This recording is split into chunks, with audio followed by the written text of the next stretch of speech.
Salutations and welcome, everyone. It is Kentucky Derby Day. Listen, we made it, and it has been a long, strange trip to get here. I will be your host for the day. My name is Matthew DeSantis. You can find me on Twitter at the handle at FailDeMenace. And thank you so much for joining the Trust the Profits Kentucky Derby live stream, where we are going to be taking you from right now, 11:30. They're about to go off on race number 3 on the day, and we're going to take you all the way through the running of the roses. We're going to have special guests popping on. We're going to be handicapping races. We're going to be recapping the results. We're going to be talking about old Kentucky Derbies, reminiscing a little bit, obviously talking about the big race and all of the news associated with that big race. But listen, they're already loading up for the third race on the card today, and it is a really good one. I actually really kind of interested in this race. This is one, an $80,000 allowance optional claimer, non-winners of 2 for 3-year-olds and upward.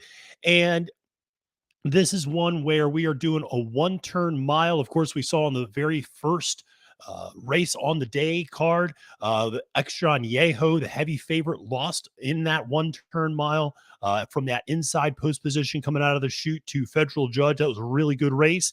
Luckily, if you watched my capping the card, you probably cashed a ticket in race number 2, where Quaternion, my top pick, got the job done at 960 on the board. And here in race number 3, I do see this one as kind of a heavy choice between the two favorites. Bright Future on the inside rail for Todd Pletcher with Irad Ortiz Jr. aboard, and then the Steve Asmussen horse with his brother aboard, Jose Ortiz, King Ottoman, the number 5 horse. I think both of those are really interesting horses, both second back from a layoff. And that is kind of where I'll be looking here in race number 3. But let me know in the chat, because we had the chat blowing up yesterday. Let me know, who do you like in race number 3 here as they get lined up to go a mile at Churchill Downs coming out of the chute. And obviously, we had some huge news, with the scratch of Forte this morning, made it official, and we're going to talk a lot more about that throughout the day, let you know the latest. But they are off in race number 3, and coming out of the chute, always an interesting camera angle to try to get a sense of who's making a move to the front. But as I expected, this was one where a lot of the horses that drew to the outside were going to want to flash early speed, and that's certainly what it looks like as they make their way onto the main track with the number 12 horse, and followed by 11, 13, 14. So it's Super Design out in front, Brigadier General sitting second right now, Major Blue sitting third, with Petulant, the number 14 horse at 7-2 on the morning line, sitting fourth. Pretty strung out group, probably 10 lengths front to back. And this is one where, again, we're looking really at the 1 and 5 potentially as horses that are going to make a little bit of a run. They go 22-1 for the opening quarter of a mile, 45-2 for the opening half. So they are moving at a pretty good clip here as they go around the third turn and starting making their way around that final turn. Started to see some horses making a move. Certainly Petulant moving up on the outside. And here comes King Ottoman, the gray, on the far outside with a big move, and not followed far by Bright Future, the favorite for Todd Pletcher. And they go real wide around the far turn, with King Ottoman going the furthest. Petulant kicking on in the center of the track. King Ottoman right there with him. There's going to be one of the two of those, and these two are coming right down to it. A little bit of contact here between the two, King Ottoman and Petulant. King Ottoman and Petulant. Petulant is going to get the win here in race number 3 as he gets the job done at 7-2. King Ottoman second, and making up ground late, the favorite Bright Future hitting the board third, but that was a job well done by the number 14 horse Petulant in this particular race. And big win there, obviously, for the Connections, and way to get things started off here on the live stream, going against the chalk a little bit. Petulant, a horse for Victor Barboza with Louis Saez aboard. We've talked a lot about Saez being on a really hot streak. This is a horse that has last run on January 20th at Tampa, at Gulfstream Park, I should say. Did have some improving speed figures, and now has added third win to his name in only 5 career starts, never finished out of the exacta. So certainly a very talented runner there, gets the job. The son of Arrogate, always got to like that. Connections. But that is what just happened in race number 3. But listen, we're going to be doing a lot more than just talking about race number 3. We're going to be talking about all of the races on the card today. Thank you so much for tuning in. Really love to see what's going on here in the chat. We got a lot of people checking in. Hunter, good morning. I also lost in the first race today. That was a tough one. Extra Añejo broke a little slow and then made a furious charge late, but just couldn't quite get there. What killed me was my big value play was Deer District, the third place horse. So I had 2 and 3, but I didn't have Federal Judge up top. So one of those things here in race number 3. I was pretty high on King Ottoman. I think that was my top pick, but certainly Petulant gets the job done there. King Ottoman running second to the favorite Bright Future third. So that's how things played out in the third race. But now we're getting ready for the stakes action. That's right. 11:30 a.m. We are already getting ready for the stakes action. That is going to be the next race up on the board as we are going to get ready for the Derby City Distaff Stakes. 7 furlongs going on the dirt for 4-year-olds and upward, fillies and mares. And this is all about Goodnight Olive. And we're going to talk a lot more about Goodnight Olive here. And interested to see everybody's reaction in the chat to Goodnight Olive. And want to welcome a new person in the chat, Diane Foodie. Diane, thanks for checking in. Glad you've made it here. Glad you found us on Kentucky Derby Day. We're going to be doing live coverage of all of the races leading up to and beyond the Kentucky Derby. So listen, you want to stay here, stick with us. We're going to show you some of the racing. We're going to show you some of the home stretch battles. Just wasn't able to do that in the first race here as we pop on, but we're going to be able to show you some of the live racing throughout the day.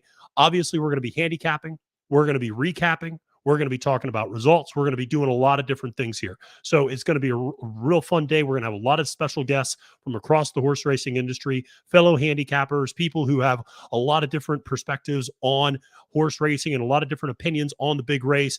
Brett, good morning. How is everyone doing? Let me know. Hey, let's get a little bit of a roll call. Where is everybody coming from this morning? Where is everyone? I'm here in Northern Virginia. It's a beautiful day. The birds are chirping. The sun is out. I'm inside talking to you all on a live stream, but quite frankly, that's the only place I would want to be.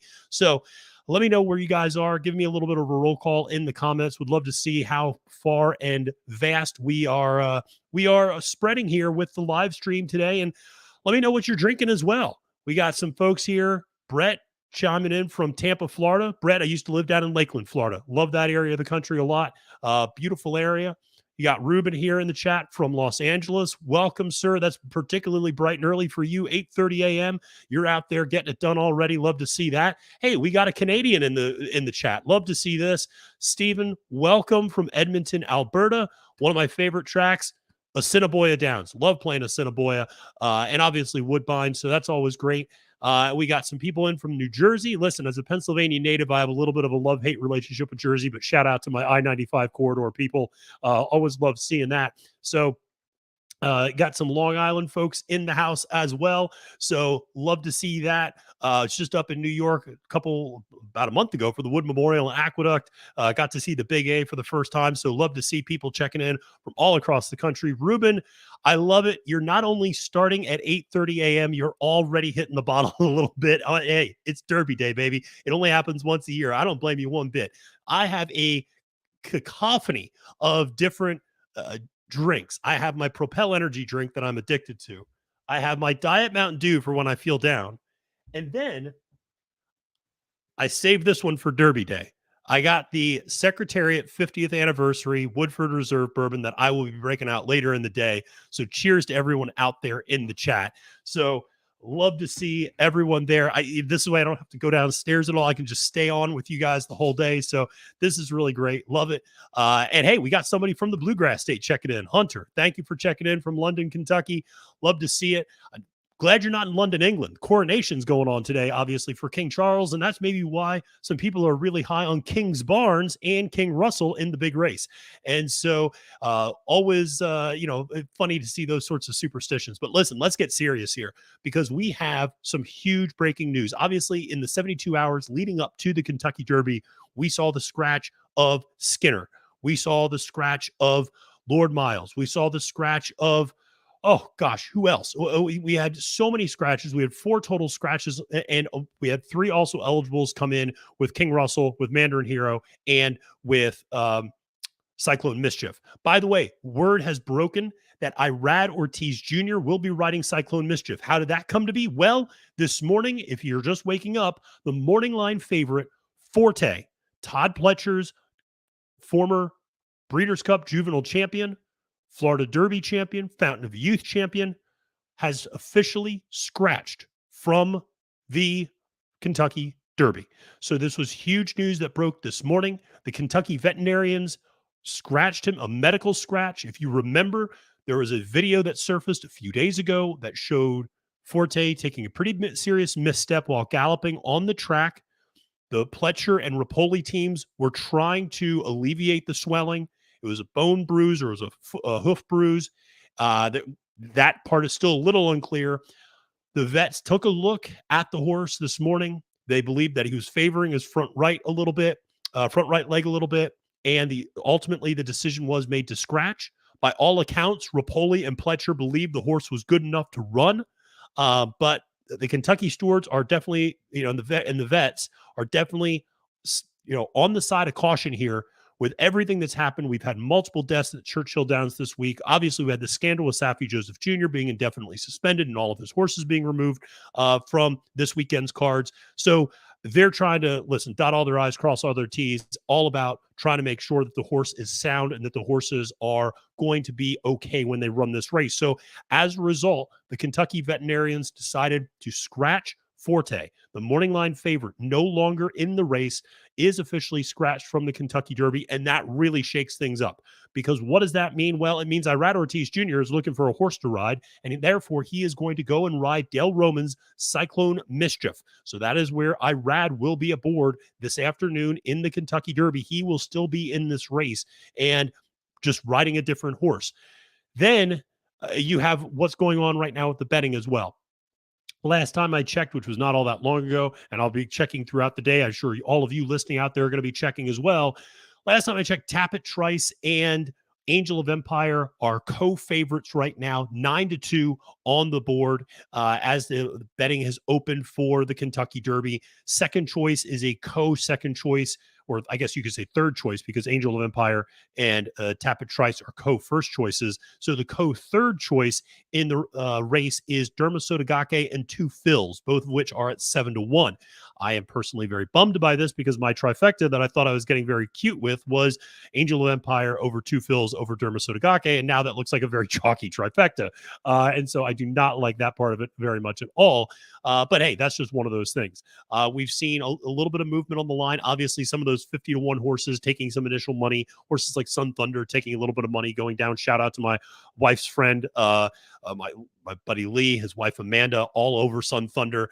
They unfortunately live in Georgia, so they're not able to place any bets. I may have placed a nice bet for Amanda just because I like her so much for Sun Thunder, despite me not particularly liking this horse. So listen, it's going to be a crazy day. It's going to be a lot of fun. There's a lot of great racing that's coming up. There's a lot of big names even before we get to the Kentucky Derby. We got a huge name coming up in the next race here at Churchill Downs, and that is going to be in the Derby City Distaff with Good Night Olive. That is one of the big names, obviously, in the female sprint division. She was the winner of the Breeders' Cup Filly and Mare Sprint. She came back, won the Grade 1 Madison last time out, and now is second back from a layoff for trainer Chad Brown. I ride aboard, and it's really hard for me to get past her in this spot. This one looks like she's going to have this locked up, and we're only about 20 minutes away from post, actually, in race number 4 here, the Derby City Distaff Grade 1 for 4-year-old fillies and mares and up. And this is presented by Kendall Jackson Winery, purse of $750,000. Listen, Good Night Olive, I can't get past her as the favorite. She's 4 for 4 winning at this distance, 2 for 2. Has never, or I should say 5 for 5 winning at this distance, has never run at Churchill Downs, and maybe that's the concern that you might have. I know my friend Chase Sessions, who, if you watch the Oaks Day Capping the Card, he was my guest on that show. I know he thinks that the inside rail is a little dead on sprints in the back stretch. That's presumably where Goodnight Olive is going to be because she's breaking from the number 2 post. But it'll be interesting. Listen, she's a super versatile filly, or mare, I should say now. that she's 5 years old. She's super versatile. She can sit a lot of different trips. She can win on the lead. She can win from sitting off. She can win sitting, fifth, sixth place and making a run. So she should be sitting pretty close. I would imagine she's going to be sitting right off the flank of Hot and Sultry, who is going to be, I would imagine, sending from the inside rail with Joel Rosario aboard for Norm Cassie. And Hot and Sultry, listen, this is a horse I really do like underneath quite a bit. And this is one that I'm very intrigued by. I think in this particular race, I think could give you a little bit of value, 6-1 on the morning line. Going to be going and checking some of those prices, obviously, as we get closer to the post time for race number 4.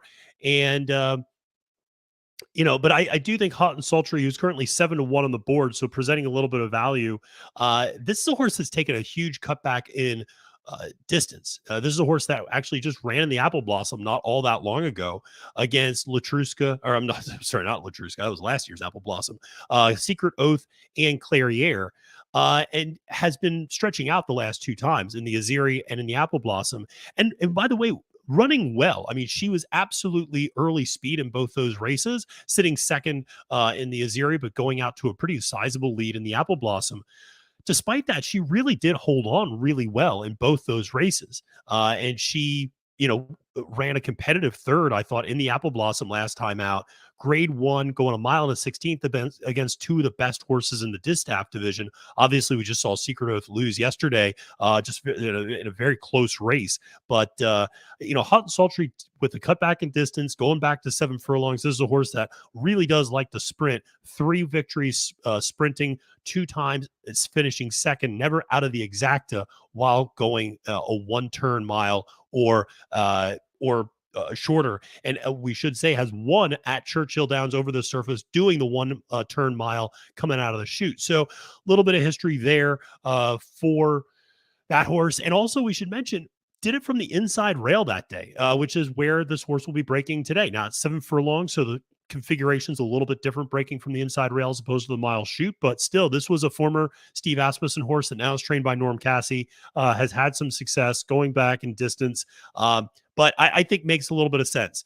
Listen, some people really like Wicked Halo in this particular spot. Listen, she was one that I think a lot of us really liked a little bit in that Breeders' Cup Filly Mare Turf. She finished third that day. We should point out to Goodnight Olive, a few lengths back, obviously, but she was one who seemed to just be getting better as she kind of kept on. And for Steve Asmussen, Tyler Gaffleone aboard, won the Ravens run, won the Prioress, won the Tepin, won the Leslie Lady. I mean, had been winning. It was on a 4-race win streak going into that Breeders' Cup, finishes third, comes back in the Matron at Oaklawn Park back at the end of March, gets another win there over Monterey, who's also in this race. So there's some big names here for sure. This is not just going to be a walkover for Goodnight Olive, but if you just look at the speed figures, and I know not everybody's wedded to speed figures, but if you look at the speed figures, Goodnight Olive it stands up heads and shoulders above everyone else. And really the only other horse that I think is close is Hot and Sultry on the inside rail. So let me know in the chat what you guys are thinking here for the Derby City Distaff. Would love to hear your opinion of what's going to happen in this 4th race, the first graded stakes race on the card today at Churchill Downs, going 7 furlongs for the fillies and mares, 4 years old and up. And like I said, the overwhelming favorite right now is the 3-5 favorite, Goodnight Olive, followed on the board by the number 3, Wicked Halo at 7-2, Monterey at 5-1, and Hot and Sultry at 7-1. I personally am probably just playing a 2-1 exacta in this particular race, Goodnight Olive and Hot and Sultry. That's kind of where I see it. But listen, you can't go wrong with Wicked Halo and Monterey. If you're against Goodnight Olive, you got a lot of really good options in this race. It's not like you're grasping at straws if you're trying to beat chalk. There are some very legitimate horses here. So very interesting to see how this race will continue to play out. But that's what we got here in the 4th race. And it's going to be a big one. It's going to be a big day, obviously. And then in the 5th race, we have a really exciting one. If you're into playing doubles, we got the Distaff Turf Mile. And that is for the Churchill Distaff Turf Mile, I should say. And that's going to show the return of one of my favorite fillies, Spenderella, making her 4-year-old debut. This is a filly that has simply never done anything wrong, is 4 for 4 winning in the United States. The only second place was actually at the Coronation Stakes. Maybe this is why you want to play Spenderella. It's Coronation Day in England. This is a horse that ran in the Grade 1 Coronation over at Royal Ascot and finished second that day to Inspiral, just a dominant European horse for Charlie Appleby, if I'm not mistaken. William Buick aboard that day. And for him, or for her with Spenderella, this is a Graham Motion filly who I just really, really love. But listen, race 5 also features a couple of Chad Brown runners, actually of several. You got Speak of the Devil, who is his favorite in this particular race out of the 3. Obviously, Spenderella is the morning line favorite. Then you have Haughty coming in off a little bit of a layoff. And then the Chad Brown horse that I'm actually a little bit more interested in is Fluffy Socks. This actually draws Irad aboard. And this is a horse that just, doesn't run bad races. 13 for 17 lifetime in the money, 11 for 17 lifetime in the exacta. Is coming off a layoff for sure. But I love that this horse just travels everywhere. I mean, this is crazy. The 2022 campaign for Fluffy Socks went Keeneland, Churchill, Monmouth, Saratoga, Santa Anita. I mean, you talk about getting some frequent flyer miles, and she fired on every single one of those tracks. Now, she didn't win any of those races, but she finished second, fourth, second, fourth. She turned in honest efforts every single time. And, I think she's a Chad Brown runner to really consider in that 5th race. If you're going to be playing a daily double, maybe you just go with Goodnight Olive in race number 4, single it, and then try to spread a little bit more in race 5 if you're interested in doing that. But like I said, a lot of different ways to go there potentially for the daily double in between races 4 and race 5. But listen, folks, we are steamrolling towards the post time for race number 4 on the card today. Derby City Distaff going 7 furlongs for the fillies and mares, 12 minutes to post. Goodnight Olive still the 3-5 favorite. But let's take a little break from that and talk about the Kentucky Derby. We'll check back in with the Derby City Distaff in a few minutes. Let me know in the chat. Let me know. You got to let me know where is everybody's bets going today. You got to let me know, who are you betting on? What's going on in the, where's everybody going? Are you just doing straight win bets? Do you have exactas? Do you have trifectas? Are you playing the super? Who's everybody going to? Is anybody still alive in the Oaks Derby Daily Double? Pretty mischievous with the big win yesterday in the Kentucky Oaks. I see Ruben out here getting on Derma Sotogake. Love that horse a lot, and a horse that I've been touting for a while. I think this is the year for the Japanese. And listen, Karina agrees, and she's on a different Japanese horse. She's on the 22 Mandarin Hero, who I think has a really big shot in this race after finishing second by a nose in the Grade 1 Santa Anita Derby, I should say. And absolutely a live horse. I actually think a better chance to win than the Japanese horse that scratched out, Continuar. I think Continuar is a very, very good horse and very, very talented. But I think for this particular race, Mandarin Hero might actually end up being a little bit of a better choice. So we got Barry the Sniper Spears in the chat, and hopefully we have Barry on a little bit later on the live stream. Barry checking in, I know, from Daytona Beach. He thinks King Russell's going to hit the board today. Listen, it's Coronation Day, baby, so King Russell hitting the board would make sense. And also, my 17-year-old Jack Russell Terrier downstairs would very much so like to see King Russell hit the board as well. She is a queen, but she would still very much so like to see that horse hit the board. And so, listen, Brett, nothing wrong with that, man. Win, play, show bets, maybe exacta, maybe a try will. Hey, play it safe, man. That's cool. I mean, I think one of the things people do sometimes is when they first start playing, they get in over their head a little bit. They start firing off pick 4, pick 5, pick 6 sequences. Listen, you got to build up to that. Just stick to picking a winner in one race. And I think that's all good. And so I think that's a great way to go there a lot of times. Listen, Rodney, you're going with Kings Barnes and Sun Thunder. Listen, Kings Barnes, I do have to, first of all, shout out to, if you were on the live stream yesterday, Michael Pellerin, Horse Guy Mike. Make sure to throw him a follow on Twitter. Really good guy. And helping out with us here at Trust the Profits. And he's all over Kings Barnes. He's loved that horse. That's been his horse for a while. And so he's been all over that one for a bit, and understandably so. But Kings Barnes, the more I look at this race, the more makes sense for him. I think he runs a big race today. I like him a lot. Sun Thunder, you're gonna have to do some arm twisting on me there. I'm not as sure about Sun Thunder. I know he's had some legitimate trouble in some trips recently, but definitely think that he's a horse that I just think peaked at the Risen Star 3 back. But we'll see. Kenny McPeak pulled a huge upset yesterday with Smile Happy. So over West Willpower and Art Collector. So Ken McPeak's barn firing pretty well. But hopefully people are still alive in the Oaks to Derby Daily Double. That'd be a lot of fun. Pretty mischievous yesterday, getting the job done. One of the things I told everyone watching yesterday, when Brendan Walsh's barn gets hot, it gets hot. And right now it is scorching hot. So if I were you, I would probably use some Brendan Walsh horses in today's action. But this is one that it's going to be really fascinating. Abigail, I'm right there with you. It's really disappointing to see all the scratches in today's race. And you're on, listen, you're on Tapit Trice. I'm not as big a fan of Tapit Trice. I think you know that. I still worry that he's going to give himself a little too much to do. And I don't know if he's going to like that inside post position with a lot of dirt getting kicked back in his face, because Saya seems to really like getting him out in the clear. So we'll see. But listen, I've said it many times. Pound for pound, probably the most talented horse in this field is Tapit Trice. And Todd Pletcher may still end up getting a Derby winner despite Forte scratching in that regard. My man Lon Garfield in the chat. Lon, thanks for checking in. He says, beware for Brad Cox runners today. I totally agree, my friend. Brad Cox always showing up on a big day. Obviously had one of the deepest and most diverse stables of Derby prep runners this year. And even the horses that didn't make the Derby. I mean, that's the crazy thing, is we're talking about Brad Cox horses that haven't even made the Derby.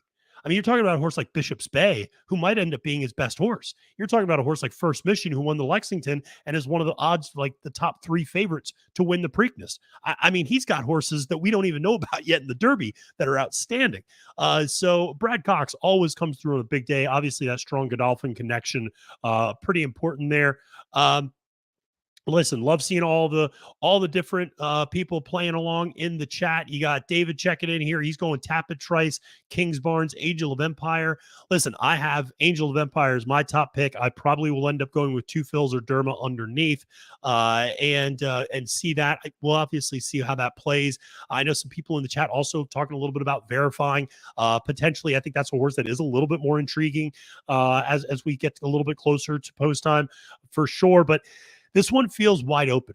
I mean, this feels really wide open with the scratch of Forte. I think it feels even more wide open, but I was playing against Forte anyway. So, I was never really there and never really one to get too excited about that. So, to me, it's a bummer because I knew he was going to take some money and let some other horses float up. Obviously, it's a bummer that he scratched because he's not healthy as well. I mean, you want the horse to be well, you want the horse to be sound. That is priority number one, no doubt about it. That's all of us here on Trust the Profits love these animals. And you can talk to each of us individually about it. We all have connections to horses in one way or the other. I used to own a horse back when I lived in Texas and love these animals so much. And so you want to make sure that they're right. And that's the most important thing. And it's just disappointing when they're not, because you hope to see them run their best on a big day. And, just obviously not possible today with Forte. But a lot of other really good horses, I think, by looking up and down the board here and up and down the comments, I mean, my gosh, you guys are all over the place. I mean, there's 5, 6, 7 different horses being thrown out here, and I think you can make a legitimate case for most of them.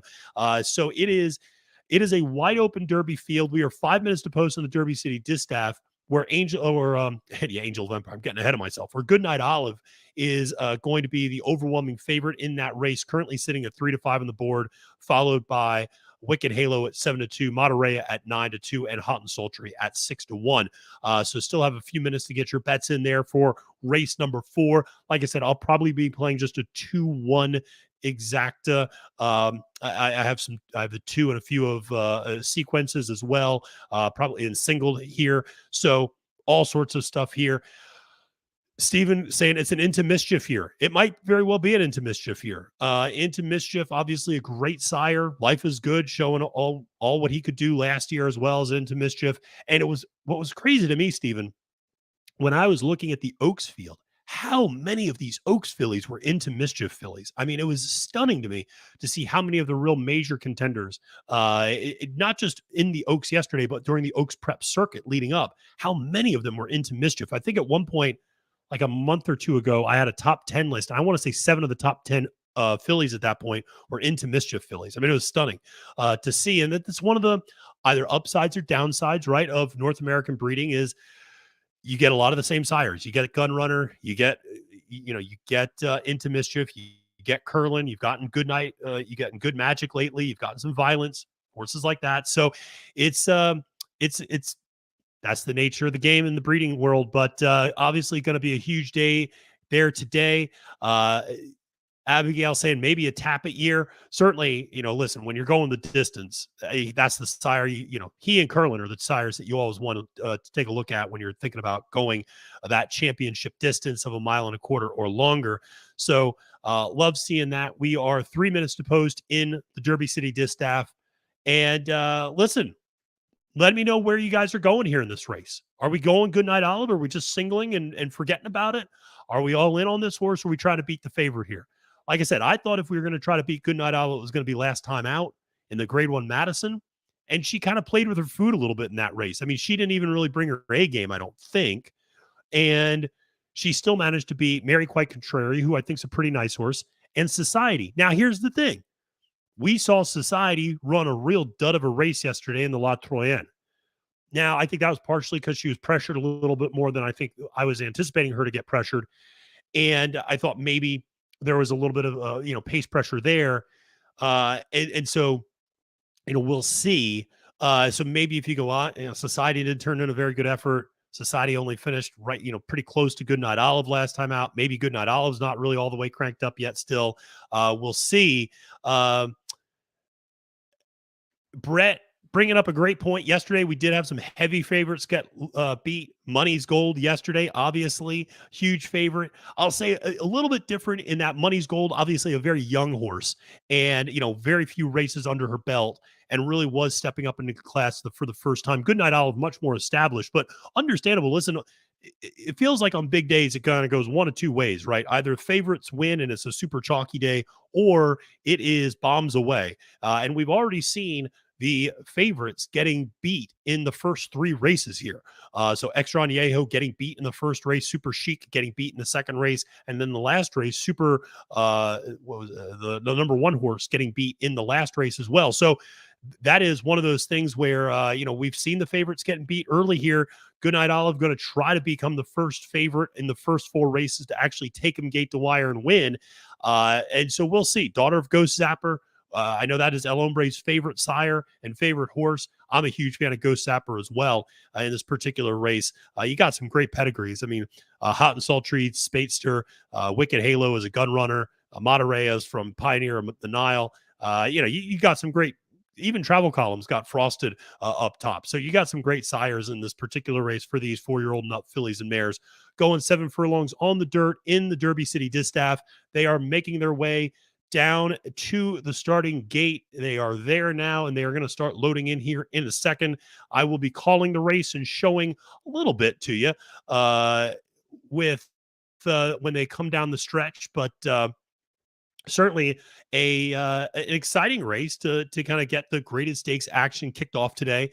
And so we will see kind of what ends up happening in this particular race. Like I said, I'm all in on Good Night Olive, but we are just going to have to wait and see as they start loading them up. And yeah, I mean, Jack, I hear you, man. Ghost Sapper, one of the fastest horses we've ever seen. I mean, just insane how good Ghost Sapper was. I think, if anything, Flightline coming back and getting a lot of attention maybe led to a little bit more appreciation for Ghost Sapper, because a lot of people, when they started talking about Flightline, they started going back and historically looking at speed figures and realized, oh yeah, Ghost Sapper was really fast too. Because a lot of times you did see these statistics like fastest speed figure since Ghost Sapper. And so Ghost Sapper, I feel like, got a little bit of a resurgence last year and a little bit more respect last year because of the Flightline conversations, but unbelievable. And so they are loading them in here in the Derby City Distaff. Good Night Olive, the favorite, is loaded in here.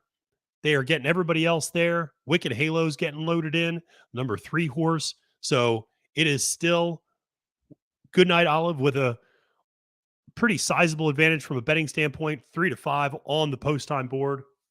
I'm going to take a sip because I need not of anything alcoholic. I'm just going to take a sip of my my flavored water because I don't know why I'm like a child and I don't like regular water. All right, and they're off. Of course, right as I take a sip, they're off. They are off going the 7 furlongs in the Derby City Distaff. Goodnight Olive flashing good speed there. Hot and Sultry actually did not break particularly well from that inside post and is going to be taken back. Out on the lead is the number 4 horse Travel Column with Monterey to her outside. Goodnight Olive along the inside rail under a pretty tight hold there. And so then you have Wicked Halo off her flank. But right now it is Travel Column up in front doing the opening quarter mile and 22 flat, followed by Monterey, and then Goodnight Olive and Wicked Halo sitting third and fourth, followed by Hot and Sultry sitting fifth. They go into the far turn. They did the opening half mile in 44 and 2. So they are cooking up front. Goodnight Olive is starting to get asked for a little bit more here, looking for a way through because there is a wall of horses in front of her. She's going to have to find a way through here, and it's going to be tight. But ultimately, Monterey gets the jump and gets out to the lead on the front end. Goodnight Olive digging in on the inside. Not a lot of room here. And Wicked Halo also fighting, but Monterey gets on the inside. She's got the jump. She's got it, and she is cutting off Goodnight Olive, who is trying to make a run late with Wicked Halo, but it is Monterey, and it is Monterey to win the Derby City Distaff over Wicked Halo and Goodnight Olive. And ladies and gentlemen, if you want to take a look at just a troubled trip, you want to look this one up in the dictionary, as Goodnight Olive absolutely was just boxed in that entire stretch run. What a mess that was for Goodnight Olive. And Irad Ortiz Jr., not the greatest ride there for Goodnight Olive. I'm not sure what else he could have done. I would have imagined that he would. I thought he was going to kick out. I thought he was going to try to get her outside in the clear a little bit, and just did not happen. He kept her inside, and she just it never looked like she was comfortable at any point or was able to really get into her full stride. And there was some contact, there was bumping, it was moving between lanes, the inside rail, Wicked Halo was right there. That was a rather chaotic finish to the Derby City Distaff, but ultimately Monterey. Let's not take anything away from this Brad Cox horse with Flavian Pratt aboard, Godolphin, Pioneer of the Nile up top of Bernardini Mare underneath, gets the win.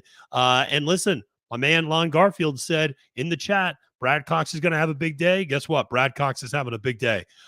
This is her second run back after a really long layoff. She finished second to Wicked Halo, but remember, that was the first time she had run in 7 months. She went from August 6th and running in the test to coming back and running in the matron. So this is a horse that won the grade 1 Acorn. Obviously, everybody remembers that proving a very small field without Echo Zulu in it, who scratched that day. But she also won the 8 Bells last year. She won the Beaumont. I mean, this is a very, very talented filly who just won the Derby City Distaff. So there is plenty of reason to suspect that she was the real deal.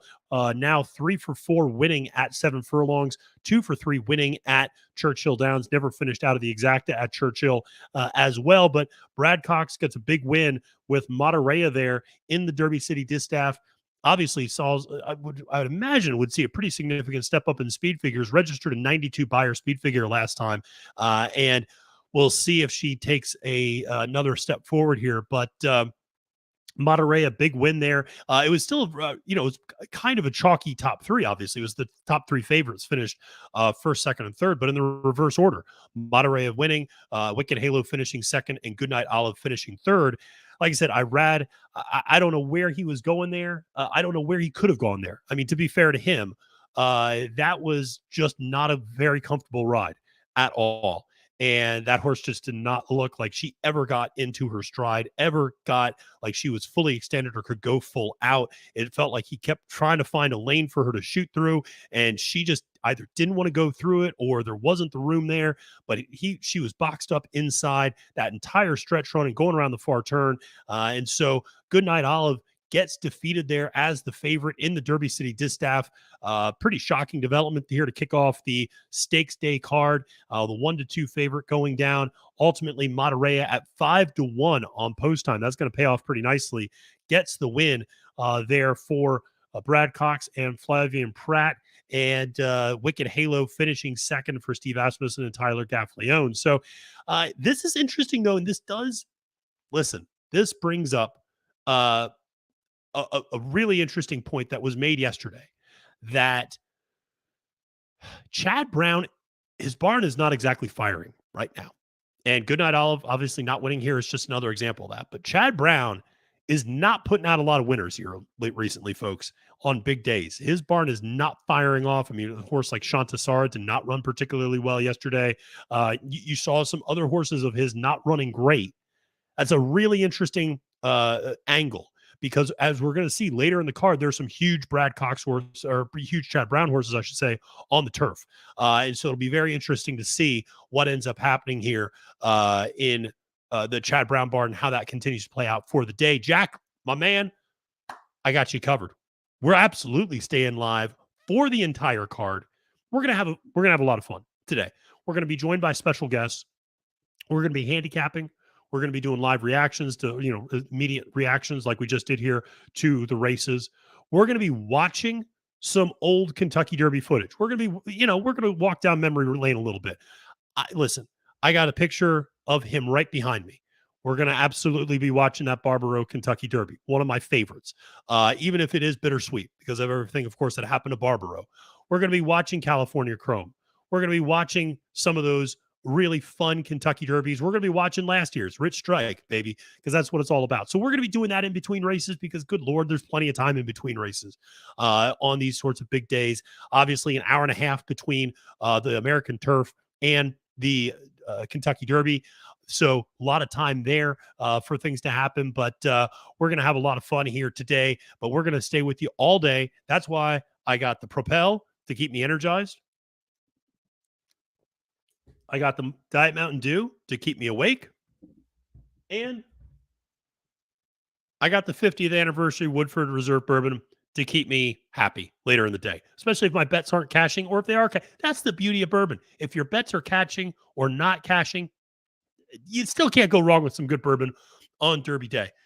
Josh Rodriguez, who joined us yesterday, is going to be coming back in. He's going to be showing us how to make a mint julep, I think. That'll be a lot of fun.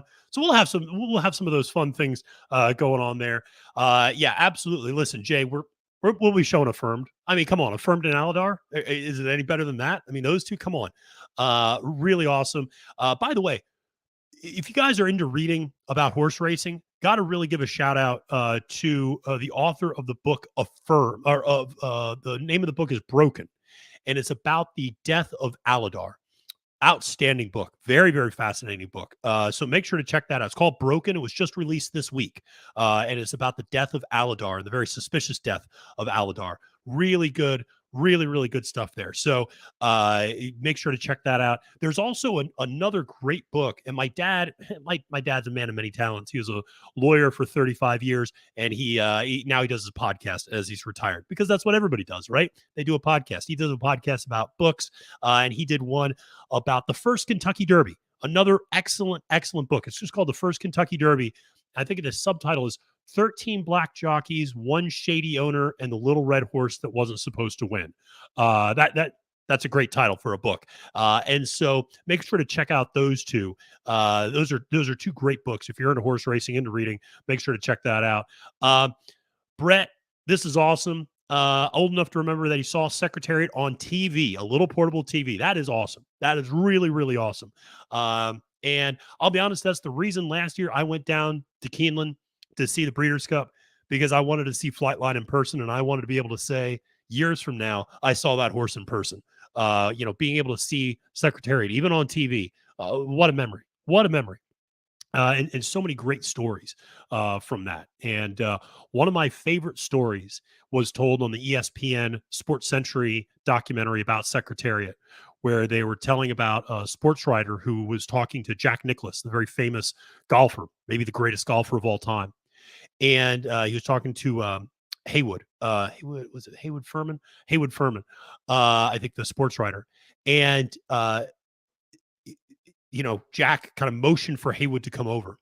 And he said, "You were at the Belmont. You saw Secretariat win the Triple Crown." And he goes, "Yeah."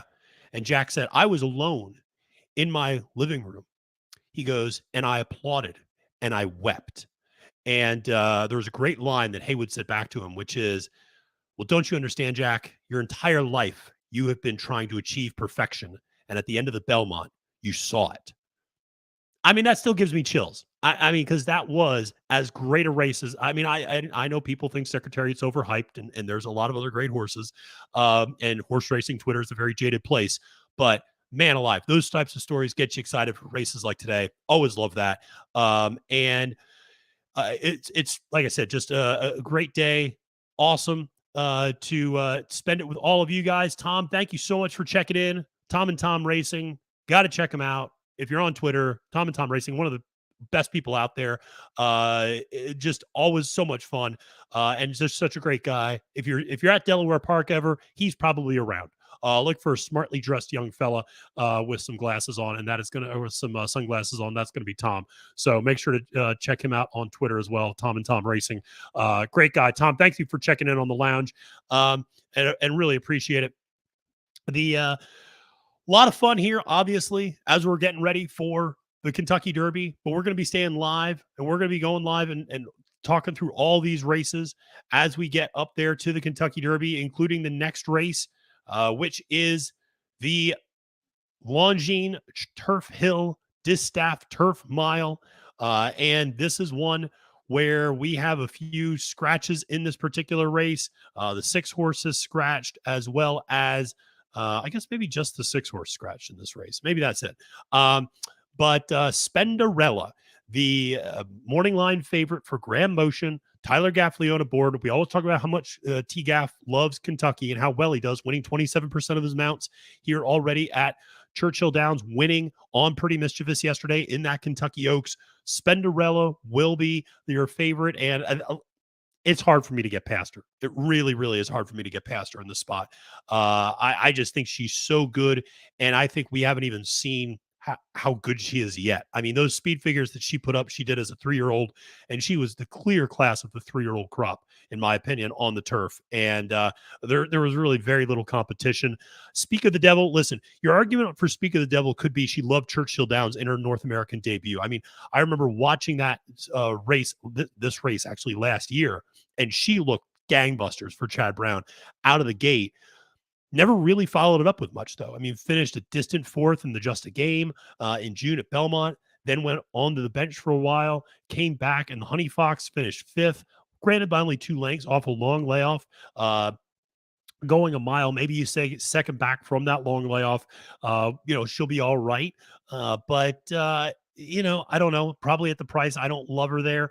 If I was going to go with the Chad Brown horse, I do think, as I mentioned, Fluffy Socks is kind of the most interesting that you can look at here. The other Chad, right? That's always the angle on these types of days. It's not the Chad, it's the other Chad Brown. But we talked, hey, Chad Brown's barn not necessarily firing that well right now, not just at Churchill, just in general, not getting a lot of wins. So make sure to keep that into consideration. Just to wrap a bow up on that Derby City Distaff, Monterey, your 12-12 winner, $12.12 winner.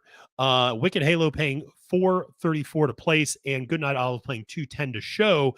The Exacta 5-3 paying $17.87 for a dollar. The Trifecta 5-3-2 playing $10.98 for a 50-cent try.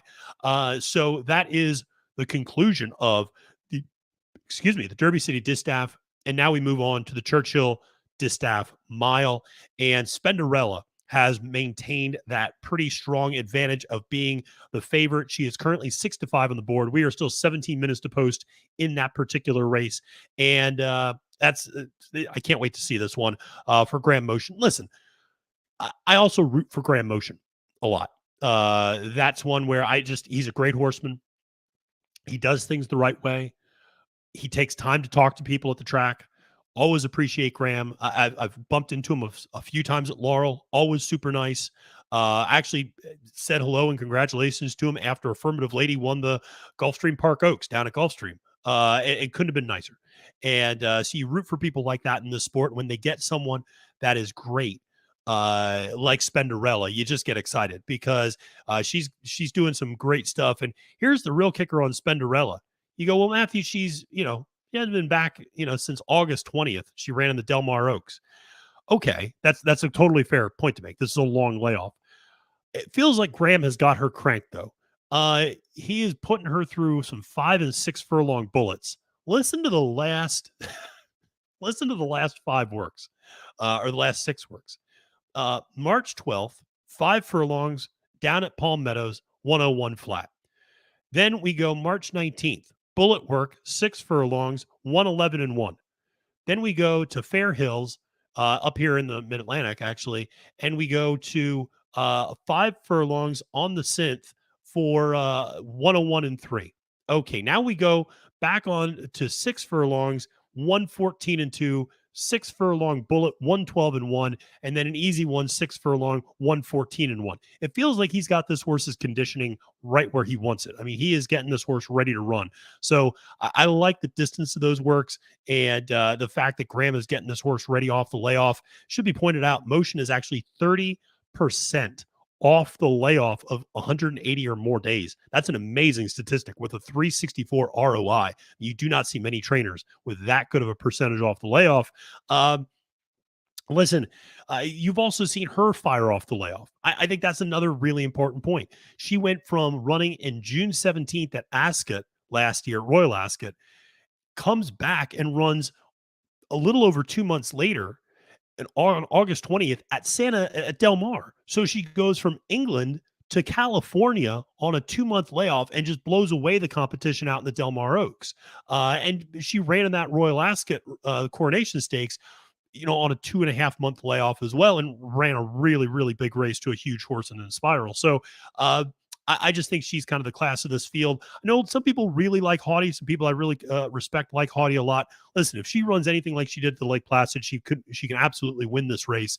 For me, she's a little bit of a hit or miss type of a horse. I never know what to really think of her, and I never know what to think of like where Chad places her sometimes. Like he brought her back in that Penn Oaks mile at Penn National on really soft ground that day, and she got the win. But she's gotten win over firm ground as well. Obviously, the weather out at Churchill Downs is beautiful, and it's a great day out there. So no concerns on the track. It's going to be fast and firm. So it is, like I said, going to be great today, and great conditions out there. By the way, thank you everybody for tuning in on the chat. Really appreciate everybody, tuning in, checking us out. Make sure to press the like button on YouTube. If you're watching on YouTube, press the like button. Do that for me, please. Okay. I'll pour out a little shout out to you in the bourbon in a little bit, but make sure to press that like button. And if you're not subscribed to Trust the Profits yet, make sure to do that because we have a lot of different content coming out, whether it's Kentucky Derby content. We're going to have a ton of Triple Crown content, obviously the Preakness, the Belmont. We're going to be doing stuff up at Saratoga. We're going to be doing Breeders' Cup stuff. We're going to be doing stuff every single week of the entire racing calendar. We never take a day off. We never take a week off in terms of getting you ready for the next big races that are coming up on the calendar. And we cover a lot of international racing. That's one of the things I really love to do, covering racing over in Japan, covering racing taking place in the United Kingdom. So we like to be all over the place there and following racing in Europe and Asia. And by the way, that's getting more and more important to do because with the advent of the Japanese really blowing up onto the scene, obviously here with 2 horses in the Kentucky Derby, what we saw them do 2 years ago at Del Mar for the Breeders' Cup, what we've seen trainers like Charlie Appleby and William Buick and John and Thaddy Gosden do. You got to pay it. It's an international game, folks, and you got to pay attention to what's going on in Europe. You got to pay attention to what's going on in Asia because they're going to be coming over here, come to the Breeders' Cup, and that's how you cash some tickets. I mean, I had one of my best days this year at the Juvenile Turf or the Juvenile Day on Friday before the first day of the Breeders' Cup. I had a huge day. Why? Because I'd done a lot of capping of European racing and waking up way too early in the morning to watch European horses. And you get a good sense of who's actually going to fire and who's a value from Europe that you can rely on, and who's a favorite that you can fade from Europe in some instances. So we try to follow all this stuff. So always a lot of fun to follow our content. So like I said, make sure to press that subscribe button. But listen, it is approaching post time here, 11 minutes to post in the Churchill, the Longines Churchill Distaff Turf Mile. And Spenderella has remained the 6-5 favorite, followed by Speak of the Devil at 9-2. Wakanaka also at 9-2. Fluffy Socks actually has moved up now to second choice. I didn't even see that, at 7-2. So we do have two scratches in this race. The 6 and the 8 are both scratched. Sister Luann and Freedom Speaks both scratched from this race. And listen, what we got here is Spenderella with Fluffy Socks, Speak of the Devil, Wakanaka, and Haughty as your top choices. Sharp Hero, the number 1 horse, a 12-1 long shot in this race, who is 50-1 on the morning line. Jareth Loveberry aboard. And that might give us an opportunity to talk a little bit about, hey, let's talk about some Jareth Loveberry today and later this evening.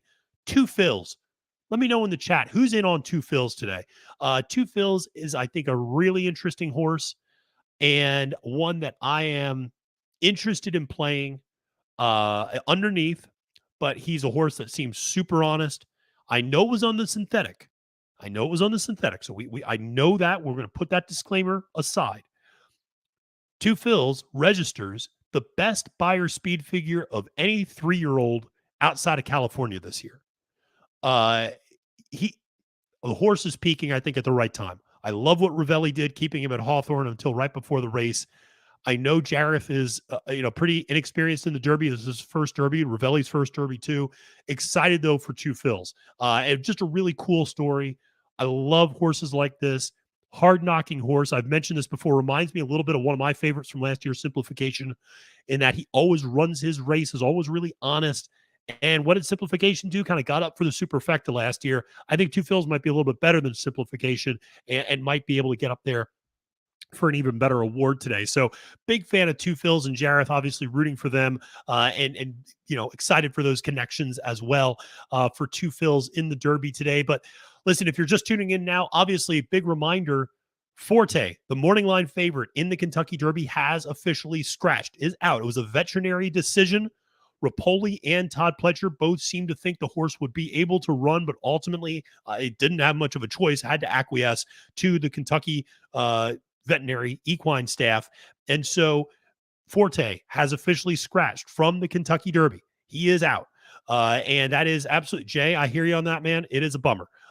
Even if you didn't like Forte to win, it is really, really sad to see the morning line favorite scratch. So, Jack, a little too early to know. I do have a feeling that he probably will be focused on the Preakness. I would imagine it would be interesting. I mean, Rapoli's a New York guy, so does he hold him until the Belmont? I don't know. It doesn't feel like Forte's a 1.5 mile type of a horse. I know a lot of people even doubted whether or not he could get the 1.25 miles with his Violence pedigree up top. But Jessica Tugwell, who was a great guest on here a couple of weeks ago, we did a show about pedigree. She really liked his underneath pedigree quite a bit and thinks he can get that distance.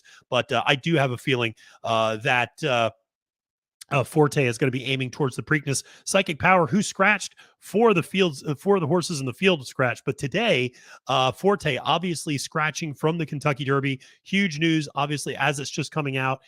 So really big stuff going on there. And I got to give a shout out to my man, Sean Nolan. Sean is in the chat, but Sean does such a great job holding things down on the live stream recently. El Hombre, myself, Colin, the formula, we've all been so busy, and Sean has taken up the charge and taken over the live stream, doing great stuff at Evangeline Downs on Thursday nights.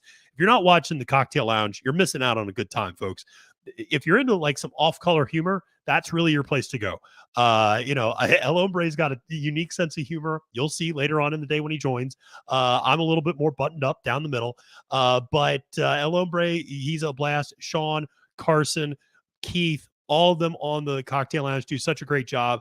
And so absolutely hoping for Spinderella to be a good luck charm today and to get the job done. So looking forward to that. But shout out to Sean. Thanks so much for hanging out with us today, man. Really, really appreciate it. So this is a big day, obviously. Like I said, a lot of scratches. We have all three also eligible horses in. It is now currently, though, an 18-horse field due to the scratches of Forte and due to the scratch of Skinner from the other day. Skinner, of course, scratching the other day because of a spiked fever. The John Sheriff's horse who finished third in the Santa Anita Derby scratching as well. But that was obviously after all of the also eligibles already drew into the field. So there is nobody else to enter the field beyond King Russell, Mandarin Hero, and Cyclone Mischief. Those are the three that are drew into the field. Now there's nobody else. We can't just go down the street to get Red Route 1. We can't go down the street to get Instant Coffee as much as Brad Cox might want that to be the case. We just can't go get those horses. So we're at 18 horses right now. There are rumors. There have been rumors that another horse may scratch. I think if you're on Twitter, you probably have heard the name Disarm as a horse that may very well scratch. We'll see. I think the closer we get, the less likely that feels. But that certainly is something to keep an eye on. Disarm was a name that, like I said, had been floated around. Also, I saw the name Kingsbarns floated around, but there was no real solid reporting behind that. So I dismissed that report about Kingsbarns pretty quickly just because I didn't see anything there. So listen, we got Ryan checking in on the chat. Ryan, what's going on? Glad to see you here, man. Glad you're joining it with us. One of my favorite names from yesterday in the chat, Superman Bass Fisher, is here. Ladies and gentlemen, Superman Bass Fisher is in the house, and that is a great day. My ticket also looking better and better, but maybe not from a value standpoint. I mean, I like all the horses I still like have not scratched, but that is a problem potentially because they are now all getting bet. So that is an issue. We are 5 minutes to post here, though, in the Longines Churchill Turf Mile. And for the fillies and mares, and this one is still looking pretty strong for Spenderella as your top choice at 6-5, and then you really have the field. I mean, it really is Spenderella 6-5, Speak of the Devil at 9-2, or I shouldn't even say that. Spenderella at 6-5, Fluffy Socks and Wakanaka at 4-1, Speak of the Devil at 9-2, Haughty at 5-1, and then Sharp Hero at 14-1. So it really is Spenderella, Chad Brown / Bill Mott, and then the long shot. And everybody's kind of grouped together in those three tiers. So will be interesting to see what ends up happening here. But let us know. And Mark, thank you so much for checking in. Mark letting us know there's rumors of 2 more scratches. That's very interesting to hear. Like I said, Disarm and Kingsbarns were the 2 names that I had heard might be scratched for various different reasons. Not sure if that's true. Like I said, that's just what we're hearing. And it's not like I have inside informations or anything needed there. But I just, you keep your ear to the ground, and that's what people are saying potentially. So Mark also hearing maybe a couple other scratches coming later today. We'll obviously see what happens. I will keep you abreast. I'm not going to say that I'm Adam Schefter or like Woj in the NBA, but I do have my cell phone right here with me. And if there's updates, I will certainly let you know. I got people blowing up my phone. Shout out to my buddy Tom Chilton, who is a longtime friend of mine who texts me every year on Derby Day, but he texts me in between as well. He's not just a Derby Day friend. He texts me in between. Tommy's shouting out, asking some horse racing questions, which that's fine. I'll answer that in a little bit. And so we are seeing, what's going on here on Derby Day, but it is an exciting one for sure. And we are approaching, though, post time, 3 minutes to post in the Churchill Derby, or not Derby City. That was the last race. The Churchill Longines Distaff Mile. And so excited for this race, excited for Spenderella, who is now even money with Wakanaka at 4-1, Fluffy Socks at 9-2. Listen, let me know in the chat. Are you guys trying to beat Spenderella here? We talked about, did we try to beat Goodnight Olive in the last race? Are we going to try to beat Spenderella here? If so, who are you going to use to beat Spenderella? I made the argument for Fluffy Socks, mainly because my dad really likes the name of that horse. I kid, but my dad does like the name of that horse. But I actually like Fluffy Socks in that she's traveled to a lot of different tracks. She runs honest. I'm not going to try to beat Spenderella with her, but she's the horse I'm going to use probably in an ice cold exacta, and just use the two of them in that exacta to try to make a little bit of profit there. This is one where, I don't know. In some of my sequences, Goodnight Olive losing in the last race knocked me out of most of my sequences. So Spenderella was a horse that I was singling in a couple of my tickets, but also spreading with Fluffy Socks in a few others. So we will see. One of the storylines that I think is worth following is how these Chad Brown horses run, because, like I said, we have seen a little bit of issue there with how these Chad Brown horses have been performing. So this is a great opportunity. Robert here going with Speak of the Devil. Listen, man, she loved that Churchill turf last year. She absolutely loved it. That was one of the most dominating performances on the Derby Day undercard last year. That was a great effort. So if your argument is, man, she loves that Churchill Downs turf, she's back on a turf she really likes. That was off of a layoff too, first start in North America. Maybe she can fire there today. You're getting a price on her. Listen, you're not going to get that. If she wins today, you're never going to get this price again. So if you're going to get a price on her, get it here. So I cannot argue with that logic there at all, Robert. And Tom, he's not trying to beat her today. I'm not trying to beat her today either. There are certain races to get cute. There are certain races not to get cute. Yesterday, El Hombre chided everyone for the fact that they tried to get cute, trying to beat Caravel. I didn't try to beat Caravel, but everybody else was trying to beat Caravel. But that was not a race to get cute. Caravel was the best of the best there. And yeah, man, I mean, Rapoli is, I think, heartbroken. I think he's upset. I think he's frustrated. I think he's a lot of emotions right now. Obviously, with the scratch of Forte, this is a guy who's, I've never met him. I know a lot of people who have. They all say what a good guy he is, and they all say that he dumps so much money into the sport. And it's disappointing to see. And he really cares. He's an active owner. Now you might think some of his theatrics are a little over the top, and you might think he's a New Yorker. I grew up outside of Philly. You just get used to people like that. And it's not, it's, I don't have a problem with it, but some people do.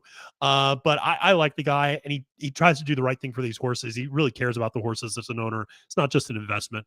And so, feel bad for him, obviously, having to pull those horses. But we are getting ready to go here in the Distaff Mile as they're loading them up. Distaff Turf Mile here at Churchill. And this is, they're getting them loaded into the gate. And they got 3 of them loaded. In comes Spenderella, 4 to 5 on the morning line, or 4 to 5 come post. Speak of the Devil, getting a little bit of value there. I'm going to take a sip because that usually means they're about to go off. But they are loading into the gate. Fluffy Socks coming in to conclude the line. They're all in, and they're off. Little bobble by Spenderella, a little bit of bumping there early on. She's actually in the back early, going on to the inside to save some ground. She's going to be the trailer early on. Or no, I'm not. I'm sorry. I got my saddle cloths mixed up. She is sitting on second right now. Haughty taking the lead, has the inside position, but now left the rail wide open, but has still maintained that inside position. And Spenderella sitting there in a stalking position second outside of Haughty. Sharp Hero sitting third on the inside rail, followed by Speak of the Devil. So you have Haughty up on the front end going the first quarter in 23-3, followed by Spenderella sitting on the outside under a tight hold by her jockey, and then Sharp Hero on the inside. Speak of the Devil sitting fourth on the outside and in the clear. Then you have Fluffy Socks behind them, and a long way back to the number 4 horse, Wakanaka, who is going to be more of a deep closer here. So Haughty still taking them up front, 47-4 for the opening half mile. Honest pace, certainly, but not anything blistering. Spenderella starting to make a move around the far turn. They are approaching the top of the stretch. Spenderella still in hand, but is now coming under a little bit of pressure from Speak of the Devil. Spenderella now let loose. And now here comes Fluffy Socks down the center of the track. It's going to be Spenderella and Fluffy Socks. The two of them are at it, and it's Fluffy Socks pulling out ahead. Spenderella right there. Fluffy Socks and Spenderella. Wakanaka making a move from the back. Speak of the Devil right there as well, but it is ultimately going to be Fluffy Socks to beat Spenderella in the Grade 1 Longines Derby Turf Mile. Incredible. Great effort there by Fluffy Socks. And great ride from Fluffy Socks by Irad Ortiz Jr. race after he could not figure out how to get Goodnight Olive out of the way. He gets Fluffy Socks home at 9-2, beating Spenderella, and then obviously Speak of the Devil finishing third. But really thrilling race there to see. Irad, yeah, is pumped. You are absolutely right about that. Irad is pumped. I mean, he had his fist up in the air before they even went across the finish line. This does seem to be a day, folks, where you might want to fade some chalk. Chalk is going down, and it is going down hard today. So it is a day to beat the favorites. I'm glad that I had Fluffy Socks as my top value pick on capping the card. So hopefully some people decided to take my advice. I didn't even take my own advice. But hopefully some people took my advice and used Fluffy Socks there. Gets the win for Chad Brown with Irad Ortiz Jr. aboard. I said the other Chad, right? It wasn't Speak of the Devil. It wasn't Haughty. It was the third choice in the morning line. Ultimately, not the third choice come post time. Ultimately was the second choice, or actually the first of the Brown choices, was 9-2. Speak of the Devil 5-1, on Haughty 6-1. I mean, all right there. But was third choice on the morning line. Ends up getting the job done. And yeah, Rodney, 3 huge favorites going down. Extra on Yeho, who I think most of us thought was the most vulnerable out of that group, just because it was inside rail, first time back from over 200 days. So a lot of things. Going there against Extrañejo, but yeah, Goodnight Olive and Spenderella going down, and pretty shocking. But to see Fluffy Socks come through with a huge effort, yeah. Listen, Karina, I'm right there with you. Right horses, wrong order. I had I punched in because TVG has a tendency of collapsing on big days. So I got all my bets in this morning at 9 a.m. And that way I'm not worrying about doing the live stream and trying to bet at the same time. So I had the Spenderella Fluffy Socks exacta in that direction. I decided not to box it. I usually do like the exacta box, but didn't do it there. Should have done it there. Would have made a little bit of money. But yeah, right horses, wrong order. That always kills you when you have the general right idea, but you don't quite get it home in terms of a bet. So yeah, big win for Irad there. Obviously, had to have been frustrated after that ride on Goodnight Olive. I know there was a little bit of talk about whether or not Wicked Halo should have an inquiry into it for bumping a little bit. Nothing was ultimately done. Irad showed a little bit of, released a little bit of frustration. It's rare to see Irad celebrate that much on a horse. And so, especially before they even crossed the finish line. I mean, it was right as they crossed the wire. I mean, he was celebrating, I don't want to say prematurely. It was a little bit of a Usain Bolt patting his chest 20 feet before he even broke the world record in the 100-meter dash. So, big win there, obviously, for Chad Brown, whose barn, as I mentioned, was not, firing particularly well. But, listen, he finishes first and third here with Haughty finishing a little further behind. But, Speak of the Devil, we'll see. I don't know. I mean, this is kind of my opinion of Speak of the Devil. I think she's a good horse. I just don't like her up top in a lot of cases. And so, I don't know. Maybe she finds another track. Maybe she finds a little bit of an easier field next time out. We'll see. But a huge effort there from Fluffy Socks, who, like I said, has kind of been racking up frequent flyer miles. And, this is a horse last year who went Keeneland, Churchill, Monmouth, Saratoga, Santa Anita. She was all over grade 1, grade 2, and 3 grade 3s last year as well. Now she comes back here this year, gets a win. This is actually her first win since October of 2021 at the Belmont, or at Belmont, I should say. So this is only her 5th career win, and first one in a little while. Like I said, she was 0 for 6 last year, winning, but with 4 second places. That's why I really liked her underneath. I thought she made a lot of sense as a horse to finish underneath, and coming off a long layoff, hadn't run since October in the Rodeo Drive grade 1 there. But the other thing to consider, this horse was cutting back in distance. This horse race was a mile. Fluffy Socks had been running a mile and a quarter, a mile and a 16th, a mile and an eighth, a mile and a 16th, a mile and an eighth, a mile and a quarter. She'd been running those really longer races, now taking a little bit of a cutback. And listen, the DRF notes were right. It would not be a huge shock if she wins, but she looks better underneath. That's kind of the way I thought of it as well. But she ultimately gets the job done with Irad aboard, comes on the inside, splits horses, and does a great job there coming for home. Spenderella, listen, she ran a good race. I have no problems with Spenderella's race that she ran. I thought she was well positioned. Haughty, you could maybe argue drifted her out a little wide going into the first turn, but nothing that should have made her that susceptible late. But she's coming also back for the first time, and 9 months. She hadn't run since August of 2022. So now coming back in the beginning of May. So yeah, that's 9 months. I'm pretty good at doing math in my head. So coming back for a first time in a long time. So obviously, a little bit of an upset there. And listen, huge developments here on Kentucky Derby Day. Favorites are going down. Extra on Yeho goes down. Goodnight Olive goes down. Spenderella goes down. We still have not had a favorite win today on Kentucky Derby Day. Favorites 0 for 5. If you are a chalk player, this is a bad day for you, my friend. I'm glad that I at least got a winner in the second race. I got Quaternion. Shout out to Quaternion. Thank God we got him home at 960. So we're still at least pretty close to even for the day. Listen, Karina, always wary off the layoff. Absolutely right. And listen, I know some horses, people sometimes look at trainer stats for the layoff and they go, hey, Chad Brown's really good at getting them ready off the layoff. I even mentioned Graham Motion, really good getting them ready off the layoff. I also look at horses. I just look at, especially if a horse has had a layoff before, how does the horse respond? I'm not as worried about the trainer stats. I'm more focused on the horse stats.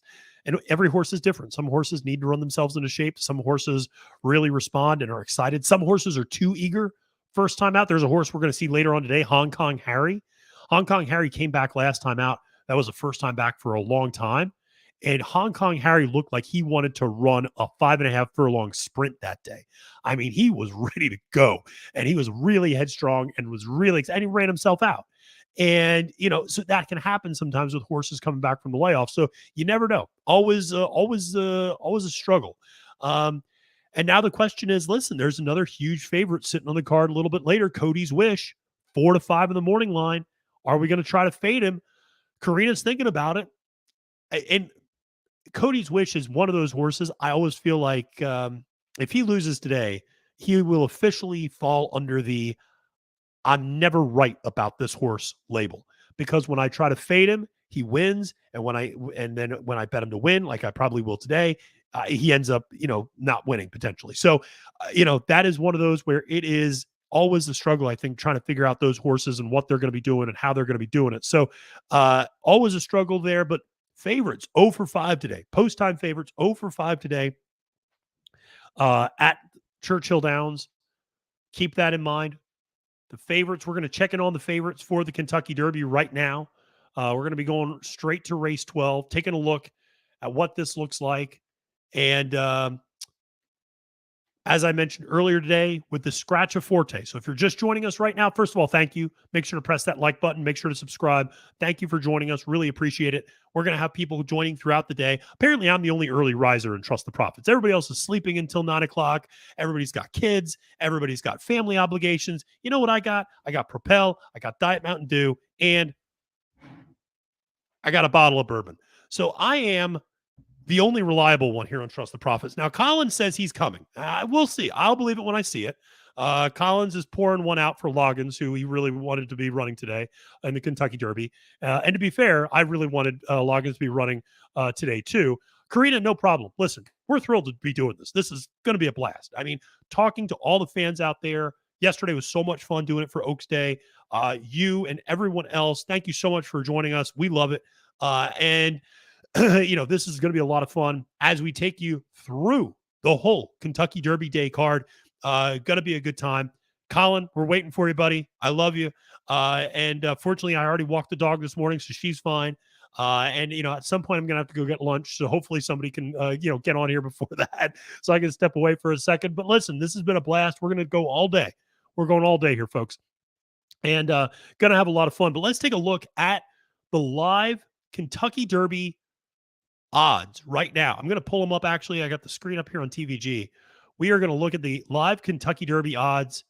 And what we see here from that one post is Hit Show, currently 26 to 1. That is the horse for Brad Cox on the inside rail, 26 to 1. Verifying, staying pretty consistent. Went from 15 to 1 to 16 to 1 currently. Two fills, taking a little bit of money. Morning line 12 to 1, now down to 8 to 1. Confidence Game, morning line 20 to 1, now at 17 to 1. Tap It Trice, morning line 5-1, now down to 9-2. Then you have Kingsbarns taking a little bit of action, 12-1 down to 9-1. Reincarnate taking a huge amount of money, morning line 50-1, now down to 13-1. So that was a horse taking a ton of money. Mage, surprisingly, a little dead on the board. 15-1 actually has floated up to 18-1. This is a horse a lot of people thought was a wise guy type of a horse. A lot of people, this is a horse that actually got a shout out yesterday on ESPN's Pardon the Interruption. Not a lot of, horses are getting shout outs on that show, but Mage was given a little bit of a shout out on that show. Thought that might kind of bring more attention to the horse, but floated up a little bit, 18-1. Disarm, 30-1 morning line, down to 25-1. Jace's Road, obviously at 50-1, is going down a little bit, but not that much. 32-1. Sun Thunder also 50-1, down to 30-1. And then Angel of Empire starting at 8-1, now down to 9-2. Listen, I guess I'm not the only one who likes Angel of Empire here. The Pennsylvania bred horse for Brad Cox, currently the favorite in the field of the 18 horses running. Raise Cane taking a little bit of action, going from 50 to 30-1. Derma Sotogake also taking money, going from 30-1, or going from, 10-1 down to 7-1. And then Rocket Can going down to 27-1. And then on the far outside, you see Cyclone Mischief staying pretty consistent at 30-1, Mandarin Hero staying pretty consistent 21-1, and King Russell down at 31-1. So that is where we are at with the Kentucky Derby odds right now. And it is, it's going to be a crazy day because we got a lot of action going on. Morning line favorite Forte has already been scratched. Tapit Trice and Angel of Empire have emerged as the co-favorites right now behind Derma Sotogake and Two Phils, who are the third and fourth choices respectively. Beyond that, you have a lot of horses around the same price. So as we talked about, Reincarnate taking a lot of money. Now that I'm interested in people. Listen, we all spent way too much time talking about these different Derby horses. I'm interested now that Forte has scratched. Now that we're seeing the odds change. Are people's opinions changing? I'm always interested in this. We have a lot.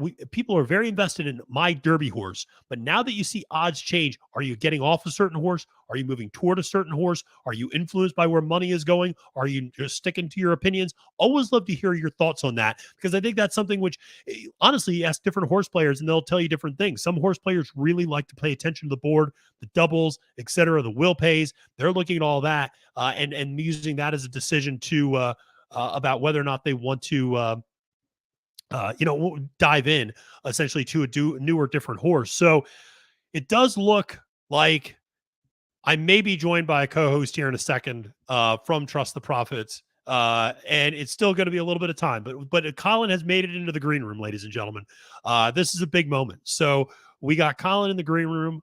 We're an hour and 22 minutes into this. People are probably thrilled they don't have to listen to my voice anymore at some point. But it is going to be really interesting to see how this all plays out on Kentucky Derby Day. Like I said, favorites are 0 for 5 so far. 0 for 5 on the day. So if you are a chalk player, this is a bad day for you. And we are getting ready for the 6th race on the card, which is the Knicks Go Stakes. That's right. The great Knicks Go is here. And you know who else? The great Colin Sheehan is also here. Colin, my man, thank you for joining me. What is going on, my friend? How are you doing? How are things in the greater Boston area? How's everything going for you? Well, it's a beautiful day. It's Derby Day, so how could we go wrong? But first of all, everyone in the chat needs to give a golf clap to Matt DeSantis, who just talked by himself for an hour and 22 minutes. that was impressive, my friend. I know you said you're a professor, so it comes easy, but yeah, trust me, everybody. No matter who you are, talking straight for an hour and 22 minutes. I work in television. Even in television, you get a 90-second break every now and then. So congrats to you. Well, thank you. I appreciate it. And like I said, yeah, my background as a professor definitely helps. Those 3-hour lecture classes were never particularly fun for anybody involved. But it's nice to have you here. Now I can start sipping on my Mountain Dew a little bit as well. There you go. How are we doing so far? How's the group doing? How's everyone feeling? Are we having some winners? Well, it's one of those things. The Chalk Fest is over, my friends, because Chalk is just getting busted up today. And so I was really lucky. I hit the winner in the race 2, Quaternion, and that kind of helped me out a little bit in some of these races and helped stem the tide. But listen, I was all in on Spenderella. What kills me is I love Fluffy Socks underneath. And then we just saw it flip around. Fluffy Socks over Spenderella. So wish I had boxed that exacta. Which I But did. So I was happy about that. okay, very nice. Well done. Well done, sir. $5 box on that. That paid $13. I thought that was pretty good. Yeah, that's real nice. Oh, $5. That's a nice payoff then. So the race before that, I posted on Twitter my picks starting in race 4. So top 2 picks, 2 for 2 so far. Unfortunately, on my pick 5, I did single Goodnight Olive. I had Goodnight Olive and Monterey. I thought Goodnight Olive would be a spot where I could get through. And unfortunately, the problem was that Goodnight Olive could not get through. No. Just boxed in, and I've never seen, that was a pretty bad box the whole way down. Just could not, between the horse in front and the horse directly to the side, Irad just had no place to go, and unfortunately put himself in that spot where he needed a break to get out. And you had a small enough field, I felt like, there on the backstretch where he was forwardly placed that he could have got her out. But what are you going to do? Yeah. That was a tough one. I mean, I was calling that race live, and that was, I mean, you just saw it, and it was just like, oh, he's just getting her. I mean, there was just nowhere to go. Nothing ever opened up. I mean, you could tell she was never into her stride the way that she should be. And I mean, he just kept trying to find and weaving her around and trying to find something. Is there something inside I can dive in? Can I get between Wicked Halo and Monterey?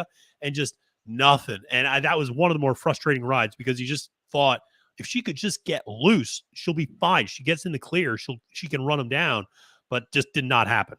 And if there's anybody on a horse that you expect to push the other horse out of the way, it's not that, right? So don't you know it? I think he knows that he's got too many viewers on him on this day to do that. So absolutely. But ladies and gentlemen, we yesterday we were joined by 1/3 of On the Wrong Lead, and he said he was going to drop in for a little bit, and he stayed for 4.5 hours. Today, I am going to be joined by the second third of On the Wrong Lead, Caleb Knight. Caleb, what is going on, my friend? And are you planning on staying for 4 hours and getting drunk on the live cast? I don't think I'm planning on 4 hours. I can't promise or deny the second half of that question. But, depends how the races go. Fair enough. How are you doing so far today? Doing okay. Yeah, I mean, it's been some good racing. It's been a lot of beaten favorites, which is generally nice. I was kind of on the wrong side of a couple of those, unfortunately, but hit the pick 4. I did miss leg 1 of the pick 5, but hit the pick 4 there, which was pretty nice. But yeah, it's been an interesting day so far. Yeah, no, it has. I mean, yeah, you're right. Favorites getting beat pretty, soundly, or not. I shouldn't say soundly, but getting beat, and pretty shocking stuff. I don't think we've had a post-time favorite win yet, actually. So over 5 on post-time favorites. So that's something certainly to keep in mind. I think you're right. That's kind of crazy. It is. Because it was Federal Judge in the first race over on Yeho, and then in the second race, Quaternion was I think the second or third choice, and so it was. It's been one of those days, So interested now. I have both you guys here. The news of Forte scratching, obviously, really big news that broke this morning. Had been, obviously, if you're on horse racing Twitter, had been speculated about for the last 48 hours, ever since we all saw him take that misstep on the track while galloping. Colin, I'll start with you. What are your thoughts on this scratch? Does this change the way you approach the race, change the way you bet the race? Because now money is going into very different horses. Angel of Empire now the co-first choice with Tapit Trice. So interested, does this change the way you're thinking about this year's Kentucky Derby? Well, I wasn't huge on Forte. So for me, you remember all the times I said I pray for chaos? We got the chaos. We just had to wait till the morning of. Yeah. The negative is for us on the Trust the Profits. When we did our roundtable, we all loved Angel of Empire. Unfortunately, that's where a lot of the money is probably going to go now. And so how does it affect me? Well, it affects my option of, how low is Angel of Empire going to go? And at what point do you sort of change paths? Now, I've kind of been on the Dermisotogake on top train along with you, Matt, for a while. He's also taking money too. So the negative effect is we thought Forte would take a lot of them. And where's Mattress Mac going to go now too? Is he going to go to Angel of Empire, and now you're going to have it even shorter. I think someone had told him Tapit Trice. I heard that on the Steve. Let's hope. Yeah. So that might be where that money goes. So the biggest impact is really, to me, where the money's going to spread out for not being on Forte. Yeah. And that'll be something to keep a close eye on. The other part of that, I think I saw Irad move to Cyclone Mischief. Is that true? He did. That is correct. Yes. Yep. So good, because he's been terrible anyways. So No, I joke. But yeah, I think the biggest thing for me to watch is the money, and that's going to decide. Right now, I'll put it out there on my tour de force here on Trust the Profits. I have a tri-box key with Angel of Empire. Don't forget to get your bet in. Yep. I had to switch that up. And so I got Angel of Empire as the horse that I kind of considered getting at least 1, 2, or 3, and then used a bunch of horses underneath. Nice. So the money is probably the biggest impact that I'm paying attention to. Yeah. Now, Caleb, I know you were on Derma Sotogake. That was your top choice. That was your first draft pick in our Kentucky Derby fantasy draft as well. Congratulations for drafting a team that has not scratched out yet. So on one hand, amazing prognostication skills by you, just like knowing what horses are and are not going to be running in this race, because all the rest of us have had various, in many cases, our top choices scratched out. But so I know Derma was always your top choice. Derma now 7-1 on the morning line. Does that affect the way you're going to approach this race from a betting standpoint or a handicapping standpoint? I mean, just your thoughts on all these scratches and how it changed the complexion. So for me, it kind of, to Colin's point, it's disappointing about Forte scratching. Just because you never want to see the favorite scratch from the Derby, especially over something that may or may not be minor. I mean, I don't really know. But the more disappointing part of that is really just from the wagering perspective. I didn't like Forte at all. I think he was going to run fine. I think he would have ran 3rd through 5th maybe, but I was not using him in the top 2 slots anywhere. So from my perspective, I mean, him being scratched definitely kind of sucks some of the value out of the race for me. With that being said, my opinion of the race hasn't really changed. It's just maybe I'm a little less enthusiastic to bet it now. I still think Derma Sotogake is head and shoulders above this group. And going into that race, he was essentially my only, ABC wagering terms A kind of horse. And then, the other, horses that I was considering maybe more for like B's or backup types would be Angel of Empire and Two Fills. So my opinion hasn't really changed. It's just a little more disappointing because I think the price on both Angel of Empire for sure, and then Two Fills and Derma Sotogake remains to be seen kind of how much more money they take. But I do think that Tapit Trice and Angel of Empire are the 2 horses that are going to be see the biggest reduction in their value, most likely, from Forte getting scratched. Yeah, both of them are currently at 9-2 with the odds right now. Obviously, that's a much bigger reduction for Angel of Empire, who was 8-1 on the morning line, now going down to 9-2. Tapit Trice basically holding steady, 5-1 morning line, 9-2, and then you saw Two Fills going down to 8-1. And Derma Sotogake going down to 7-1. So a little bit of reduction there from the 2 of them. The biggest mover, actually, and Colin, I thought of you, the biggest mover is Reincarnate, who is 50-1 on the morning line. I think we all thought that was not a great price for Reincarnate on the morning line. And we thought Chase's Road maybe should have been 50-1 and Reincarnate should be 15-1 perhaps. And seems like the public has corrected us on that and corrected Mike Battaglia on that. So, but Reincarnate has gone from 50-1 down to 13-1. And so it seems like there's a lot of people who are interested in Reincarnate in this spot. You were pretty high on this horse earlier on in the Derby Trail. And he had legitimate trouble in that Rebel Stakes. And I think you and I both thought he was going to come back pretty strong in the Arkansas Derby. And he didn't. But interested in your thoughts on him really dropping down in value today. Yeah, then you talked me off. Oh, go ahead, Caleb. No, go ahead, Colin. Go ahead. I was going to say, then Matt talked me off of him. So in my head, I tend to be like, Matt's much better at this than me. So you start questioning. About that. But we talked about that in our 5 fastest minutes or the round table, right? Or it was actually the post. We've done so much. I'm like, I don't know. It was on one of our damn shows. One of our damn shows, you guys asked who was the bad odds. And I said, easily Reincarnated. I mean, at 50-1, that was just sort of nonsense. Even if like 20, even half of that would have been okay. So I'm not too surprised by it.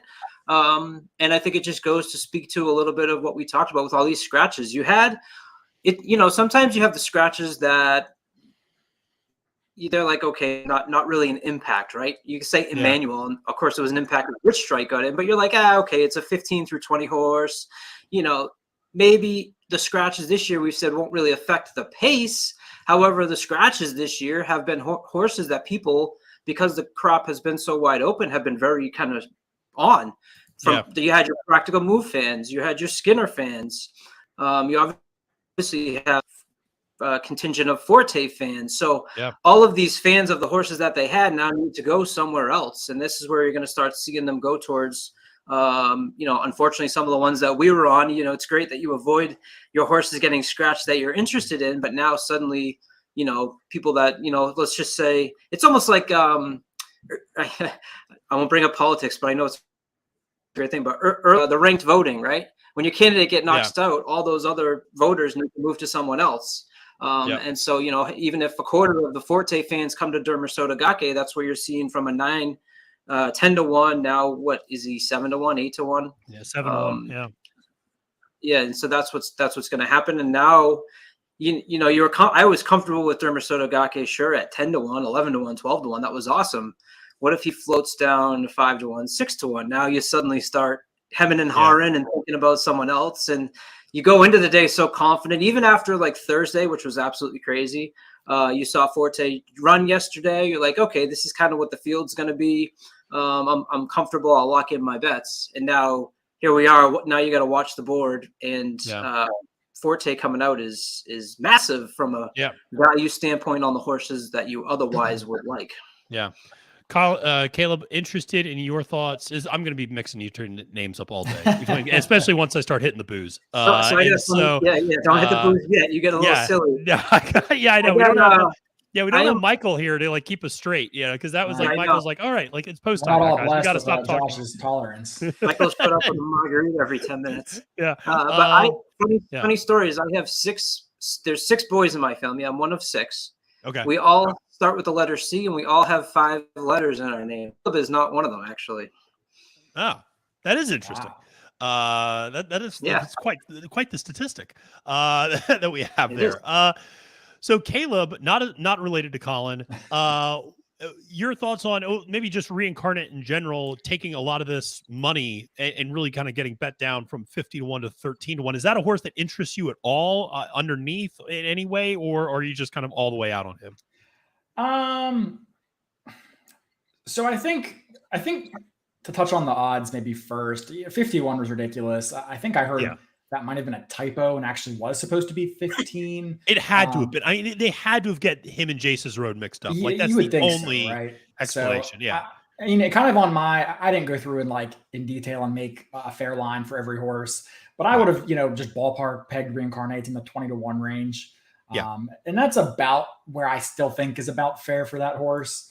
I think there's positive things to like about him. He has proven speed in a race that kind of lacks a true pace setter. He's not a need to lead type. He did have legitimate trouble in the Rebel. His Arkansas Derby wasn't that good. And that's kind of the race that leaves you scratching your head a little bit. It remains to be seen if he can, really improve on the stretch out to another eighth of a mile here. So I'm not going to talk someone off if they like him. I think Johnny V is one of the best riders on a stage like this. Yep. I think he's going to give an aggressive ride, and Reincarnate should get a good trip. Whether he's truly talented enough to win this race, I don't know. I won't have him on top anywhere. I can say that for sure. Whether he can work out a nice trip on a moderate pace and then hold on for a piece. I mean, I could tend to see that. I think 13's a little low, but I can see him getting a piece. Yeah. Well, we're actually, so I always love talking Derby with you guys, but we are actually getting close. We are 6 minutes to post here to the Knicks Go Stakes. And I hope people tuned in last night to watch the live stream of you, Josh, and Mark as you guys went over the Derby Day card. And right now, looking at the odds, apparently my dad is betting this race because Baby Yoda is currently the favorite. And my dad just likes that horse because of the name. And so Baby Yoda and Masquerade are the two co-favorites, actually, both at 3 to 1. Zozo's second choice at 5 to 1, along with Cato River at 5 to 1, or Cato River. I never know how to pronounce that horse's name. And then Kapuna at 9 to 1. Caleb, where are you at in this race? And who are you looking at here in the Knicks Go? Yeah, so this is a really difficult race. I didn't have any strong opinions for horses, so to speak. My opinions in here were more or less against horses. Mm-hmm. And I'm going to start with, unfortunately, your dad's favorite horse. Oh yeah, Apparently. no, I was all the way out on Baby Yoda. You don't have to apologize to me. You might have to talk to Blaine later, but not to me. I'm hear you. I mean, there's always the medication debate on Lasix versus off, and I think Baby Yoda is a pretty prime example of a horse that is just a different horse when he's running on Lasix versus running off. If you kind of look at some of those big numbers he's thrown up, those have all come on Lasix, whereas some of those clunkers, the 4th-by-9, the 4th-by-12, including his last race where he was beaten as the 1-2 favorite, have all been off Lasix. Maybe he's just inconsistent, but I tend to think he's just not quite as sharp off the medication. So I'm going to actually downgrade him. And the fact that he's taking this much money does entice me to maybe play some verticals here, because I could see a world where he actually doesn't hit the exacta or maybe the try. Yep, I agree. Beyond that, I do like Mask Parade. I think if he can return to form off the long layoff, I think he definitely makes sense in here. I think he is a deserving I won't say deserving favorite, because I'm surprised he's the favorite, but I think he's, deserving of the respect that he's being shown. Yeah. And then, the horse I liked as a bomb was actually 3 Technique, and he is taking money off that 20-1 line. Okay. Kind of a horse for course angle, really. I think that he ran some huge races at Churchill last year, including winning this race last year. Yeah. Didn't quite translate that form to the Breeders' Cup or Keeneland. Last race just screams that was a prep for me, going 6.5 at Keeneland. Yeah. I think this was the target. I don't know if he's going to return to the form we saw last year, but if there's a decent chance or even a 30% chance, I think at the price you're getting paid to find out. So he's one that I'm interested in. All right. Colin, what about you? Where are you at in this one? I was going to say I did that same exercise as Caleb with the Lasix, but as you go through the field, they're all like that. If you look at a lot of the horses that have, seriously, because I did this, I was like, because I agree exactly what you said. This was my hardest race I thought of today to kind of come up with an opinion. And so when I'm getting into comparing horses on and off Lasix, that's how you know how many levels of candy capping I've gone through to try and figure out who I like. So I did the same thing where I'm like, okay, well, this horse isn't good on Lasix, off Lasix either. And this horse isn't good off Lasix either. I ended up in my order, let's see, I wrote it down, 12, 11, 3, 8. So I ended up with Caddo River. I know it's outside a draw at a mile with Tyler G for Dwayne Lucas. As I drop my thing here. Horse for course, kind of. 3 races at Churchill, 2 victories over the track. I thought the 8 was interesting for a bomb because I messaged this in your guys' show last night. I love Dallas Stewart on undercards on big days. Like, that's just an angle that I'm going to find and I'm going to play. That doesn't necessarily mean win, but I would absolutely include him first, second, third, just because on these days he tends to have at least one that comes through and gets you a nice price to kind of balloon up some of this stuff. I did like Baby Yoda and the 11 Kapuna, who I think is going to be forwardly placed. I haven't paid as much attention today. Are we still thinking the track's playing fairly fair? Do we think early speed is still where we want to be? I think so. I mean, you want to be forward. I don't think you want to be coming. You don't want to be red route 1. So you don't want to be coming from the way back. I think as long as you're mid pack or kind of close to it, you should be okay. I know Chase Sessions really believes, because he messaged me about this privately. So that's what I know Chase is serious when he's like, messaging me on Slack about things. But Chase is really convinced that the inside rail is dead on the back stretch, that he thinks the rail on like dirt sprints is really dead. And so I don't know about that. I mean, he was kind of on that really early yesterday as well, and kind of was talking about that in the chat as well as like afterwards. So maybe, but I don't know about that. I'm not as convinced necessarily on that one. So I think the track's playing relatively fair at this point. I don't see anything. I don't see any obvious bias, but we are 2 minutes to post, and they're making their way to the gate right now for the Knicks go. And Masca Parade, who is also my top pick for this race, Caleb, is now the official favorite at 3-1. Baby Yoda 7-2.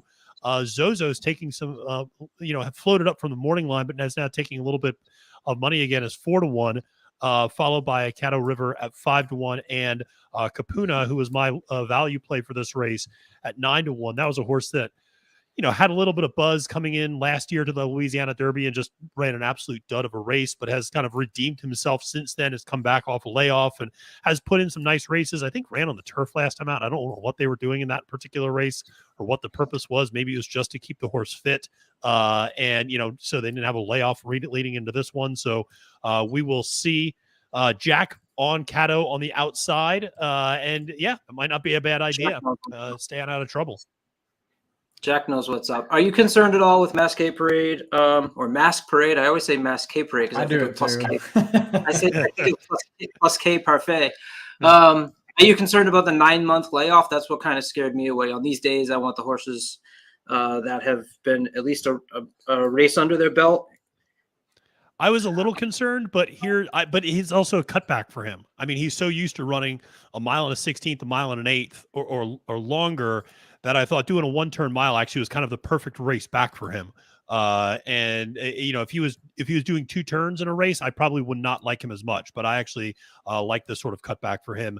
And Albert Stahl Jr. is actually a really good trainer at getting horses ready off a long layoff. And this horse has been training lights out, and he's been training for a while too.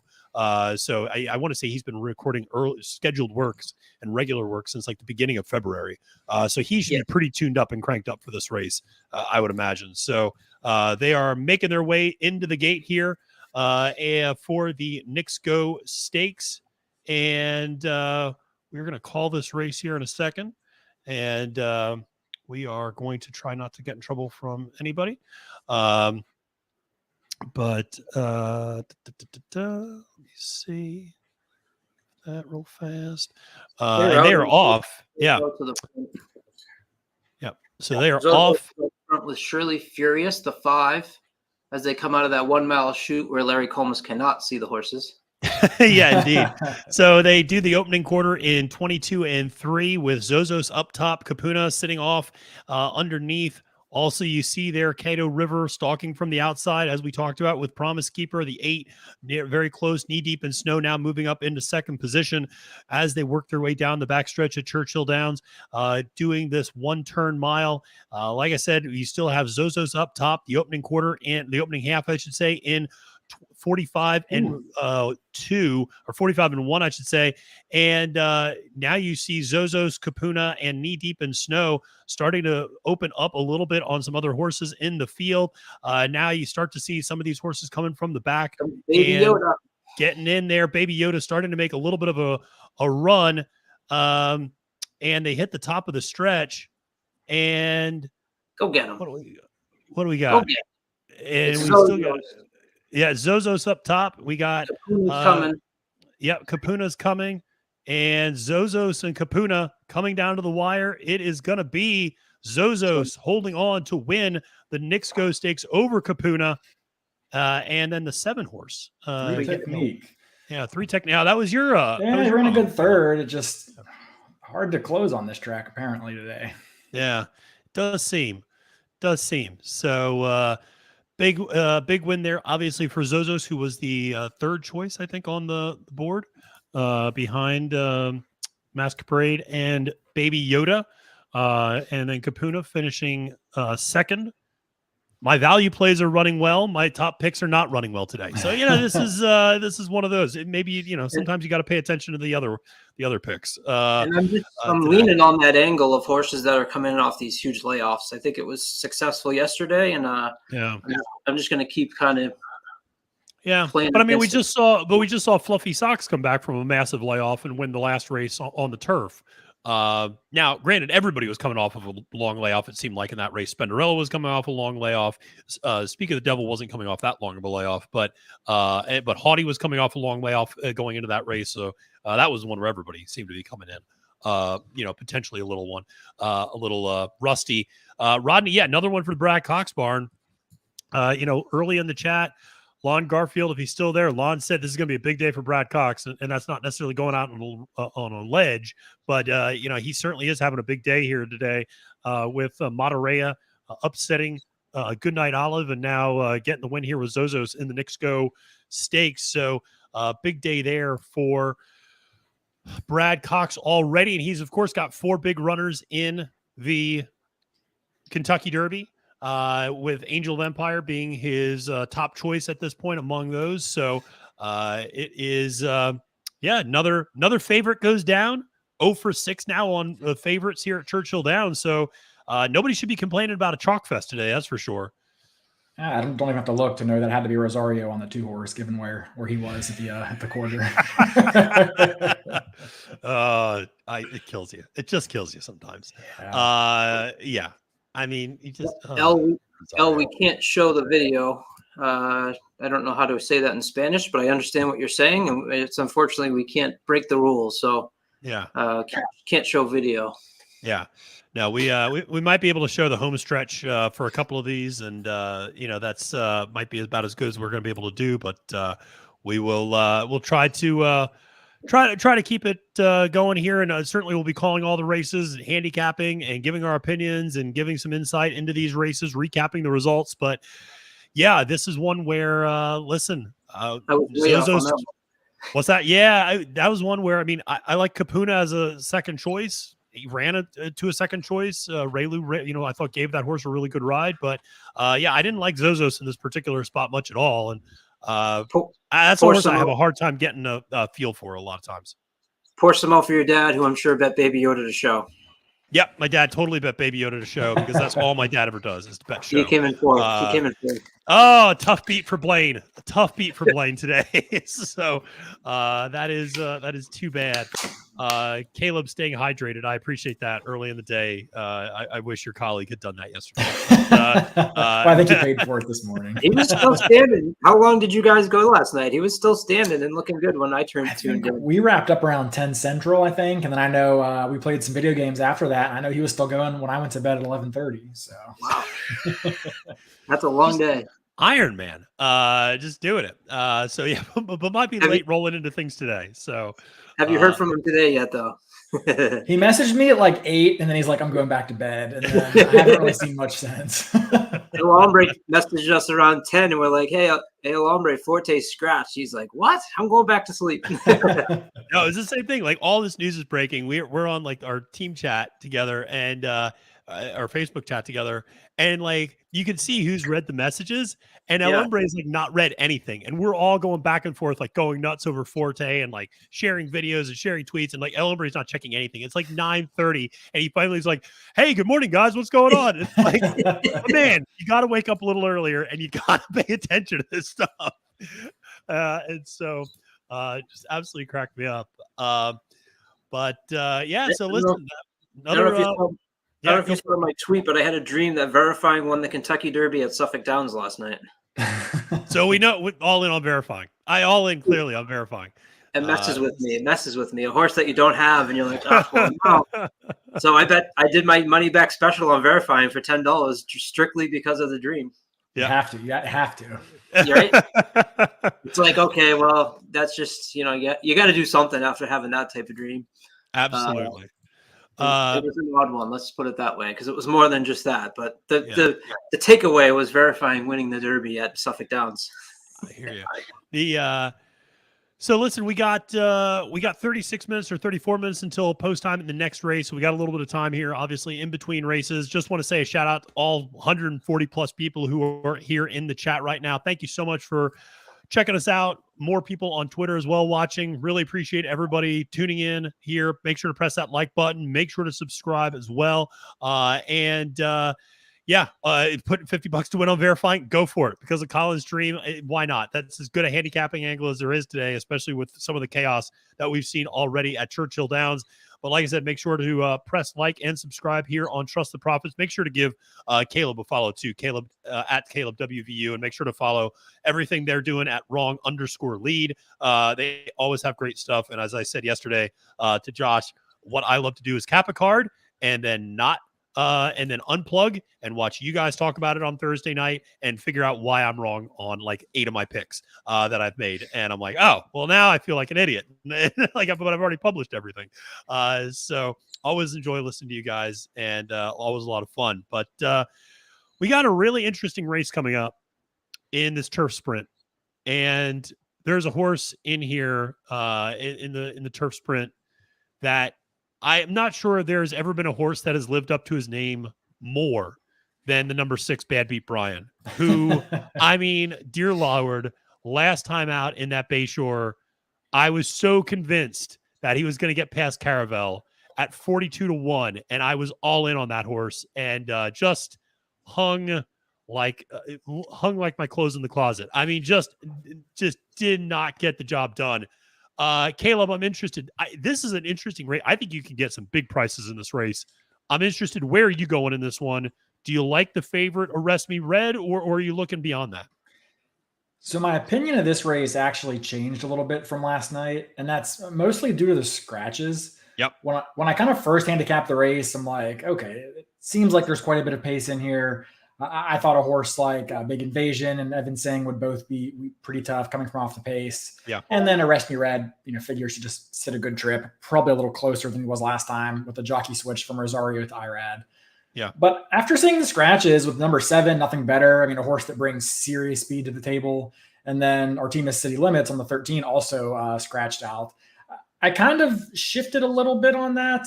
And I did warm up to using some of the other speed horses, mainly the horse you just mentioned, Bad Beat Brian. I think that this is a horse that hasn't done necessarily a ton of winning at this level, but does seem to show up at a big price pretty frequently.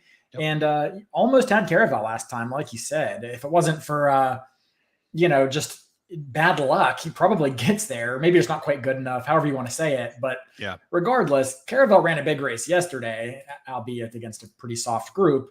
But you have to think that that's been relatively flattered. So I think Bad Beat Brian looks really good in here. And that being said, I'm still not totally pivoting away from Big Invasion and Arrest Me Red, who I think are probably the 2 horses to beat.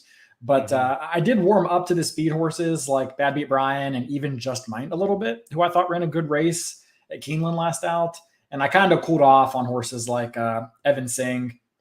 And the other who I kind of touched on was Oceanic last night, who I thought, is going to be a giant price and just, could have run better. But again, with the scratches, I probably a little more speed favoring now. Yeah, it's too bad. Oceanic was another horse I really liked in that last race as well at a big price that day also. And you're right, he's going to be coming from off the lead. If he can replicate what he did, which I don't think he can necessarily because of the caliber of field, he can sit close. I mean, he did that in the DeHaas going back over in Colonial in September of last year, where he sat like 3rd for most of the trip and then launched late.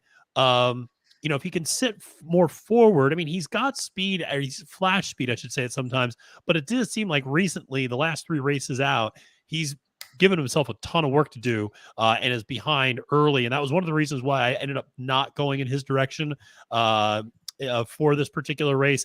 I did really like Bad Beat Brian. I mean, he was still my value play in this race. And, we'll see if he ends up getting a little bit more respect on the board this time around.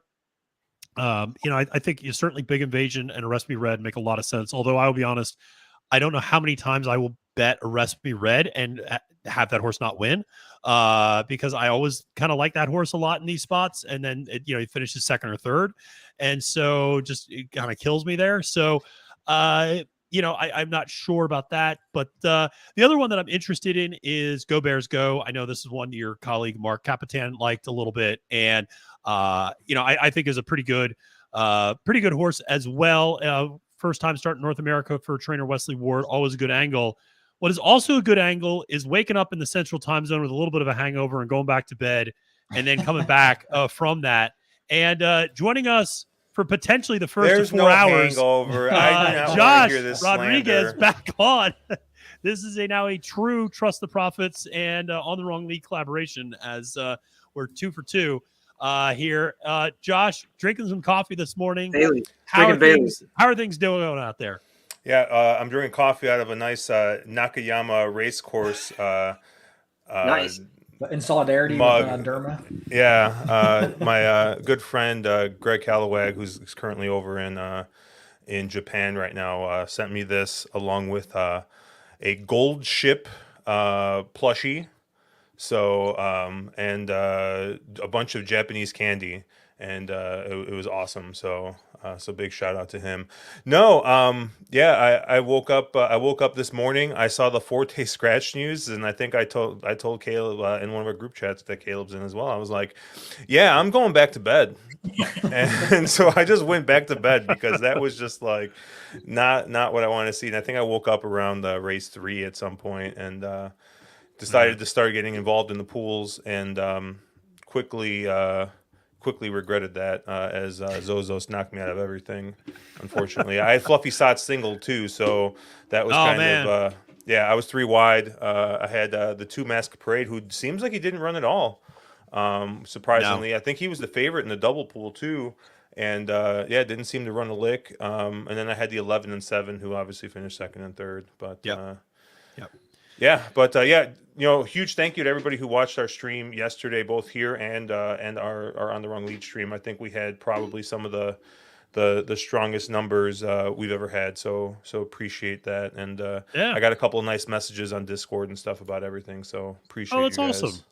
Yeah, that's great. No, that's great. And yeah, thank you for everybody watching. I was tuning in last night and watching along with you guys, and appreciate everybody tuning in yesterday. Mr. Incredible still not back today, sadly.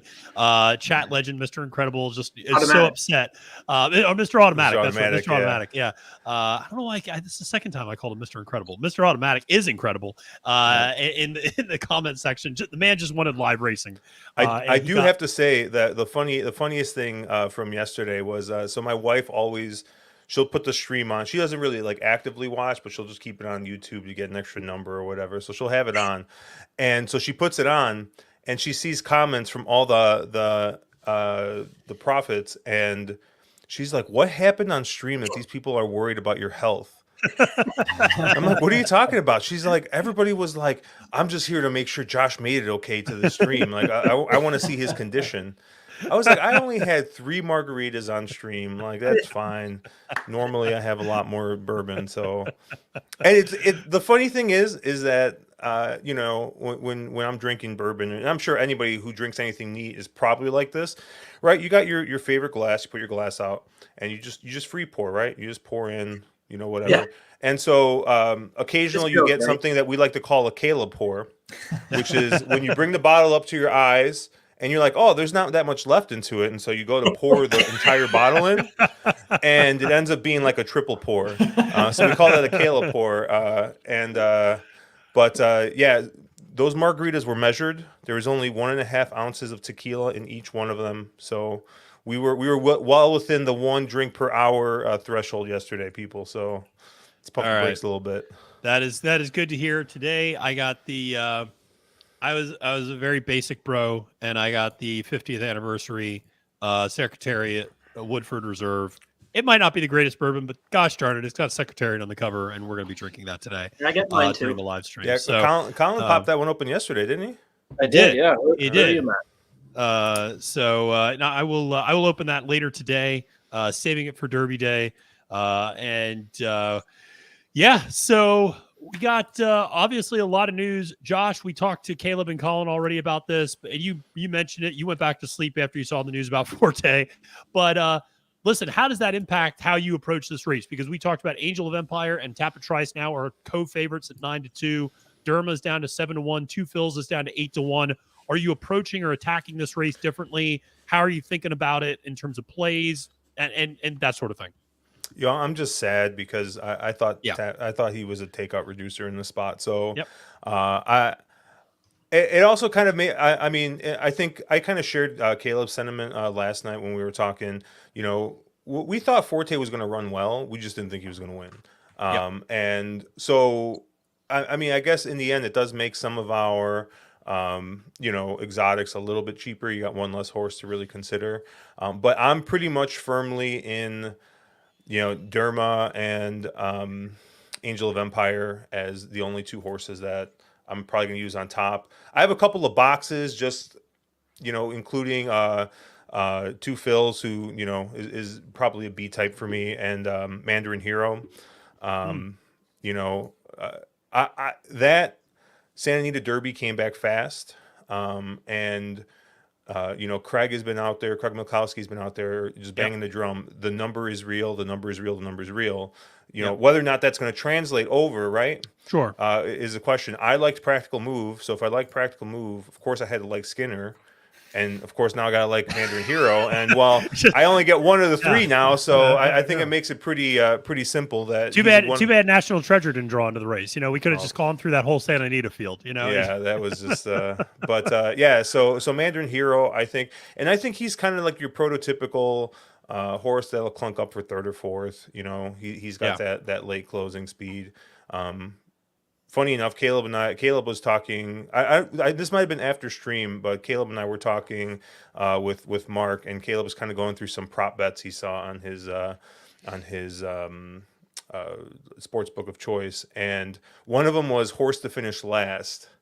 And I mean, we were just like, all right, well, it's got to be a speed horse, right? So it's got to be like Verifying or Jace's Road or something. And I thought he was getting pretty good odds on Verifying. I don't know if he pulled the trigger or if he bet any of those, but yeah, I don't know. I got a 4-horse try box with those 4 horses. I got some exacta boxes, and then I got supers built with just the 14 and 17 on top. So I will say, so we did our fastest 2 minutes shows where we had a special guest and we would ask them 5 questions, 25 seconds per question. And we asked a question, who's going to finish last? The 3 most popular responses were Sun Thunder, Raise Cane, and Jace's Road. Jace's Road was overwhelmingly the most popular answer to finish last. So I'm interested in what odds, if you remember, Caleb, you could get on Jace's Road to finish last, because I might be hammering that bet home if I can find it today. Because I have it open. Let me find it. Because I agree with you. It has to be a speed horse. I mean, that's why I guess I think Sun Thunder probably will. I don't think that's a very Sun good Thunder horse. is going to run okay. I mean, he's going to run like exactly 10th or 7th or 12th, but he's not going to run last. I don't think he's going to run last. And Raise Cane might, but I think I do think Jace's Road and Raise Cane are both plus 850 to finish last. All right. Actually, King Russell is the least favorite, I guess you would say, at plus 800. I did research on last place finishers. Oh, yeah. Remember this, Matt? I do. This is great. So if you think of Sun Thunder, 2013, it was Falling Sky.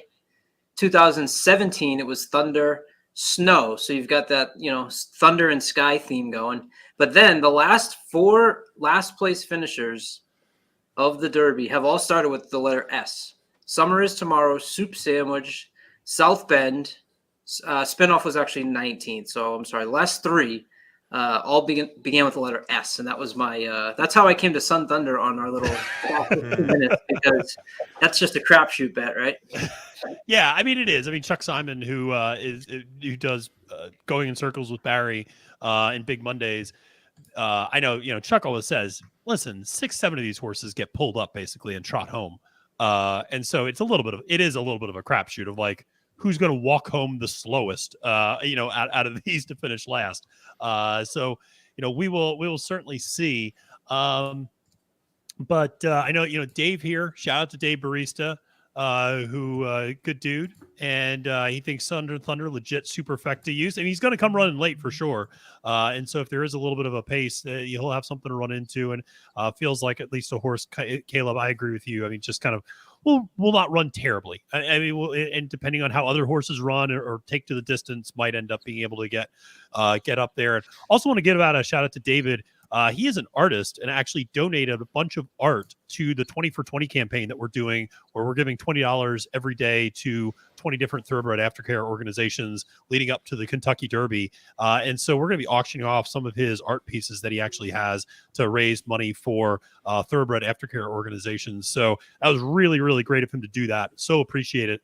And if you follow any of us on Twitter, we all kind of share, retweet stuff. But if you follow me on Twitter at Failed to Menace, you can get more information about that. And we're going to be firing off a donation after the Kentucky Derby today to the final of those 20 organizations. So always appreciate everybody here in the chat. We are zeroing in on the 21 minutes to post, not nearly as long as yesterday's marathon in between posts, in between races. Josh, we already talked to Caleb about this one. I know you are. Well, I'm not sure if I do remember what your positions were on this. I know Mark kind of like no Bears, go Bears, go. Who are you on in this race in the turf sprint? I thought this was a bit of a spread race. Yep. If you had me pick one winner, I would probably take the 11 Motorius in this spot. But that was a little contingent on the price. He was 8-1 on the morning line, obviously with scratches and the fact that the morning line was probably a little bit wrong. He's halved now; he's down to 4-1. Yep.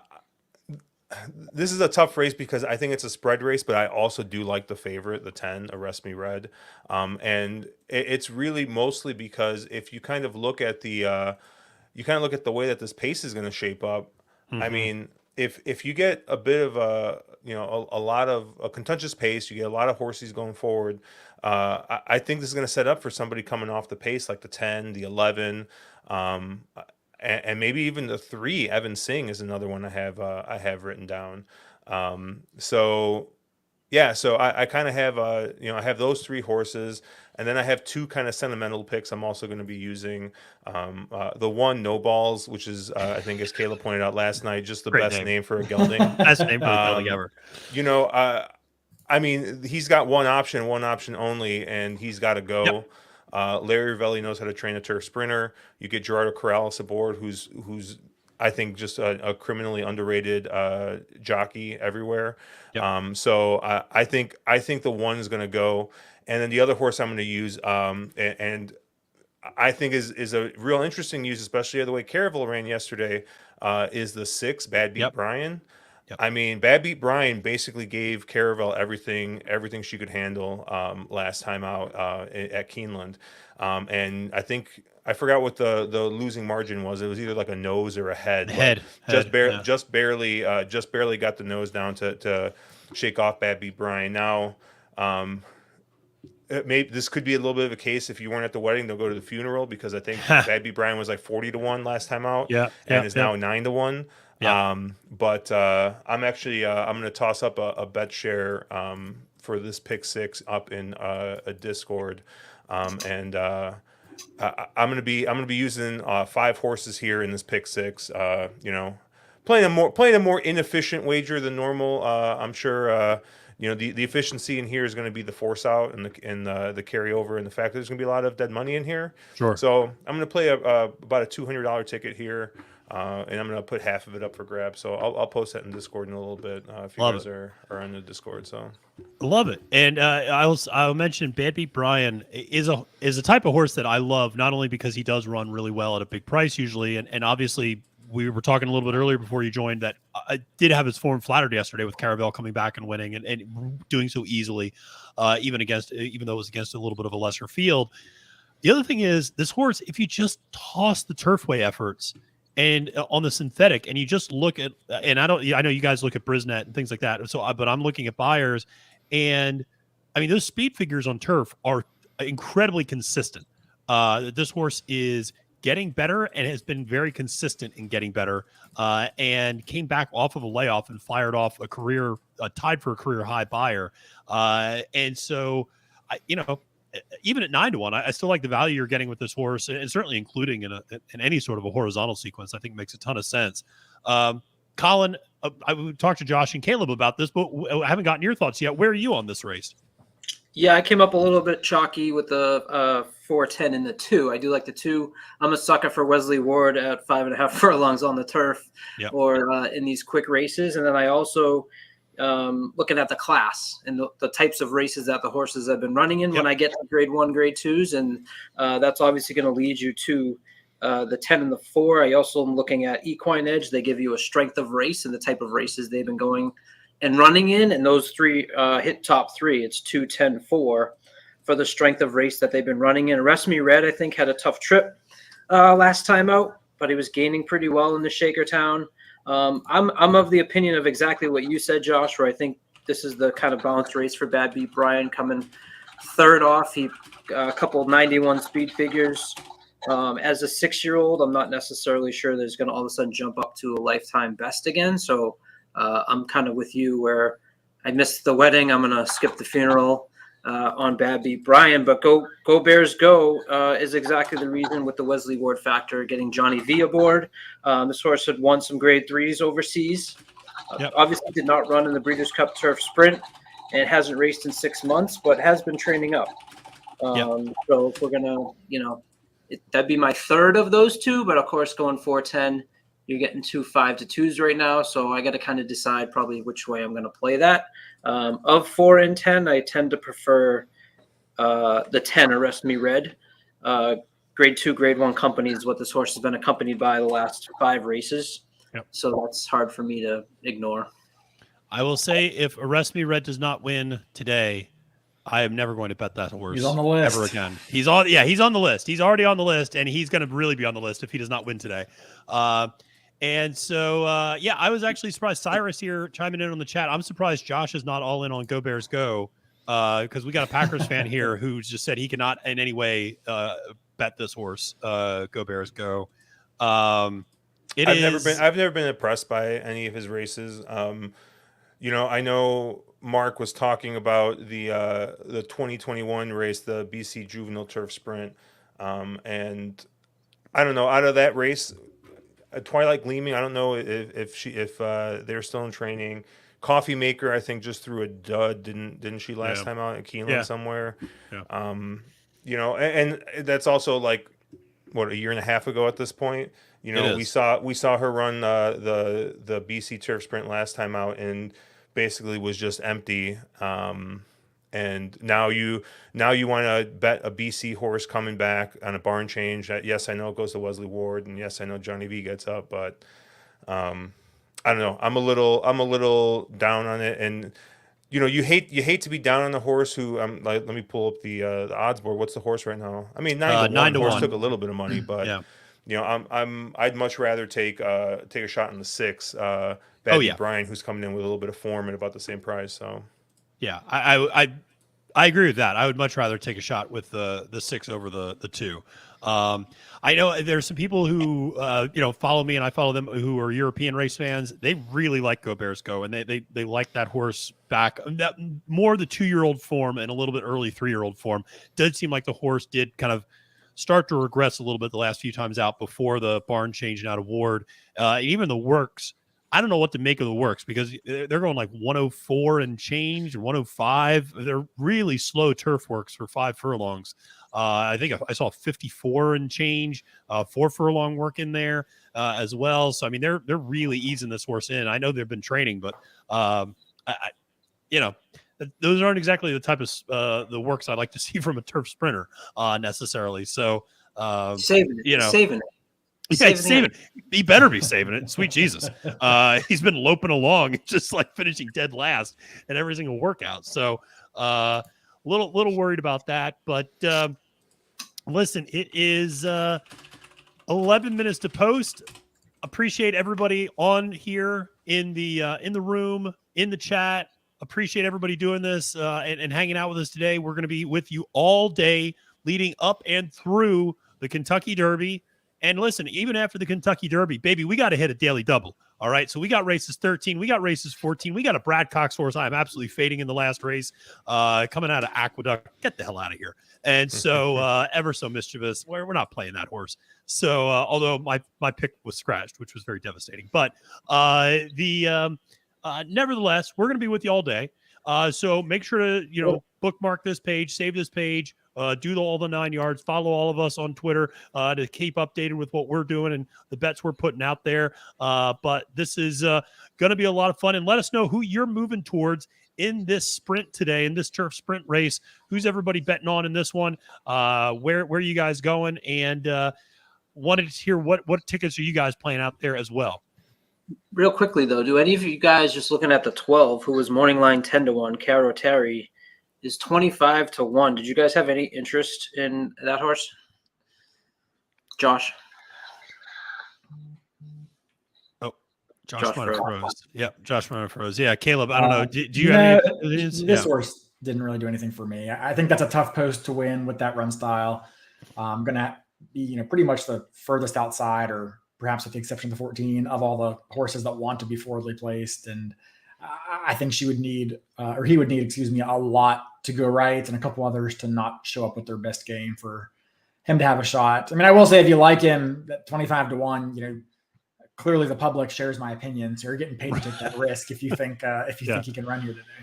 Yeah, absolutely. Right at the wire, saying that the best named horse in the race, No Balls, had a brutal trip last time.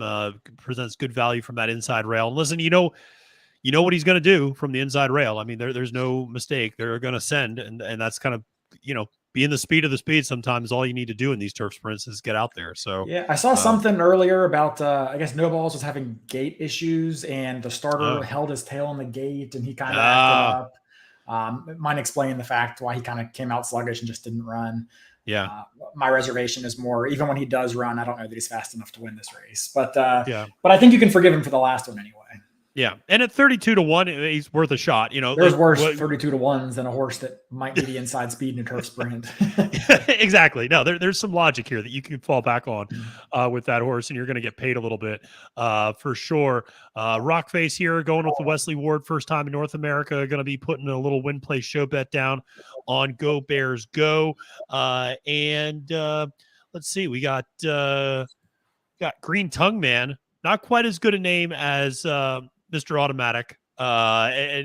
But we also had Superman Bass Fisher in here earlier, who was fantastic, who was in here yesterday as well.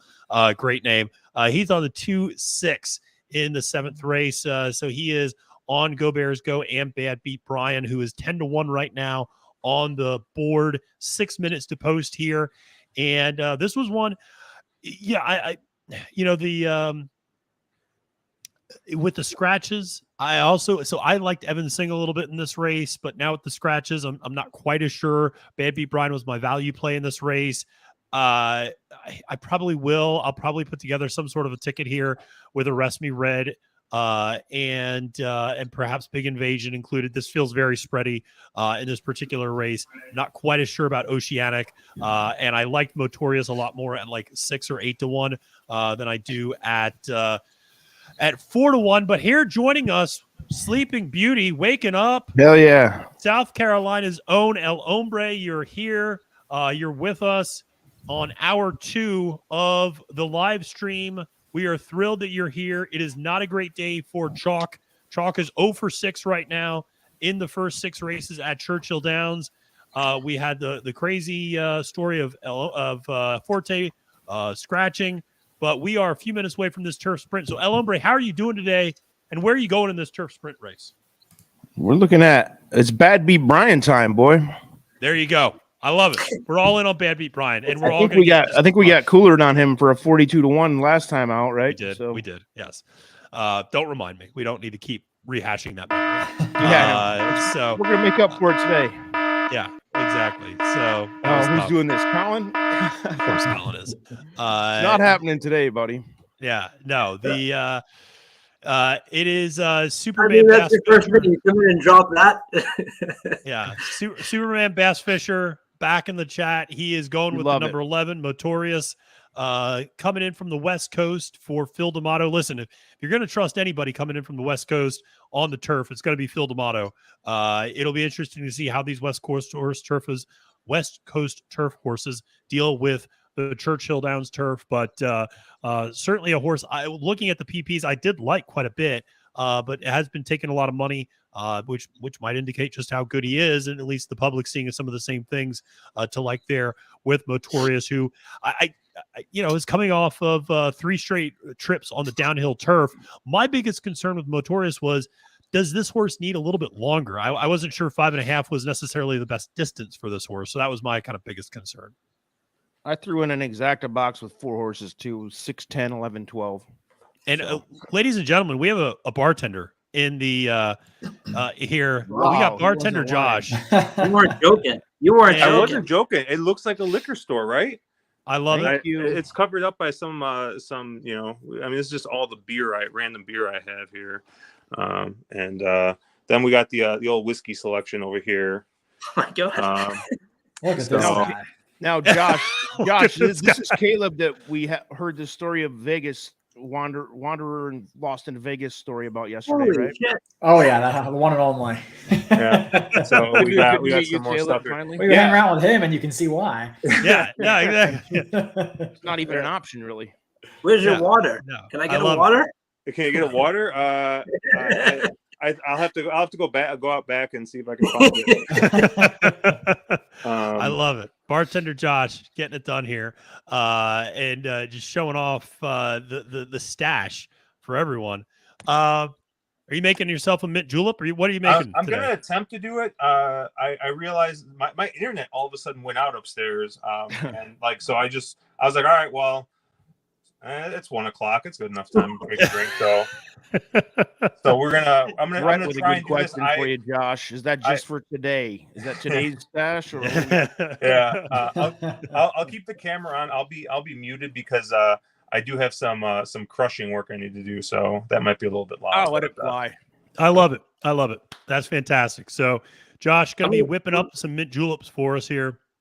Or not for us. We're not going to get any of the mint juleps. It's just for Josh. But but whipping up some mint juleps and doing some smashing there. So, yeah, we got a few minutes to post here, 3 minutes to post here in the 7th race. Colin, what were you going to say? I'm sorry. I'm going to say against my colleague's advice here, my money back special is going to go on this 12 at 26-1. So $10 to win on the 12. Hopefully, all right, can catch something. Well, if it's a money back special, you might as well take it. Yeah, take you know, that's the money back special on the 6. So I like the 12 a little bit too, though, to get underneath maybe. Yeah. So they are on the track, and they are 1 minute to post here in race number 7, which is the turf sprint here at Churchill Downs. As we've said before, favorites currently 0 for 6. 0 for 6 favorites. I'm interested, Caleb, on a day like today, where we see no favorites winning the first 6, does this start to shade other favorites that you have on the card? Somebody in the chat brought up Cody's Wish as soon as Spenderella and Goodnight Olive went down. Do you treat this stuff as independent all onto each other, or do you start going, it's just a day where it seems like favorites aren't getting it done? Does it change your outlook at all on some of these future races? I think I'd still treat it kind of independently. I think there's a temptation to sort of think like, well, maybe the chalk's just not going to win today, but right. I think ultimately they're independent outcomes. I mean, Goodnight Olive lost with a bad ride. Spenderella probably just needed one off the layoff. Cody's Wish, he should win. He looks good in there, but he also has a layoff to deal with and a pretty tepid looking pace scenario. So I wouldn't say he's invulnerable in that spot, but he certainly is a deserving favorite and the horse to beat. So yeah. I wouldn't change too much just yet. I hear you on that. So they are getting there, ready to post. It is post time, and we are. Josh is. What is he doing? He's got a bag and he's beating some stuff with it. Yeah. Oh yeah, there he is. He's doing his work there. That's all my bets. Yeah. Isn't it just easier to open a can of beer? I'm just curious. Come on, no, it can't possibly for the birds, bro. So Josh is doing work over there. God bless him. Bartender Josh is just really going to town. This is Tom Cruise and cocktail type of action that we're seeing from him. So, but Jack Woods, my shirt is Wicked Weed. It's a brewery in North Carolina. It's in great brewery. North Carolina, yeah. Yeah, Asheville, and actually was bought by Anheuser-Busch, but they still turn out really good product. It's love Wicked cool Weed little beer. spot in Asheville. Yeah, it's a great brewery. Great brewery. I went there for my bachelor party actually. It was good times. Went to Asheville, and then Wicked Weed was one of the places we stopped. That was good times. So they're getting them loaded up here for the turf sprint, and they're drawing into line here and loading them up in the 5.5 furlong turf sprint, and they are off. And the 3 gets a sluggish start and is way back early. As we expected, No Ball's going hard from the inside and gets up there pretty close to the lead. We see a couple of other horses kind of contending there with speed on the front end, including Bad Beat Brian up there pretty close. The 14, Noble Reflection, coming over, crossing a lot of horses, getting up there. But now it's going to be No Balls and Noble Reflection up on the front end. Bad Beat Brian angling out a little bit around the far turn. They did the opening quarter in 22 flat. And you have Nobles up on the front end there. Bad Beat Brian already coming under a little bit of a ride, sitting in third. Noble Reflection in second. The gray, they now launch for home. And Nobles he's finding more, folks. This is a horse that is pulling away from the field, got 11. out on the front end. Here does come the 11, indeed, but it is Nobles up on the front end. Is he going to be able to hold on? The 11 comes running, but guess what? The 11 burns money, baby. The 11 burns money, and Nobles gets the win as the inside speed. So congrats to everyone who had it. Favorites, 0-4-7 now at Churchill Downs. Nobles at a huge price, 38-1, gets the job done in the turf sprint. We said it before, there's worse bets to make than inside speed in a turf sprint race. And 38-1, the board seemed to just get a little wonky there with that horse really floating up to probably way above where he should have gone off. But dude, that was crazy. Flavian looking like a F1 driver in that stretch. I mean, he must have took 35 turns. It's unbelievable. But Flavian on the 11 there, which made a little bit of a run for Phil D'Amato Motorius. Where did Arrest Me Red finish? I'm not sure he has yet. Yeah. Well said, Caleb. Well said. So he's officially on the list. We said before the race, he's officially on the list now. Yeah. Hey, way to go! Right at the wire, getting the hit, big time. He just nailed it. And had said it in the chat before. And so congrats to Right at the Wire, getting in the, hopefully just cashing right there. And so Rockface pointing out that we did see a little bit of a pretty drastic reduction. He said Nobles was actually 65-1 right before they went off, ended up at 38-1, still getting paid pretty big. Hey, Jessica Tugwell, check it in. Jess, thank you so much for checking in, and thank you so much for hanging out with us on the channel before. She was awesome in the pedigree analysis video. If you didn't have a chance to watch that, make sure to check it out, and make sure to give her a follow on Twitter. She does a ton of great stuff with pedigree analysis for Little Bluebird Stables and her own private blog as well. Always really great content from Jess coming out. So, she can't believe it either. And that was a stunning victory, and just got on the front end and pulled away, and that was no problem at all. And other than the 10 or the 11, nobody was even really making up ground there late. The only thing more shocking, the only person more shocked than Jess Tugwell is my bankroll after that one there. I mean, just unbelievable. We'll see when Josh gets back, but I would almost guarantee he had that horse. I have never seen him not bet a Larry Ravelli, Patricia's Hope horse. And when it has Corrales up and it's cheap speed, I mean, he may have made an irresponsible bet on this horse for all I know. We'll see when he comes we're back. Dancing over here, baby. We're dancing over here. Come on, dude. We are dancing over here. We may be muddling, but we're dancing. I love it. Funny enough, my wife, who is so I wake up this morning and I'm walking over and I see my wife kind of huddled over and like staring at something really intently, which usually means that she's trying to buy something. But in fact, she was actually looking at the Naira Bet site, and the first thing she said is she's like, "I want $3 on no balls." So I got to give her the good news that she's gonna get some good money back on that one. So absolutely, I love it. And right at the wire, bringing up some stats here, some deep stats. Larry Ravelli, 34% third off. They're looking at some stats, and Jessica, also hoping. What are we playing? The name alert. Yeah. And so also we got Jess bringing up. Hopefully, this is a good start for the day for Larry Ravelli, who of course has 2 fills in the Kentucky Derby. I think all of us here actually like 2 fills to varying degrees. I think just about all of us mentioned him as a horse we're probably including underneath in our verticals. And I just think he's a really cool horse. And the synthwave, the The synthetic performance last time out was very impressive, but he's done some great stuff on the turfs, or the dirt, I should say. So just hoping for a big day there.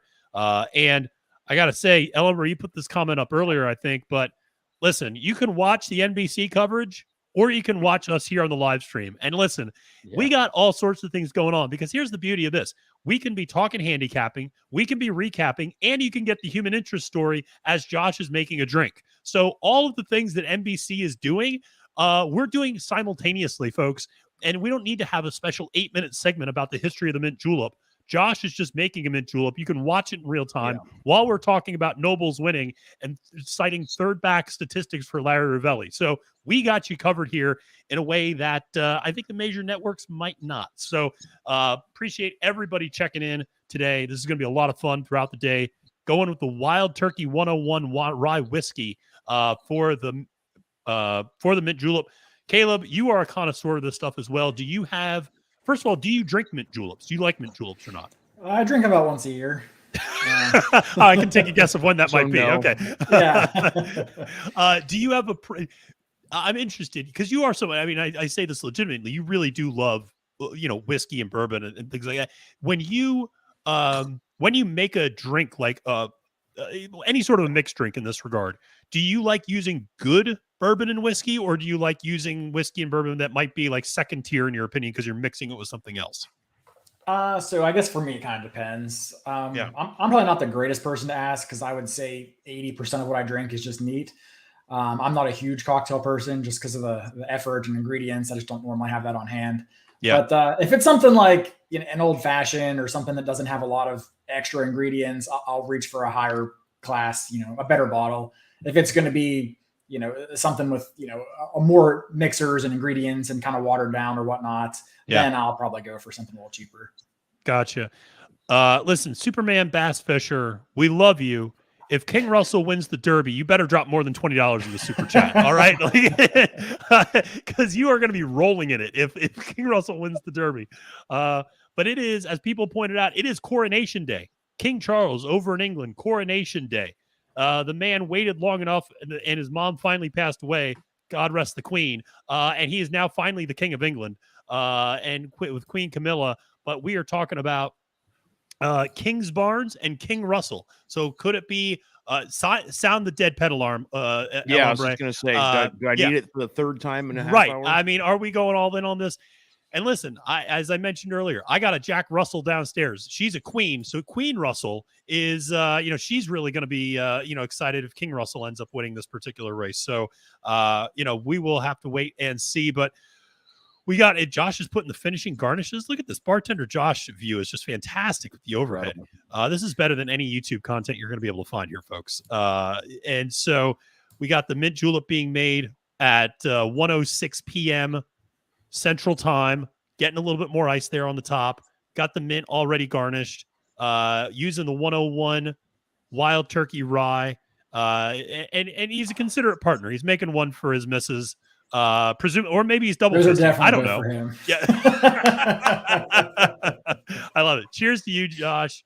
You're still muted in case you're trying to talk, but yeah, just wanted to let you know. But yeah, that is fantastic. He is going off now, and he will hopefully be joining us back again here in a little bit. So listen, we had some front end turf speed there. Hold up in the turf sprint. That's not that crazy. I don't think that's something that I would extrapolate beyond a turf sprint race in terms of like, front end speed is just going to, is where you want to be on the turf. Big effort there, obviously, from Nobles at a huge price. And we are rolling into the 8th race now and getting our way through the card. We're over the halfway point on the card. Now we have a little bit of time still, 39 minutes before the start of the next race, which is, Caleb, you guys mentioned it last night on the live stream on the wrong lead. This feels like a very watered down edition of the Pat Day Mile. I don't like you. I went through and I was like, I don't remember any of these horses. I remember Echo again and General Jim, and I'm like, who are the rest of these horses?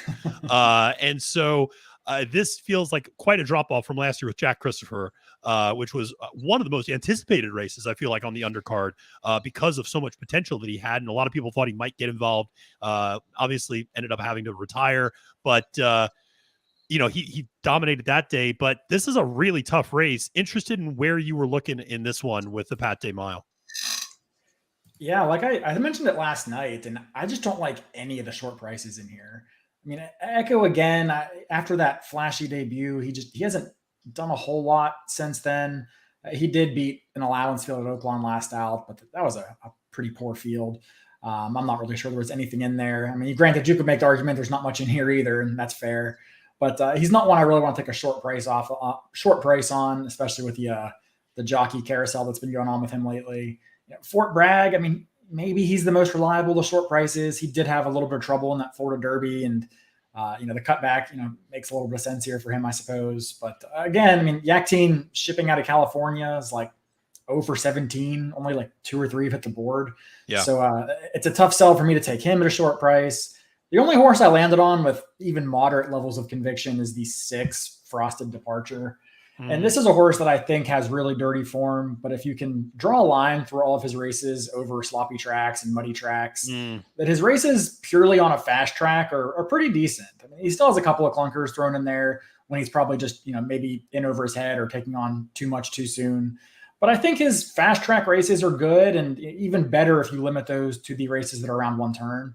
So I think he's a horse that might get kind of overlooked in here based off some dirty form. He is getting bet a little bit from 20-1 down to 14-1 right now. But he's the only horse that I found interesting at a price. Otherwise, I'll probably kind of spread my way through this one into pick 5, cover a lot of the prices, and be okay if some of the shorter prices beat me. Yeah.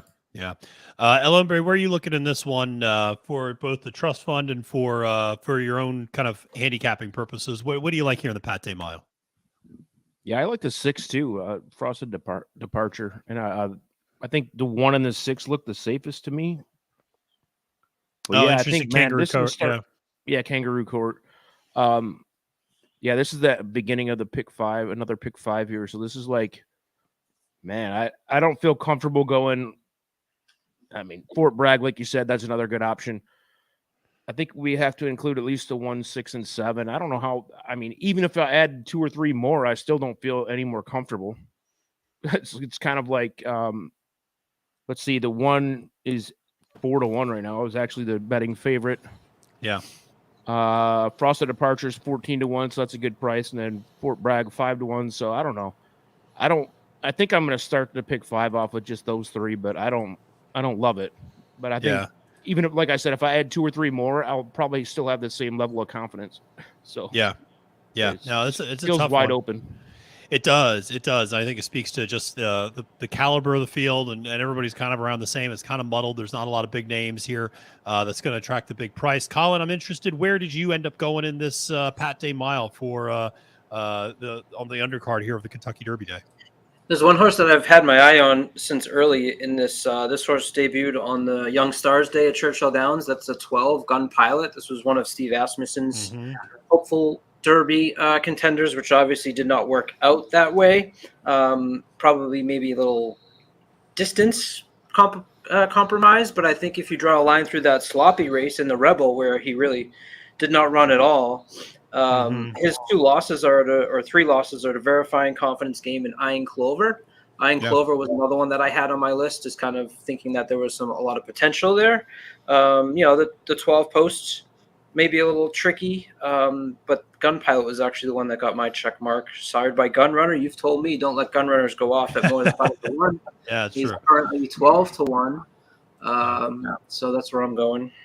Yeah, I definitely took a look at him as well. And like Caleb said, I'm not a big fan of Echo again in this particular spot for the Pat Day Mile. I do like General Jim a little bit. I know he's coming back from a layoff, and Shug off the layoff is always like super hit or miss with high variance. But I think it's important to remember this horse was second choice on the morning line in the Fountain of Youth to Forte. And I think a lot of people, or at least I shouldn't speak for other people, but I actually kind of liked his chances that day. And then he spiked to fever about 48 hours before the race and skipped a workout and ended up scratching from that race. And you started hearing rumors that he was going to, like, he recovered pretty quickly and he might go to this Tampa Bay Derby, and like Shug might get him back on the Derby trail. And that ended up not materializing, and he held him out. And it's just like, let him get ready. Presumably then for this race, they kind of recalibrated expectations for here. Now, listen, Kangaroo Court's taken a lot of money here early on from 8-1 down to 7-2. General Jim staying pretty stationary, still at 4-1 on the board right now. So that's a horse I was a little interested in. And then I'll be honest, a horse that I don't know how I'm going to use this horse yet. I might just do a show bet and don't tell anybody. But the 14 Freezing Point, that horse is way better than 50-1.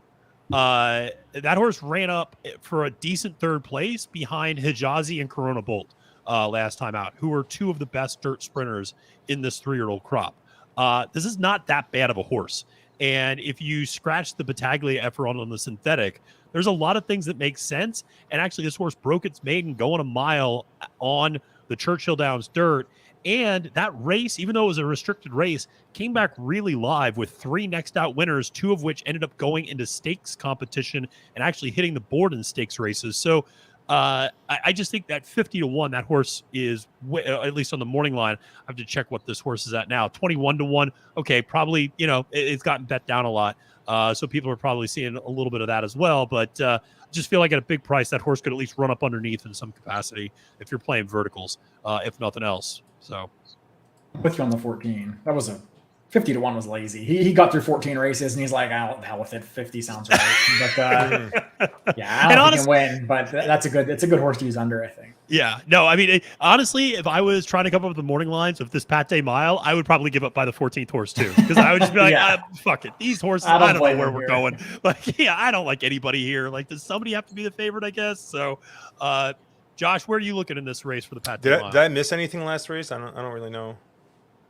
I mean, you missed Nobles winning, of course. Yeah, I heard you had a bartender on. I don't know what was going on there. Yeah, my internet finally came back. Really professional. I'm just drinking coffee over here. Was compared to Tom Cruise. Was a lot of reminiscent of Cocktail with some of the amazing moves. And somebody, I don't know who it was, but somebody has a liquor stash that is really built for a pandemic. To be honest, so appropriate. That's where it got built. One. So yeah, I figured as much. Mr. Bartender. Yeah. Funny story. One of my best friends growing up, his name was Brian Flanagan, which I believe is the name of Tom Cruise's character in Cocktail. Oh yeah, that's right. Yeah. So, this is a tough race, man. And unfortunately, I got a little lazy in this race. Because once I got to like the 10th or 12th horse, I was like, all right, a lot of these horses look the same to me. So my top pick is probably the 7 Fort Bragg coming in here. Obviously, has run in a lot of really, really big races. Originally broke his maiden going, or quote unquote broke his maiden going a mile to Practical Move, and then had to come back and win again, beating Reincarnate. And as they kept on running this horse longer, ran decent speed figures, but just wasn't able to win. So I think he's going to appreciate the cutback in this spot. If you subscribe to Optics, this is a big old Q1 square, really high on the plot. So this seems like a horse that's going to make that middle move around the turn, and does seem to have a bit of a late kick compared to some of these horses. So he's kind of my top pick in this spot. I think you're getting about 9-2, 5-1 on the horse right now. Let me pull up. Yeah, he's 5-1 right now, which I think is more than fair. I think the other Yak Teen horse, the 1 Kangaroo Court, is also dangerous. Another horse I am using in here, Inside Drawn Speed, is adding distance.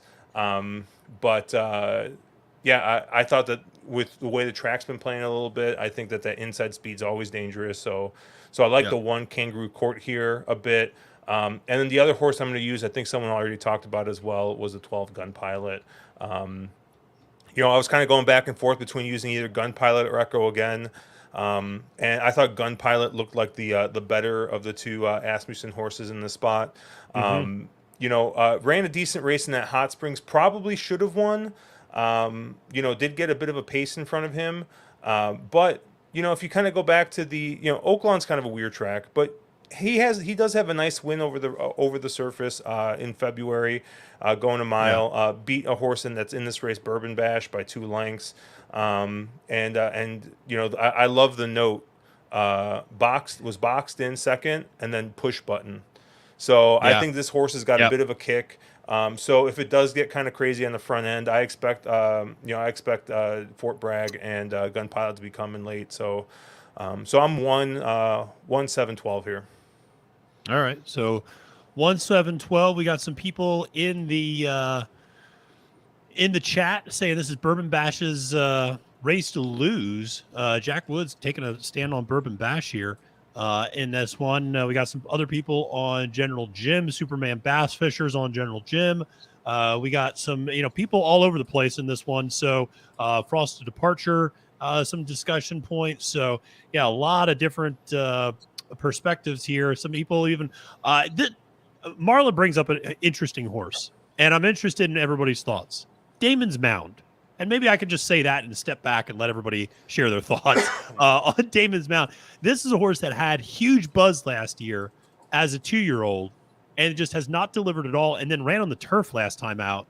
I don't know what to make of this horse at all in terms of like where this horse is going or like what my expectations for this horse should be, other than I'm not including it on any of my tickets. Colin or Caleb interested? Like, Colin, we'll start with you. Kind of, what are your thoughts on Damon's Mound, if you have any, or kind of thoughts on, how you might deal with a horse like that? Well, you're always going to get buzz on a 2-year-old that breaks the maiden at Churchill Downs by 12 lengths and then goes up to Saratoga and wins, right? I mean, that's your immediate buzz wheel of August and September for a 2-year-old. Then came back to Churchill Downs in the Iroquois, finishing 10 lengths behind Curly Jack. And then, as you mentioned, went 5.5 on the turf in a turf sprint, losing the Palisades at Keeneland. Michelle Lovell had a win yesterday, I believe, in the opening race. She did, yeah. Strong trainer. Sias stays aboard. To me, in a grade 2, I would just, like you, I wouldn't, it's not where I would be going. I was one of the ones that was impressed by this 2-year-old as well last year, but when you've only seen what he's done since then, it's hard to jump aboard when I know a little bit more consistency in the other horses, at least on the dirt and at least at the distance.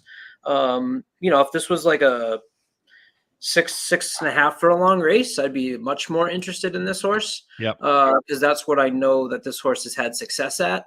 Obviously, you can tell they're kind of playing around trying to see what the horse can do by going to a mile and 16th and going to the turf and now coming back at a mile. So I'm a fade. Yeah. Yeah, I agree with pretty much everything Colin said. I just think this is not the right spot. He's a very talented dirt sprinter, and his pedigree would suggest that he's going to be a talented dirt sprinter, and his record has proven he's a talented dirt sprinter. I don't know why they're trying to make him into something he's not. He's not a turf sprinter, and he's not a router. It's a one-turn mile. Sometimes you can see these horses see out the distance on these one-turn configurations, but I don't think so. Yeah. I do not see it either. So yeah, this is one where we'll obviously see. We are still quite a little bit away from post time here in the Pat Day Mile, kicking off the Pick 5 sequence that of course concludes with the Kentucky Derby. Interested here, Mark is asking why Caleb is not talking about his horse. So what is your horse in this, either this race, or who is Mark referring to specifically? Yeah, so it's not really my horse, quote unquote, but for those of you who don't know me, my last name is Knight, Knight. Yeah. And I bet anytime there's a horse with the word Knight in his name, I throw $5 or $10 on him to win. Lugan Knight is in this race. That's true. Looks like, he definitely looks like he's up against it in here. But if a Knight horse wins at 26-1, you can be sure I'm going to have $5. That's actually who I was just looking at while you guys were talking. I was scrolling back up because this horse, I was going to give you someone to, who were we just talking about? Sorry. Lugan Knight? Lugan Knight? No, before that. Hold on. Oh, Damon's Mound. Damon's Mound. I was like, what's a comparison or someone else if you wanted to play a long shot other than Damon's Mound? Lugan Knight was actually the one that I was looking at because this horse did have a really good mile win up at Aqueduct. posting a 94 Brisnet speed figure. Comes back in the Gotham. That was a muddy track. So perhaps you have a reason there why you might toss that race. And then in the last race, had some trouble and was up against Corona Bolt in a 7 furlong race. So stretching back out to the mile, I'd be more interested in a horse like Lugan Knight than I would be a horse like Damon's Mound. Yeah, I think for sure between those two, I definitely would, choose Lugan Knight there. Listen, Simon letting us know some of the overseas action going on. One of the Kings came in second today, got beat by a horse named King of Conquest. Listen, Kingsbarn's King Russell Exacta. Just box it up right now. That's where we're going in the Derby. Coronation Day for King Charles. This is what's happening. So that is. I mean, take it to the bank at this point. If King Russell wins today, I will jump off the Brooklyn Bridge on a live stream. It is a long ass drive for you to reconsider that from where you are right now. So I'll fly up. I'll get a ticket. Yeah, he'll fly up. Yeah. So I don't need the money anyway. Once I'm done with that, right? King Russell. No, we're gonna get a super chat from Superman Bass Fisher if King Russell wins. So that'll pay for his flight.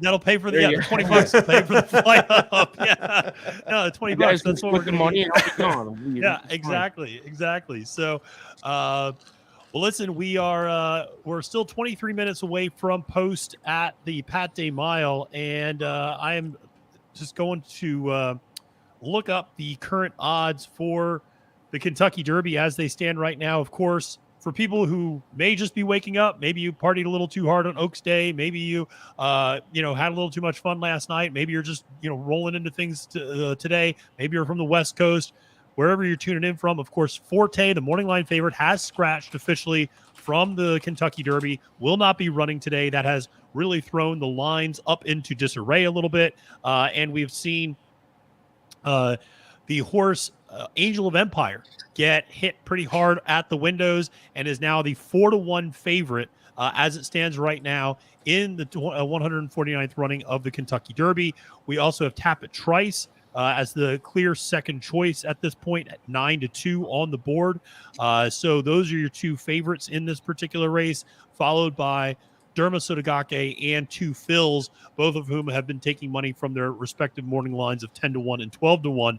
So, obviously a lot of shakeups here in the big race. I'm going to ask you guys a question related to the Derby since we still have a lot of time in between before we get to the Pat Day Mile. Gun to your head, and hopefully that doesn't happen, at least not on the live stream. Or ever, really. I mean, this means El Hombre goes first, right? Yeah, El Hombre is going to go first. We're going gun to the head, yeah. The El Hombre doesn't screw around. He goes straight to the darkest place. And listen, if gun to your head, who is going to make the lead going into the first turn of the Kentucky Derby? All right, so El Hombre verifying. Colin? I'd have to agree with that inside post, yep. Okay, Caleb? I'm going to say Jace's Road. Josh? I think it's either going to be verifying or Jace's Road, so I'm not going to have much different between the two of them. Okay. I just to play contrarian, I'll say maybe Reincarnate it gets there. But I would agree, verifying from that inside post seems like the logical. He has to, or he's done, right? I mean, that's his. I mean, unless somebody really guns it from the outside. We should remember Irad Ortiz Jr. now aboard Cyclone Mischief because of the scratch on Forte. Irad might just decide. Say, Matt, does that seem like a downgrade at this point, though? I mean, with Irad, the way he's... I don't know. Irad got the big win on Fluffy Socks, and by the way, he's styled on Gaff too, which you got to move that up, right? Yeah. No, and he celebrated big time winning that. He did. One. That was personal. You could just feel it. Oh yeah. After Kyler didn't let him out on Goodnight Olive in the previous race. Yep. No, that was very personal. Irad doesn't like his own music when he gets it. And so, which, nobody ever does. But I'm a Tyler fan, so you got to love that. Yeah, no, I don't mind it. But yeah, that was a very big win there for Irad to get the job done on Fluffy Socks. But yeah, I mean, obviously Cyclone Mischief's got one goal, which is just go like hell from the 22 or 21 post to try to get there. But he's going to be breaking from so far outside. Verifying has the inside rail. Will be interesting to obviously see that. But I'll follow it up with this question. We'll go in the same order: El Hombre, Colin, Caleb, and then Josh. El Hombre, slow pace, moderate pace, fast pace? I think moderate to slow. Colin. I would say moderate to fast. Caleb. I just think moderate. Josh. I do think we're going to get a bit of a faster pace than what it looks like directly on paper, just because of the number of horses. And I mean, look if I'm Brad Cox, I'm sending both Verifying and Jace's Road because you got the best closer in the race. I mean, you need pace in front of it, so you got to send both of them. So I think we're gonna get a bit of faster pace. I think you'll probably get pace from one of the no hopers as well, maybe Cyclone Mischief or Confidence Game. I'm offended by the no Cyclone Mischief being called no hoper. Come on. Everybody actually likes Cyclone Mischief. It's not even a bit. He does like that. I won't go crazy with that, but a little bit. I mean, hey, if Cyclone sits off the pace, you upgrade him a little bit more. I just think that Dale's going to tell IRED to just go, but I don't know. We'll see. I just like him a little bit more than the bottom half of the no hopers. I think he's got more hope than most of the no hopers. How's that? I mean, he's probably the 12th or 13th best horse in the race. I mean, that's right. Yeah, I would say that. Maybe even like 10th to me, but definitely I put him above. I want to put him above your guy. Who? You? Why am I drawing a blank on him? The Japanese horse or what? The California horse that was scratched yesterday. Oh, Skinner. Practical Move. Skinner. Practical move. Well, Practical Move nobody liked, but I mean, everybody was playing. I thought Josh liked him. Oh, I love. Josh did like. He was my top. He was my top pick going into the race. Yeah, so dude, that is wild to me. But Barry loved Practical Move as well. Practical Move for me. That's wild to me. He was a very polarizing horse. Yes, I agree. Very polarizing. I like Tapit Trice. Everybody else on this hates him, so I think. I don't love him at the new price here, but hey, we got Kelly in the chat. Kelly, all over Tapit Trice. She loves him. She's been commenting on all of our videos. So Kelly, thank you so much for watching all of our content here on the channel. She's always been consistent on Tapit Trice in her comments. She's been on that horse for a while. So this kind of is sucks that 2 or 3 other big money taking horses are out now because Tapit Trice is going to be a price that's going to be hard to bet now. But I still like him. I mean, yeah. And we got Henry in the chat. Henry loves talking pedigree. Absolutely loves talking pedigree. He's going to be beating General Jim here to honor his Grand Dam Havre de Grace, who, of course, we just saw pass away not all that long ago. And that was, obviously a tremendous horse, 2011 Horse of the Year, and who just recently passed at 16 years old. So it would be a little bit of a cool story if General Jim was able to win the Pat Day Mile here.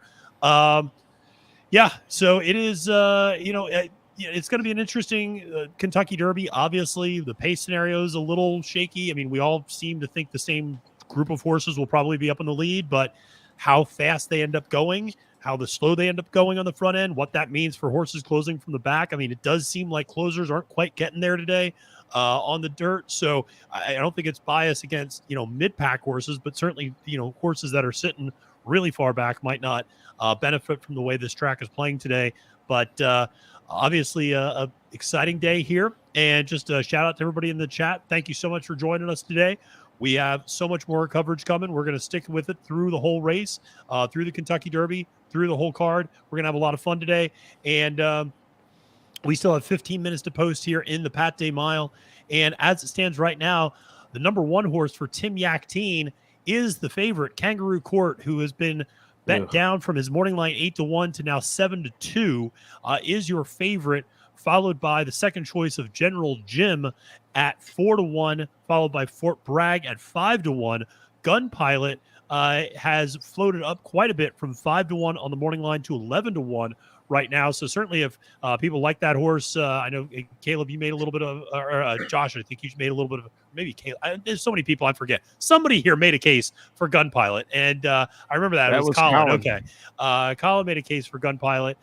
Bourbon Bash taking a little bit of money, going down from 12-1 to 8-1. Echo again, who we all seem to be fading, is also what the public is doing, has floated up from 7-2 on the morning line to 7-1 right now. So Interesting to see how this race is playing out from a betting standpoint. Where would you guys go for a 3-horse exacta box here? We'll start with El Hombre. Hang on. I think I had 167. 167. Okay. It's Caleb. Oh, You're Caleb, muted. your audio. Oh, he's muted. Oh, you're not muted. Now you're muted. Your mic. I was double muted. I had the dreaded double browser mute. Wow, dude, how many years into these like Zoom calls are we in, and you're double muted? You're that guy, huh? There's always one, right? Yeah. No, I mean, if I'm going to swing here, I'm going to swing for the fences because I think this is a wide open race. I would probably use Frosted Departure, General Jim, and Freezing Point all the way on the outside. 6'9". Swinging for the fences. You're right. Yeah. I like it. Yep. I'm not even betting this race though. Like other than to start the pick 5, it's just I agree. I'll throw $10 on the 6 to win, but that's all I got. I was 9, 12, 14 was what my box was going to be.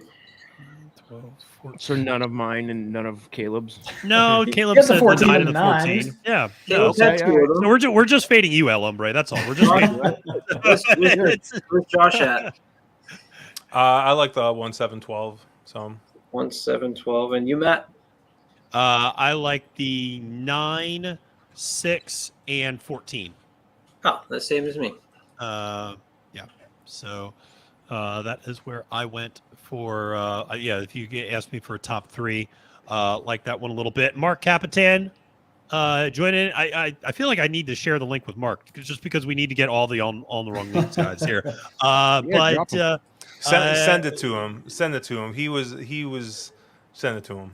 Okay. All right. I will. So I can do it, Matt. Go ahead. 1712 is where Mark is going in this one. So El Hombre, you're going to send it to him. Is that what you said? Or I can. I mean, it's going to. I can send it to him too. Actually. Yeah. You guys have the ahead. link. What are you doing? Yeah, send it to him. You probably have like 18 modes of communication with him. Well, I have one. Lucky you. Twitter. Luckily, he won't have to like comb his hair or anything. So no, he will not. Be ready He to will just not. jump on. He will not. But yeah, it is. So it is a very wide open race here for the Pat Day Mile for sure. And we got 12 minutes to post here.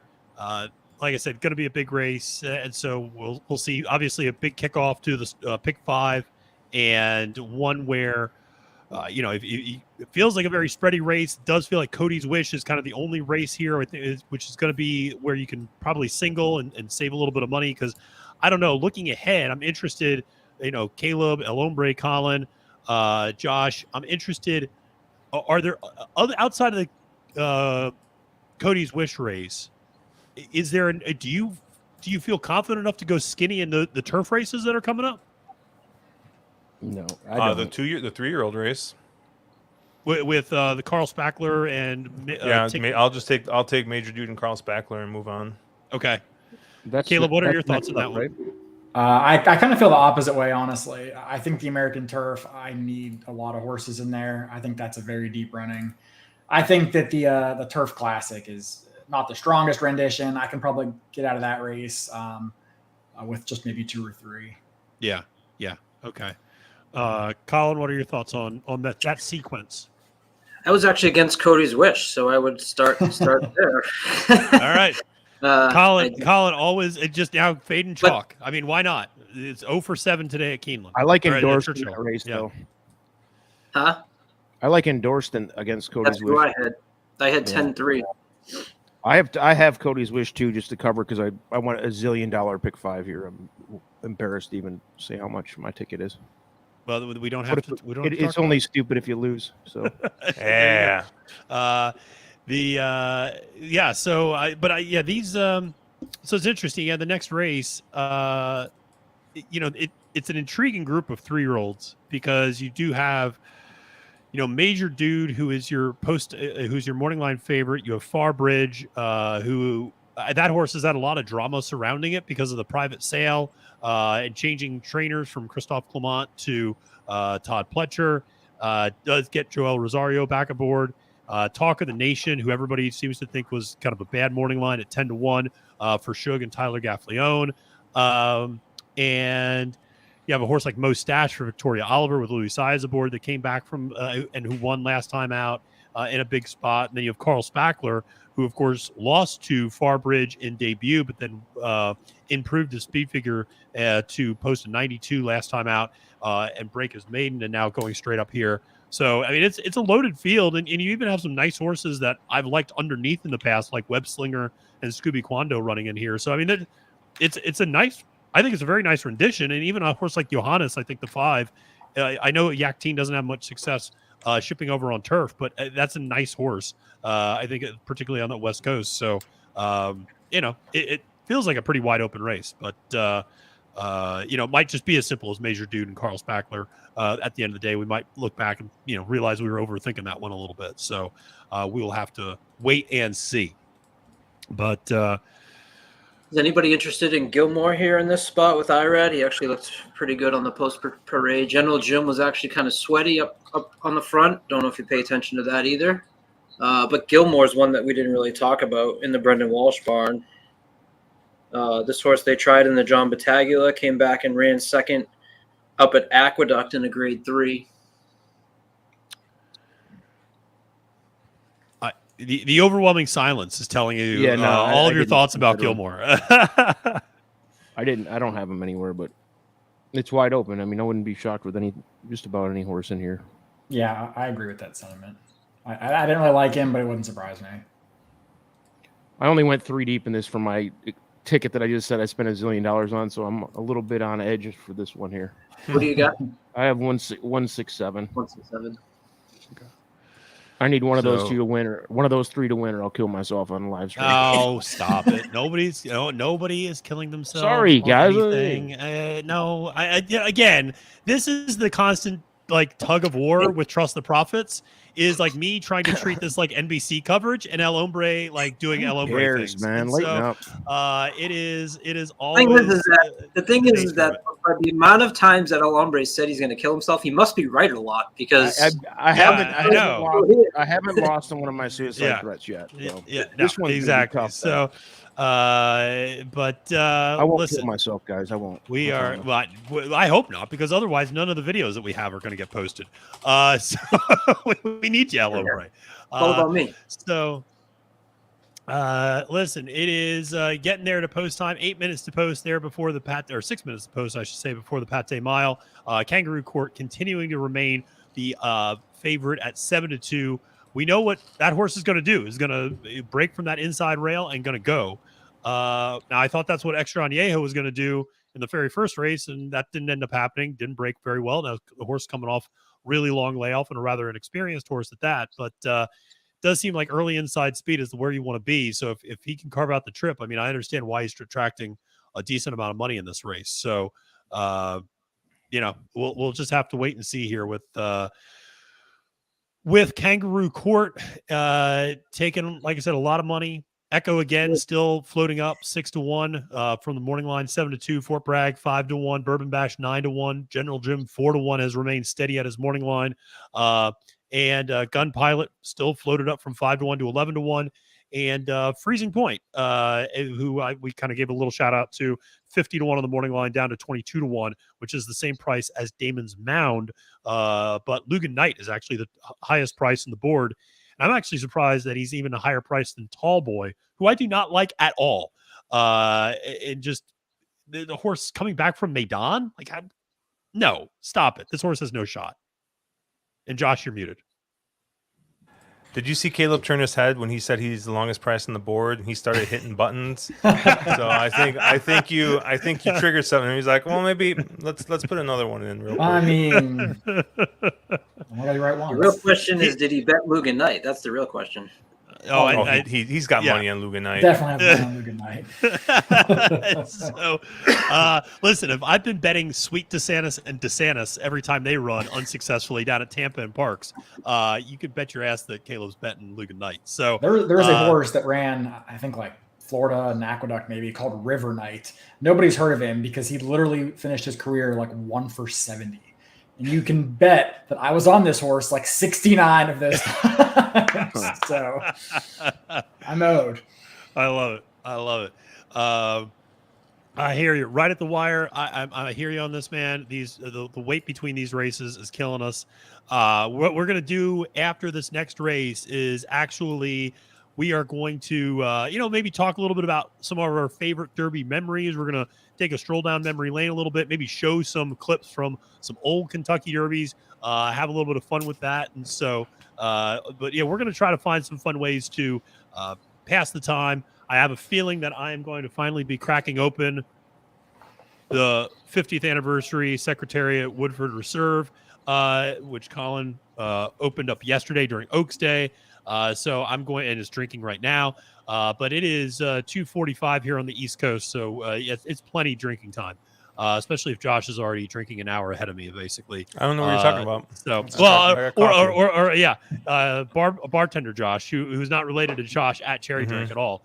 But listen, folks, we are joined by the third of the three-headed monster of On the Wrong Lead. Mark Capitan is here. Has been summoned. Mark, how you doing, man? And thank you so much for joining us. This is awesome. I'm doing good, man. I'm doing good. I didn't realize I'd be on a stream, so I got the Josh SOS and was pulled in, and doing good. I'm not cashing that many tickets today, but good card, fun to watch, and got some stuff going into the late. And I don't know if you mentioned there is all 3-year-old pick 3 that starts in this race as well. So I'm kind of lining that one up. Okay. Yeah. What is $3? It's this a race? 3. It is races 8, 9, and 12. So obviously ends in the Derby.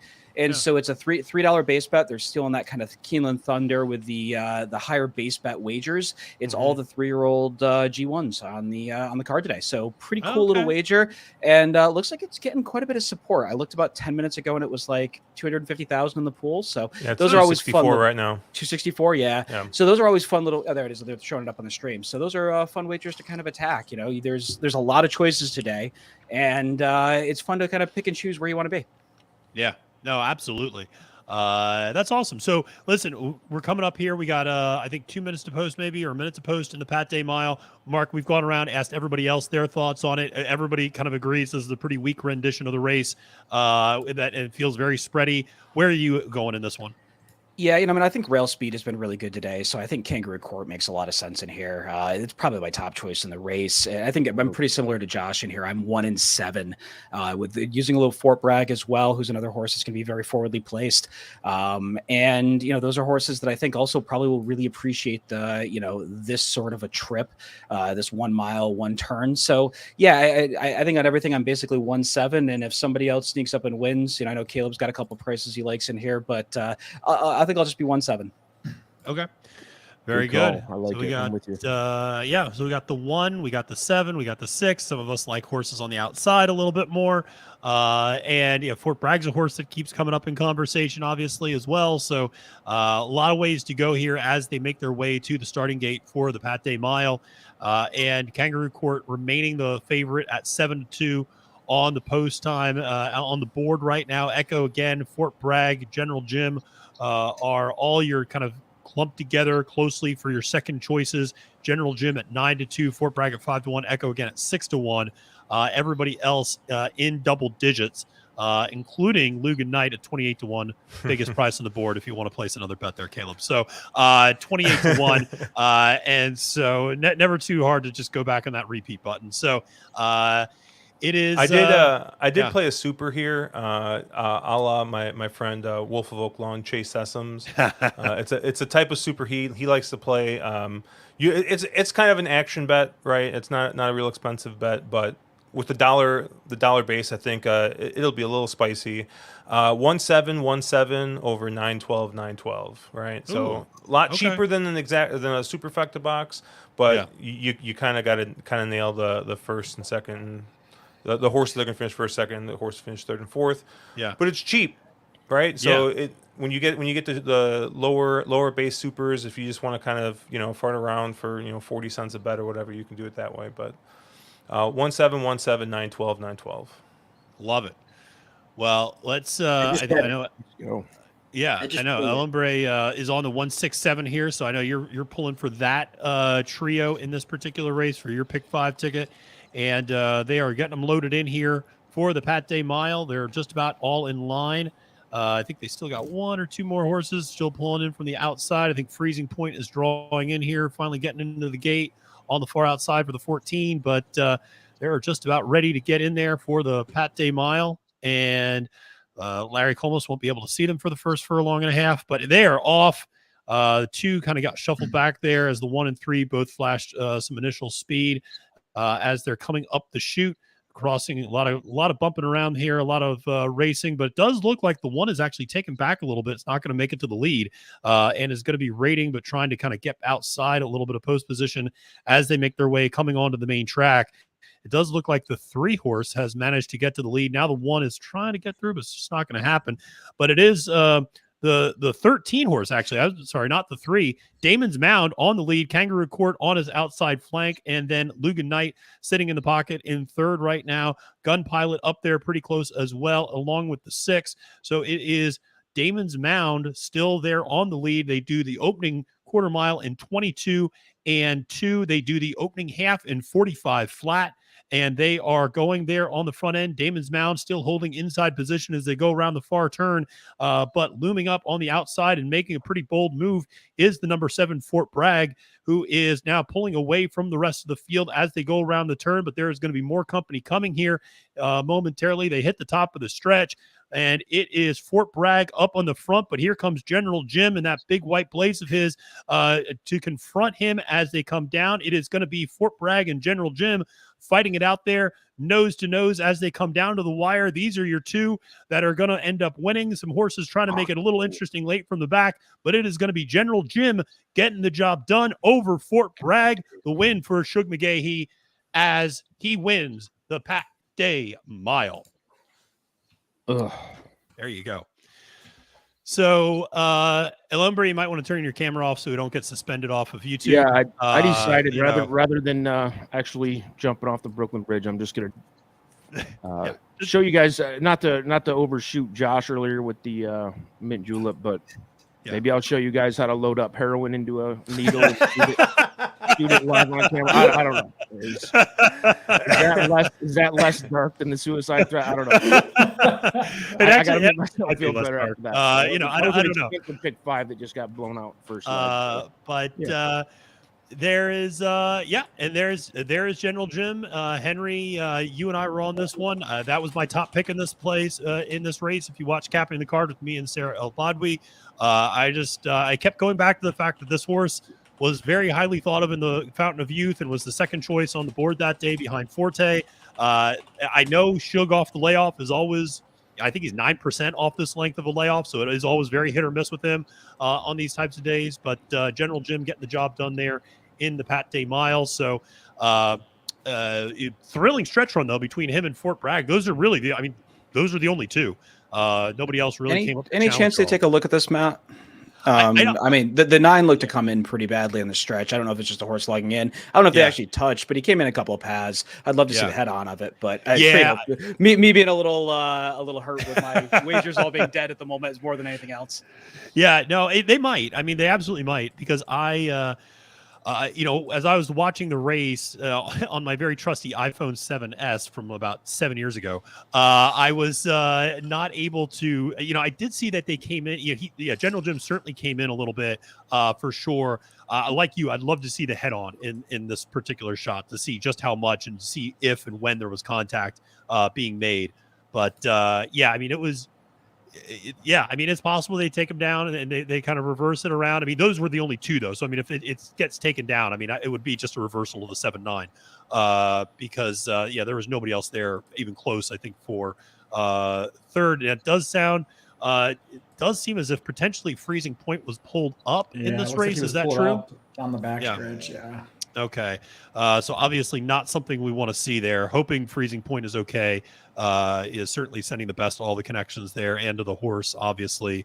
Hoping he's okay. I know there was a horse, I believe, that was also vanned off in the second race, if I'm not mistaken, or was pulled up in the second race.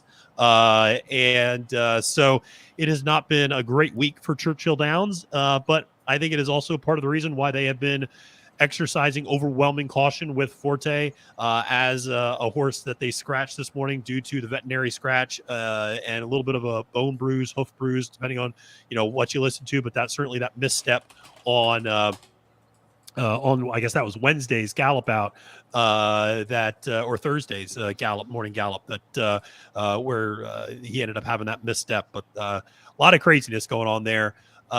Lee Charles saying definitely a bump there in the last race. So we will see. I'm sure there's going to be some sort of I don't know. Has the inquiry sign been put? Nothing's gone up. I don't even think they're going to take a look at this. Okay. I mean, you'd probably have to have a jockey's objection. And I will say with the, I don't want to make too much conjecture about the Forte stuff. But if you watched, there was a couple people put up videos of the actual vet and looking over the horse. Yeah. With how he was working on the horse, that was Mike Rapole was probably underreporting the issue. He was checking tendons, so more than likely there was a little more than just a bruise. Yep. No, and that's it's certainly very disappointing. I mean, we heard reports that Rapoli and Pletcher thought he was good enough to run, and the vets disagreed. And there was some video I know that people said where you could kind of see that he was favoring his front right leg a little bit, and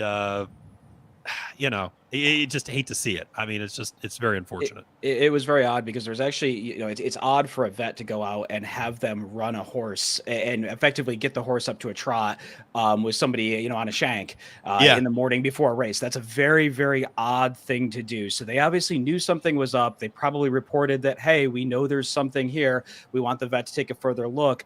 And, in that process, if you watched it, the horse was a little bit off in the front right. It was obviously discretion's a better part of valor. We'd hate to see a breakdown in the Kentucky Derby of all things. So, I think the right decisions were made by all parties involved. It was nice to see them taking the additional look there. And hopefully we see him bounce back and it's just a minor injury and he's able to recover from it. Yeah, absolutely. No, for sure. Obviously wishing the horse a speedy recovery and a quick recovery at that. So very a lot of emotion on the line if you saw Rapoli's. Oh, yeah. A whole lot of emotion. I mean, yeah. The whole Mike's only get to be a 3-year-old colt once speech. I mean, that's true. It sucks, man. It's really unfortunate.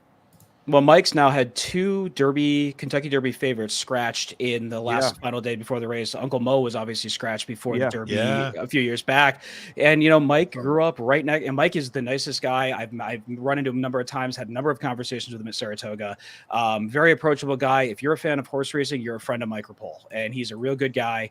And, he grew up right next to the Aqueduct track, watched it a ton as a kid, and he wants to win the Derby more than anything. Obviously, Travers as well, but he's a guy who he's very good for the sport, pumps a ton of money into it. And he's a guy where puts his money where his mouth is, which is you have to respect that. So you have to like guys like Mike Rapole being involved in the sport. And, hopefully he gets another shot. Obviously Derby runners don't come around that often, and going into it, and, I definitely feel for him, feel for all the connections. Yeah. You just think because to your point, I mean, he's invested in a lot of, I mean, I just know recently at the Keeneland sales, I mean, he invested a lot in, yearlings and 2-year-olds, and he dumps a ton of money into the sport. You're absolutely right. We need people. And not only do we need people who dump a ton of money in the sport, because there's some other people that we could probably name out on the West Coast who dump a ton of money into the sport as well. But Rapole, he cares about these horses. Like, it's very obvious he cares about the animals. He cares about the connections. He cares about, and he's an active owner in that regard. And we don't have many active owners. We have a lot of trainers who are, people know Todd Pletcher and Bob Baffert and Steve Asmussen and Chad Brown, but outside of maybe Klarovich, I mean, there's not a lot of other active owners in the sport right now. Yeah, I know the one horse I always remember with Mike was a horse that it was actually a very good horse, very good money owner for him, Kikesa Electronica, who is a horse from way back in the day, who there was a freak morning training accident where a 2-year-old got loose and they basically went head on as Kikesa was training. And Mike was on after that happened. He was bawling, just absolutely in tears, big, tough Mike Rapole. And he basically told the connections, he said, hey, we're running this horse. I think he was Kikesa was like 6 or 7, was enjoying what he did in the morning. And he told Todd, if there's a point where that horse so much as has anything, we'll retire him. We'll put him up. We're going to take care of him. He's been so good to me. And, you need owners like that. You need those involved owners who love the sport, love it for what it is, and take care of their horses. And Mike is one of those. Mike's a great guy. Yeah, no, absolutely. And feel bad for the whole situation today. Forte obviously takes a lot of air out of the balloon a little bit, air out of the race. I mean, obviously, it's still the Kentucky Derby. It's still going to be a great race. It's still going to be exciting to watch. I mean, a lot of people, from a betting standpoint, a lot of people were not big fans of Forte necessarily in that race to win. But from a betting standpoint, we all talked how, we're unfortunate. It's very unfortunate from a betting perspective that he's out, because we were all hoping he was going to attract a lot of money and let a lot of our top picks float up a little bit on the board, or at least not get bet down too much. And now I think everybody that we all like has been just been cratering in terms of their odds from the morning line, and not to not to make this too much negative news, but I mentioned the horse in the second race, and Sean Nolan confirming that the horse in the second race unfortunately did have to be euthanized, and certainly not what we needed to see in the sport, not what Churchill Downs needs to see after everything that's going on this week with all the Saffie Joseph Jr.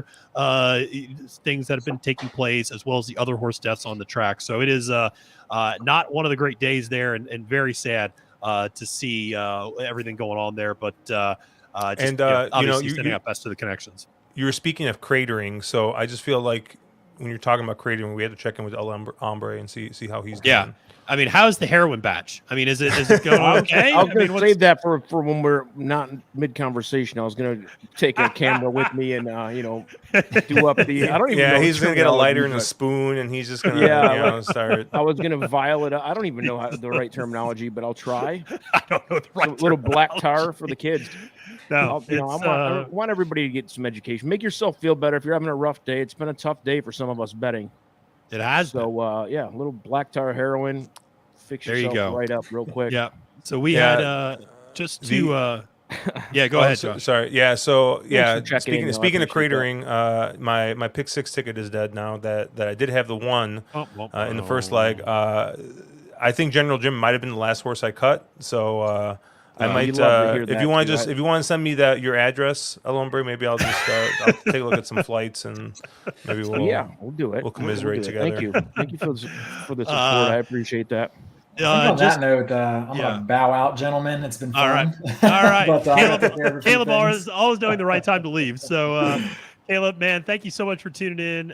Really appreciate it, man. Good luck with all your Derby Day bets. It was a real blast hanging out with you this morning. So, thank you so much for coming on, man. Thanks, Matthew. Good luck, fellas. Thanks for coming on, man. Thanks. See you, man. So, just to put a pin in that last race, tie a bow on it. General Jim, the winner, 1204, paid to win. Fort Bragg finishing second, paid $722 to place. Gilmore finishing third for Brendan Walsh's barn with Irata board, pays $932 to show. Frosted Departure finishes fourth, and Gun Pilot finishes fifth. So Gilmore did run up there. Colin, you kind of brought up Gilmore as a horse that might attract a little bit of interest, and you ended up running up for third place in that race. So ran a decent effort. Yeah, this is what I had, and I didn't enter on it. Oh. Yeah, I'm saying a little plug for Caleb. Frosted Departure also ran a really nice race, running up for fourth. I know Caleb was pretty high on that horse going in as well. So, some good opinions. Just nobody had the horse on top, which sometimes happens. Yeah. Well, I will say I had General Jim on top, but that is that is only my second winner of the day. So I don't want to take too much of I liked General Jim a lot earlier in the season too. That's what sucks. I knew you did. I know you liked General Jim earlier this season when we were talking about this whale. So it's just one of those days where everything is that's happening constantly to me. So it is. We're gonna turn it around right here, though, baby.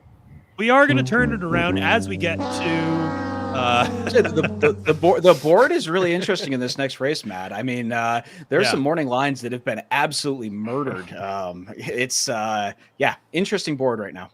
Yeah, so we got 42 minutes to post or something along those lines once my computer unfreezes because 38 minutes to post here in the American Turf. And this is interesting. Yeah, so you Talk of the Nation, obviously taking money down from 10-1 to 5-1. Far Bridge, wow, floating up huge from 7-2 on the morning line to 10-1 right now.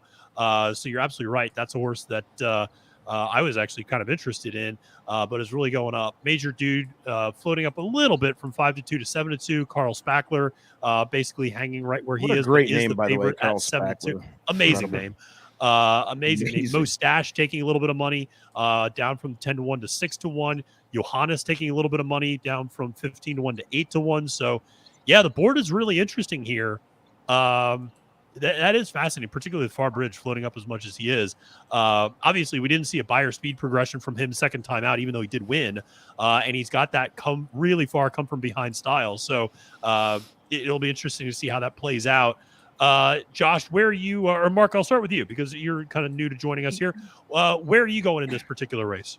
Yeah, no, I think it's interesting. The reason I mentioned the lines is it seems like the betting public is really is playing this as if turf speed is very good, and I don't know if that's from the Josh horse wiring a couple of races back, or if it's just people watching the race. But if you look at all the speeds are all taking money. And I had it very much how the horses they're all taking money. I'm kind of frustrated with because I was on all of them. I thought Talk of the Nation, Johannes, or maybe Mustache. I think Mustache probably ends up on the lead in this race.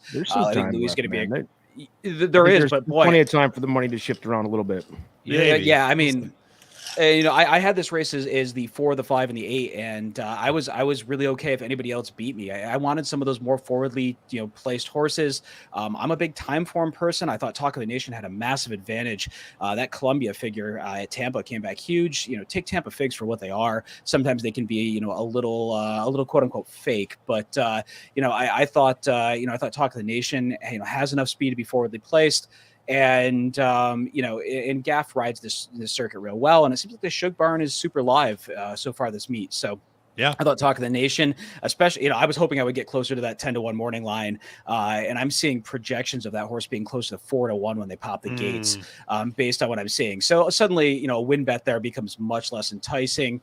Johannes, the West Coast Invader, who's won 3 in a row. I thought that horse was extremely, interesting shipping in. Again, a horse that's going to be very forwardly placed. You get Umberto Rispoli, who, has had a bit of a cold streak as of late, but he is a jock who is extremely good on the green stuff, and he's a jock who he's had some success winning Kentucky. I know at Kentucky Downs he's been a very, very good jock, and he's also shipped into Keeneland to get a couple of Goliath mounts. So he's a jock that if you follow the Kentucky circuit, you may not know. Pretty much a West Coast only rider, but extremely talented. And and I think probably my yeah.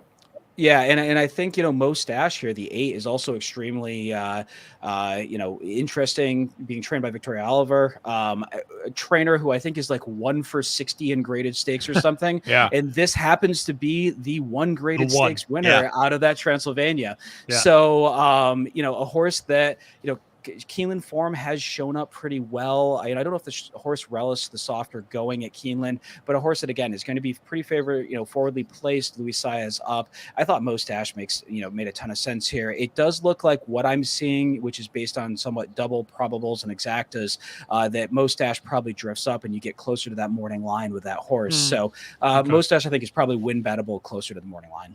Yeah, it's interesting. When I was talking with Sarah Elbadwi on Captain the Card, we talked about Mustache. That was actually her top pick in this race.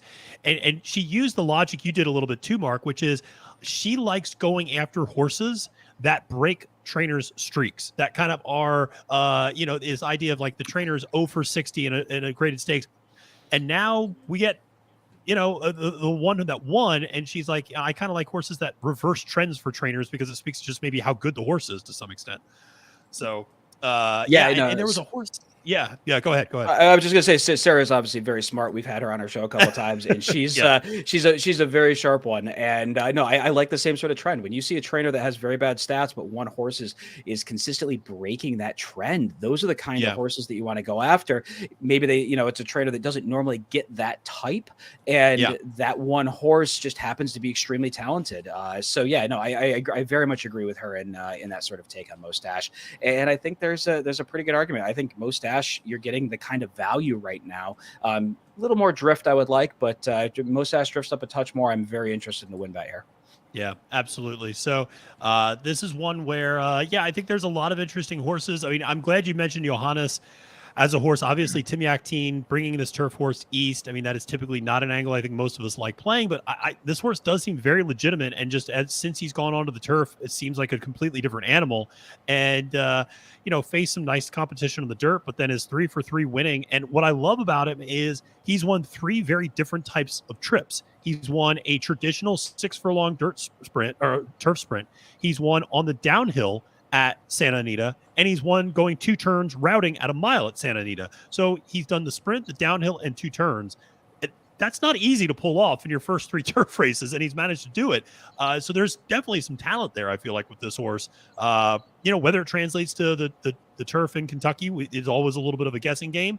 Yakteen, I know, doesn't have the greatest numbers, but the horse has talent. Yeah, no, I would very much agree with that. I think if you were to go back 5 or 10 years, we always sort of looked at the California turf division as being, the B or the C tier, right? They just weren't as good as some of these Kentucky and East Coast horses. I think that's leveled out to some degree. I think there are definitely some horses that we've seen shipping to Breeders' Cup races off the West Coast and turf horses and have success. So I think that argument is sort of invalid at this point, that it's an inferior crop. Yeah. Now, I still do love certain things, like when you see East Coast horses shipping west, see Chad Brown shipping out to Santa Anita or something to go after a graded stakes. I think that's a different story, but I think it's really interesting that they think highly enough of this one, and I always love horses that like winning races. This is a horse that's won 3 in a row, and I also really love when you see a horse where a trainer makes a change, and I don't care if it's adding blinks, I don't care if it's gelding a horse, adding Lasix, whatever you see the change, and all of a sudden the horse perks up and really responds to that. This horse was moved from dirt to turf. When you see a horse moving from dirt to turf and all of a sudden the horse starts winning, those are the kind of horses you want to get behind. And a lot of times that they just, the trainer figured it out and that horse took that step forward. So you're getting paid. I mean, right now you're getting, looks like probably 10-1 by the time the gates pop on a horse that has won 3 in a row. And there's a couple of asterisks there. You have to say, okay, does that West Coast form translate? But this is it's an interesting horse. Yeah, for sure, especially with a lot of horses that are stepping up into this graded stakes company for the first time as well. So now, Josh, I know you're on 2 horses, I think, in this one. You are on the inside and a little bit more on the outside. You are looking at Major Dude and Carl Spackler. Am I right? Yeah, so I'm busted out of everything. So I'm running back to pick 4, even much against what you said yesterday, where we were not running back to pick 4. We absolutely are. I know El Hombre. Me is too. I knew. I just cut from the same cloth here. But I'm basically using the 1 and the 11. I am also including a horse that I've had as a B in this spot. I'm moving him up as an A because it burned me last race where I had the 9 as a B and didn't use. But I think Mark already talked about him in Mostache, the 8 horse. Yeah. The 8 horse. I think that's your pace presence in this race. I think that's the speed of the speed. And you get Louis Size aboard. Hopefully I'm correct there. Louis Size, Vicky Oliver. So I think that's all you need to get past this race, the 1, the 8, and the 11. I saw the 2 was super short on the morning line. I included in a try. I just did a 1, 2, 8, 11 try box. I think I'm grasping at straws at this point. I'm in a real dark place, and I have to go visit. I'm actually going to go visit a friend of mine right now, bartender Josh.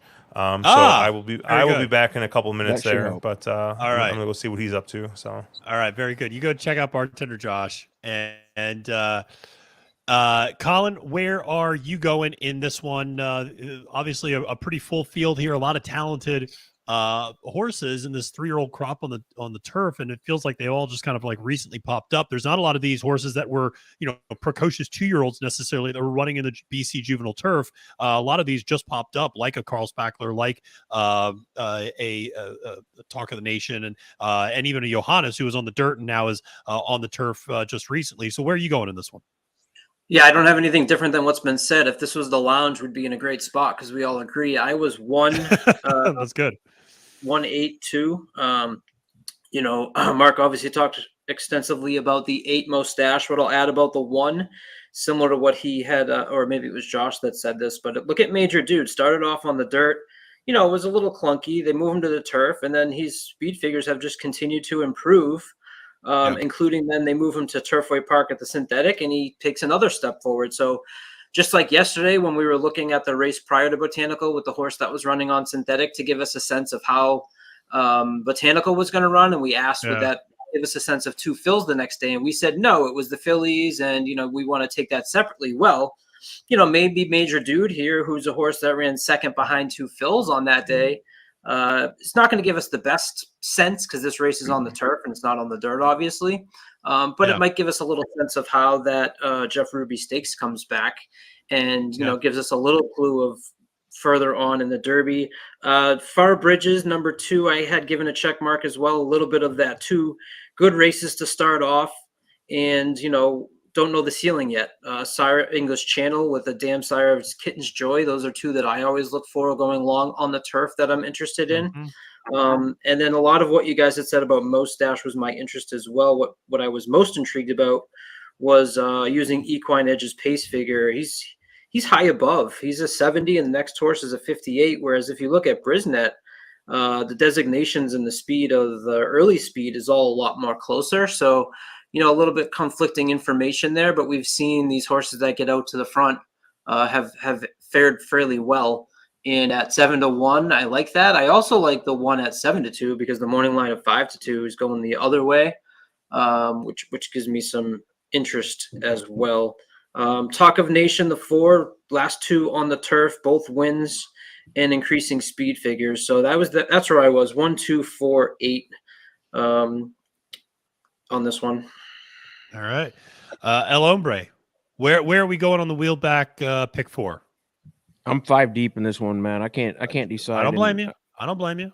I'm 2, 5, 6, 8, 11. All right. So you're 2, 5. So you're on the Far Bridge. 2, 5. Don't jump.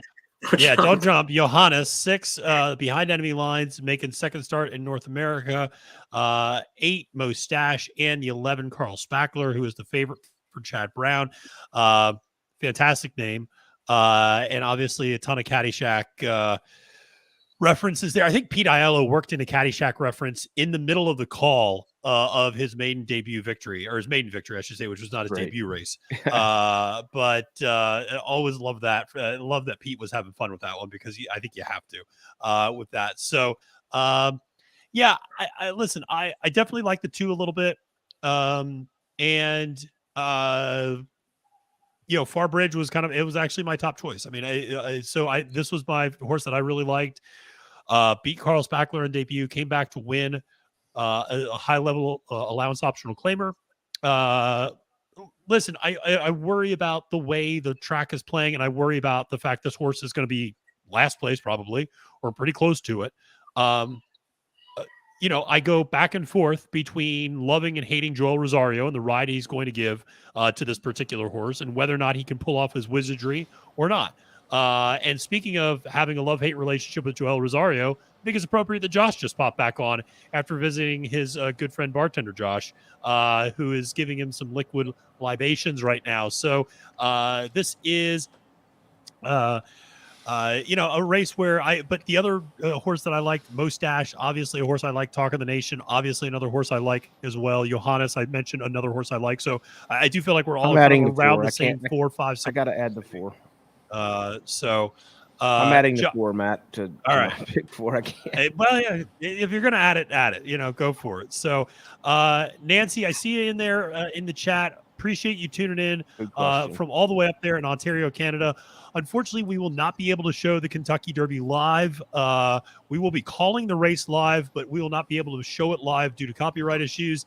And so we won't be able to do that, but we will have an immediate reaction video that will be out as soon as the race is over. So make sure to subscribe to the channel and get that content out there. That'll be dropping just a couple minutes after the race is over. But we will be staying on here live through that race, calling it, having the immediate reaction, and discussing what it all means. And we'll get into the whole Triple Crown discussion, I'm sure, depending on who ends up winning that race and what it looks like. But listen, we're still coming up on post time here of the American Turf. Josh, you were away. Hope that bartender Josh was able to hook you up with a nice mint julep and get was not everything actually right for you. He's out of mint. Oh, He's out of mint. a Devon. So So you just have a julep. All right. Yeah, no, I just have an old That's poor fashioned. form on Derby Day. Like, So- how does he run out of mint? Yeah. I mean, he's got to be better than that. All right, Yeah. so here's what happened with bartender Josh, right? Is Based on bartender everything you Josh, saw. bartender Josh about a month ago bought. Well, I've had bartender Josh has had an Arrow Garden for a long time, which is like if you guys don't know, is like an indoor hydroponic Jesus. like garden, and This guy's so lifestyle is very much in question. yeah, but he planted mint thinking it would grow fast enough for this, and there were probably about 5 or 6 sprigs of mint that were like viable. So I didn't. Bartender Josh, not me, did not want to ruin the rest of the mint. So There's this new thing called a grocery store. If you're there is, but You're unaware. yeah, that was that just I just didn't think about it. So I just went with the tried and true old fashioned, continuing to use that Wild Turkey 101 rye, which is probably one of my favorite ryes to use on a budget. I like that. Rittenhouse rye is pretty good. They're higher proof, right? They're at 100, 101 proof. So when you put them in a drink, right, they still punch a little bit. So I like both those, and they're pretty cheap. Got to give a shout out to Brian Duransky, who is joining us, and mentioned no love for Carl Spackler or Web Slinger here. Web Slinger is a Carl horse that Spackler here. I like Spackler. So Spackler's a horse I like. It wasn't my top pick, but he's a really nice horse, obviously. Web Slinger is an interesting horse who I really like to back and almost got the job done.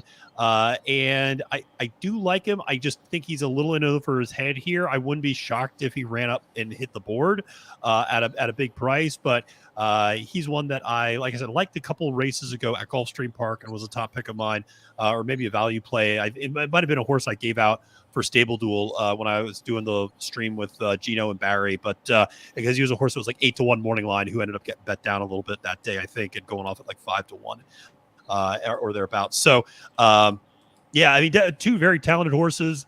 Carl Spackler, obviously, a lot of people were excited. I mean, a lot of people were excited by that debut victory of Far Bridge, and when the two of them dueled down, or kind of finished heads apart. And then people were very excited by that maiden victory last time out for him, and now going maiden to a grade 1. That's a big time move for this horse, but seems to be eminently talented and being able to pull it off. So we're all on kind of the same group of maybe 4 or 5 horses here in this race. Kind of see it a little bit similarly. But obviously, just to reset the discussion here, people just joining in. First of all, thank you so much. Press that like button, press that subscribe button here on Trust the Profits. Make sure to follow what Josh and Mark are also doing. Wrong_lead on the wrong lead. Those guys are always a blast. Always enjoy talking to them, obviously, because they're both here right now. But on top of that, just also like listening to them as well. Always have some good conversations. You guys also use the optics plots, I know, a lot, which Emily Gullickson does a lot of work with. And so, and Emily may or may not be responsible for Forte scratching. The jury is still out for that, as she was the one who actually tweeted out the video of him taking a misstep, and then the internet went wild. And so there's some debate about whether or not it's Swift or Emily who's to blame for Forte scratching. But for those of you who are not in tune with horse racing Twitter, you don't have to worry about such things. You just are focused on the horses on the track. And so obviously, like I said, the news Forte scratch this morning obviously changes the complexion of this race. You've seen horses like Angel of Empire and Tapit Trice now emerge as close to being co-favorites, with a pretty close third and fourth choice being between Derma Sotogake and Two Fills at 7 and 8-1 respectively. Horses like Reincarnate taking a lot of money from that. I think a lot of us thought kind of questionable morning line of 50-1, now taking some money down into the teens for a horse like Reincarnate. So yeah, obviously a lot going on today. We kept making a point. Favorites are 0-4-8 now, if I'm not mistaken, right? Because General Jim was not the favorite in that last race. So 0-8 on favorites here at Churchill today. So if you are an anti-chalk player, you are probably having yourself a day.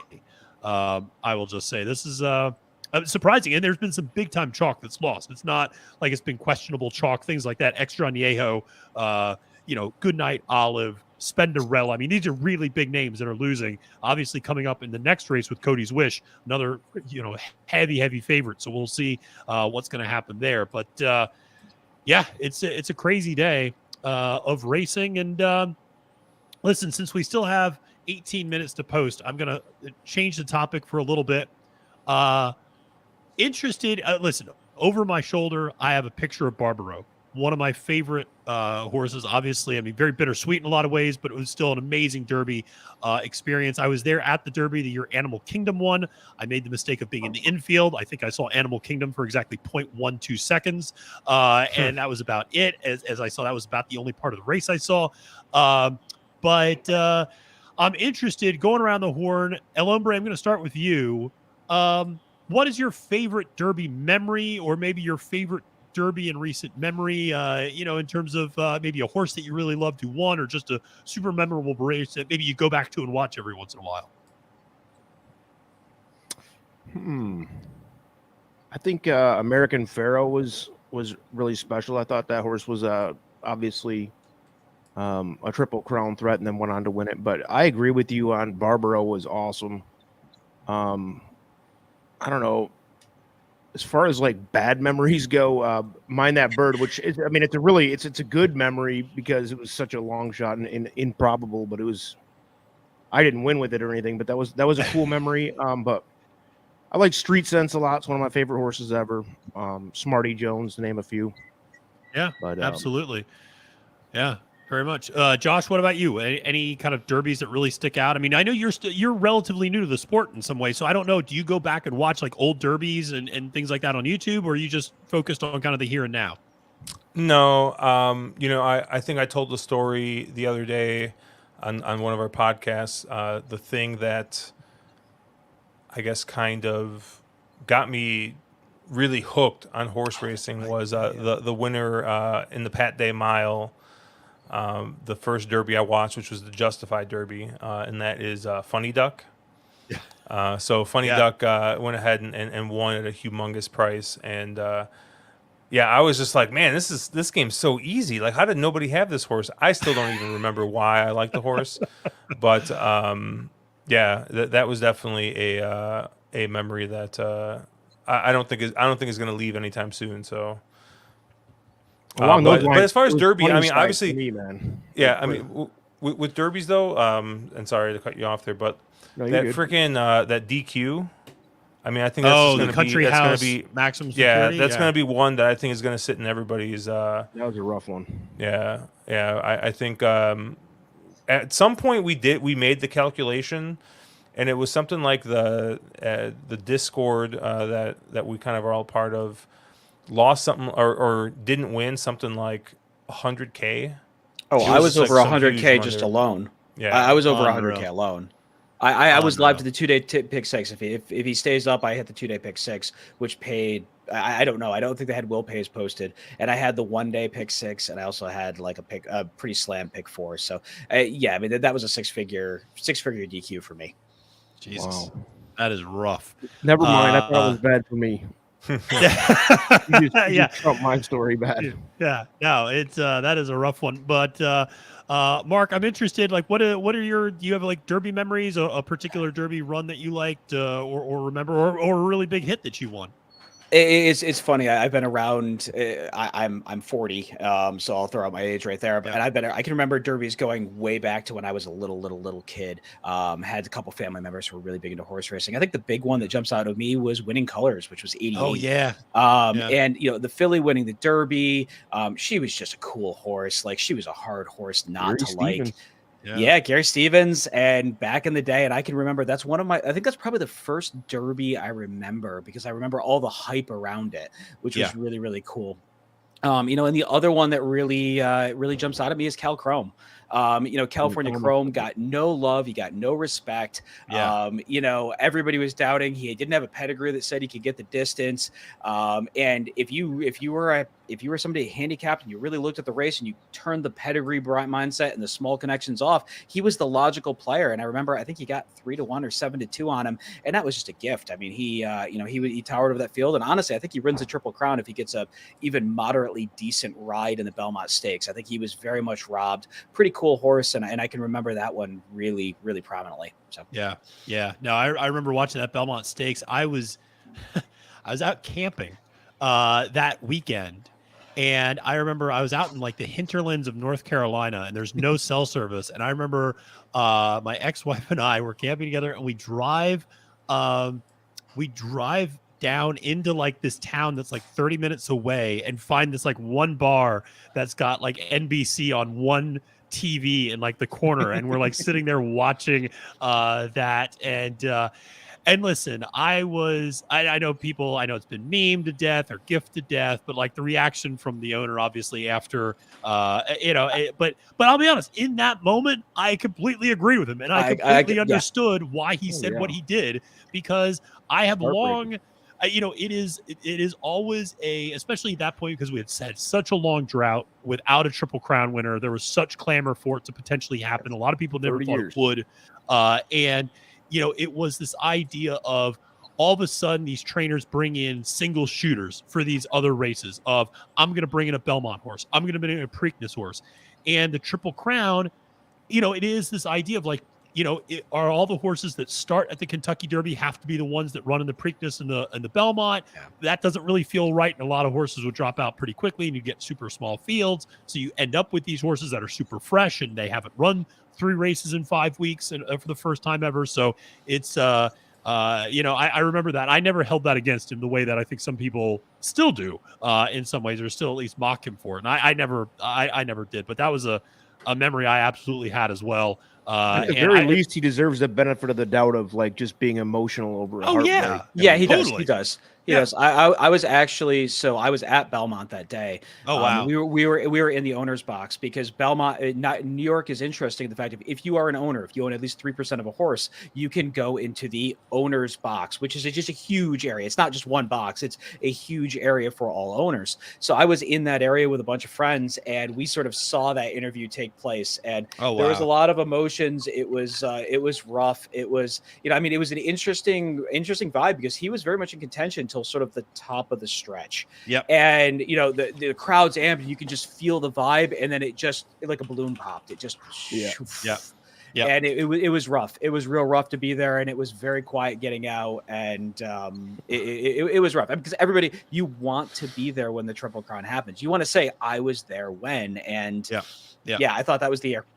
Yeah, it was close with Smarty Jones, Barbaro, Big Brown. Yeah, I mean, so many before that thought they could get there, but I'll have another scratches out the day of the Belmont, I want to say, or something like that. I'll have so Chrome was the horse, and then Chrome felt like the horse. Yeah, Chrome felt like the horse, and then I'll have another. I think that the part that kills me with I'll have another isn't the fact that they scratched out. That was then he got shipped to Japan. Yeah. And it's like he was a horse with Flower Alley, legitimate classic distance horse, real stayer distance, and we let that pedigree go. And I think we're going to talk later in the Derby about some of these Japanese horses that are coming over. We're seeing what's happened, that we as a breeding industry have let this talent go, and we haven't paid up for it. And now we're seeing it come around to bite us. And I think you're going to see the Japanese invasion is happening, and it's going to get worse. You're going to see a lot more of that talent pool coming over and stealing our big races. I couldn't agree more. And we are going to talk more about that. Colin, we're getting close to post time for this American Turf, but interested, we still got 9 minutes. Interested, what was one of your kind of early Derby memories, or one that kind of got you into the sport a little bit, things like that? Yeah, earliest memory is always kind of the top of mind for me. So I'm going on 40, and mine was sitting in my basement. I remember watching the 90-1 Derby with my father, and it was Strike the Gold that year. Oddly enough, as a kid, you're just looking at the names, and you're like, "Oh, I like Strike the Gold." And that was actually the one I said to my father. That's not a made up story, but watching him, I think he was favored. It's not like I gave a huge long shot or whatever. But just the way the announcer kind of said, "Strike the Gold," coming down the stretch. And, I remember jumping around in that basement, which was like a half done basement. It's like you got like half a wall here, not a wall over here. You got a TV in a makeshift like bookcase. Yeah. And so I still vividly with the little heater on the ground, the little heaters you plug in. That's what we had for heat in the basement. Yeah. So Strike the Goal would be the one that, like, no matter whatever happens going forward, Strike the Goal will always be the one that's kind of top of mind for me. The Is the Law one was tough for me. I don't bet a lot of futures. And obviously the COVID year screwed that all up, but I had him. So getting beat by Baffert in the stretch is even more aggravating. Rough, dude. When you have him. I think I had him both as a win future and then like as a him over everybody exacta future. And I just hated that horse. Tis the Law. I absolutely hate the horse. Yeah, I think he's a bad person. I think he's a bad person. I hated that horse. It was actually funny. We did a podcast where we myself and Andrew Champagne talked a little bit about the Derby's past and things like that. And I remember I told him, I was like, I didn't even care that it was authentic, that one. I hated that horse. And he's like, you're gonna have to tell me that story one day, like why you hated the horse so much. And then like I realized it really kind of went back to some comments that Barkley Tag may or may not have made. Matthew probably remembers. There's videos of those comments that he made them. I was just kind of like, ooh, this is kind of. Let's just say if you've never seen the Bill Burr bit about he just lived too long. Yeah, right. It's the Donald Sterling argument that like these guys just live too long, and it's like, like 30 years ago, those comments were completely fine, I'm sure. But don't get away with that anymore, BT. Like the Duck Dynasty bit that he goes, what did you think the guy thought? Like, he what did looks you think like Barkley this. Like, did you thought, really think real? he had these like super progressive ideas that floating around in his head? Right. So, well, listen, I mean, the amazing Derby memories all the time, and hopefully we're going to make some more Derby memories today. And we are going to talk more about this Japanese discussion. John, I see you're in the chat here talking about a little bit of the Japanese domination on these big days in racing. We've seen it in Maidan. They're absolutely coming for the Triple Crown. They're coming for the Kentucky Derby. They're coming for the Arc as well over in Europe. I mean, they're breeding them on the turf and on the dirt. And so it is certainly a crazy thing to see. So you mentioned the Arc, and one of the best just horse racing videos period is I don't know the background behind this video. The groom video. Was he a groom? Is that what he is? He's a groom. Yeah. Is that who it was? It's so. But there's good.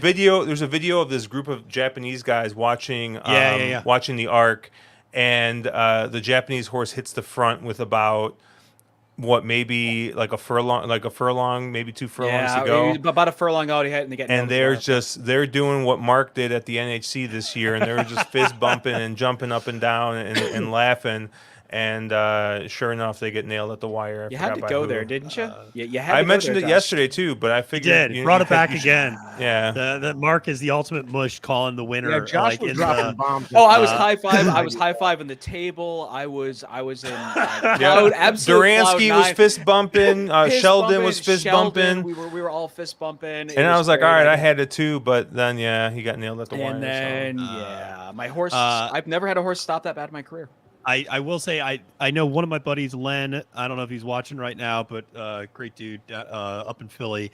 But Len absolutely loves that video that I think came out of the NHC this year of the one guy screaming, throw the whip over the rail, throw the whip over the rail. You don't need the whip, throw the whip over the rail, as like this new thing that he says. And so now whenever like a horse is opening up, Len just starts going, throw the whip over the rail, throw the whip over the rail.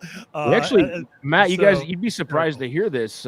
We actually have live footage of that NHC Mark overreaction. Here we go. All right.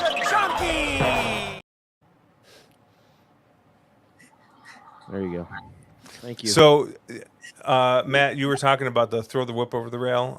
There's a podcast I listen to. It's this craps podcast. Well, it's a gambling podcast in general, but they mostly talk craps. It's called You Can Bet on That, and they do call-ins. And some guy called in, and he was like telling he's telling his trip report or whatever, going to Vegas or something. Yeah. And he said that they had a roller do something he's never seen before. And so I guess the guy started like, he mumbled to himself before he threw the dice. Yeah. The guy's like, what's this guy saying? And so the guy is going up to, before he's throwing the dice, he goes, nobody ever believes in you. And he throws the dice. Like he's trying to like hype himself up before he throws. He's like, nobody ever believes in you. So he throws the dice. And I tell my wife this story, and we're at my sister-in-law's restaurant. They have 4 like slot machines there, because in Illinois we have gaming in every single restaurant and gas station you can think of. But we're sitting there, and so my wife's like, I think I'm gonna start doing that. So sure enough, before she hits the spin button. She's like, nobody ever believes in you. And she hits the spin, and she ended up winning some money. I tried it shortly after her, and it did not work out for me. So maybe too many people believe in me. But hey, we might need to do that right before the Derby starts. Right now. Nobody ever believes in you. Yeah. All right, nobody. That's Talk of the Nation just scratched. Talk of the Nation just scratched. I was gonna say they were readjusting the saddle. It looked like there was gonna be a late scratch. So I didn't want to cut Josh's awesome story off. So that is devastating. The Talk of the Nation is a late scratch. There was 9-2 on the board. Number 4 horse, and it's 2 minutes to post, but it's going to be a little while longer now because of the late scratch of the 4 Talk of the Nation. So that was a horse I think a few of us were interested in as well.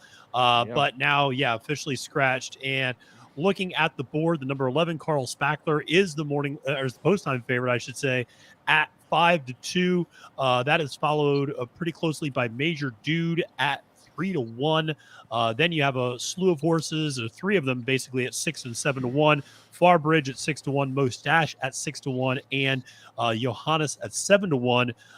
And everyone else is in double digits. Next closest horse is, I believe, Behind Enemy Lines, maybe at 17-1 there. So everyone else is floating up pretty high in this race. So listen, if you like one of these bombs, you're going to get a price for sure if you think you can get past the favorites. To me, I mean, I think the horses we all talked about are the horses that are kind of those top 5 or 6 choices. And it's one of those things when there's like 1 or 2 favorites, you can get past them. But to me, this was one where like there's 5 or 6 horses. They're not all going to run a bad race. Like, like the chance of all of them not firing seems very unlikely, or all of them getting a troubled trip or something like that. I mean, it's one of those where I just feel like, if you want to spread here a little bit, but I don't really see much of a shot at some of these more double-digit prices. I'm interested. Is there one of these double-digit odd horses that you guys see as a possibility of at least running up into the board potentially, or making any sort of move here in this grade 1? Yeah, I think for me it would be Webslinger, the 14. Okay. That's a horse that likes to hit the board. He's not a horse that necessarily loves to win, but I think if you leave him off your trifecta, you're asking for it at a big price. Yeah, like the 6. The 6 is my reach. Okay, the 6 Behind Enemy Lines. I mean, second time in North America. Coming from that Joseph O'Brien barn over to Jack Sisterson. You would expect to step up from that first race, which was a win at Graded Stakes Company at Gulfstream Park, going 7.5. So, a horse that got off the synthetic over in Europe and now is on the turf. So definitely some nice pedigree in that horse as well.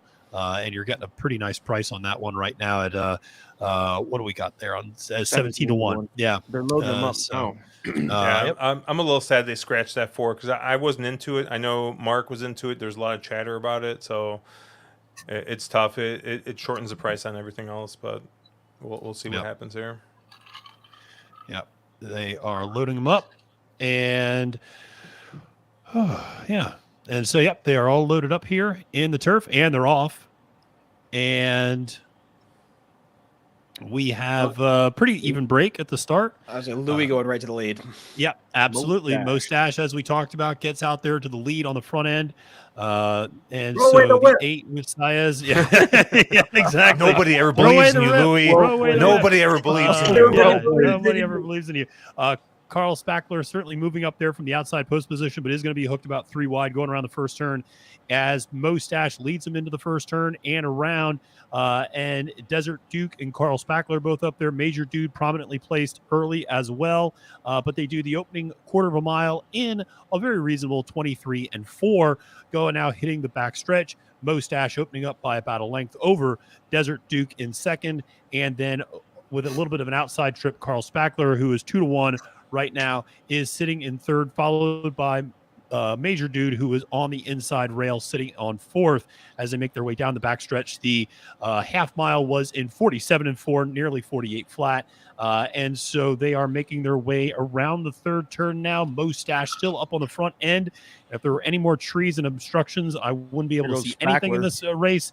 But here it makes a move for Spackler around the turn. Mostache still up on the front end, but Carl Spackler starting to unleash that devastating turn of foot. But Mostache getting asked for more and responding as well. Here comes Major Dude as well. But it is going to be 14 getting two on the rail here as well. Web-slinger, Major Dude. Here comes the 2 down in the middle of the track. It's going to be Web-slinger or Farbridge. Web-slinger or Farbridge. It is Web-slinger who gets the win. Web-slinger who, Mark, you and I both talked about as horses we liked underneath in this spot. Finally decides to get a win here on the Derby Day card and just barely edges out Farbridge there. Second choice, or not second choice, was my top choice and finished second in the race. 22. Wow. This is bombs away, baby. And so, Brian, congrats. You were on Webslinger there in the chat. I know you were interested in him. Hopefully you got that big hit there on Webslinger winning. Brian did. I know what he's got. He slammed that. Nice. Very well done, Brian.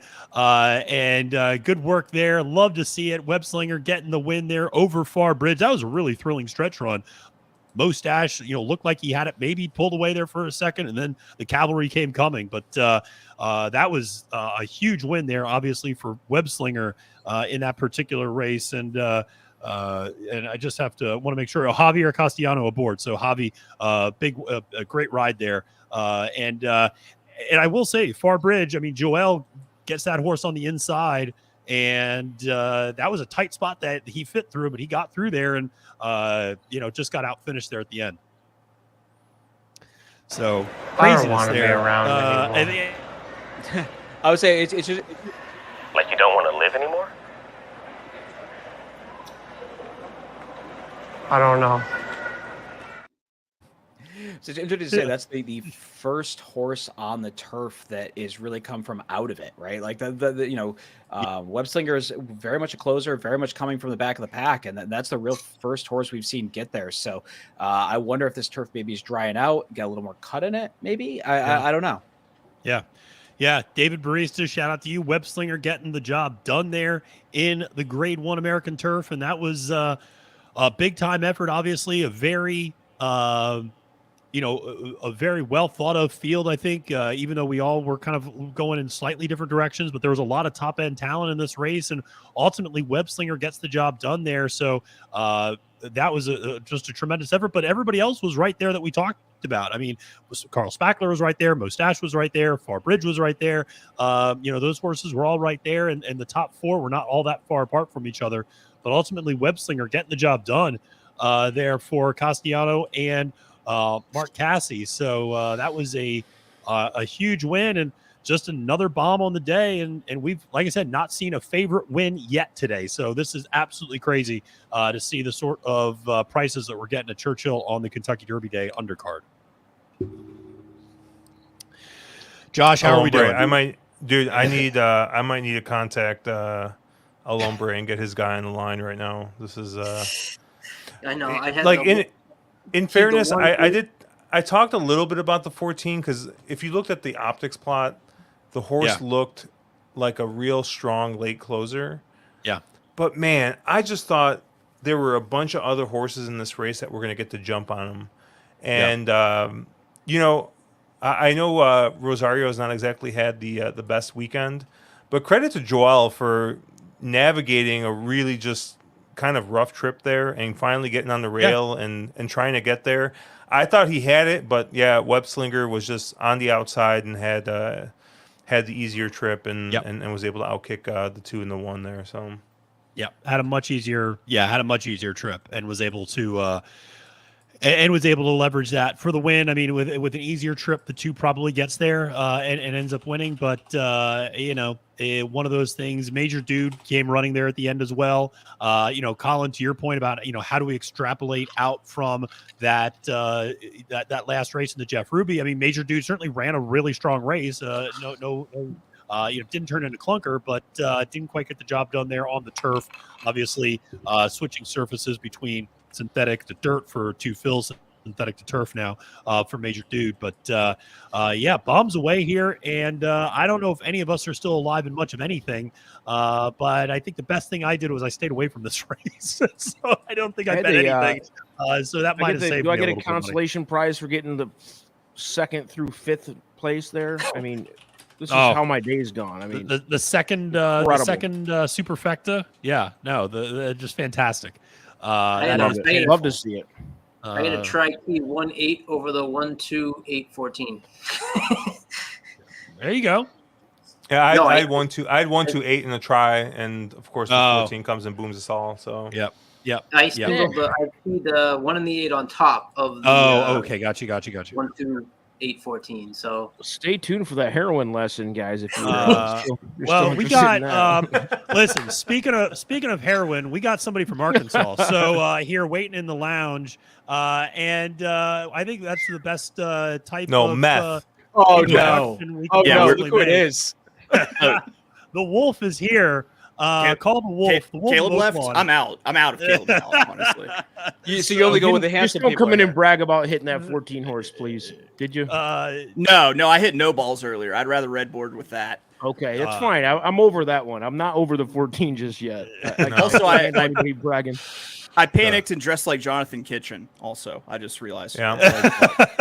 Interestingly, Chase is one of 7 people in Arkansas that still has all his own original teeth, which is just really weird. Hey, I'm glad. Original. That is worth noting. So thank you for that. Well, Chase, thank you so much for joining us. Always appreciate it. For the folks who are watching might not know, Chase Sessions, the Wolf of Oaklawn, at Oaklawn, I should say, on Twitter. You can also find his podcast at Notorious_OTB for the Sports Gambling Podcast Network. Chase, how are we doing today? Obviously, Web Slinger just blowing up a lot of tickets here in the last race. We've been tracking it. We have not had a favorite win yet through 9 races. How are you doing on the day, my friend, and what's going on?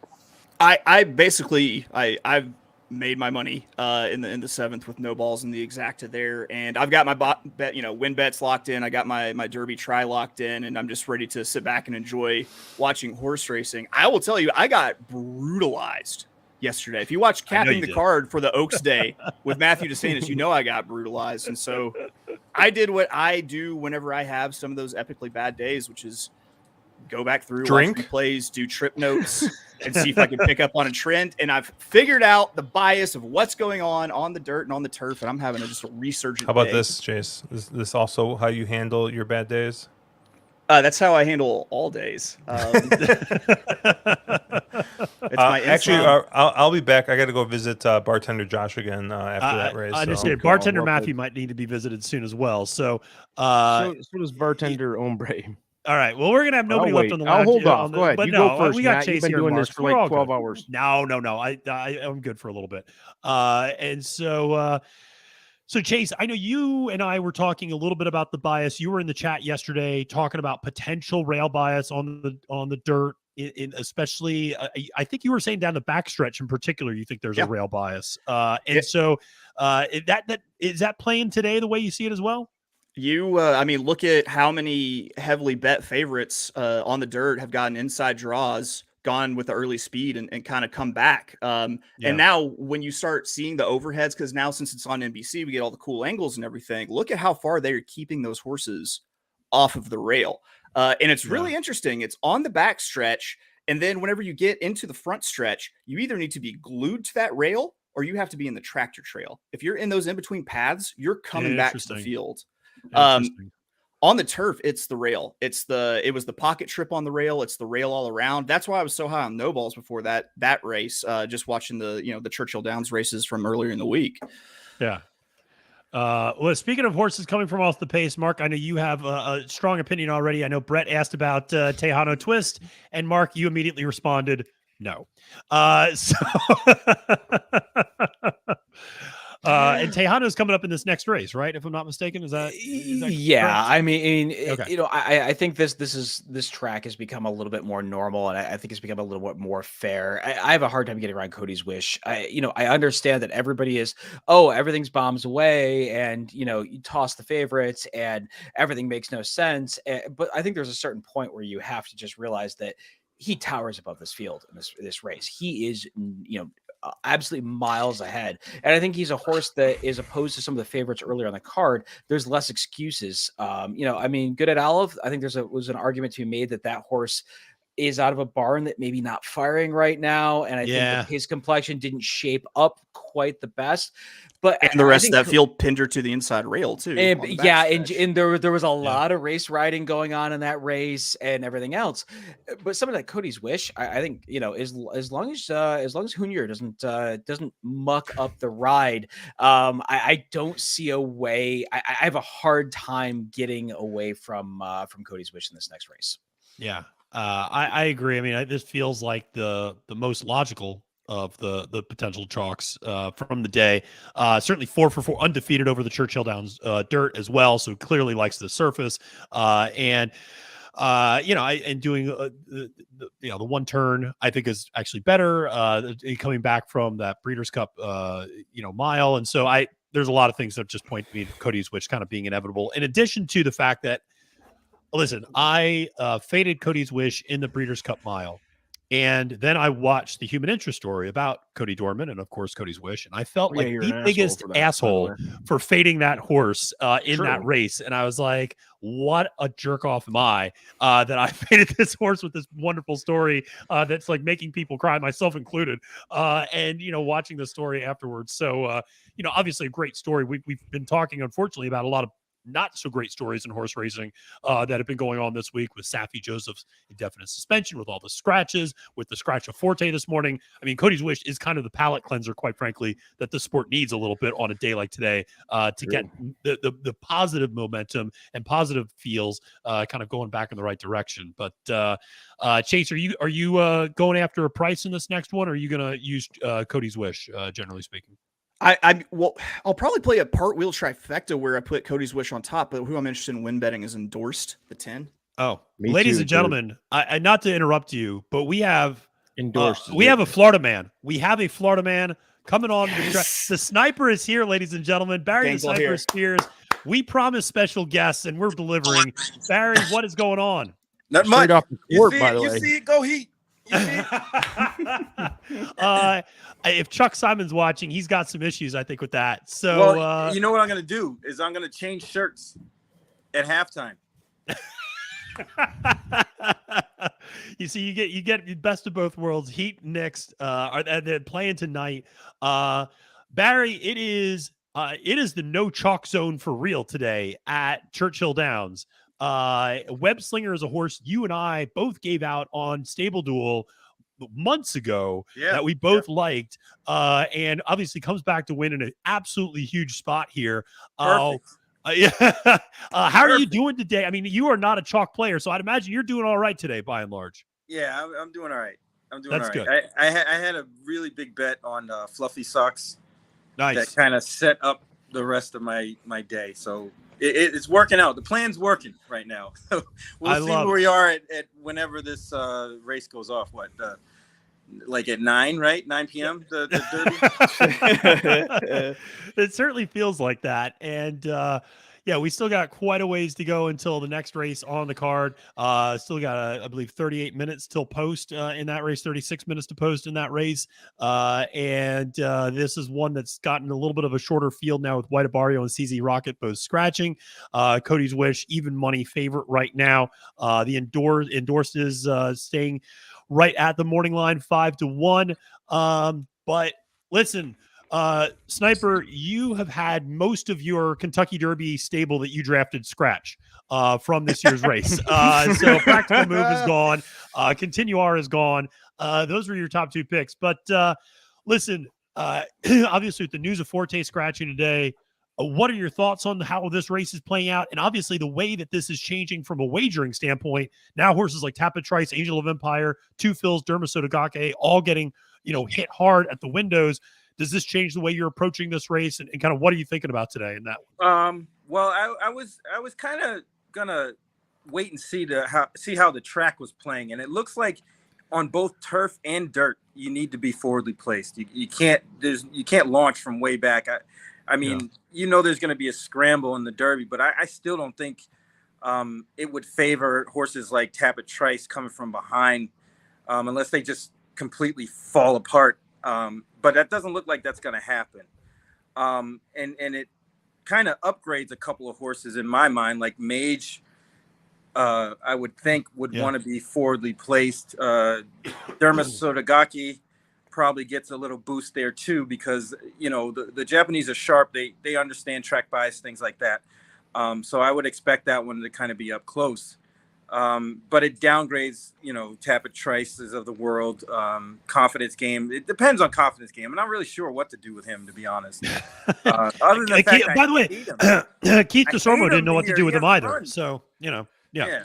Something to consider. If I'm right about the rail and trail bias on the front stretch, they're going to have to run 2/3 of the Kentucky Derby on the front stretch. So like I tried to key in on horses that I know will get the ground saving trip on the rail, and then maybe try to tip out wide in the back stretch. Or I want the horses that are sending and going to be like out hung wide in the middle all the way around pretty much, and then try to duck in late. Yeah. I mean, a horse like Reincarnate might get a little more action, even though I don't really like him here, but his chances get upgraded with the track playing this way right now. But it's going to be an interesting race. I mean, this is a really strange year. After a really strange year last year, it gets even weirder.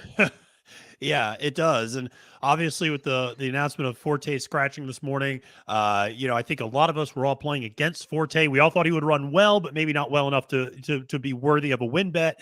And I think that has kind of thrown things into a little bit of a flummox, because we thought, and we should also point out Practical Move was a horse that was probably going to take a little bit of money, or at least stay at his morning line at the worst, I think, because while he was a divisive horse, there were people who liked him, there were people who didn't like him, but he's a horse that would have attracted some more bets. Now he's out and Forte's out, and that really allows for the money to come kind of flushing in on horses like Angel of Empire, Tapit Trice, Two Phils, and Dermasotogake. So it's going to be interesting to see what these prices go off at post time now.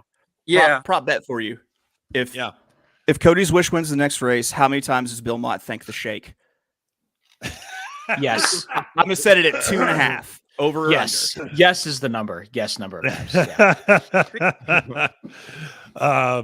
We can try to set up a prop sport book here on the side if people want to start getting in on Chase's action in the comments. So I'm interested.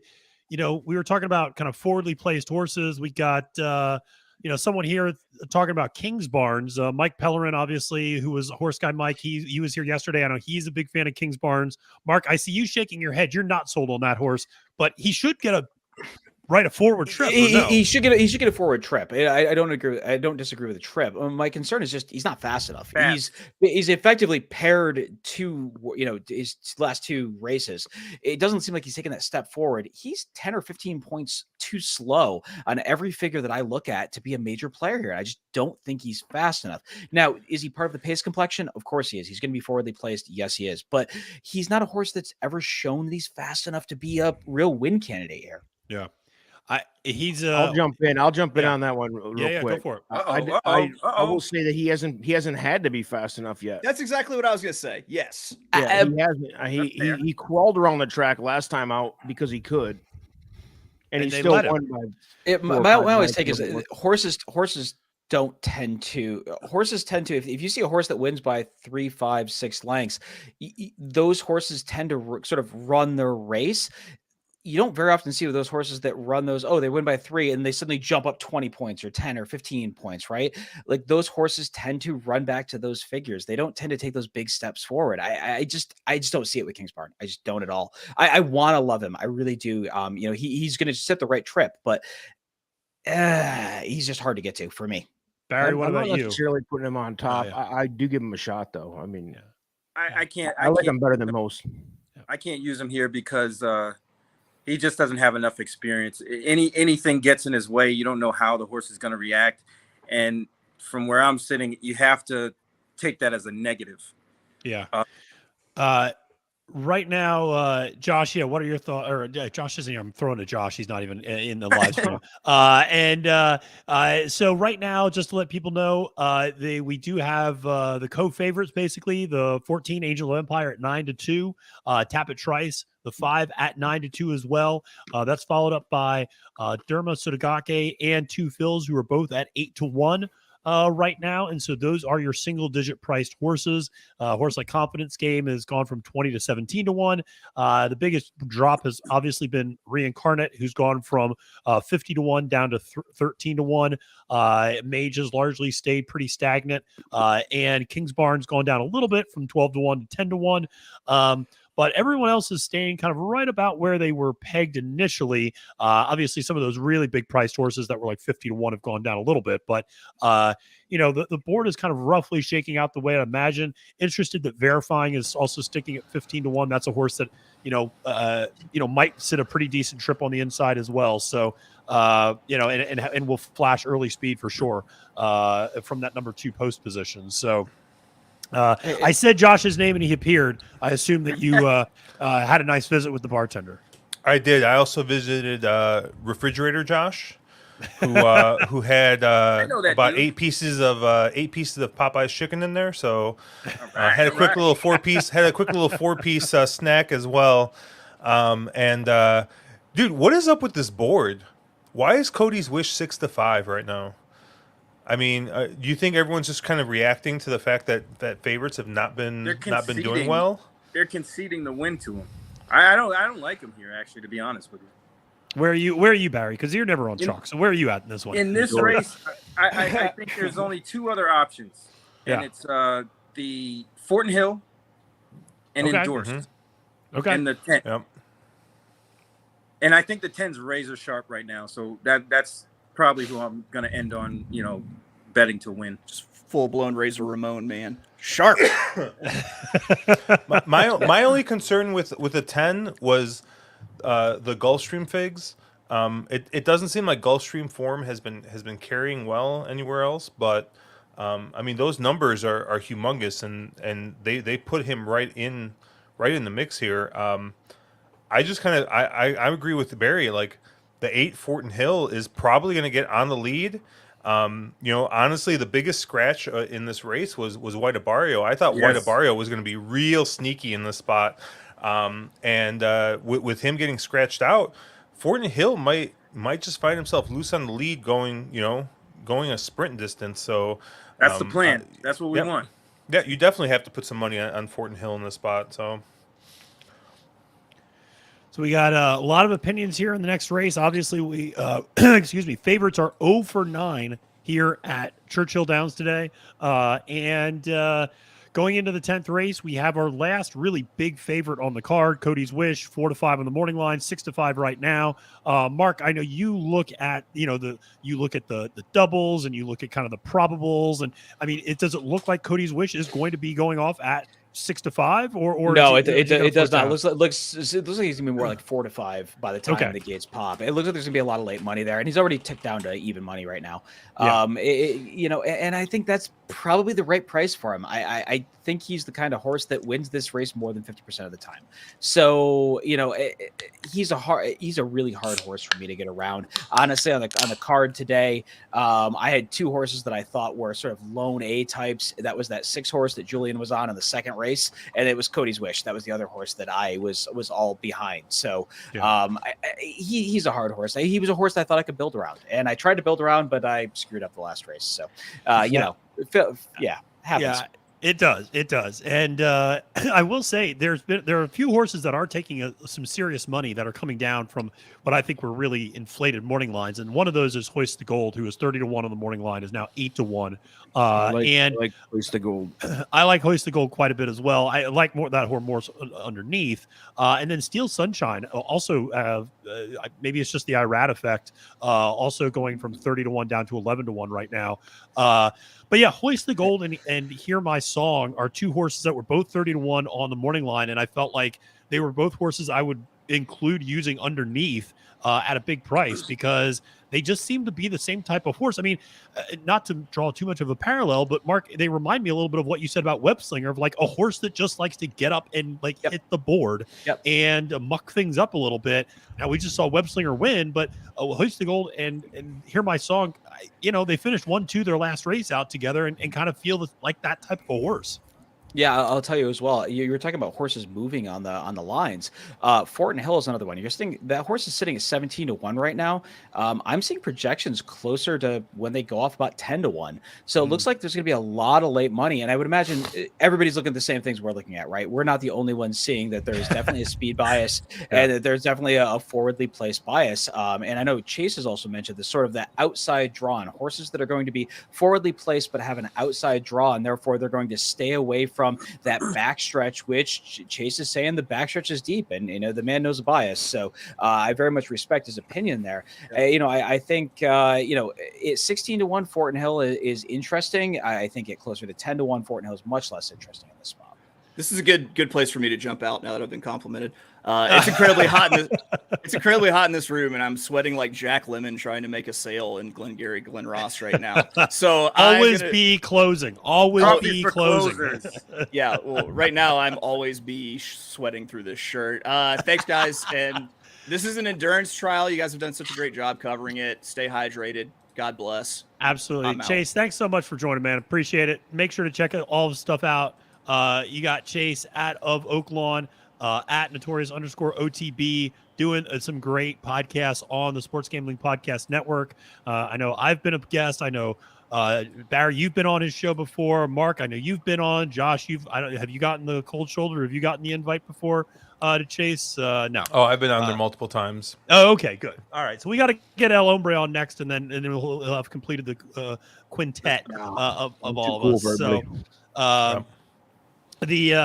And actually, I think El Hombre, you and Chase together would be really interesting because you both have very interesting senses of humor. I'll just say, and so I thought you were referencing the drug use, but no, that makes sense too. But no, I think the two of them together would go in some really interesing rabbit holes. The dirty little secret is I don't do any drugs ever. Oh, no, I know that. It's fun to talk about it.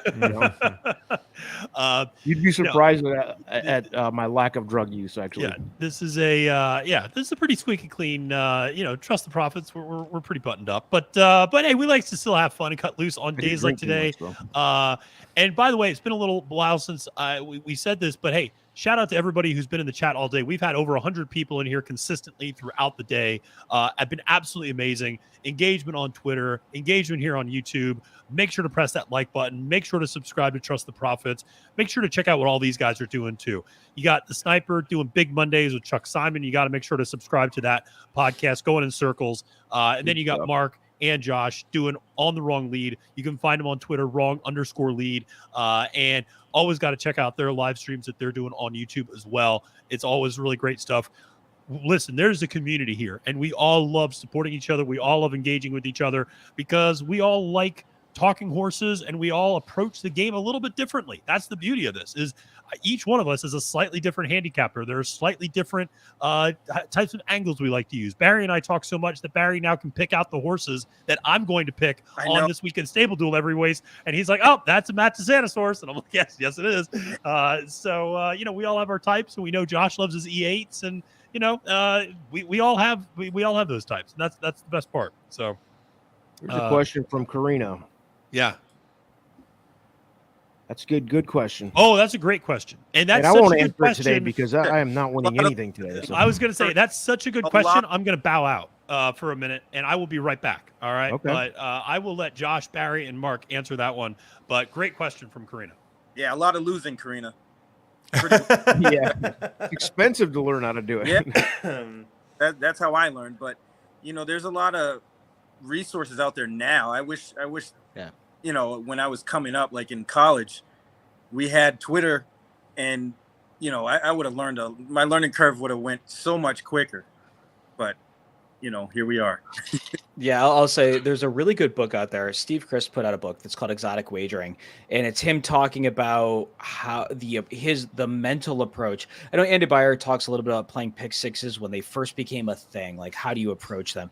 Steve Chris really turned that into an art form of how do you approach a sequence. How do you approach creating these, superfectas were coming out. Trifectas are a relatively new thing. Pick fours, pick five, pick sixes are all newer wagers, relatively speaking. Those are things that only existed for the past 20 years or so. And Steve Chris talks really extensively in that book. It's a little bit hard to find. It's out of print. If you go to your local library, Exotic Wagering by Steve Christ, he used to write for DRF. And it's a extremely good read. It's still very relevant, and it's a really good approach to sort of how to think about crafting tickets around these types of big, complex wagers like superfectas, super high fives, pick fours, pick fives, pick sixes. Yeah, honestly, the nice thing about Twitter is probably about 95% of people, if you DM them a question and ask them something, they will respond, and they'll give you good insight. And it's funny because, you look on Twitter and there are a couple of people who maybe come across as very negative, very ornery, and maybe unapproachable. But I mean, even some like a guy like Inside the Pylons, right? You DM Sure. him, and he usually will answer you. Yeah. Tommy Massis is another guy who I know I had learned a ton from when the pandemic hit. We just started doing Zoom calls with just like he was like, "Hey, who wants to jump on the Zoom call? Talk Hong Kong." And just like from that and talking with him, like I mean, I learned so much just kind of the way he structures tickets, and like he structures tickets way differently than a guy like Mark does. But they're both super valid approaches, and you can get a lot of insight just from DMing someone on Twitter who maybe you respect as you see somebody who's always got good insight. Just ask, and I'm sure they'll be able to help you. Like I know there's a guy on Twitter, Nick Sievers. He used to be in our Discord, and all of a sudden, man, he's posting all these like nice hits, nice wins and stuff, and he asks everybody. I mean, you go to any live stream, you see him in there, right? He's asking questions, he's learning. So I think the best way is to ask questions. I think Mark brings him a good point with that book. It is hard to find. I've yet to read it, but even just in talking with Mark, like I feel like I've gleaned a little bit of the info that he's learned from reading that book. So. So the other one I'll throw out there is Craig Milkowski is very active on Twitter. He is Timeform US's sort of figure maker. He's the guy that runs Timeform US's stuff. He's also one. If you message him and you say, "Hey, I saw this figure. Why does this? This doesn't make sense to me." Whatever. He will spend as much time and have as much conversation as you want. And he's about as big a player in the sport as you can imagine. So there's a lot of people who are very approachable and ask stupid questions. Like I think it's one of those things, come into the conversation and ask dumb questions, and people will, take their time to inform you and spend that time to educate you. There's a lot of people that want to make the sport successful, and they're willing to spend that time. And I would say, not to plug our own stuff, Josh, but we have a horse racing Discord. Discord's a chat app that's out there. Hop in, chat. Feel free to ping Josh or myself, ask dumb questions. We'll spend as much time as you need to kind of bring you up to speed. We're all about the education aspect of the sport. Yeah, man, I've been doing it for 20 years plus, and there's days where I just feel like an idiot. And like today, for example, I mean, I can't do anything right today, but yeah, that was me. Some days I'm a genius in my own mind, but it's a humbling game, bro. Definitely. But it's tough. But yeah, you can definitely. I mean, the more you can pick up, and like these guys have said, there's 20 different angles, and there's something you can pull from everybody. I think. I mean, like Barry and I, we joked around a lot of on a couple of the live streams about he never likes the favorite, and sometimes Like today, they're 0 for 9. So today, Barry's doing well. If you're a favorite bettor, you suck today. And I'm not. I wouldn't call myself a favorite bettor, but I definitely bet chalk probably more than most of you guys do. But I'm a numbers person, and that's why. That's why they are the chalk, because the numbers tell you it makes sense that they are the chalk. Usually, sometimes you can find outliers, but I mean, yeah, there's 100 different perspectives that work on different days. But yeah, that's why it's fun. But like you guys have said, I agree. Twitter is the Wild West, man. Like everybody comes off like before I knew or ever talked to any of you guys, I probably thought like, oh, this guy's a prick. Like honestly, I'm not nothing personal, but I mean that's the way people come off on Twitter. I'm sure I do too. You know what I mean? Yeah, you got to get used to the pace of Twitter. Like, yeah. Like horse racing Twitter is very, very unique. I mean, I don't know if any of you follow any other sports on Twitter, but it's definitely a unique thing. Yeah, it is. It can be frustrating, and like I've met people funny and I've met people like time. in person, like at the races. I've met them in person, and like, dude, I thought this guy was a complete asshole, and he was actually really cool in person, and vice versa. You know, it's like there's a lot of people like that. Yeah, one I'll throw out there is Andrew Champagne. I never knew how to take him on Twitter. I was like, this guy seems a little, and I met him in person a couple times at Saratoga, and I was like, oh my god, he's the coolest person ever. He's such a nice guy, and like, really nice. Well, I mean, to a point, but no, there's a lot of people like that who you don't know how to take them, and you meet them in person, you're like, oh wow, they're awesome, that's cool. So, in general, though, if you ping somebody, PM them, or reach out, most people are going to spend the time and want to educate you and get you up to speed. Yeah, if you listen to Matt's take on me, I'm a heroin addict, suicidal, serial killer fan, and all this stuff. But which, it's fun to talk about, but it's not really. It's not necessarily true, though. You know what I mean?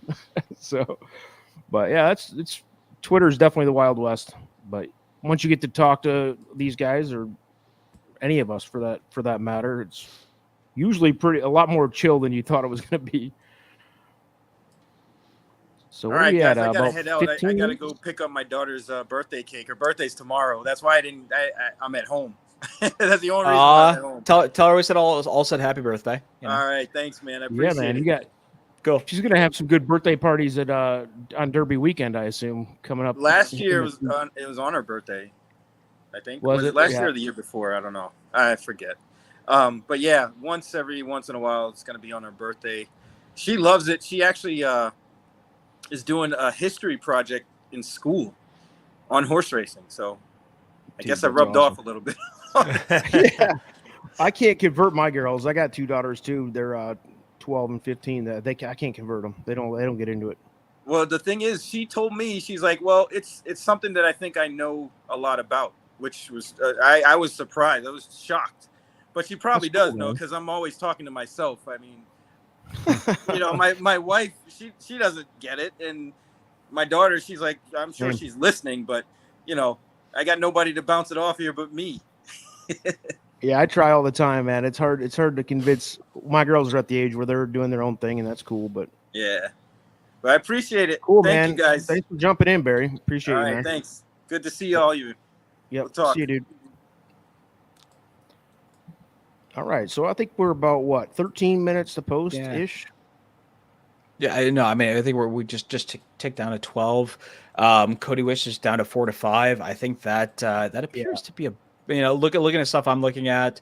It appears to be he's going to be right around that 4 to 5. Maybe we'll take down to 3 to 5 sort of range. I'm seeing 1 to 2 on one thing, and one that's showing 3 to 5. So you may see a little more money floating his way. It seems like somebody like somebody like Fort and Hill. It looks like we're going to get closer to that 13 to 1 range. So he's going to end up taking a little money late as well. But no, I mean, I've got some money on endorsed here. Let me see what I got endorsed. 9 to 2 now, and I think that's. It looks that looks like exactly where he's going to go off at is 4.3 to 1 is what I'm saying. Cool. Yeah, just Tugwell checks in. Yeah, Twitter's definitely it is. It's abrasive. People tend to be abrasive. Oh yeah, it's because you're limited to like a sentence or two, pretty much, to make your statement, and a lot of people just come off as jerks, even if they don't intend to. Some people do intend to, but Well, the other problem with Twitter is it's all about sort of the like get your point in and be sort of, I don't know, really corrosive or be really aggressive and sort of prove your point in, 100 characters or 120 The more characters, wild you can be, the more attention you get. Exactly, more attention you get. So you tend to have people that very much play into that.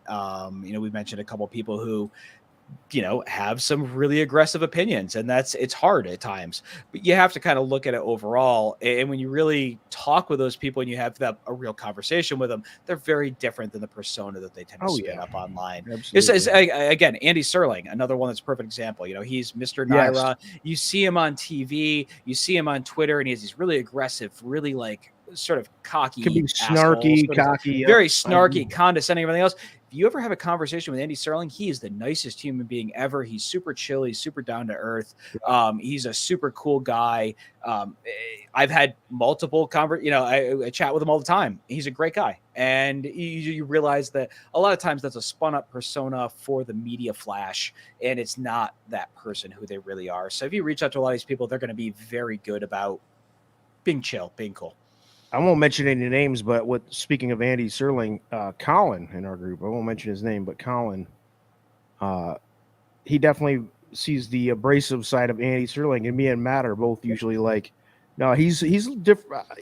Don't hate him, he's a chill guy. Like, I mean, I think he's kind of like me. I kind of have the same personality, same sense of humor where I come off the wrong way a lot. I get it. I always have. Same. And, I understand why people just think I'm an a-hole or whatever sometimes, but mostly because I'm like 90% sarcastic. Yeah. Well, it's also Either hard. You get that or you don't, and that's fine. I understand why people would think that, but it's just me trying to be funny.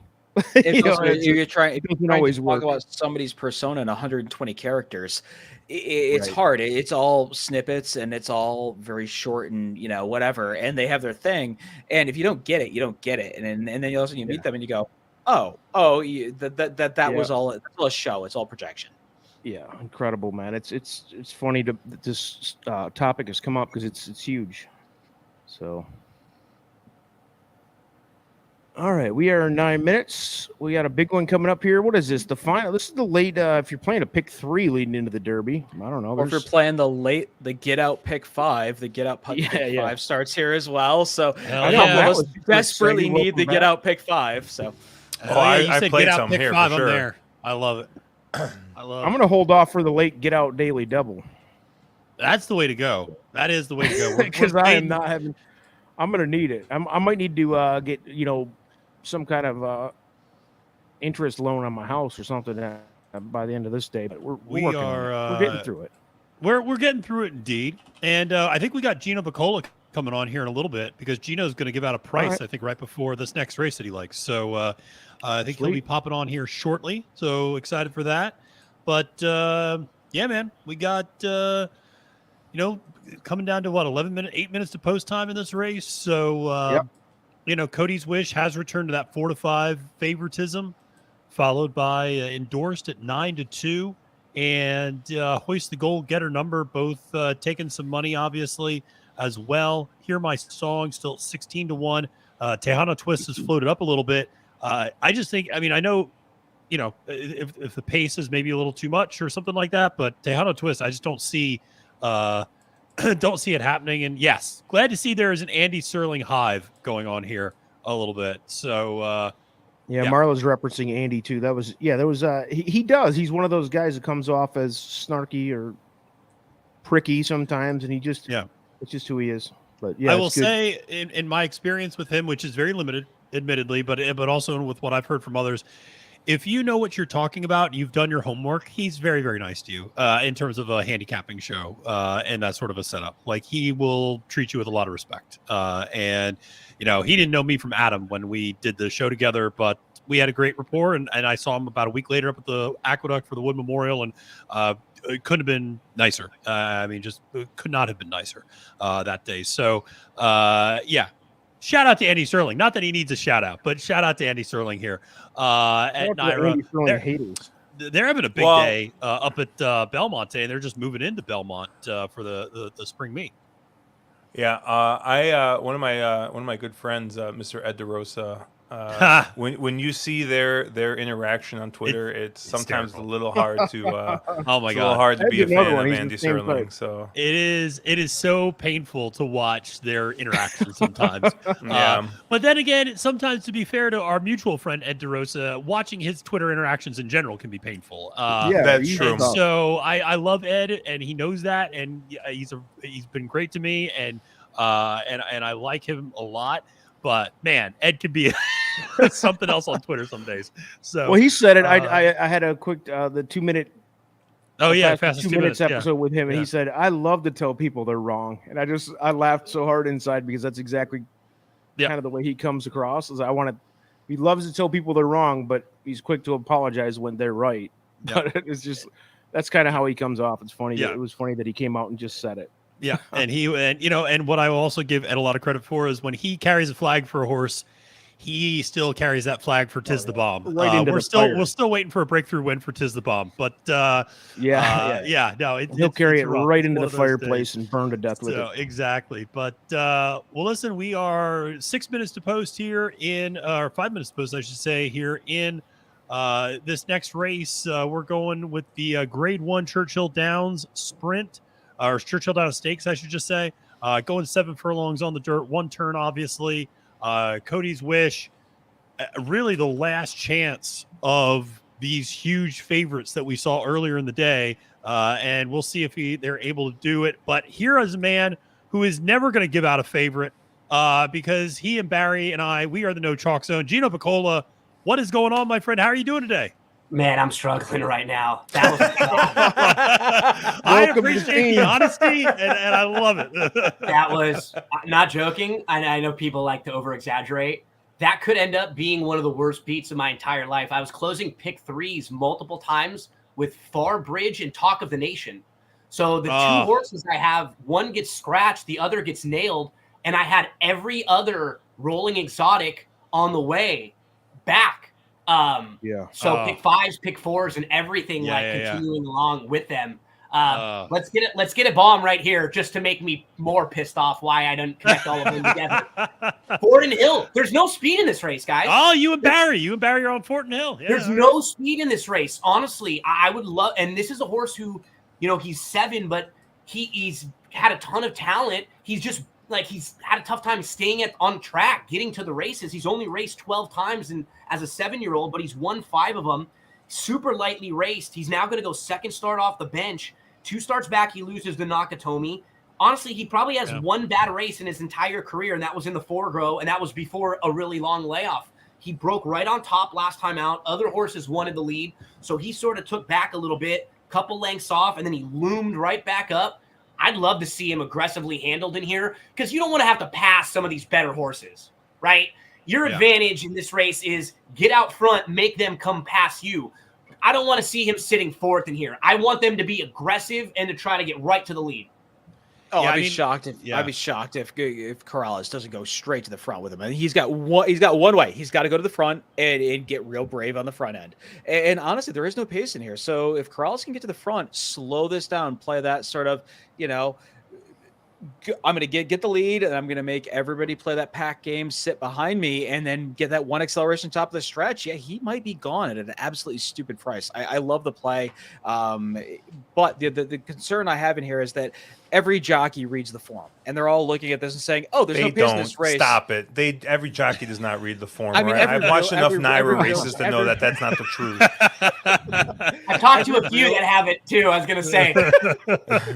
every Shout out to jockey Consultant, second best name of the weekend so far. Consultant, Mr. Yeah, Incredible, Mr. Automatic, still the best. Mr. Automatic being the first, and he was coming in with some wild rants yesterday. Would love to see it. But other than the horse murdering racist guy that came in for a while, he was fun. We had to block him. Yeah, we did have to block that guy. So we don't like to block too many people here and Trust the Profits. But every once in a while we got to use that button. We got to cut it off somewhere here. It's necessary sometimes. Well, it fellas, is. I've been helping out with DRF, doing some of the social media stuff for them. So if there's any mistakes coming out of their feeds, blame it on me. It's my fault on the some of the Twitter and some. No, the biggest mistake I've seen. I'm gonna dive back because I got to be able to react right away. When stuff of course. Sending in, but I wanted to try to at least come giving a gift of a big price, hopefully. So. I love it. There you I go. love it. Let's get Fort Hill home here. Let's turn it around. Yeah. I love it. Thanks, Gino. Appreciate it, brother. El Hombre, Cheers, Maddie, Josh, Mark, everybody, good luck in these next few, and I'll talk to you guys all soon. All right, Yep. awesome. Later, man. man. Take Thanks it for easy. joining. Look, at the biggest mistake I've seen on Twitter and social media so far has been Brie Mott tweeting out a picture of a hot dog with just ketchup on it. Brie Mott woke up this morning and she chose violence. Yeah, and the funny thing is, somebody actually tagged me in it because they knew that I had just gone on a hot dog ketchup rant. I got a little sauced up one night, and someone posted a picture of a Let's bottle not of get whiskey too heavy and a hot today, dog. buddy. You I mean don't want to Thursday get where you too brought it heavy. to the All right. stream and we Yeah, I had to bring it up, so I had to send her a picture of what a hot dog is supposed to look like. So Unbelievable. You're Chicago, so don't give me the Chicago dog. Got the, sesame seeds in your shit. if you were a hot dog, would Terrible. you eat yourself? Yes. Always agree. Of course. I know that's the I only right would. I'd answer. cover myself in brown mustard and relish. That'd be delicious. Thank God you said yes, or else I'd have to kill you. Yeah. Cut this guy off. Cut him off. No, love it. Absolutely love it. All right, let's go, Gerardo. We are. I got my money back special bet on him here in the 8 Fortin Hill. Love it. I mean, he's already cashed enough tickets for you today, though, right? Yeah, because I didn't cash shit. Nobles. How did you not win bet that Because horse? I started the pick Josh, 6 with that horse, and Josh, then I've gone 0-4 Josh, since that. That's so literally the most you horse in the history of the planet, and you didn't. my win wife bet. cashed a horses ticket, to which win is here. good, but Josh. I did not. All right. 10 horses going to get the win here. Congratulations to everybody who's unendorsed. There you go. I also have endorsed, so.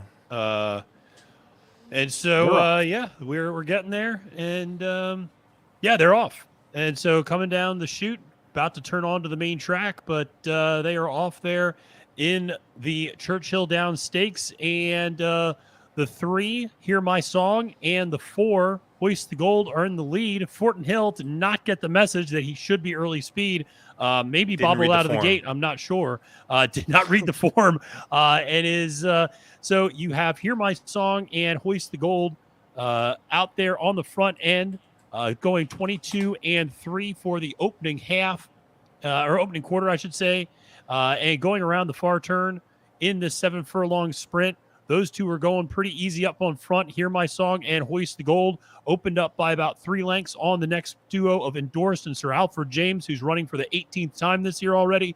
Now they do the opening half mile in 49-1, and they turn for home here as it is still Hear My Song and Hoist the Gold. Hoist the Gold getting there. Here comes Cody's Wish. Cody's Wish making the move, and Cody's Wish is going, listen, fellas, there might be a lot of upsets today, but it's not happening on my watch. 5 for 5 at Churchill Downs. Cody's Wish takes them and wins the way a 4 to 5 should in the Churchill Downs Stakes. Hoist the Gold, finishing second, doing what Hoist the Gold does, finishing second at a price there. But gets the win, obviously, with Cody's Wish, and that is the first favorite to win today on the Churchill Downs Kentucky Derby Day card. He is such a cool incredible horse. I mean, like, what do you say? I mean, he's just checked every box, done everything he's been asked. What a freaking cool horse. It's so cool to see a horse that is, really good and kept in form, and he keeps just showing up and bringing his A game. I mean, look, just what a cool horse. Very, very cool. A fan favorite at this point. I am ecstatic to see him at Saratoga. Yeah. What's the like? Yeah. Rory. Hey, Rory, what's going on? Is Rory giving out prices? You were giving out a price. You gave out Mimi Kikuchi yesterday. He's about to take a hockey stick to the computer. Yeah. El Hombre, do you want to text Colin to come get his kid? Because I don't know if he knows he's down there with the hockey stick really close to the computer. Probably not. I think he's following instructions from El Hombre over there. He's like, just destroy the computer. Just do it. Stop him from betting any more with this card. Rory, I hit that raise, baby. Today. I did have that. Yeah, I actually hit a $3 exacta in that one. Nice. No surprise that Mark was sitting here praising the 3 to 5 favorite. Mark and I are the chalkier players here. I have no problem admitting that. And so, to be fair, I thought that this is probably the most likely winner on the card. And We did a couple group tickets with some of the guys in the Discord, and it's unfortunate. We got bumped out last race with that 14 winning. But yeah, this horse was keyed as a lone A, and we were leveraged up. I mean, we had a $5 pick 5 going, so it's a little unfortunate that we got bounced last race. But you got bounced by Webslinger. I'm a little disappointed we got bounced in your by captain, Josh. Webslinger. Josh, no, you blame your fellow admin, because I only gave gave little input. So I ran those for years and threw my hands up and got a little sick. It made big days a little rough, and I will give him some sass. Yeah. Well, listen, this was not just listen, we finally see chalk, but I think Jess Tugwell said that you got to love to see it. I mean, this is a great story. We have been covering, and listen, we don't shy away from, I know you guys don't do it either and On the Wrong Lead. We don't shy away from talking about the uncomfortable topics in horse racing because they're just ever present in our sport. And the only way that they are going to be solved is if people actually talk about them and give them air to try to solve those problems. So we don't shy away from the negativity in the sport, but it is nice to see a good story. Especially this has been a very rough week for Churchill Downs. This has been a rough week for horse racing. And so to see Cody's Wish get the win, it's just a great story. Donna Brothers already on the track interviewing Junior Alvarado. And it's a great story for the sport. So good to see that. Yeah, good. I mean, good connections all around too. I mean, obviously Cody's Wish, and the whole story behind it. I'm sure NBC has 100 videos out about it, about the before the Breeders' Cup with it. But it lets see Junior getting getting some good races in. It also lets very nice to see. Good guys like Bill Mott who end up in the winner's circle. He is a guy who is very much noted at getting horses good, taking his time to get them good, but then they stay good. He doesn't break horses. He keeps them good for a long period of time. We get to see them a lot. As fans of the sport, this is what you want to see. It's a 3 to 5 winning, but it's also the kind of 3 to 5 you want to see win. You're going to see this one a lot. And it's just a great story all the way around. Yeah, I'm really happy that that good guy Sheik Matum, was able to get a winner home. Honestly, when you were talking about that, when you were talking about the tough, when you were talking about the tough topics, I'm like, we're gonna go in and talk about Godolphin. Godolphin is a tough topic. There's no doubt about it. I mean, the biggest ownership group in the sport. That's where I thought you were going with it, and I see Jess Tugwell being like, that's great to see, and I'm like, wow, like one for the Sheiks. Let's go. Hey, Godolphin. I mean, listen, and I don't think. Listen, we're going to talk more about Brad Cox later in the day, and you can't talk about Brad Cox without talking about Godolphin. I mean, those two seem to be going together hand in hand for a lot of races and a lot of big time horses. So, listen, there's a lot of sports washing going on. When we covered, the UAE Derby, the Saudi, Cup, you got to talk about those topics. I mean, it's uncomfortable, but that's just the nature of the sport right now, and it's the nature of not just horse racing, but a lot of sports with the sports washing going on. So, listen, I disagree with Josh here, Matt, but I mean, CS Reporting's racing report says it best here. From what the kid has gone through, it's a great story. I mean, sure. Against Josh's better, I mean, against his will, he would love to have seen the kid lose the race, but I would, yeah. I don't know who Cody is, but Josh is rooting against the kid in the wheelchair. Josh is going full heel turn. Hey, who knows? Maybe the Sheik put him in the wheelchair. You don't know. Josh, you don't know. If you asked him how he dresses his hot dog, does he put ketchup on it? I mean, I don't know. Dude, Cody puts ketchup on his hot dog. That's why he's in the wheelchair. No, we're going dark again, and it's not even El Hombre's fault this time. There's footage of Josh actually kicking Cody at the Breeders' Cup. No, come on. Nobody wanted it. We do have, like I said, we do have our first winner here in terms of a favorite winning on the card today, and we are into the final race before the 90-minute break between that race and Kentucky Derby. That's where I'm gonna get drunk. I gotta go to the beer store real quick, actually, boys. All right. Well, how did you run out of beer? Oh wait, does that mean you're coming over to my house because I got all that beer downstairs? Is that what's going on? You're only about a 12-hour 18 drive hours from away. me, Yeah. So, all right. I'll be back in a few though, guys. All right. Sounds good, man. See ya. So we are. So that was also. Let's just recap. Cody's Wish wins 344 to win. Hoist Gold finishing second, 6:34 to place, and Tejano Twist actually running up there into third, 5:04 to show. Let's see, the Exacta pays $12.53 actually for $1 Exacta. So I actually paid a little bit better than I thought it was going to. And the Trifecta pays $53.65 for a 50-cent try. So ultimately 74639 is the way it finishes there in the Churchill Downs Stakes. And we move on to the turf again. Yeah. Can we highlight Karina's comment there? Karina, catch up. Oh, the catch up. Yeah. I just want to make sure, Bree Mott, if you're out there watching, all right. Yeah. I'm not the only one. All right. She's not, because she's at the actual Churchill Downs today. So, I mean, maybe Bree does like to support us. So maybe Bree is like watching on her phone while she's hanging out there in some VIP boxes, I know today. So she's living the hoity-toity life with ketchup on a hot dog, which is just a crime, especially when you're in the VIP boxes. So what are we doing there? But listen, we got we've had a big day here, obviously, through 10 races already on the card, moving to race number 11, and we got 48 minutes to post.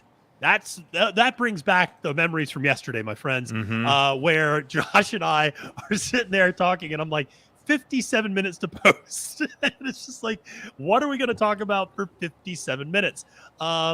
It is.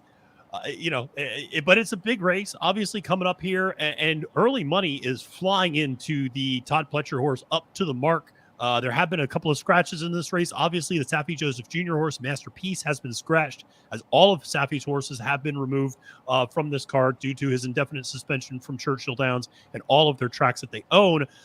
Additionally, Steady On was another, actually, micro pole horse that was scratched as well today. And so both those horses are scratched from the race. And now you see Up to the Mark, who was 4-1 on the morning line, already getting back down to 9-5 right now. Hong Kong Harry coming in from the West Coast for Phil D'Amato, early at 3-1, basically holding steady from his morning line. Santon, who won this race last year and made me quite a bit of money at 8-1, is actually at 6-1 right now. And then a horse that I kind of think is cool, but I don't know if he's going to win and is good enough, is Spooky Channel for Jason Barkley at 5-1. I just like it. A horse took over a year off, comes back and wins, multiple races, including a grade 3, I think, last time out. So, it's just a neat horse and a neat story in a lot of ways, and a good claim that Jason got with Spooky Channel. So interesting. Mark, where do you see this race going? I'm somewhat against Up to the Mark, the 5 horse, for no real good reason other than I just don't think his figures really kind of fit here. I ended up on the 7, the 8, and then 9. I ended up on Hong Kong Harry, Santon, and Spooky Channel. Who you mentioned, I think the 3 of them were for me, when I'm looking at, given the distance of this race, were the 3 that I was most interested in. Nothing against Up to the Mark. It's sort of one of those horses that you go, okay, they tried him on dirt forever. They finally threw him on turf, and okay, he won a couple in a row, and then the Mayor's Market Mile wasn't a terrible race for him. He's coming out of the back of the field. If you think that closers are getting there, which isn't an argument he made after the 2-back race, maybe he gets it done, but I just think he's sort of up against it pace dynamics wise. I don't understand why he's taking as much money as he is. He's not a horse that has grade 1 caliber wins as of yet. Obviously, that's that can change. But you have horses in here like Hong Kong Harry, who has graded stakes wins. He's won a couple of G2s.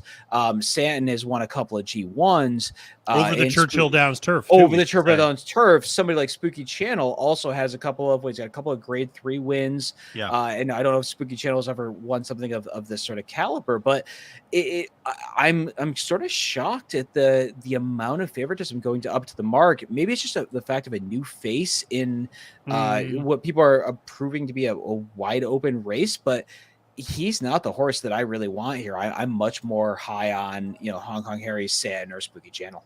It's funny you say that, Mark, because when I did captain the card with Sarah we both had Up to the Mark as our top pick, but we both said we really don't like him at anything less than 4-1. Yeah. And that's the issue is now that he opens at basically 9-5, 2-1. I don't want any part of this horse at that price. Well, you know, I was going to say, Josh always has a really good argument, which is there is a right price for every horse on every card, right? Absolutely. And it's just a matter of the fact that I like Up to the Mark at a price. Yeah. This is not that price. I mean, Right. and it really looks like this might actually hold. It looks like he's going to go off right around that 2-1 I had a line. bad feeling about this. And Yeah. boy, that is not the price I want to get that. I mean, I don't hate him. I have nothing hard against him. Yeah. It's just this is a big jump up in class, and that's not the price I want him at. I thought Up to the Mark was a borderline single in this spot. Interesting. But you know, I wouldn't be surprised if he got beaten in this spot. I'm not surprised at the amount of money he's taking. I know there was a bit of talk about the 2 Masterpiece. A couple of people I know, smart people I know, really liked Masterpiece in this spot. So the scratch of him kind of leaves Up to the Mark as the best closer in this spot. I mean, Hong Kong Harry, I thought was the bad bet in this race. He was the morning line favorite. I didn't see it. I assumed he was going to float up, and yeah, there's probably a price for Hong Kong Harry. It's not 3-1 to me. I really like Up to the Mark in this spot. Mark talked me into Wolfie's Dynaghost last night. Yeah. A horse that's definitely going to be on the engine here, and there's a little bit of, I guess, what's the word I'm looking for? There's a little bit of nostalgia, I guess, for Wolfie's Dynaghost. As Mark and I both have cashed nice wagers on the horse, so looks like he'll probably get a pretty good lead. We'll see what the 10 does. Bye Melvin. He's another kind of pace setter, but he's been running in much longer, so I don't know if he's necessarily as fast as a horse like Wolfie's Dynaghost. That's a great point. Yeah, because I was just looking at the time form early pace figures between those two, and Bye Belvin I think has a 94 early pace figure on time form, whereas Wolfie's Dynaghost has a 111.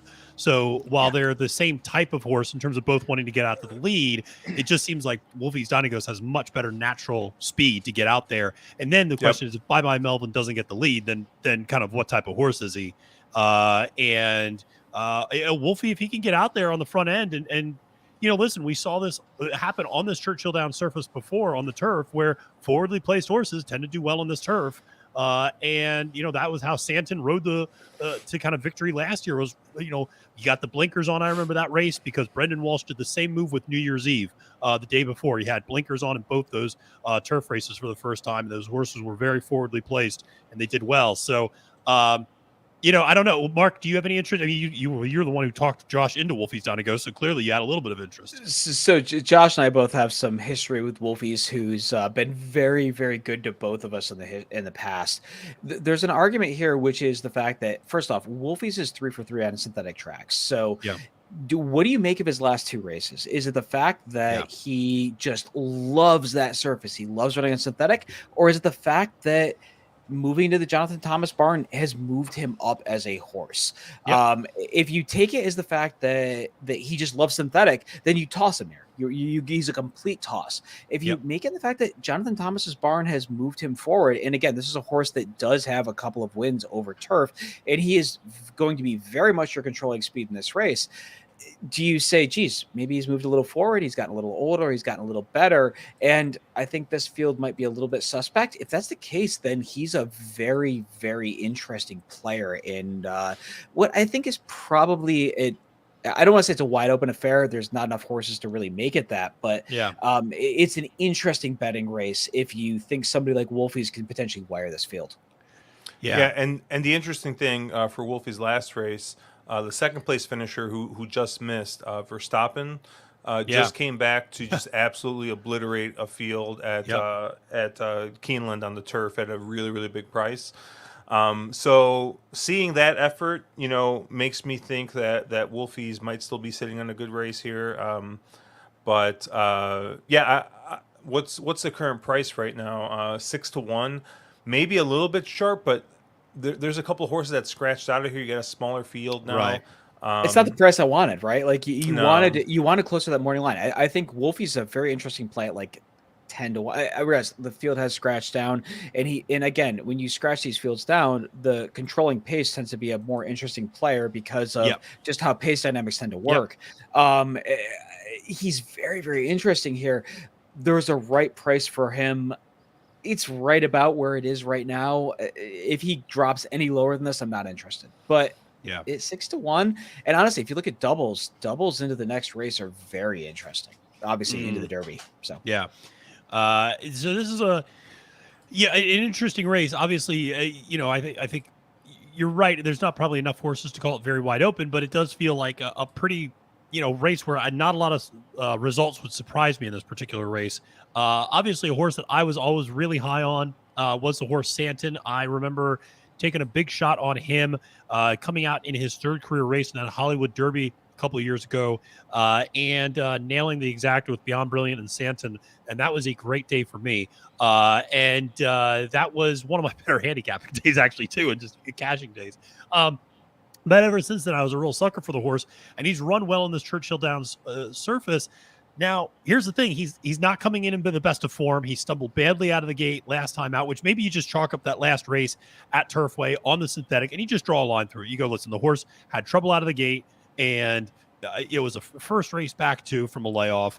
Just forget about it. And if you go back and look at his Churchill Downs form, it's certainly there. I do wonder how much of a product he was of the quote unquote turf last year. And how much of it was just his natural ability and can he get back to that form? And so I don't know. I mean, again, Mark, I think, Mark and Josh both good point.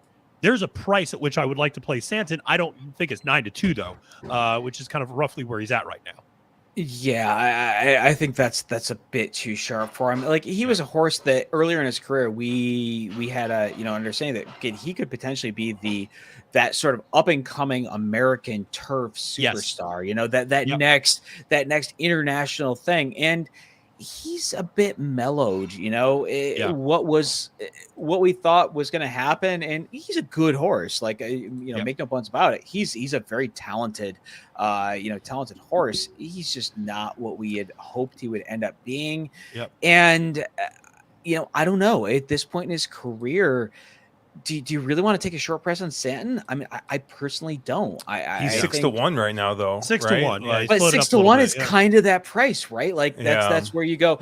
That's about the right price on Santon. I was worried he was going to be 3 to 1 in here. That was my real concern. And I thought he was going to take money too. Yep, I thought he was going to take money too. I wanted no part of him. It is shorter price. All of a sudden, at 6 to 1, that feels about right for what he should be in here. Yeah, I do need to bring up, and this is, I hate reporting this kind of stuff, but we do have the first very serious casualty of Derby Day. That's Naira Betts. Naira Betts is down. Naira Betts is not accessible. Has not been accessible for about past 20 minutes. But last year everybody crashed, right? I mean, last year was just a disaster. Look at I'm not gonna put the tinfoil hat on. But I think your best bet is always Twin Spires because they seem to not go down during these big days. Well, it's understandable, right? So I mean, I don't know if there's a little gamesmanship going on there, or if they just, they just make sure that to really put all the money into the budget there, where they lower rebates and everything for this day and for certain reasons. But I will say that was a big part of the reason why I put all my bets in at 9:00 this morning. I was like, I just went through. I put in pick 5 tickets. I put in win bets. I put in exacta bets. I just put in everything this morning for all the races that I wanted to bet. And I have just because I knew I was doing this all day, and so I was like, all right, well, I'm going to be kind of hosting and not also always having the time to devote to like, but do I have time to wheel back this, pick 4 into a, from the pick 5 that I didn't get. Thanks a lot, extra on Yeho. And so, I put them all in early, got it done. Karina is reporting that Twin Spires is working well. And so the tinfoil hat theory is continuing.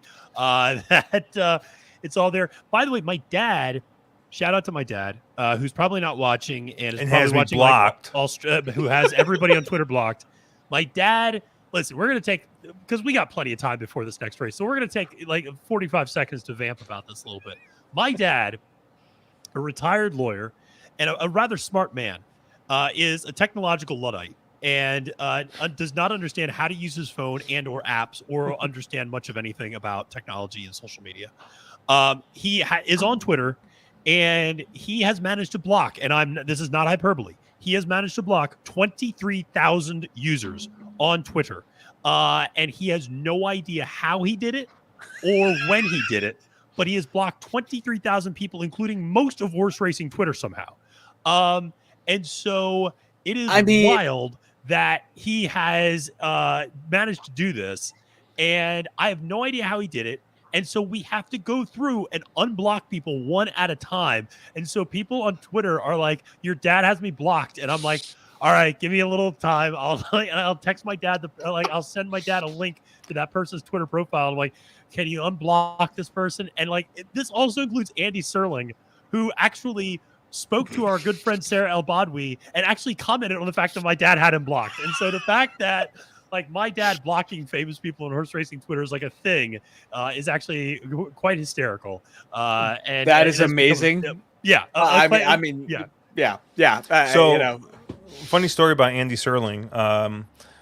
Mark and I, the first time I went to Saratoga, Mark rolled out the red carpet for me. I mean, he picked me up from my hotel. I was staying in Albany because I couldn't find anything in Saratoga, so I was staying in Albany. So Mark comes and picks me up, and we go down to Saratoga, and we have a great weekend. But we go to what's the name of the place, Mark? Hamlet and Ghost. So we go to Hamlet and Ghost for dinner one day, and on the bar there's a little placard. This is kind of weird. The whole place is packed. We probably get the last table that was available, and there's this little placard on the bar. Table because you hook your friends up. But there's this little placard on the bar, and I'm sitting there, and mind you, this is probably the second or third year I'm following horse racing. So all of a sudden, in comes walks in this small man, bald head, and he just points over to the bar, and I go to Mark. I'm like, "Is that Andy Serling?" And he's like, "Yeah." He's like, "You want to go talk to him?" I'm like, No, I don't want to bother him. His is probably. And so Mark basically tells me that that's his spot. Every single day, he basically goes to Hamlet and Ghost after the races, and he sits at the bar and sits there.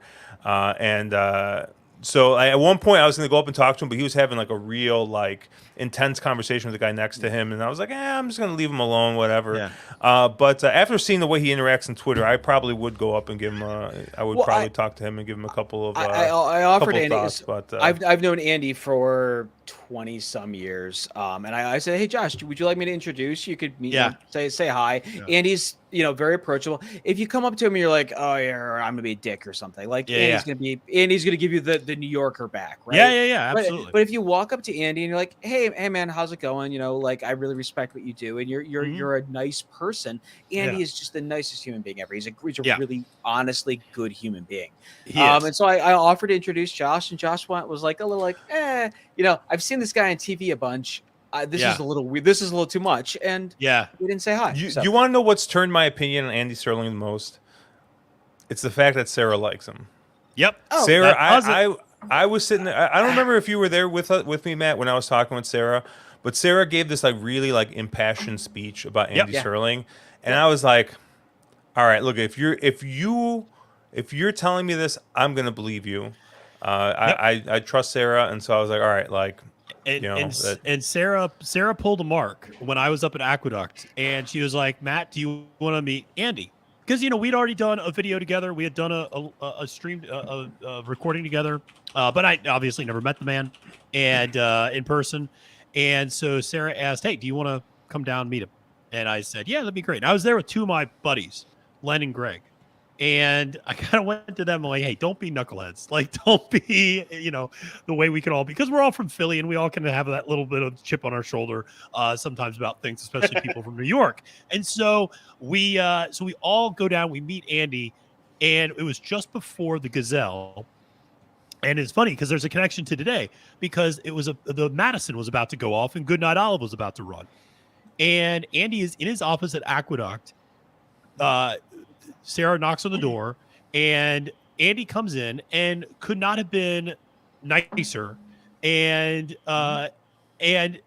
asked us. He goes, "Hey guys, really nice." And we were all like, "Oh, very nice to meet you." He goes, "Hey, this is great. Yeah, come on in."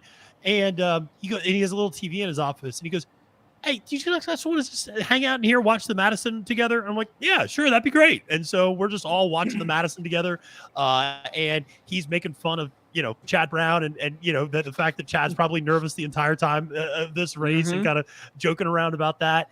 And then we go out, and it's funny because we went through the bowels of Aqueduct to get out to the paddock. And I joked with Andy that it felt like the scene in Goodfellas with Ray Liotta taking Lorraine Bracco on their first date, and going down through the bowels of the Copacabana. And so he laughed, and he actually was telling me about a story that he knows of Lorraine Bracco and things like that. And so it was this great story. And yeah, could not have been a nicer guy, and just more kind and sincere. And then wrote to me the next morning, because he had my email address from when we connected on the video. Wrote to me the next morning and apologized for not being able to talk to me more. And just, are you kidding me? Like, you didn't have to write me that email. And so just very, very nice. I'm a fan. To throw out another Andy Sterling story, I know he gets a bad rap on Twitter.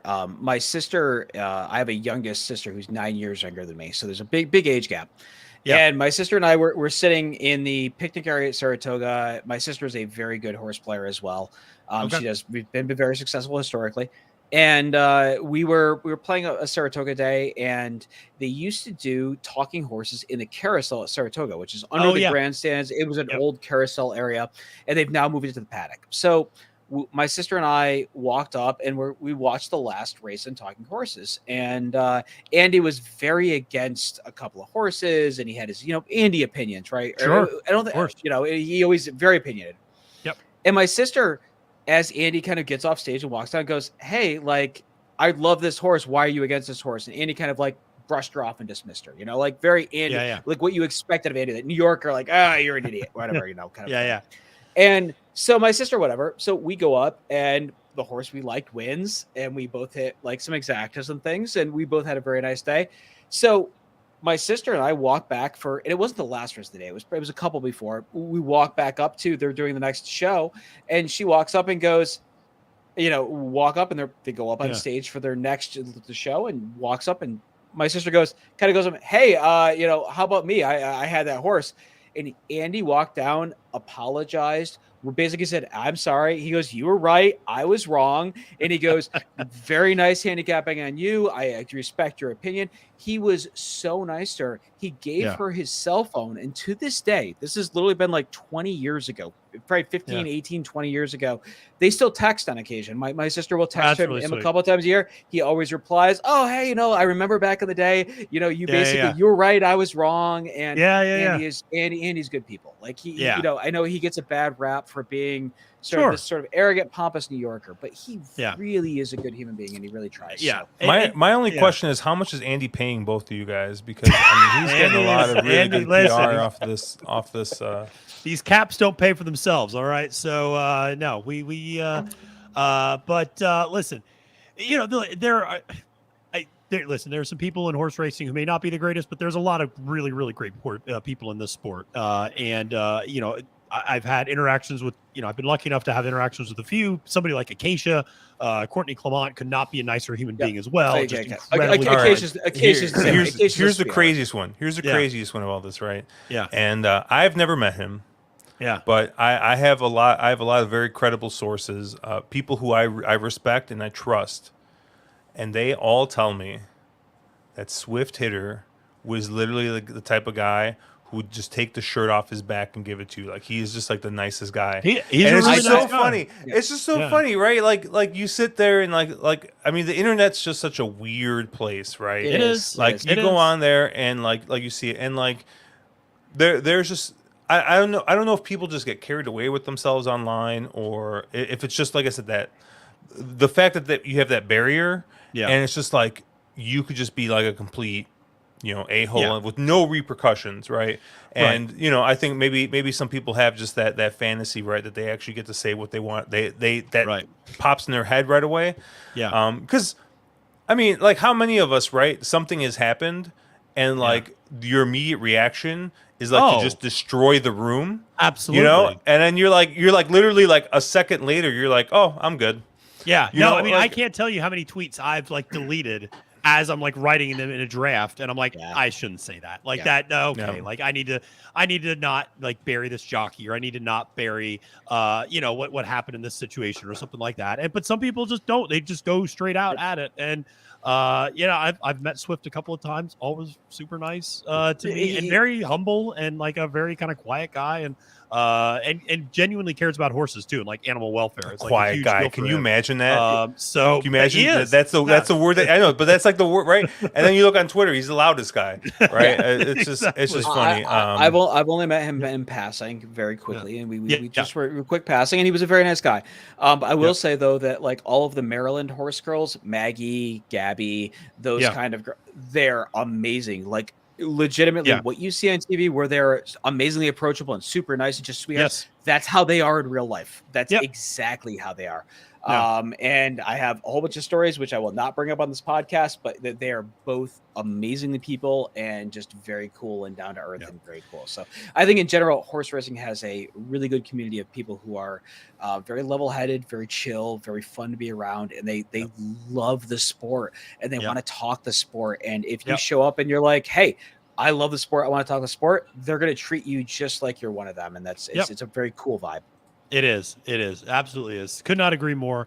We're lucky to have this community. We're lucky to have all of you out there watching. Thank you so much for tuning into this live stream today. Appreciate everybody who has been sticking on. And by the way, if you have been on here since 11:30, shout out to you. 5.5 hours later, we are still going strong.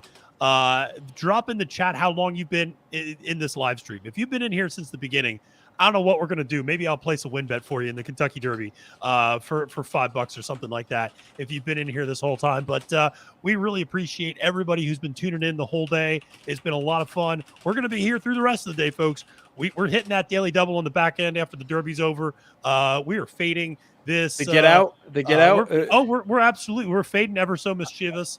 And we're playing against the get out race got scratched down. It's rough. I know. Like I had a couple, like 3 horses I was really interested in there and the prices, and they all scratched out. I know. I liked Mulligan a lot. In that I race. loved Mulligan. Loved Mulligan. So frustrated that horse scratched. And a bit of a price.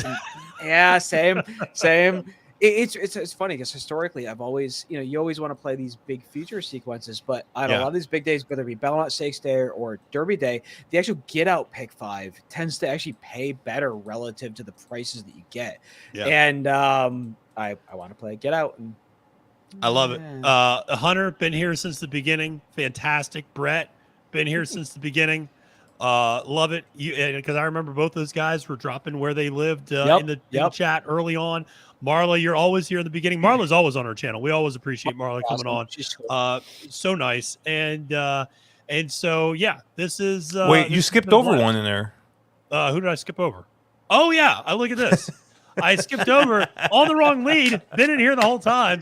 Yeah, they just stayed in here overnight. You said free bet, and I was like, all right, yeah, I've definitely been here the whole time. Yeah, everybody's gonna get a free bet now. And who's so Carly Pierce? Who is this? Can somebody explain to me who this is? Where's Carly Pierce? On the Churchill Downs live stream. I'm not watching it. I don't know. I don't know. She's singing. Okay. It was funny, Matthew. When I woke up from my second slumber after seeing Forte scratched, I logged on and I saw that you were already live, and I checked, and it was just you. And I was like, man, should I hop in and give him a break? I'm like, nah, let's let him stew a little bit. And then like an hour later, hour later, I check in, and you're still by yourself. And I'm like, man, they put this man out on the island. I know what this is like. No, I'm like, I gotta go shower still, but. Like, Matt, do you need somebody to hop in there and give you a little, take a breath, drink something? It was crazy. I was going for an hour and 25 minutes straight with no break. I was the only person. And I will say we were getting a ton of engagement too. I mean, I'm just gonna say that once Colin popped on, things fell apart. But it was I always joke. I go back to my professor days. I can lecture for hours if I need to, so I can monologue as it were for a while. But it was one of those where like I remember I went and actually took like a sip, And that was like right when they went off in the one race. I was like, are you kidding me? Like, I've been talking for an hour like straight. And like the one time I take a sip of water, they're going to go off like at that exact moment. So appreciate everyone who's been in here the whole day. This has been a lot of fun. Appreciate everybody who was here yesterday as well. And listen, today we're getting there. We're getting closer and closer to the time for the beginning of the 11th race and getting ready for post time. EF, thanks so much for joining us the whole time. You might be in my neck of the woods with that Washington Nationals logo there as your profile picture. So I'm here in Northern Virginia, and we have 19 minutes to post in this race, and up to the mark is holding steady at 2-1. The prices have pretty much so stayed where they were initially. Wolfie's Donegal still at 6-1, Hong Kong Carry at 3-1, Santon at 5-1, Spooky Channel at 9-2, Bye Bye Melvin at 11-1. Where you guys, I mean, I'm not sure, is everybody's ticket dead right now, but I'm just curious, like, where you guys were spreading in some of your tickets in this race. I know, Josh, you mentioned you thought up to the mark was almost a single. Did you use anybody else here? Oh, yeah, because I'm a complete sucker. I used the 3, 5, 8, and 9 in this spot. I kind of do feel like this is the 5 kind of lays over this field, but I honestly, I haven't had a great handle on the turf here yet. So I kind of just used all 4 horses I thought had a good shot to win. So I went ahead and I used the 4 of them. I'm live in the pick 5 right now, going with them. And then I also have a double. I'm singling Dermasotogake in a double next race. So I love it. And and hey, listen, on the wrong lead, they give back too. So we gotta say thank you, fellas. I'll use that when I go to the doctor to get some soothing ointment for my throat after today, losing my voice. So no, this is it's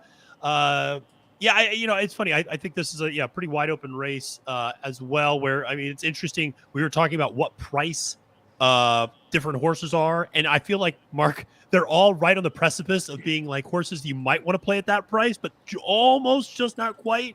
Like Wolfie's Donegal's at 6-1, like Santon at 5-1, like Spooky Channel at 9-2, like I don't know who I want to play individually in this race. Yeah, no, I would very much agree with you. I think there's a certain, again, Josh says this all the time, that there's a right price for every horse. And I'm looking at projected, gate pop lines, and it looks like Hong Kong and Harry and Santon are both going to be around that 3-1 sort of range. But I'm seeing Spooky Channel closer to 7-1. So I actually think somebody like Spooky Channel is actually a really interesting player in here.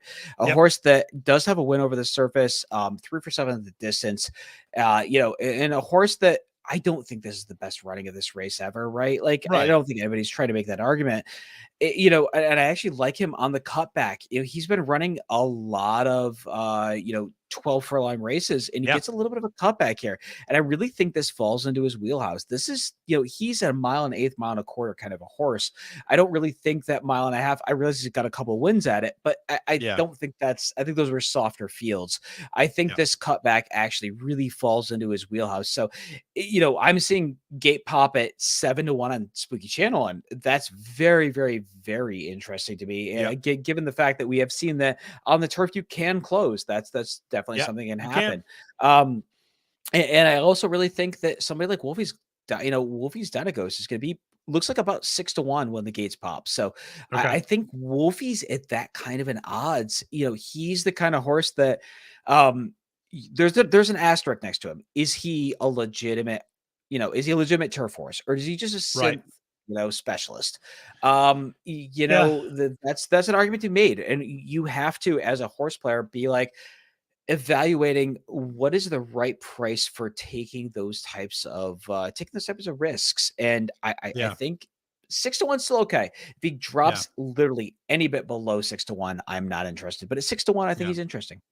Yeah, and to your point about Wolfie, it's interesting because you could look at, he's got turf races that are nice. I mean, you could, from a speed figure standpoint, looking at Beyer, people might zoom in on that third career race on the synth where he pops up a little bit in a speed figure. But, listen, the Appleton, he runs basically the same speed figure. The Poker, he runs basically the same figure. The Forbidden Apple, he runs basically the same speed figure. So he's got good speed on the turf as well. So he's got those good races there. It's not just It's not just on the synth where he pops up.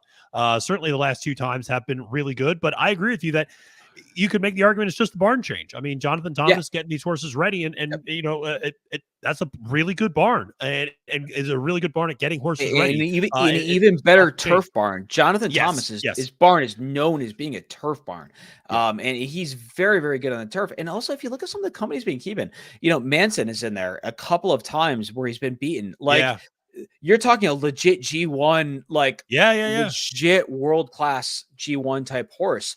And he's been beaten by that horse a couple of times. Like there's no disgrace to that at all. You've been keeping some legit company. So absolutely. And I want to say before we get into any more, shout out to Hunter, who threw in a $20 donation for the Oklahoma Thoroughbred Fund. Very cool. Love to see that. Good. Thank you, Hunter, for doing that. Yeah, that's cool. really, really awesome. Very much so appreciate that. And definitely going to use another that money for that cause.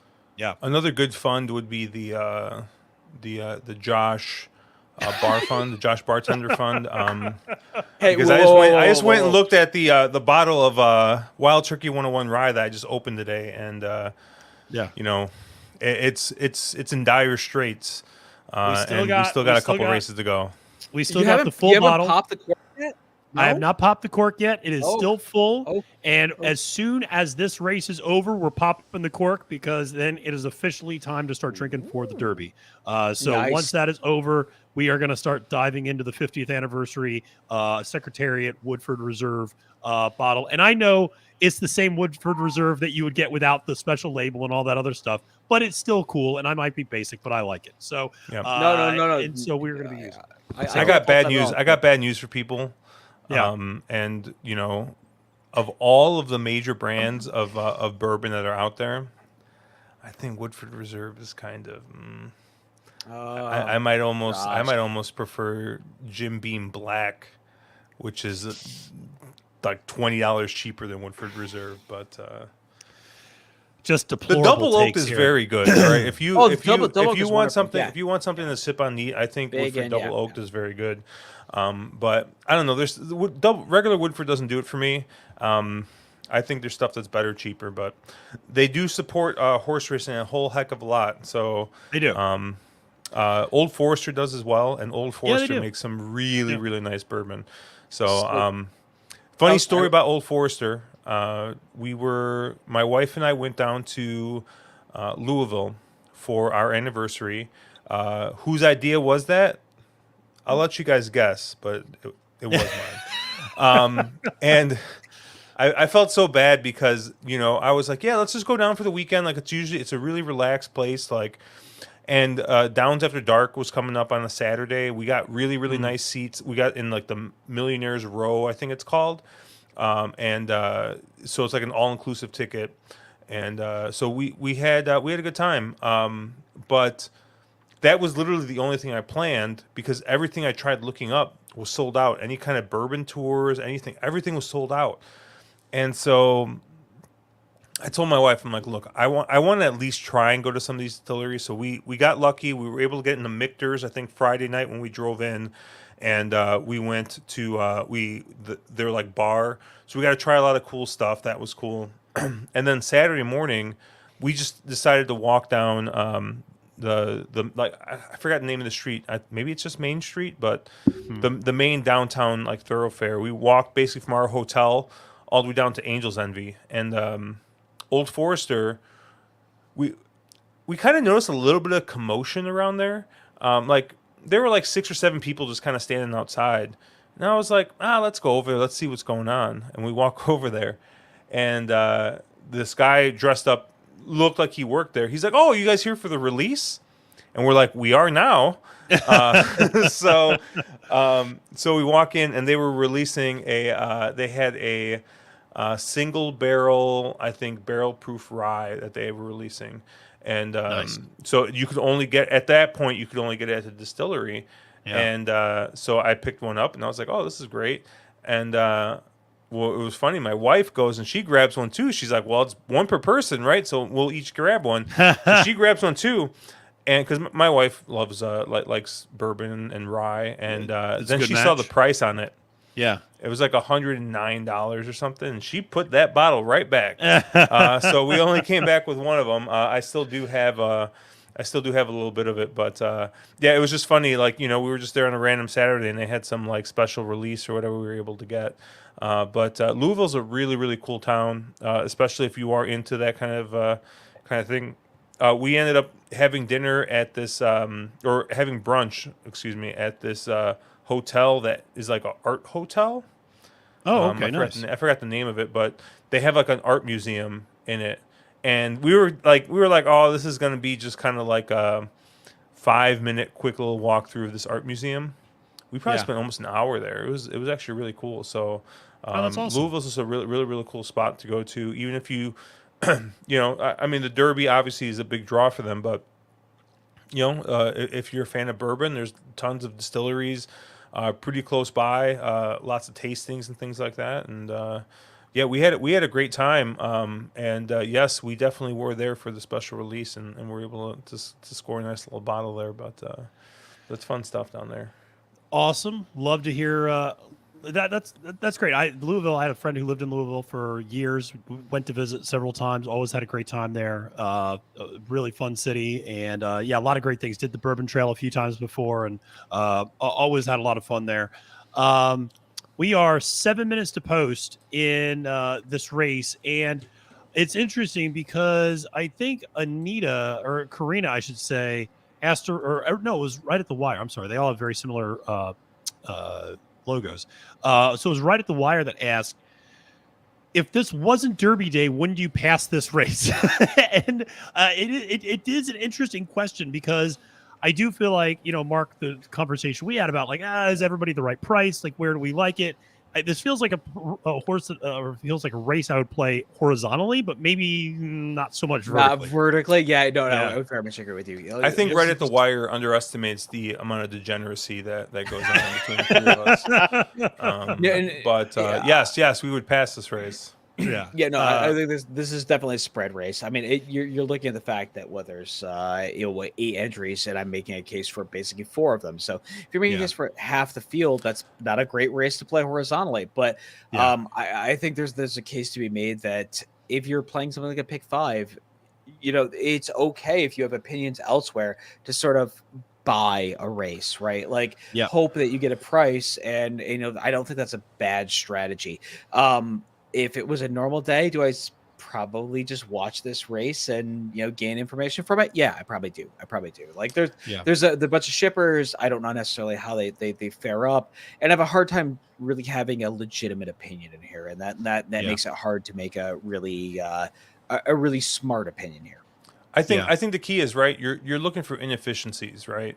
You're looking for inefficiencies in different things, right? Which for those, we were talking about ticket structure, or someone had asked some ticket structure questions earlier, but like, right, you're setting a price on a horse, right, and you're looking to get a better price on the horse than you think it is, right? That's like the basics of win betting, right? You think a horse should be 3-1, the horse is 4 or 5-1. All right, yes, you bet it to win.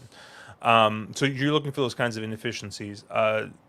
Derby Day and Breeders' Cup, maybe even Belmont Day, they bring about different inefficiencies. Another really, really good example, carryover days. Inefficiencies. And the inefficiency in a carryover day is the fact that the pool is so large and there's added money into it, right? So you don't have to be as efficient in that type of pool in order to get your money in good. And I think that's part of the problem. That's part of not the problem, but that's part of the thing here. In a normal race where if I see this race any other day but Derby Day, right? I like the 3, the 5, the 8, and the 9. And those are what? You got the favorite, and then you got the 3rd, 4th, and 5th choice. Are you going to play all those equally on a normal day? Absolutely not. The inefficiency I see in here, though, is the fact that it's going to be a large pool size, and I think that there's a good chance that we can still get a fair payout even if we do use all those. In the normal circumstance, I think you got to play all right, you either use the 5 and single him and move on, or you toss the 5 and use your other 3 horses. It's that hurdle that you're kind of, and that's something ITP always says, right? You got to build yourself a hurdle. You got to find a place where you're different than everybody else, or you're making a tough decision, because that's how you kind of generate. That's how you generate equity in these sequences. On these bigger days, I think you can be a little bit more inefficient just because of the size of the pool. But it's not something that I think you should be doing, like, at Mountaineer on a Tuesday night. I don't care how big your rebate is, Mark. Mark might have a rebate, but here joining us, right before the 11th race, the Formula. Thank you so much for joining us. How have you been doing today, my friend? What's been going on? Oh, you sound like Alvin and the Chipmunks right now. Okay, I love it though. And so it is actually really good. I do like that. That's actually a pretty great sound effect that wasn't even intended. Yeah, now that's the Formula I know. Microphone issues. Yeah, thank you guys. No, not a problem. How's everything going, man? I've been in and out. I haven't followed everything as closely as I'd like to, but I have been in and out and checking in on things and making bad decisions all day. So here we go. Ready to make another one. Love it. Yes. That is what you got to be doing. Listen, we got some people with some love for Santon here in the comments. Karina, listen, if Santon wins, I'm not going to say it's the same as like me finally not betting simplification, but like if Santon wins and I don't have him today, like that's going to be painful a little bit. So definitely a horse I like a lot. But is it really in 92? Is it really that painful? I don't think it's worth it 92. No, he's that feels like the right price for Santon in this race. Like I think there's a certain point where you have to go, okay, I faded him at this certain price. I'm okay with him beating me at a certain price. So if he was 6-1, no, I'm not okay with him beating me. Yeah. But at 9-2, I'm okay with him beating me if you're against Tyler on turf is rarely a bad decision, right? It's one of those jockeys you look at in these types of situations. I was looking for Jose, saw that he scratched, so passing on him. Sometimes he gives you good value on turf. Crazy enough as it is. By the way, we got to also give a shout out to John, who has been here for a while and is touting Assiniboia on Tuesdays. And anybody who's talking Assiniboia on Tuesdays, I mean, we love it. Wait. I'm here for Assiniboia. It's really funny. I love that track. It's really funny because a friend of mine was directly responsible for some of the changes at Assiniboia. And he has now moved on to Hastings racetrack as well. Interesting. So I'm interested to see what happens at Hastings. I think they already announced, is it $1 pick 5 or $1 pick 4 or something? They lowered some of their minimums and restructured things, and it's good stuff. If you, I realize it is like a D tier track, like it is the lowest of the low. You hold your Assiniboia is great racing. It just legitimately makes sense. If you there's so much value to be had there, and the takeout is relatively low. It's an evening track. Especially if you're an East Coast person, it's just great fun racing. It's low key. It's the kind of track that you can just have fun at. Yeah. It's like when we do our lounges at not Mountaineer, but in Charlestown. But Mountaineer is another one where it's just like low key. Yeah, low key at night. Fun. Things make sense. Yeah. I always love it when we do our stuff at Charlestown, because there's more people in the chat than there are at Charlestown. Because they like the show like run by the stands, and there's like, there's like 3 people. Got it. Okay. And I've been to that track multiple times. Amazingly, I've somehow seen Art Collector win their back-to-back years. And so that was really cool, actually. I like it there. Charlestown Classic Day is a lot of fun, but most times it's about 12 people. So they are off. Absolutely, they are off in the That was the world's quickest load. Wow. Yeah, that really was. And so going to the lead early, not surprisingly, bye-bye Melvin, flashing a little bit of speed there. Wolfie's Dynaghost doesn't look like it's going to get there on the lead. And the 8, Santon, going to be forwardly placed, but might be a little bit wide, but it looks like it'll be able to get over into that 2 path probably. Followed by Earl's Rock and Wolfie's Dynaghost, who's on the inside rail there, sitting second. But ultimately is going to be Bye Bye Melvin that takes them into the first turn. They go 23-4 for the opening quarter as they make their way around the first and second turn there at Churchill Downs on the turf. It is Bye Bye Melvin by about a half a length over Santon, who's opened up about a length and a half over Wolfie's Dynaghost sitting in third, and Earl's Rock sitting in fourth. Obviously, the rest of the field a little further back at this point, but now starting to bunch up. They do the opening half in 48 flat as they make their way down the backstretch with Bye Bye Melvin still on an easy lead. Jockey sitting up pretty high in the saddle, and ultimately Santon sitting off of him in that 2 path as they go into the third turn. And Bye Bye Melvin still in the lead, now being asked to go for a little bit more and asked for a little bit more. Santon looming up on the outside, getting the better and drawing even and drawing a little bit clear of Bye Bye Melvin. And now you start seeing some of the horses coming from the back of the pack. Santon up there on the front end. Here comes the 5 up to the mark down the middle of the track. He's putting on his kick, and he's gotten the lead. Up to the mark at 5-2 is on the lead and is starting to pull away. There's a bunch of horses chasing, but nobody's going to get to Up to the Mark, who is much the best here, opens up and wins the Turf Classic by, we'll call it 5 lengths at the end. Over nice call, Josh. Very, very nice call. I'm a little frustrated because I thought the 5, like I said, was a borderline single, and I was trying to talk. We were working through a group ticket, and I was like, "Look, like you guys got like 7 horses here." I'm like, "I think you could probably single A this 5," and ultimately we ended up leaving the 14 off last race because we used a couple more A's in this race. So I'm a little frustrated there. Hong Kong Harry actually ran a lot better than I thought he would. Did. He ran second. Ran a solid second there. I don't think anyone else was really close. I mean, I think he won. Yeah, it looks like at least a clear length off of him. Maybe the 9 got up for third there, but 9 got third. Yeah.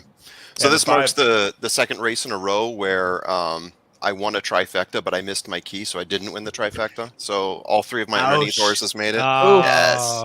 That's rough. Not a lot of value there in this one. I mean, 5 over 2, 7 over 2, 4, but would have been nice to win.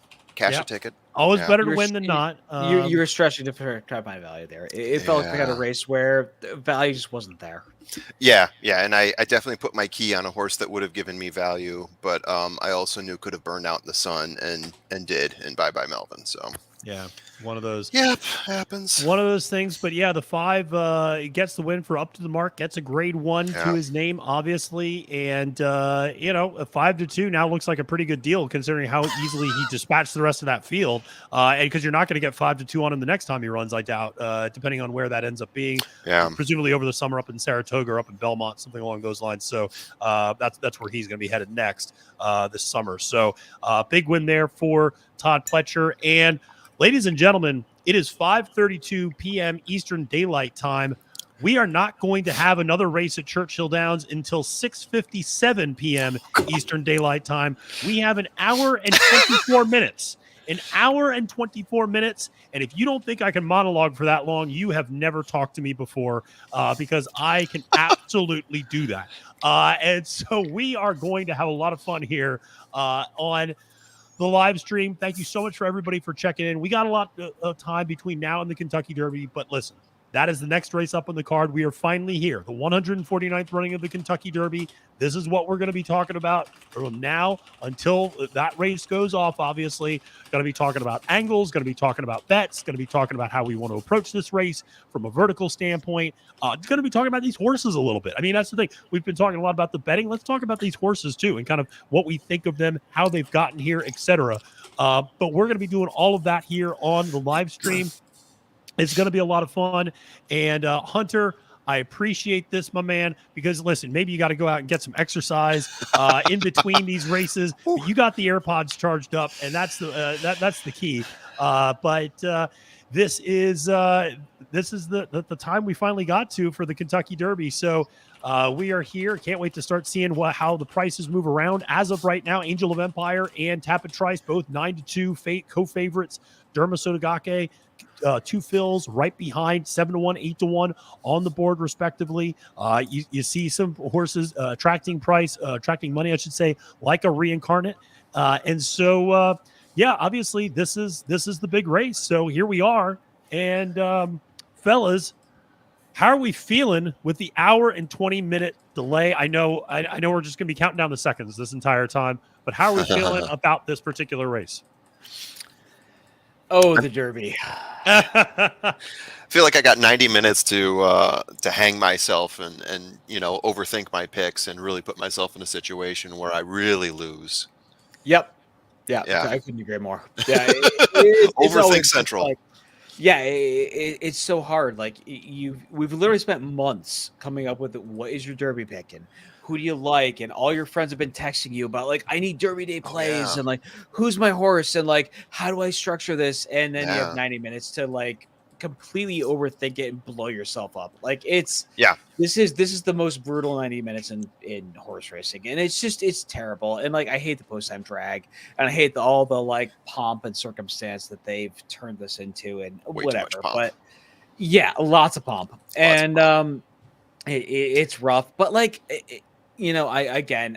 I think the race as of yesterday was a much more interesting race than the races in today. Yeah. A couple of key scratches that I think really take some sauce out of it, but there's still a lot out there to be made. There's still a lot of money to be made. I think if you have some legitimate opinions, you can leverage them up. You can definitely get paid for them.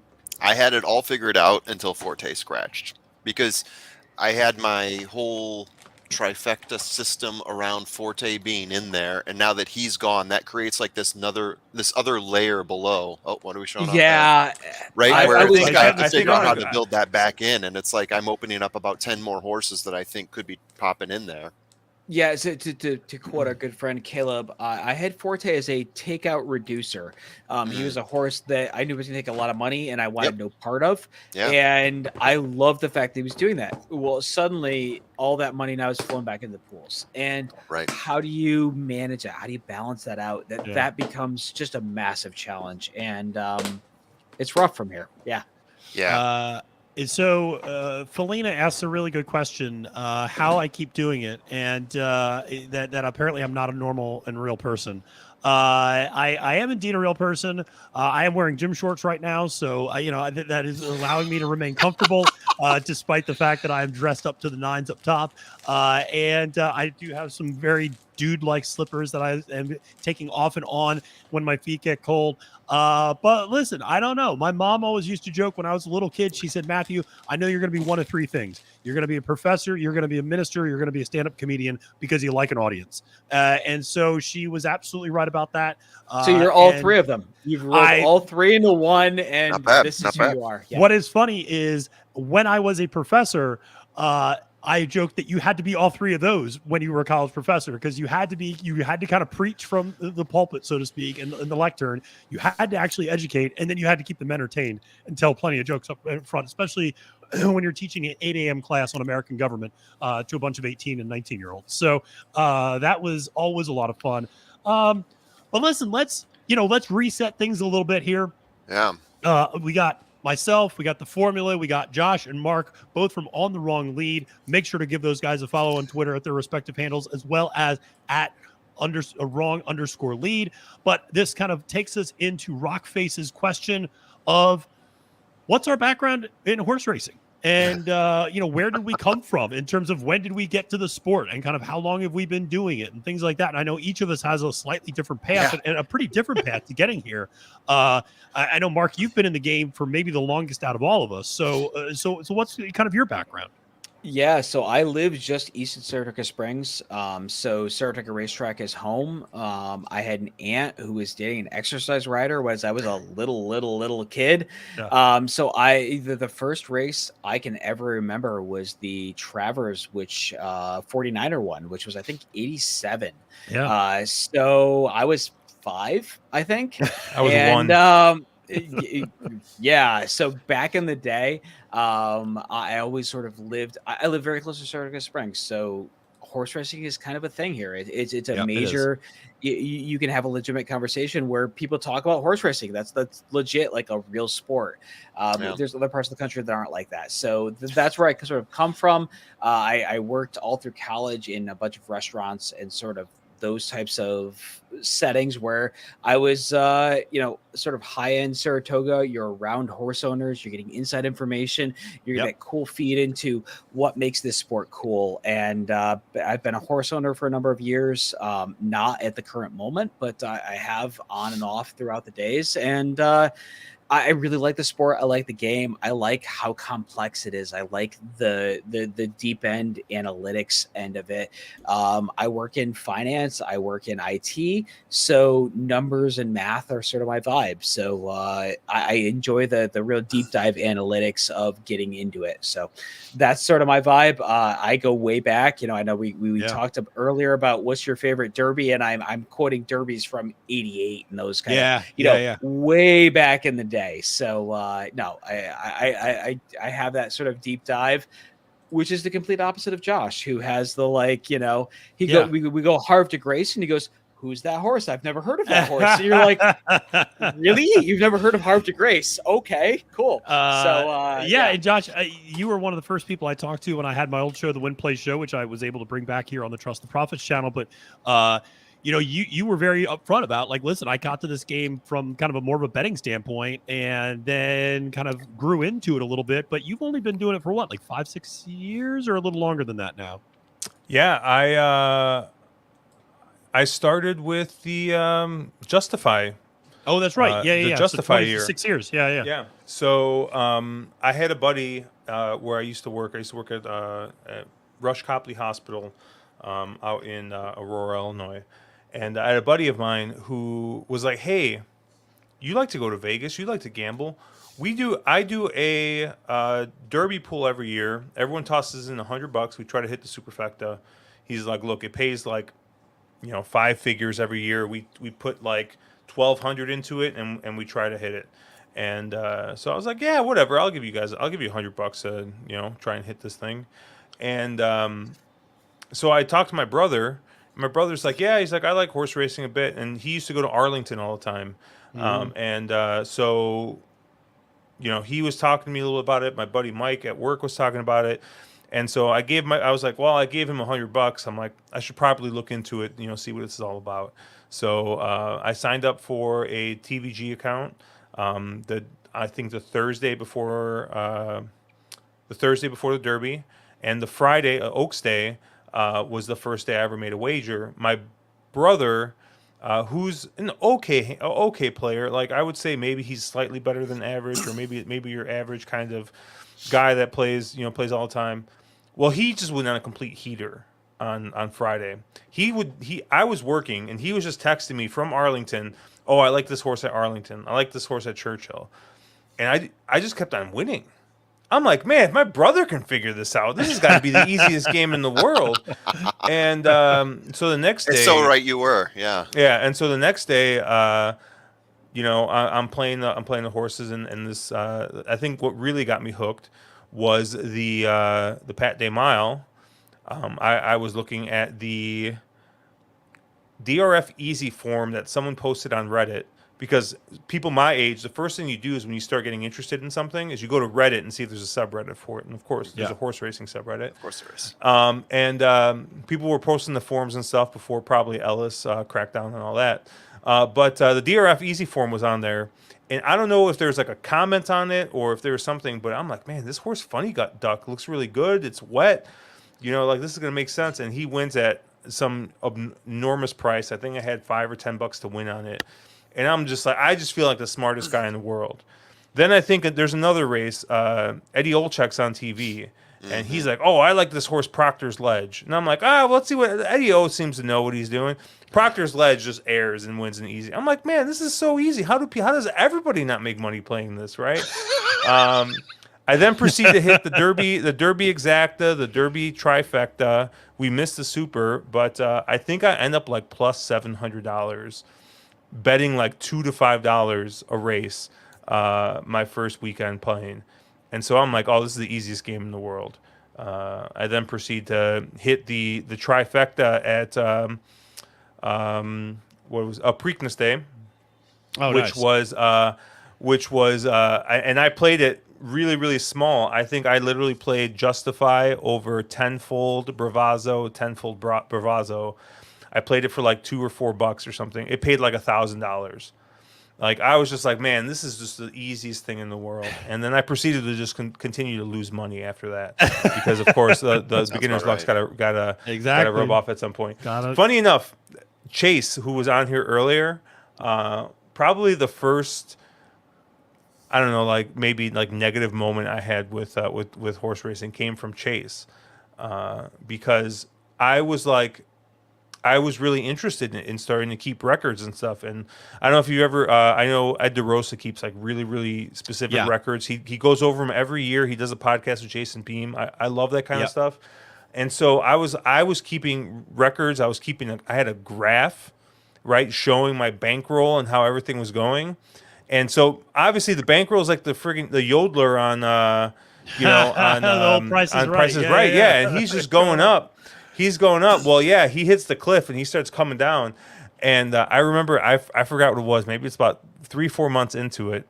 I end up losing the bet. And Chase goes, "Oh, looks like you're gonna need another down hit on your graph," and it just set me off. I was like, I left this score. I blocked Chase. I was so upset, and like I mean, he's like one of my closest friends, like horse racing wise. So like, it's funny looking back on it, but yeah, I was so mad, and I've learned a ton really quickly. Just by surrounding myself and talking to people much smarter than I. People like Mark, Caleb. I think I've mentioned Tommy Massis. I've spent a ton of time just talking with him. And Brian, our friend Brian, BD horse player. Shu Sheldon. Just learn as much as you can. Yeah, just learn as much as you can from as many people as you can. That's right. Eventually you're going to kind of figure out your own way. There's tons of times where, you butt heads or you don't see the race the same way. Right. Sure. And that's great, but it's also good to just kind of like stop, listen, and look at how other people see races. I'm not necessarily, hey, like, I'm not always going to be here and like, okay, I'm going to take Mark's picks and Caleb's picks and everyone's and toss it together and do something. But like, see how they see a race, right? And then when you're wrong, but they're right, see how they got to that. Lessons learned, right? Because like at the same time, right? Like, it's your money, right? Yeah. Like, I know, we talk a little bit about the ticket police and all this other stuff that happens on Twitter, and it's just like when I see a guy dump $1,000 into a pick 5 and he wins and hits for like $7,000, and you're like, yeah, he got 7-1, like he won $7,000, like that's great. He got 7-1 on it, and hey, if you got the bankroll for that, if that's how you want to play, like that's great. Yeah. Like, as me, somebody who puts, a $50 ticket down, I'm glad he's in the pool because he's putting that money into it, Yeah, he is. It's like poker, right? Yep. And it's funny because like we always used to talk in poker, back when online poker was great. It's like you never tap the glass, right? You don't want to get the fish all riled up or anything like that. So so like there's that balance, right? On you obviously want you want to get your money in good all the time. Yeah. And there's a lot of ways to kind of like figure out what other people are doing, learn from people. I'm telling you, people are super willing to give you time and things like that. They are. But go ahead, Matt. Yeah, no, I was just going to say, I mean, a prime example of this is when I started doing this a little bit more publicly. I mean, you guys were always like willing to share your thoughts and willing to share feedback and engage with me when I was kind of posting my picks on a daily basis and things, on a weekly basis and going, I don't really see that race this way, or I think that race might shape up a little bit differently. And I always think it's always interesting. And I think I always encourage people to particularly listen. Not so much when, if we're all sitting around talking and handicapping a race and my first choice was your second choice or vice versa. Okay, we kind of roughly see the race the same way. You might like a horse maybe slightly different more than me. but it's when somebody comes out of left field with a horse that you don't have at all in your top 3 or 4, and you're like, Yeah. okay, how did that person get there? What was the indicator? They're not stupid. So how did you get there? Like what led you to this horse? Am I missing something with the pace setup? Am I missing something with, something maybe really detailed, like with a barn change, or with just a surface switch that is going to be really successful, or a particular distance that just hits this horse right between the eyes, or maybe you see the favorites as being a lot more vulnerable in some instances, things like that. And I will say, one of the best things that I've done over the last year or two is really invest myself in a stable duel, because that is, if you want to learn how to beat a favorite, that's one of the best ways to learn how to start beating chalk, because you have to beat chalk to play that game, because you have a very limited salary cap where you can only pick 2 or 3 favorites on a particular card. And then you have to go for long shots, and it forces you to look for long shots in a different way and think about value both vertically and horizontally. So, now, Formula, Mark mentioned that he's a numbers guy. I know you're a numbers guy as well. Yeah. And you're from the Midwest as well, so I know you have fond memories of Arlington Park. What got you involved in the game? Yeah, that's pretty much it. So both El Hombre and I grew up in the suburbs outside of Detroit, and I went to school down in New Orleans for college. When I was looking for jobs, I got one up in Arlington Heights, Illinois. So Arlington Park, right down the street from me, from my first apartment. And I never really explored it, but then we had a couple work outings to go there, and there were a couple wise guys in the crowd there, and I stuck next to them because they could help me break down the past performances. Because you look at that, and you need a Rosetta Stone to figure it out the first time, and what are these numbers? Why are these bold? What are these little numbers alongside here? So someone told me about speed figures, and I'm just like, okay, what's this piece here? What's this here? And okay, what's a trifecta? How do you play all that together, right? So I was just learning a couple things as I went along, and I think the second time I went to the park, I ended up winning like a $300-400 trifecta. And just like Josh said, it's like, okay, no, I figured it out now. I'll just keep doing this. No big deal. So then started down the path of me in the business I'm in. We're big into Six Sigma. So I was, thinking, okay, there's a Six Sigma methodology that we could probably apply to this and figure out how to break down these racing forms and figure out which factors are key into figuring out how to build the best trifecta. That's always been my goal, is to actually, break down and win using the trifecta. Yeah. And, there's been some failures after that. For a while, I wasn't even betting on it. Right. So Josh is like, okay, I'm into it for the gambling purposes, but I was looking at it purely as like, okay, can I get above -1? Can I get above 0 here and show that like my system can weave through this and turn out a winner? And how do I do that too, right? If it doesn't work out where it's 1, 2, 3, is there another strategy I can use? So I'm constantly going through the numbers, taking a look at the data that I have, and trying to figure out like what you just said too, Matt, what are those other indicators? Why would someone else see this horse? Is there a reason I missed it before? And when we went through Rich Strike last year, and I was racking my brain, I'm like, how in the world could we possibly see that? And I started breaking down a couple other things, and I found like one indicator, like I was telling you before, where it's like, okay, Rich Strike was the highest in this. Yeah. So that's one indicator I could have said, hey, if I take my top 2 horses here, Zandon and Epicenter, and throw them in with Rich Strike, hey, I could have been brilliant. Of course, hindsight being 2020. Right. So it's little things like that. I'm constantly trying to put back into my my data models and figure out the best way to break this down as we go along. Yeah, absolutely. No, it's been a fun game. I got into it at a pretty young age as well. My dad, I always remember the Derby being on in the background of my family growing up. My mom and dad were both super into horse racing, and I remember winning colors as well back in 19. I'm 42, so I remember that as well. And so, I remember some of those early derbies and that always being a big deal. I think my grandfather went to the Derby maybe in 1985 and brought back some souvenirs for me. I remember, so that was like a big deal. And then I grew up in Pennsylvania, so not too far from Penn National, and that's where my dad would take me. Is sometimes after my parents got divorced, he would, weekends, he'd take me up to Penn National, and that's where he taught me how to read a racing form. That's where I used my allowance money to place $2 bets every race, and he would take it up and put in place the bet for me, and that was where I kind of learned the sport. And then I was super fortunate. I went to college in South Carolina, at a small institution down at Furman University. Shout out to Furman, who actually made national news this year by winning in the first round of the NCAA tournament over Virginia in a buzzer beater. But but I went to Furman. But two of my best friends at Furman happened to grow up in Ballston Springs, or Ballston and Saratoga, and so Boston Spa. Yeah, Boston Spa. Thank you. Yeah.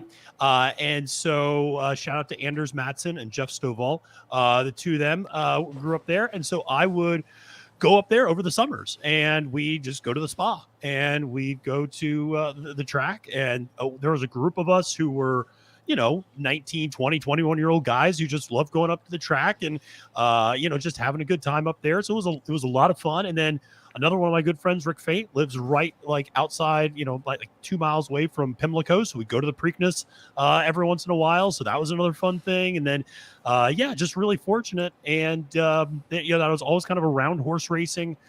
Lived near Tampa Bay Downs for a long time. So love going to there as well. So hell, even when I lived in Texas, I'd go to Retama Park and watch the quarter horses, there halfway between San Antonio and Austin. And now that I'm up here in the, Northern Virginia, obviously hitting the Laurel, Colonial Downs, Chucktown, driving up to Parks for big days, things like that for Pennsylvania Derby. So it's, listen, I've been in it my whole life, but what's funny is really doing this publicly has been a relatively new thing, and it all came about during the pandemic. And it was because, and this is a kind of a funny story that I'll try to make relatively brief, but my brother, who is much, much younger than me, so Mark, we have that in common, a much younger sibling. My brother's 16 years younger than me. And so he was like 24, 25, just graduated from college, didn't know what he wanted to do, but he knew he wanted to get involved in podcasts, but he didn't really want to necessarily be in front of the microphone. He wanted to be behind. He wanted to be producing and kind of making and kind of doing the behind the scenes stuff on that. And he wanted to get experience. He had no experience. So during the pandemic, he managed to convince me, my dad, my stepmom, and my much younger sister to all start podcasts just to give him experience. And so because he's the youngest and because he's the baby and we always do what he wants, we all end up starting podcasts. And my initial podcast, because I taught political science for 15 years, I still do teach it part-time on the side. It was about politics. It was right before the 2020 election. So I was doing a political podcast.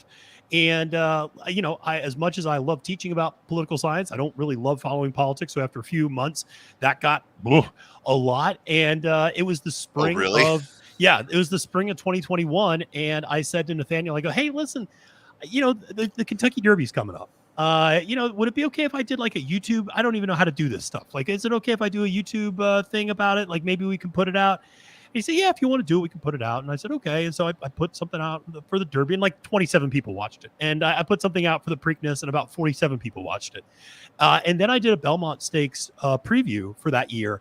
And I had like 4,000 people watch it and got like really great feedback and got really, a lot of likes and a lot of engagement. And I thought to myself, hey, maybe this is something I could do a little bit more often.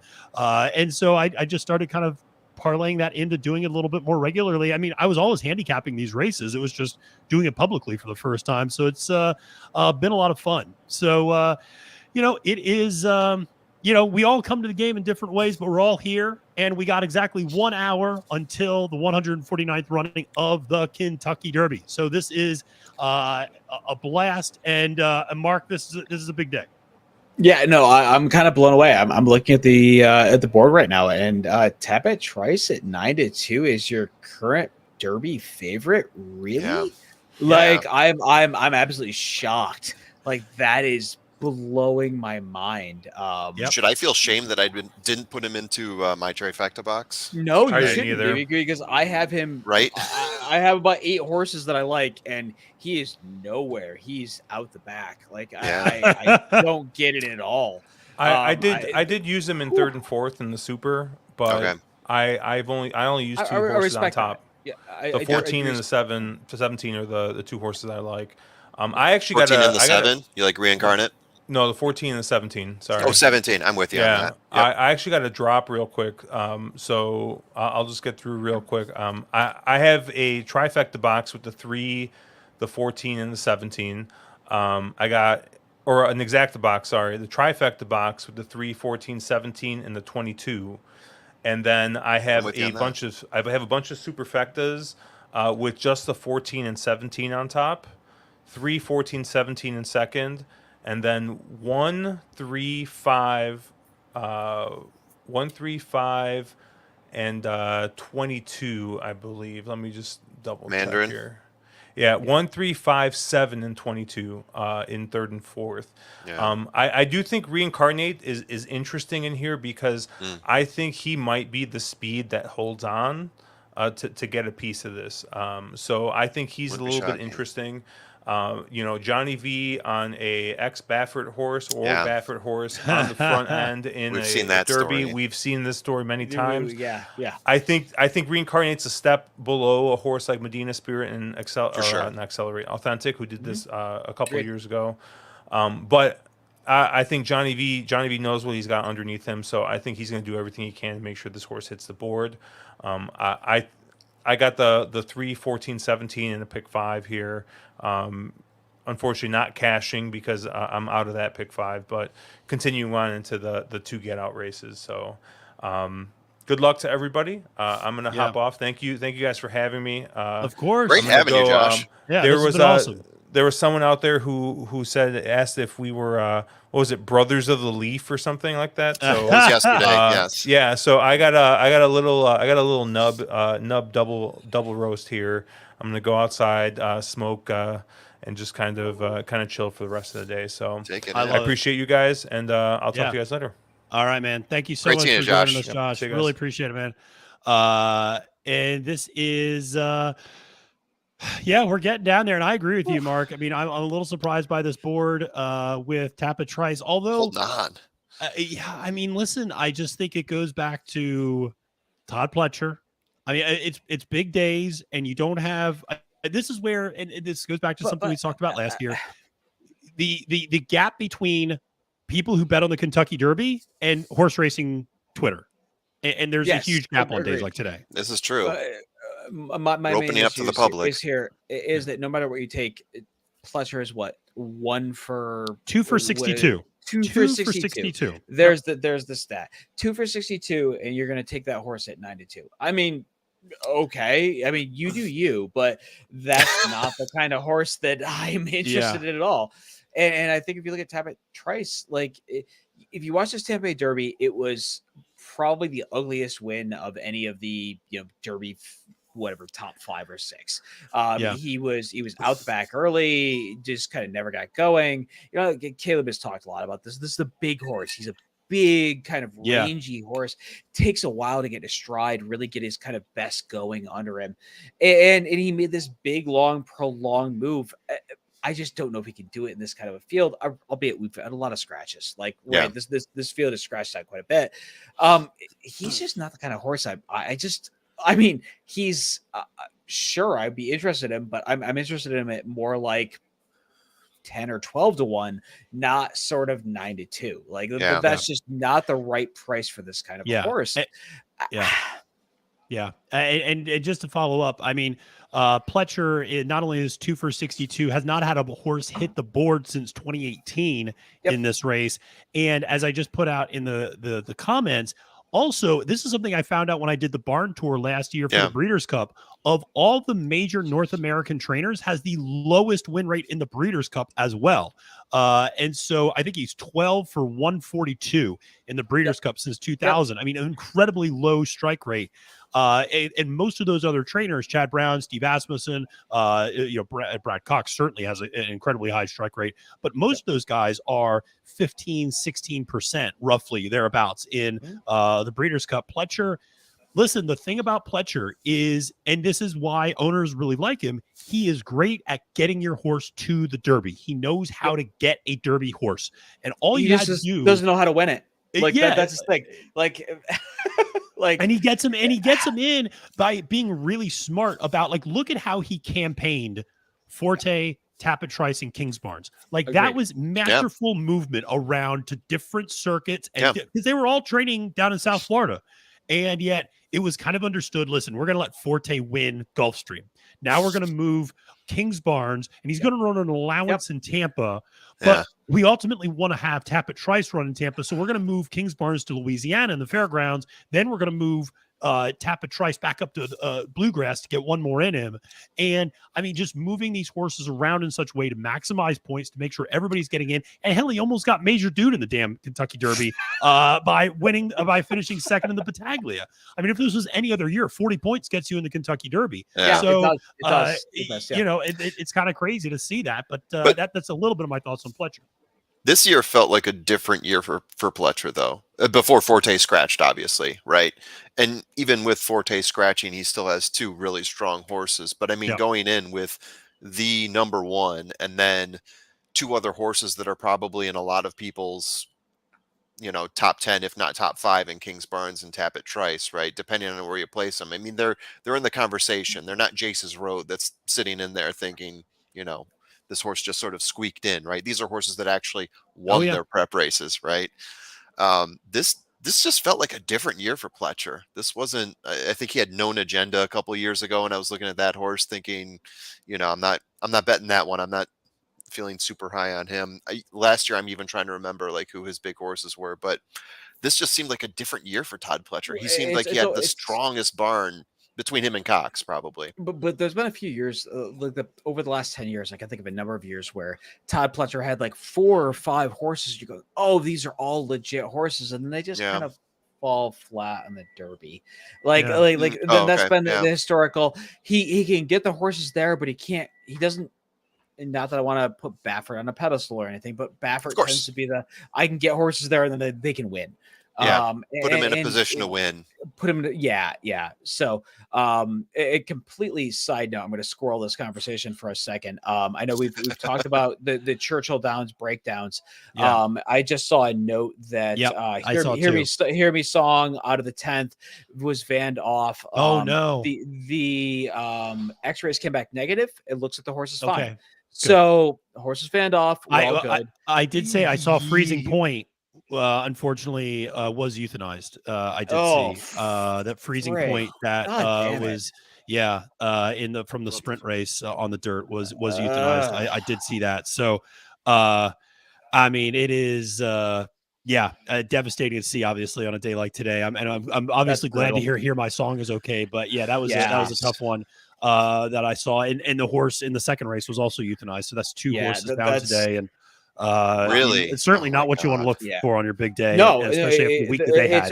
It's so frustrating because if you look at breakdown rates, breakdown rates are honest and horse very minimal. But when you see a kind of a whatever, I don't know, regression to the mean or a bump up and whatever that we've seen the past few days at Churchill, it's a horrible look, and it is. It's just amazingly frustrating. We've had some issues here in the Mid-Atlantic. Laurel Park obviously shutting down for stretches of time because of this. I mean, I will say they were a little bit more proactive in trying to, they had 2 deaths and they were like, shut it down. We're not doing anything more. I mean, they even ripped up the whole front stretch at one point and relayed the dirt and tried to get ahead of this. Obviously, out at Santa Anita, we saw that several years back, and they have now really led the way. I mean, Santa Anita had a bad reputation. They have. But they've led the way now in equine safety out there, and they're doing great work. So, they've been showing, and people, their breakdown rates have plummeted over the last few years, which is wonderful to see. It's just terrible to see this is happening on Derby week. It's obviously terrible for all the connections, all these horses. And we haven't even touched on a horse like Wild on Ice, who was supposed to be in this race. And unfortunately took had a catastrophic injury during the morning gallop out and had to be euthanized as well. And that was a horse that I think a lot of people sentimentally would have been rooting for, kind of taking the same route that Mind That Bird took through the Sunland Derby and getting there. So it was for small connections, and it was obviously not what you want to see. But listen, there are those stories for sure. But I do want to bring up a big question that we might as well talk about, because I know Caleb's not here. But what about Derma And I think this is a good kind of launching off point to just talk about the Japanese in general, because I think if you're just tuning in once a year, you might think, what are these Japanese horses doing here? They don't have much of a chance. Japanese horses are 0 for 2 in the Derby. UAE Derby winners are 0 for 18. Derby. But this feels like a year. So I don't know. Mark, I've not talked to you about this, so I'm interested in your thoughts. No. My thoughts are, I would imagine, very similar to what yours are, Matt. Which is the fact that if you look at the Japanese and how they approach breeding horses, their thing is about stamina and resiliency. They want to build strong boned horses. They don't have breakdowns. They don't have issues, and they're horses that can get classic distances. And that's how the Japanese approach racing. Yeah. And they approach racing from much more scientific, very very scientific and methodical sort of approach to how you look at horse racing, where the United States has a much more like, oh, we'll throw this with this and just see what happens, right? And yeah, it is. I mean, not to point fingers, but somebody like a West Point who will like breed anybody to anybody and just, oh, well, let's see what happens, right? The Japanese are much more methodical. They've spent the past probably 20 years buying world-class classic distance horses that can get the distance. And if you look at the horses that have shipped to Japan, they're horses that can get these kind of classic distances. They're not horses that show brilliance at 2 years old. They are horses that last a long time, they run a ton, and they're horses that can get the distance. And that's just how the Japanese approach things. And if you've watched Dubai at all, and I love to play Dubai, it's one of my favorite circuits to play. These Japanese horses have shown up and just stolen purses for the past 3 or 4 years. And they just keep getting better and better every year. These horses show up, they're classically bred, they can get the distance, and they're horses that, they're there, and they're not flash and done type of horses. They don't run one brilliant race and then retire to stud. They show up again and again and again, and they show this kind of prodigalness, and they're the real deal. And I think when you look at Derma, again, it's a horse that there are question marks there. Obviously, UAE bounce is totally a question mark. We've historically seen where these horses that coming out of Dubai have shipped back to the United States, and they need to start historically. But that's been less of a concern the past couple of years. It used to be you always wanted to fade these horses first time in the United States, bet them back their second time. If they would ship to Dubai to run in the World Cup. That's less of a concern now. And what you've seen is these horses have shown up and fired really fresh. We figured out how to ship those horses. You've had horses that are more classically bred. They're ready to go. So to me, Derma is the horse to beat here. I don't want to single. I think Angel of Empire is another horse that's very interesting, but I really think Derma, if you do the time form conversion, he ran a 121 time form fake, and I'm a big time form guy. That 121 time form is the best in the field. There's nobody that's even close by 5 or 6 figure points. So you're talking about the fact that you're getting 8-1 on a horse that arguably has run the fastest race in the field. You have to get over that shipping point, but if you can get over that, you're getting a ton of value on what I quite honestly think is when I first capped this field, he was my single. I pulled Angel Empire in there a little bit, but he's still my top choice. And he's legit. I think he's the real deal. It's going to happen. The Japanese are going to show up. They just have a better breeding industry. They're breeding for the right reasons. They're going to show up and steal these races. I agree. I've been banging the drum on this to the point of obnoxiousness, perhaps on the channel. And to the point where we did a video, and it's funny how I'll be interested next year how that video does. We did a video where we did a video recap or a video preview of one of the Kentucky Derby prep races over in Japan, and it wasn't the Catalina. Yeah, it was one of the ones that it might have been the February Stakes. Was it the IO race? Yes. And so we did that. And I think we had 200 people watch that video. And normally for these preview analysis videos, we get 1,000 or more people. And it was one of these like, very small videos that we did. And I just thought to myself, if one of these Japanese horses win next year, a lot of people are going to be watching that video because suddenly it's going to be a lot more important to pay attention to what's going on over there. And if you, and like you, Mark, I love playing Maidan, and they have maybe one of the best turf horses in the world right now over there. And they are, which one? There's a list. Oh yeah, no. And now I'm blanking on the name. The one who just completely blew everybody out at this last Maidan meet, and I'm blanking on the name.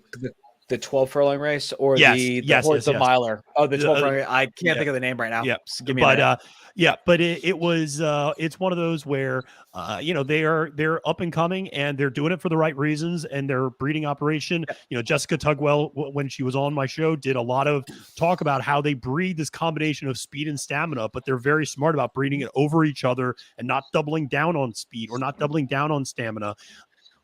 And we breed our horses to be so fast and to be as that's why breakdown rates are what they are in the United States compared to over there. And the other thing I'll say is, Mark, you kind of touched on it. These horses run for a while over in Japan. They develop fan bases. They develop followings. This is not 6 races and we're off to stud. These horses run every month. They have, 30, 40 races under their belts, and people are buying plushies of these horses. People have, their fan clubs about these horses. There's merchandise around these horses. They're growing the game. Everything we complain about in North America, they're doing over right. there. They do it right. Yeah. And we have the blueprint right in front of us, and we just are choosing to ignore it because we have so much money invested in just the way we do things right now. And it's just it's both disappointing and exciting because I'm thrilled for the Japanese, and I hope they get paid off for doing things the right way. And you look for that. So now that Mark and I have sufficiently ranted, Colin, you've actually done some video analysis of Derma Sotogake, and that really got a lot of traction on our channel. And I thought one of the better videos that you put together, and I love that series you did with Tappet Trice and Practical Move and Derma.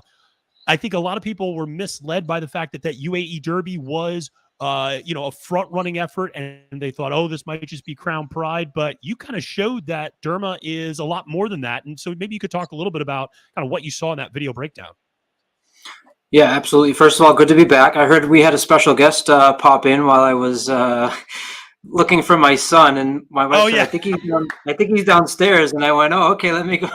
And I hear you going, hi, Rory. So Rory managed to get on the live stream and then just started swinging a hockey stick really close to the computer. And that's when we realized it was not a bit. Because for a second we were like, oh, maybe this is Colin just being cute. And then it was like, Mark, I think was like, I don't think the hockey stick is meant to be this close to the laptop. And so I was like, oh, okay, we should probably, say something. So, but it's good to have you back, the Elder Sheehan. So maybe I'm gonna jump out for 1 second. I'll be right back because we are gonna start drinking actually for the first time today. So, talk a little bit more about that Derma video because I think it was really interesting. Yeah, you've done a lot of talking today, so we'll give you a little bit of a break. Thanks so much to Matt for covering for so long. Mark, we haven't talked before, but good to meet you. And I did go through because I think a lot of people don't go back and look at all the video or races that Derma has raced. You just base it off the UAE Derby, and that's. It's easy to do because they've been quick to dismiss in the past. But what I did was I go back and took about his last 4 or 5 races to try and get a sense of, is what we saw in the UAE Derby what Derma Sotogake is used to? And first of all, he's not. I think he's much more versatile than showing just running to the front and going like he did in the UAE Derby. I think it's set up that way. But if you go back to, I think it was the race in November, this horse, when they were running the opposite way, which is always interesting. The Hanshin Moshiko show? I think so. He was about 5 or 6 out, and they broke, and they all broke right in the line. And he was about, he was obviously 5 or 6 wide as they approached that first turn. And what the jockey did, which is what I was really impressed with, was he just pulled him back ever so slightly, just enough to get behind. He moved to the right to get behind the flight, but then in like a second, the jockey had to make that horse go because he was going to bump up with the 2 that were behind him. And he so easily slid in and turned back on that speed. When you talk about a horse like Tapit Trice, I've used this analogy before. It's like that video, the movie The Titanic, when the captain pulls down that big huge lever, right, and it goes, and then you got all the people downstairs. It takes a second, yeah. Starting to throw the coal in, right? And it's like, okay, get the coal in, get the coal in. Well, once that coal gets going, you know, if it stops, it's going to be quite hard to get it going back up again. So that was the first thing I noticed about Derma Sotogake. In that exact same race, they're coming down the stretch. He's behind two horses that had given him a little bit of a gap, and on the outside was actually Continuar.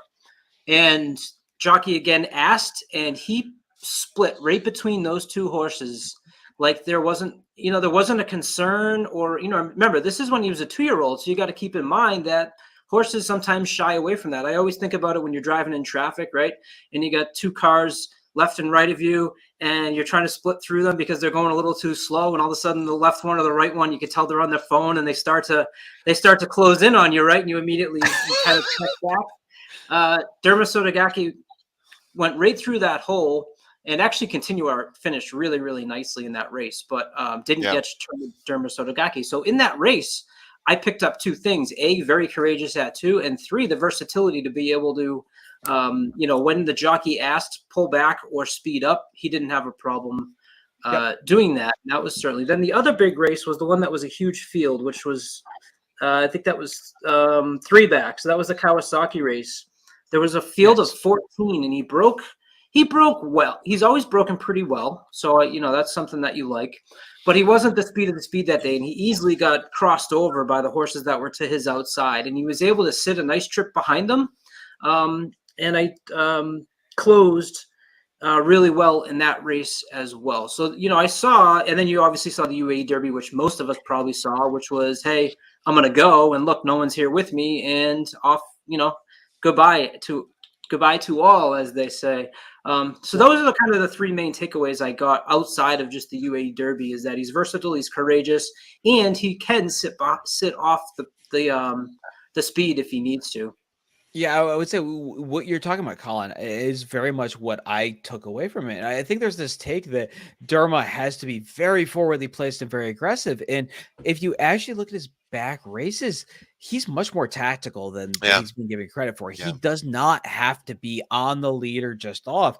He's a horse that historically can sit kind of anywhere. Like he's got tools. Exactly. He's got tools. He's got all of the tools. He can sit, he can go to the front if he needs to be, pace dynamically wise. He can sit mid pack, and I don't want to see he's ever a closer, but he can sit sort of that EP type or that P type, right? Like he can do both of those types of roles. He's not a horse that needs to be forwardly placed. The big question with him is always that sort of Dubai bounce, right? It's that, can a Dubai horse ship to the United States and win the Derby? It's never happened before. But I don't think there's ever been this good of a Japanese or Dubai shipper that's gone to this week of a field, right? Like there's that sort of the match rate that you're playing. I think he's a horse that he's got all the tactical speed.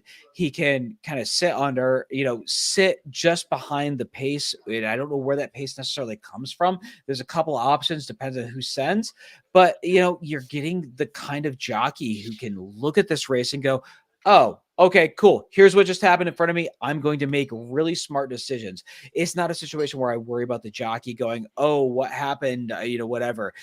You have Christophe Lemaire is legit world-class, probably top 5 in the world right now. And I'm not worried about what happens. I think you're talking about the legit real deal. I think there's always been this thing of these Dubai shippers, you go just, oh, they're tosses, right? This is the first year in probably 10 or 12 years where I've gone, I really have to take this horse into consideration. This is the real deal horse. Well, I will say, go ahead, Colin. Sorry. I was going to say, one thing to remember about that human factor is Christophe Lemaire has the advantage of running in the Derby last year with Crown Pride. So he didn't run on Crown Pride before the Kentucky Derby. He came in, he got the mount. Maybe a little starstruck, maybe realized I shouldn't go, like 17 seconds in the first, quarter. Yeah. Don't quarter horse in the mile and up. Yeah. So I got to go around again. Next time. Oh, okay. Next time.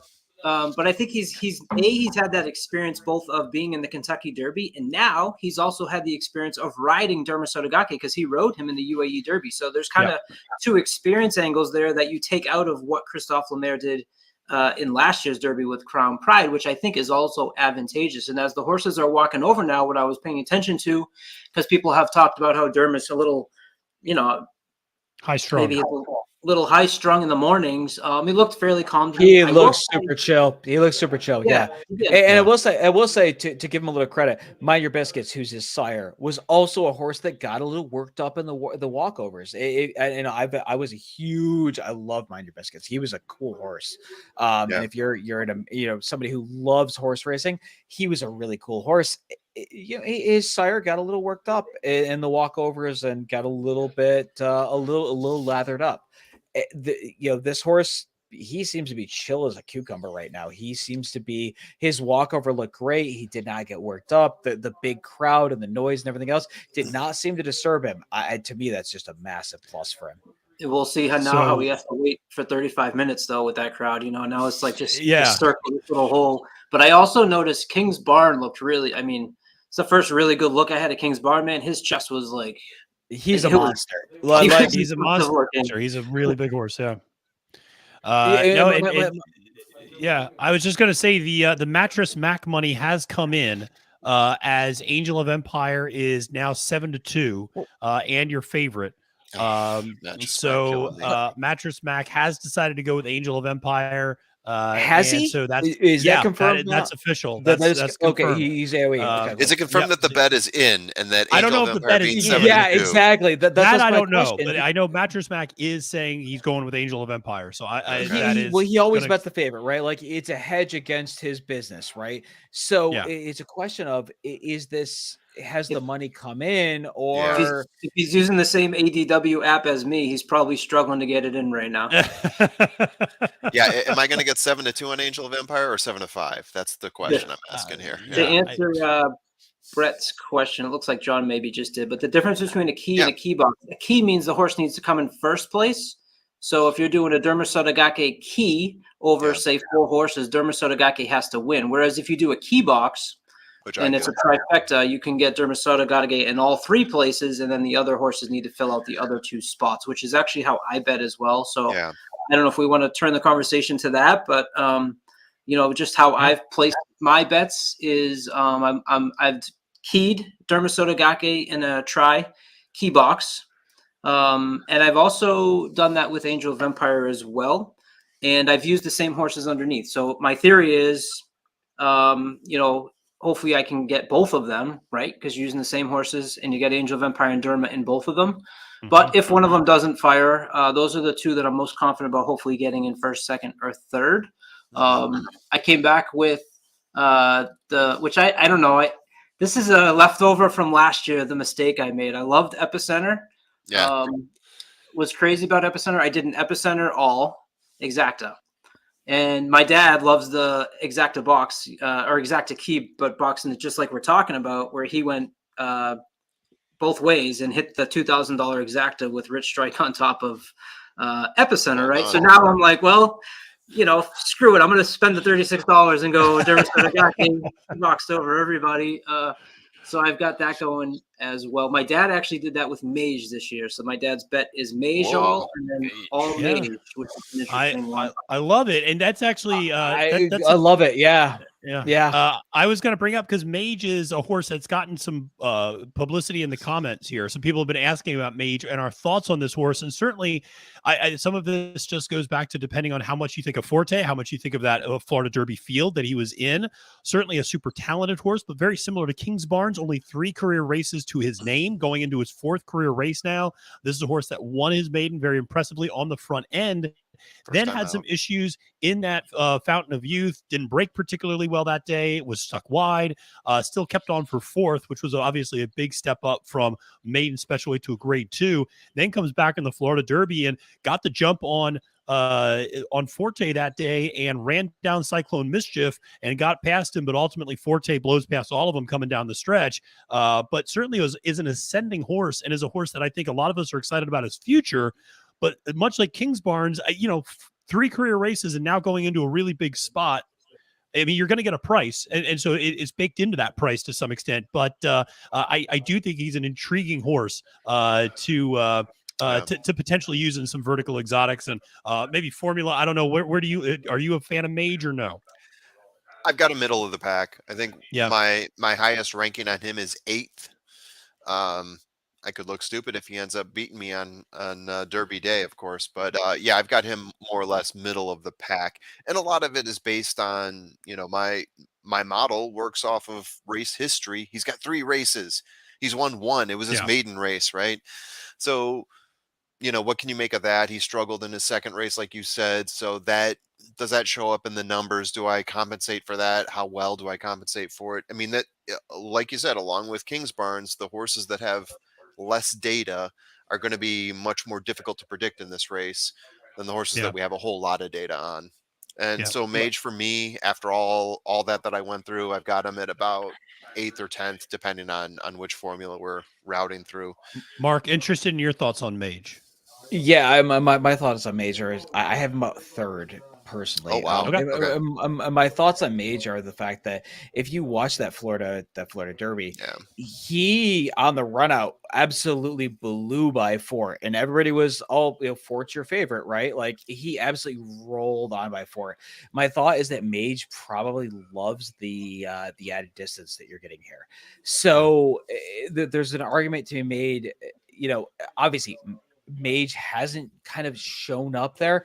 Can he break? Can he actually deal with a big field? There's all these question marks, but you're getting paid right now. Like Mage is a I don't know what is Mage 17 to 1. 17 to 1. Yeah, that's the kind of price that I'm okay saying.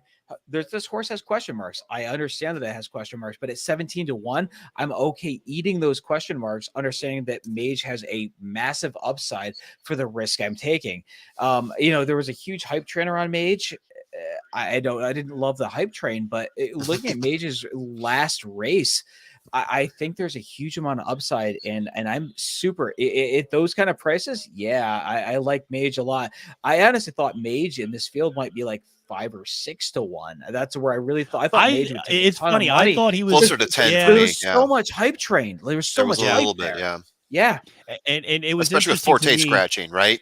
Yeah, and everything sort of fall. Yeah, exactly, go ahead, Matt. exactly. And the Florida Derby, the Florida preps being the preps, right? Like that's where you want to come through. He was second in those preps. Yeah, he got beat by Mage, or sorry, got beat by Fort, but great showing though. But great showing. Didn't get beat by a lot. And honestly, if you watch the run out of the race, about 20 foot after the wire, Mage goes rolling on by and blows by on the run out. So you're saying, oh, geez, we're going to go to a longer distance. Mage appears to have that. It appears to have that kind of stamina. Is Mage really the horse you want out of those races? Yeah. And I think that, certainly a horse that, I got to give a shout out to Nancy Alvarez, who watches us here on Trust the Profits, because she was all over. I met her down at Gulfstream Park. She's a delightful woman, and she came up. She gave me a big hug and told me how much she liked the show. But what's so funny is after the race was over, somehow among the 30,000 people at Gulfstream Park, she managed to find me and give me a second hug because she had hit the Forte Mage Exacta. And so she was all over this Forte Mage Exacta, and it was great that she came up here. That's awesome. And that was a lot of fun. And her daughter was there, and it was very funny because her daughter was like, I told my mom we're not going to find Matthew again. And then she's like, we come around the corner and there you are. And so just wandering around like a lost puppy, as I normally am in a large crowd, because I am hopeless and like a child when you get me around a lot of people. And so I think Mage, listen, I thought, like you, Mark, I thought he was a little bit of a wise guy horse. I thought he was going to start getting bet down. I then thought Skinner was going to be that wise guy horse when he kind of drew into the field a little bit. There was some buzz about him. The Mandarin Hero may be a little bit of the wise guy horse, but the scratch of the Forte, I still say Forte. I know you're saying Fort, and maybe that's right, but I'm saying Forte.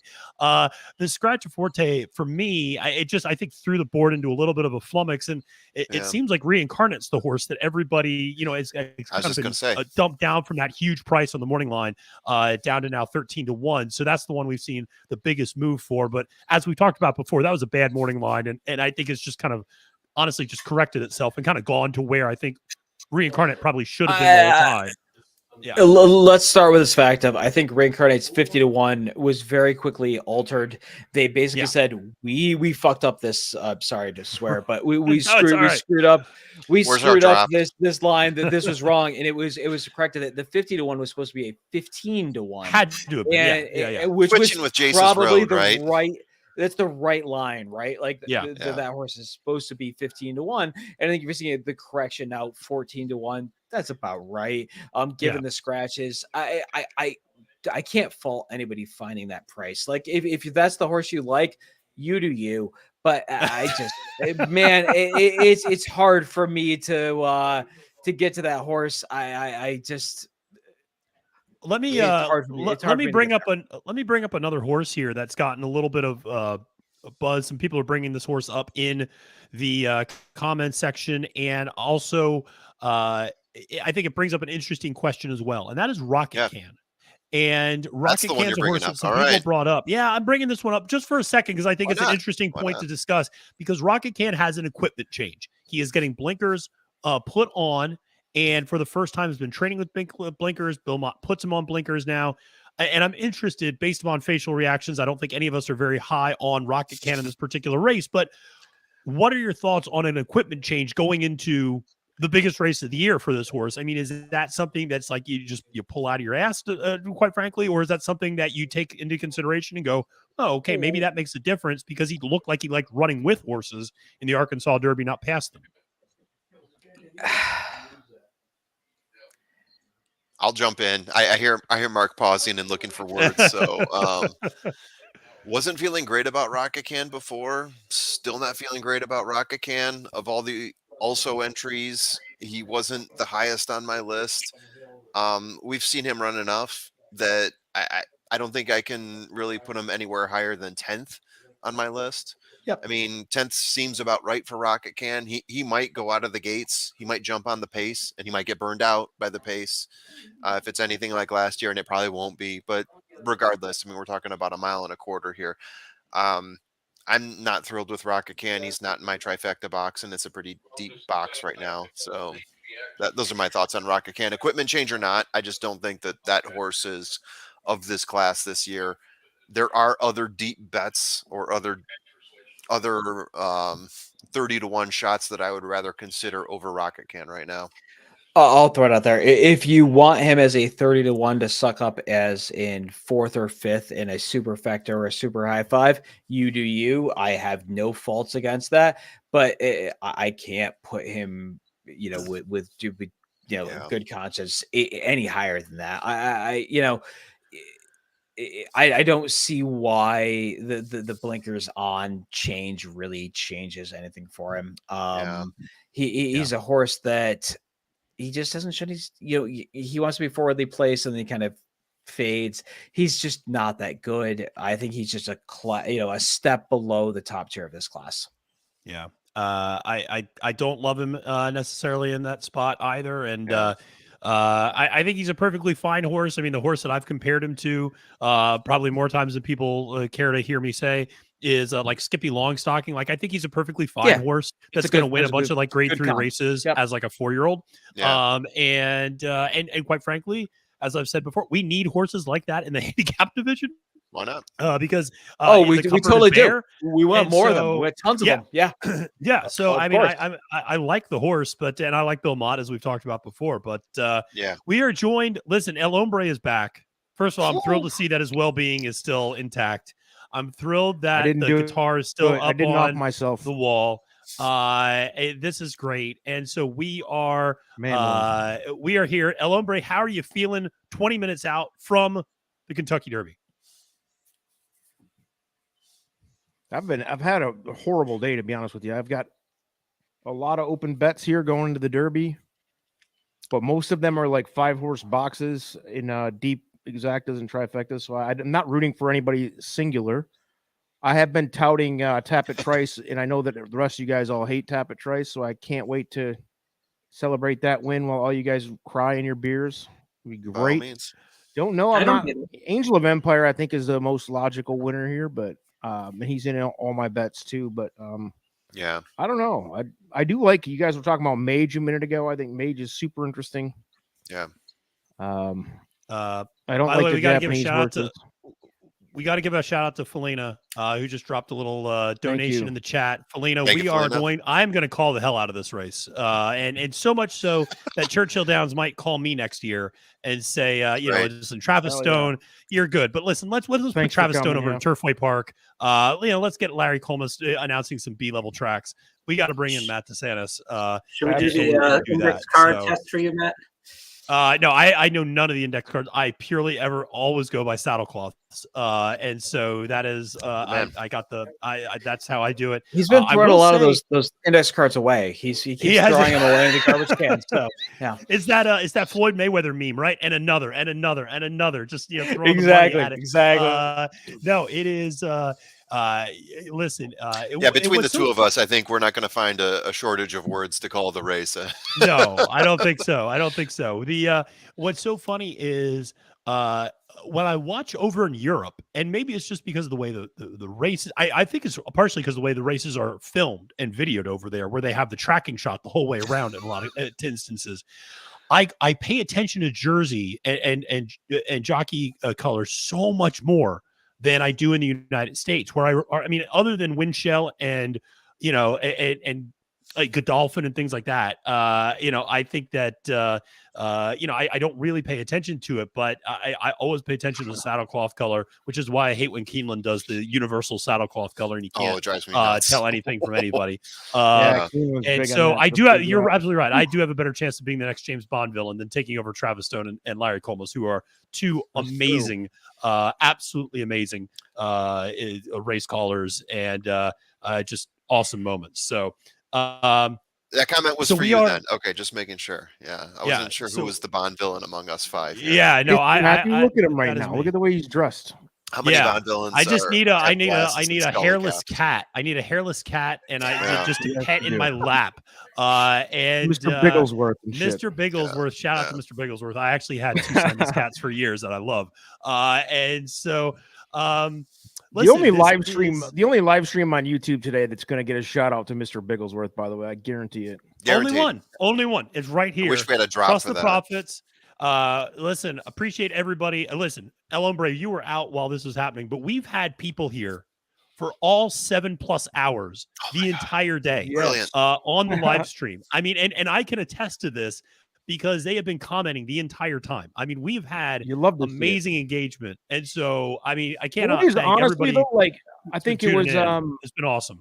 Jessica Tugwell said in the chat, like, if you're actually wanting to talk about horse racing, then this is definitely more informative than like NBC, because they're interviewing Tom Brady and getting his point of view, and these they're going to be they're going to be like talking about who had the best fascinator in the backstretch, like that's exactly the argument, right? Exactly. Like you want to talk about horse racing, this is where you want to be at, type of shit. What you won't get on NBC is that Mandarin Hero just took a huge dump in the paddock. So I know you were all over that. You were live tweeting that. Yeah, no, that is. So another horse that I want to just mention is Sean. That dead pet alarm was active earlier. You just weren't around. It was very active earlier. Another horse I want to talk about a little bit that has gotten, I think all of us like to varying degrees, is the horse Two Fills. And this is a horse that is, coming in the third, breaking from the 3-hole. Coming in off that synthetic win at the Battaglia, which of course was the prep race for Rich Strike. I thought more people might make that connection, and maybe he takes a lot of money. I think he's taking money because just with the scratch of Forte and practical move, it kind of makes sense.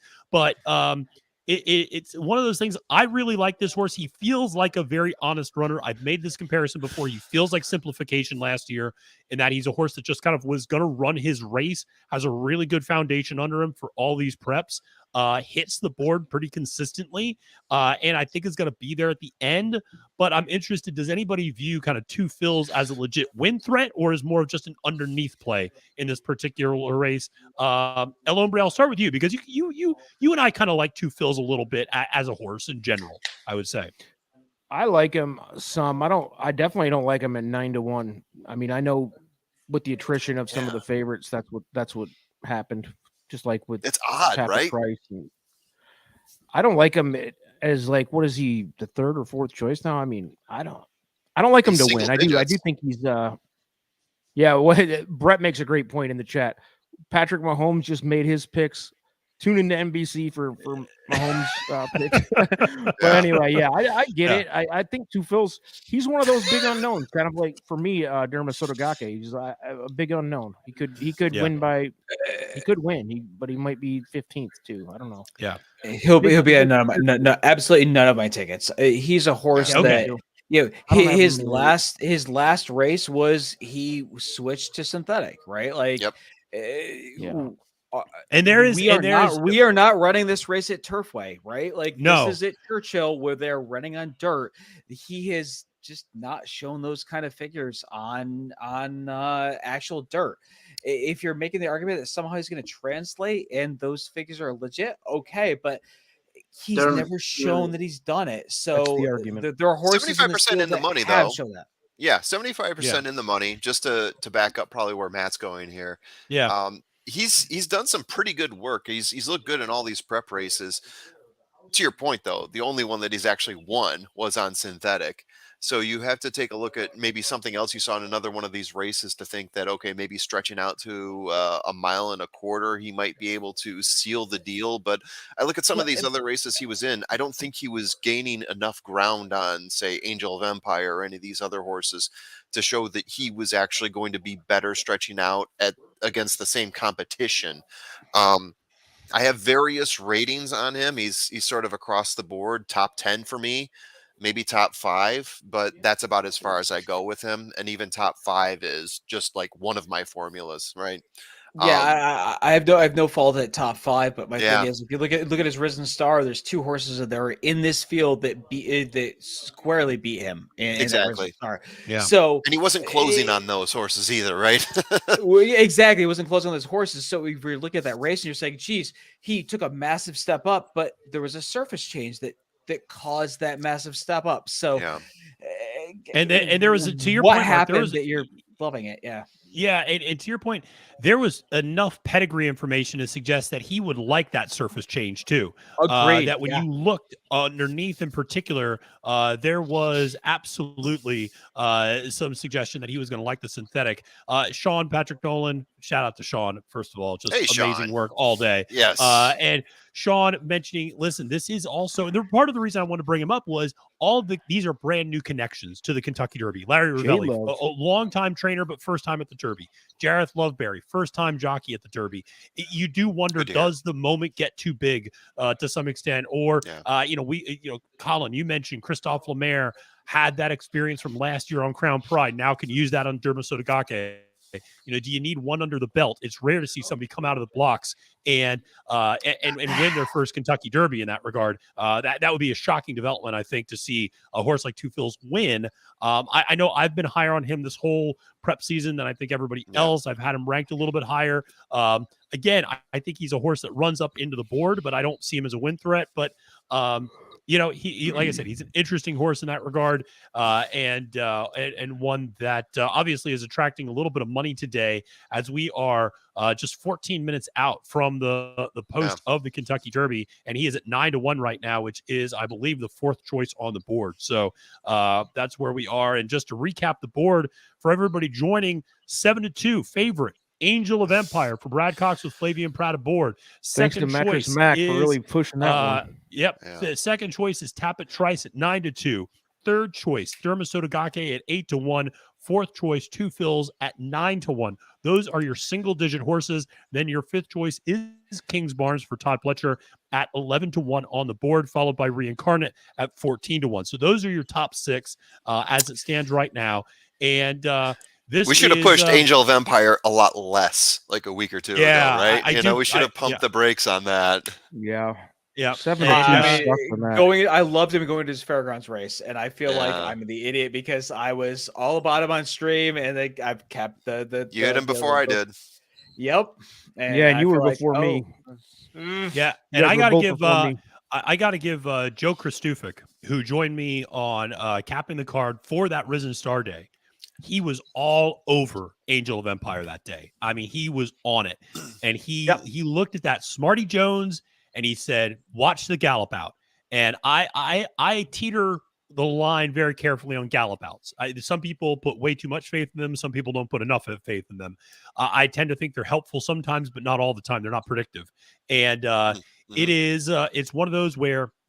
That he blew right past victory formation in that gallop out, and you knew he wanted more and more distance, and so that's what got Joe on that horse. I used him that day as a result of Joe's recommendation. Obviously, with the win, looked so good in that Arkansas Derby, just easily put away that field. And I think people who were talking about him as this kind of deep closer. He has more tactical speed than people are giving him credit for. Like he's going to be mid-pack at worst, I would imagine, in this race. He's not going to be sitting 15 lengths back. He'll be, 6 to 7 lengths off the lead, I think, at worst, in this particular field. So he's not got a ton of room to make up. It just makes a ton of sense. And the other thing that we should point out, Flavian Pratt had a choice. Ladies and gentlemen, he had a choice. He could choose Kings Barnes. He could choose Angel of Empire. And Flavian Pratt, before anybody else was playing musical chairs, came out and spent about 0.2 seconds and said, "Put me on Angel of Empire." After racing him once. Yeah, after racing him one time. And that tells you, I think, everything you need to know.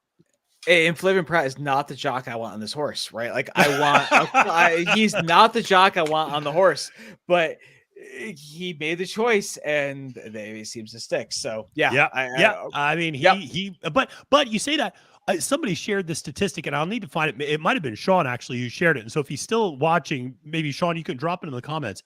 Flavian's numbers at the Kentucky Derby are otherworldly for like how he finishes in these derbies. They're filthy. It's insane. I don't think he's ever missed the board. I mean, it's insane that he is that high up on the I mean, just every single time he's in the Derby, he finishes in the money. It's Angel of Empire being my key. I mean, the part that kills me with Angel of Empire is I wanted Luis Saez to stick on the horse. Like that's the jock I want on that horse. And Louis loves Tapit Trice, though. That was his guy. 7 minutes to post, by the way. I don't get it. Tapit Trice, your winner, guys. I got to drop off.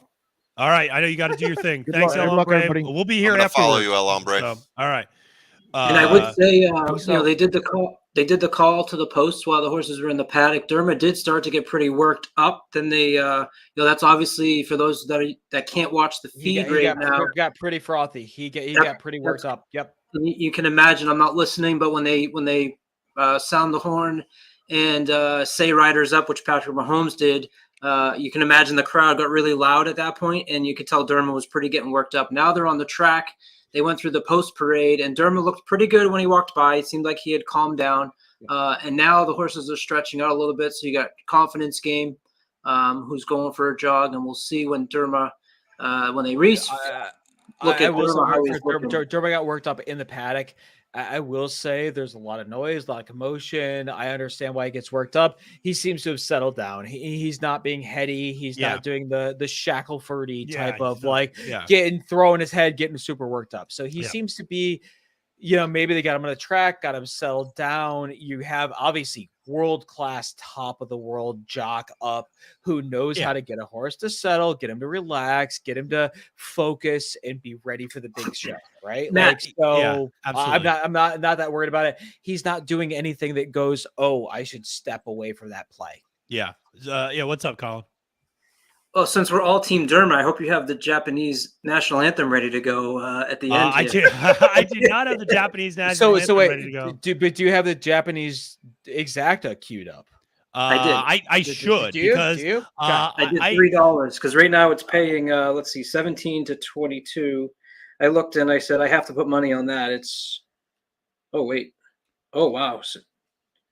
Wow, it's only paying $80. Yes, because everybody's playing the Japanese exact. I'm seeing $161 for the $2, so roughly $80 for the $1. Yeah, so I mean, 80 to 1 feels like, whoo. Yeah. So Brett asked, "How does the UAE crowd compare?" It's not the same. They're a little further set off the track. They're not nearly as on top of the track as they are there, and there's also a lot more skyboxes and things like that. So it's a very different vibe at Meydan than it is here. In general, the there are considerably less people on the track, considerably less people in that sort of spectator up close. They're much more reserved in private boxes, in sky suite type stuff.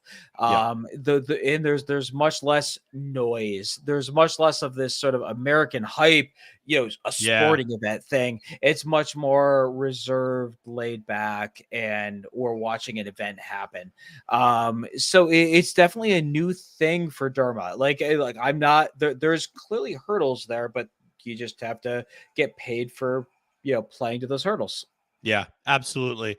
And this is listen, this is we're getting close to the moment of the big race. We are only 4 minutes to post, and they are circling the horses around. The favorite is remaining Angel of Empire at 7-2. Tapatrice second point at 9-2. Then you see third place Derma Sotogake at 8-1, and Two Fills at 9-1, followed by Kings Barnes at 11-1, Reincarnate at 14-1, and Mage at 16-1. Verifying also at 14-1, along with Reincarnate. But and Cyclone Mischief getting a little bit of love, 18-1, about the seventh choice on the board right now, breaking from that far 22 post. Mark, do you have any interest in using I shouldn't say Cyclone Mischief, Mandarin Hero? Do you have any interest in using that horse at all underneath? Yes, I honestly, I think Mandarin Hero to me is probably, I don't want to say second choice, third, maybe fourth choice here. I think Mandarin Hero's race, if you watch that Santa Anita race, he was rolling late. He just needed more distance, right? And we're getting more distance here. So he was a horse that, for all the world, made it. The stretch out to me is huge for him. Yeah, absolutely. And I just want to say, as we get closer to here to the moment of the Kentucky Derby, good luck to everybody out there who has been watching and commenting and engaging with us. Cannot thank you all enough for hanging out. We're gonna go through this whole thing, and I'm gonna show the stretch run as they close out here on the feed. But I'm just gonna call the race without volume for the first part of it, and then we'll show the last little bit as they come down to the wire, just to engage. And so if you're watching, feel free to stay tuned to us and have us on in the background. Maybe you can mute me and keep Larry Comas on, whatever you want to do. But we're getting really down to the nitty gritty, and this is one where, listen, 2 minutes to post. This is a big moment for everybody. This is one of those where I remember somebody saying last year, and it's a great piece of advice. Take a shot in the Derby, because if you're wrong, nobody remembers. But if you're right, you can hold it over everybody's head forever. And so I wonder, Mark, is there a shot? Like, you just mentioned Mandarin Hero. Is there a shot that you're going, hey, I'm going big in this race, and this is my upset. This is not necessarily my rich strike, but this is my upset in the race? There really isn't in this field. I think the board has it pretty accurate for me. I agree. But I think that this feels like how I thought the board made sense. I really wish the scratches hadn't all happened, because I thought there were some, takeout reducers in that field that would be horses that would take money that if I could leverage against. I think with this sort of scratch down field, the board feels pretty right here. I can't really fault anything. There's no horse that I go, oh my God, I'm getting this huge price on a horse that I love. There really isn't. So I want to give you the answer, but I don't have it. No, I will say, I think the horse that and maybe it's not the bomb that I would play, but the horse that I am most interested in seeing where he finishes is not Derma Sotogake. It's not Mandarin Hero. It's not Two Fills. It is by far and away Confidence Game. Because really, that I want to see where he finishes, because I talk about a horse that is an unknown. We've not seen him since the Rebel. Keith DeSormo chose not to run him in the last round of preps. Then they put him through an 8 furlong workout, followed by a 5 furlong bullet. I mean, everybody on the track says this horse looks dynamite. They've already committed to running in all 3 legs of the Triple Crown. And now I'm wondering if Keith DeSormo is just crazy like a fox and has outfought everybody and is playing 4-dimensional chess while the rest of us are playing checkers, and he's got the horse. Yeah, I mean, Red Route won with like an argument with you, but yeah, the horse that made me a ton of money at the Breeders' Cup. I think the horse for me that if you want to talk that like outsider price horse, it's Mage here. I mean, Mage is 16 to 1 on the board here. That's a great price. This is a horse that was second in the Florida Derby, was absolutely flying late, ran out way past Fort. Like, and if you're a person that says, geez, I look at runouts and those types of things to determine longer distances, you're going, oh geez, Fort is the horse that may be distance limited. Mage clearly wants longer. A horse that if Mage can break and be involved early, it's a huge player. And I'm getting 16 to 1. That's my sort of outlier. It's a horse that I have as a B type horse, but I mean, maybe you key somebody like Mage at a big price over and under on something like a Super or a Try. And I kind of like given how the board's shaped out. I thought Mage would be half this price. I agree with you, and they're loading him into the gate right now. It's an amazing scene at Churchill Downs. They have already loaded in. I will say Brad Cox looks like he's being murdered right now. Oh my God, Brad Cox does not look like a happy man right now. No, I mean, Brad Cox, I'm sure, is incredibly nervous. 4 horses in this race. Angel of Empire, the favorite. Jesus Road, Verifying, Hit Show, Breaking from the Inside Rail. All of them are here and running today. I mean, we have been talking about this Brad Cox stable all year. They are loading. They're about 3/4 of the way through loading, and they are getting them loaded up. Mandarin Hero coming in to post there, along with Mage getting pulled into post. They are nearly there. It is nearly the time for the gates to open here in the Kentucky Derby. They are moving in disarm as we speak. They are loaded up, and they are just waiting for, I think, at least on my feed, they're just waiting for King Russell to come loading in. King Russell is in, and they're off. They're off in the 149th running of the Kentucky Derby. A very fair and honest break there. No problems, no stumbles. Everybody gets out and going to the lead. Not surprisingly, you see those inside horses, particularly Verifying, very much getting to the lead early on. You also see King's Barnes getting up there onto the lead, as well as Reincarnate. And so those are the 3 that get up there, and they are moving quickly, opening up 2 to 3 lengths on the rest of the field at this point. And they are going up on the front end. Verifying has the lead going into the first turn. He's got the inside post position, and King's Barnes is sitting to his outside. They went 22-1 for the opening half mile. And Kingsbarn and Verifying are up on the front end. You have 2 Phils not too far off. You have Incarnate not too far off. You also have the 4-horse Confidence Game not too far off the pace. Those are your 5 front runners, followed by Hit Show in 6th. It is a long way back then to a few other horses there, but Verifying still on the front end. They do the opening half in 45-3. 45.75 seconds, 73 seconds for the opening half mile. They're making their way down the backstretch and going into the far turn. You still have Verifying up front. King's Barnes now overtakes Verifying, who looks to be completely all out. Everybody is going past Verifying at this point. Confidence Game is boxed in because of that.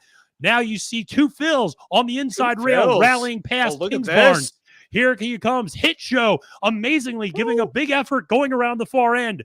You have all of them as they're coming apart. It's to gotta the come stretch. apart. It is incredible to see. And 2 Phils is taking the lead in the Kentucky Derby. He is pulling away from the rest of the field. Here comes Mage coming down the middle of the track. It is Mage. Angel of Empire is flying up on the outside as well. Here comes Angel of Empire. It is Angel of Empire. It is Mage. Mage has the lead. 2 Phils, Angel of Empire, but it is going to be Mage who wins the Kentucky Derby. Absolutely incredible. Mage wins the Kentucky Derby. Unbelievable. Unbelievable effort there from Mage. Unbelievable if I didn't give it out like 5 minutes ago. If I didn't say like that the horse made all the sense, he just needed to put the pieces together. In the world, all the sense in the world. Mage wins the Kentucky Derby at a huge price, 15-1. By the time they said it about 4 or 5 times on your stream. I said, "Hey, this price on Mage is absurd. Why is Mage? He just needs to put it together. He needs to be able to break, and he needs to be able to figure it out." Well, hey, here he is. May just showed it out. Listen, we were there. We were on. We said Mage was a phenomenal value, and guess what? We also said Angel of Empire was going to come, and Angel of Empire ran, and he ran his race. He finished second, very close up. And then we said, and I feel I'm going to take a victory lap like I did last year in simplification. My boy, Two Phils. What does Two Phils do? The man hits the board, ladies and gentlemen. That's what Two Phils does. He hits the board. So absolutely incredible race. Two Phils, I thought, put in a hell of an effort there because he was the only horse that was near that pace that sustained and was still there at the end. That was absolutely incredible. Some people are asking about Hit Show. Hit Show came, he made a move initially around that far turn and then seemed to have flattened out. I don't know where he ended up finishing, but that was all Mage just putting on a clinic there towards the end and tracking down Two Phils, pulling away Angel of Empire, not quite getting there at the end. But anybody who questioned Angel of Empire's pedigree should have their head checked because that horse clearly wants all the ground that he wants. And I know some people were questioning the Classic Empire pedigree, but that was an incredible performance from Angel of Empire as well. So just a tremendous performance. And those three were so much the best, Mark. I don't even know where anybody else finished, to be honest. No. Those were the top three. It was your top three. Like it looks like, Mage. Congrats on you for having Two Phils. I did not like Two Phils in the spot. I thought Two Phils was kind of a synth specialist, but Two Phils showed up and ran a huge race here. And Angel of Empire's. There's nothing to no bad takeaway there. Like but no, I mean congrats on Mage. Massive massive.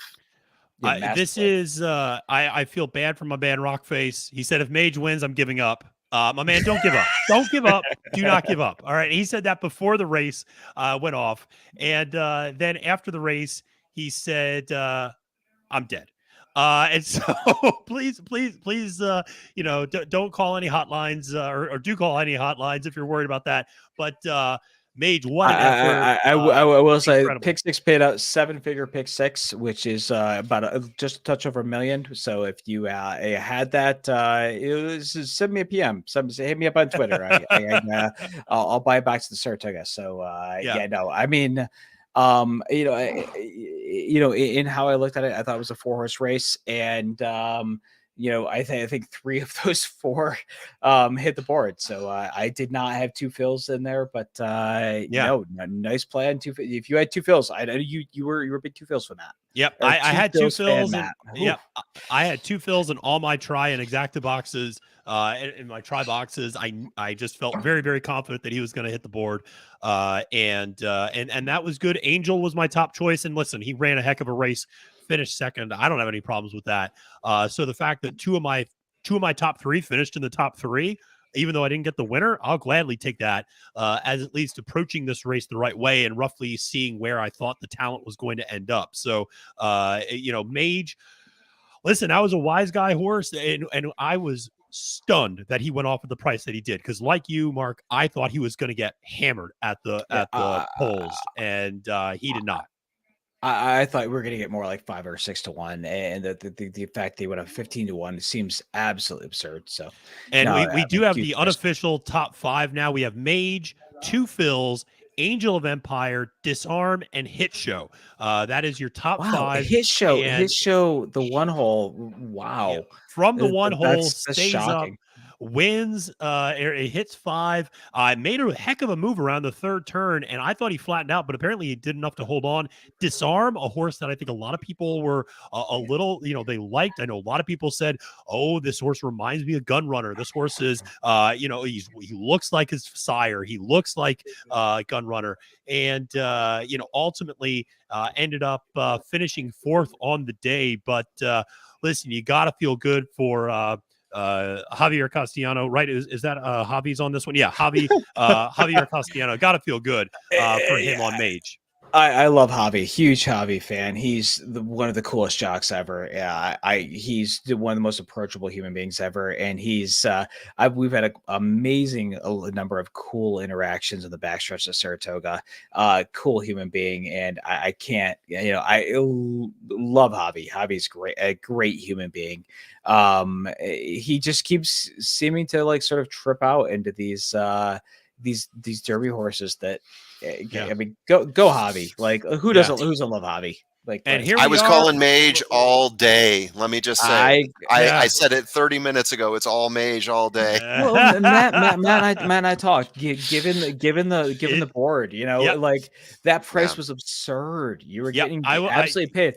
I didn't, and again, he wasn't my top choice. He was probably third or fourth choice for me. Yeah, but he was lower given for me. Given the price, you were getting paid. So it was absolutely. Congrats to anyone who had Mage. Yeah, well done. And nice call. This was a huge effort. Obviously, I'm going to take a victory lap for Two Phils hitting the board because we I talked told about you that in Two the Phils reaction. was gonna hit the board.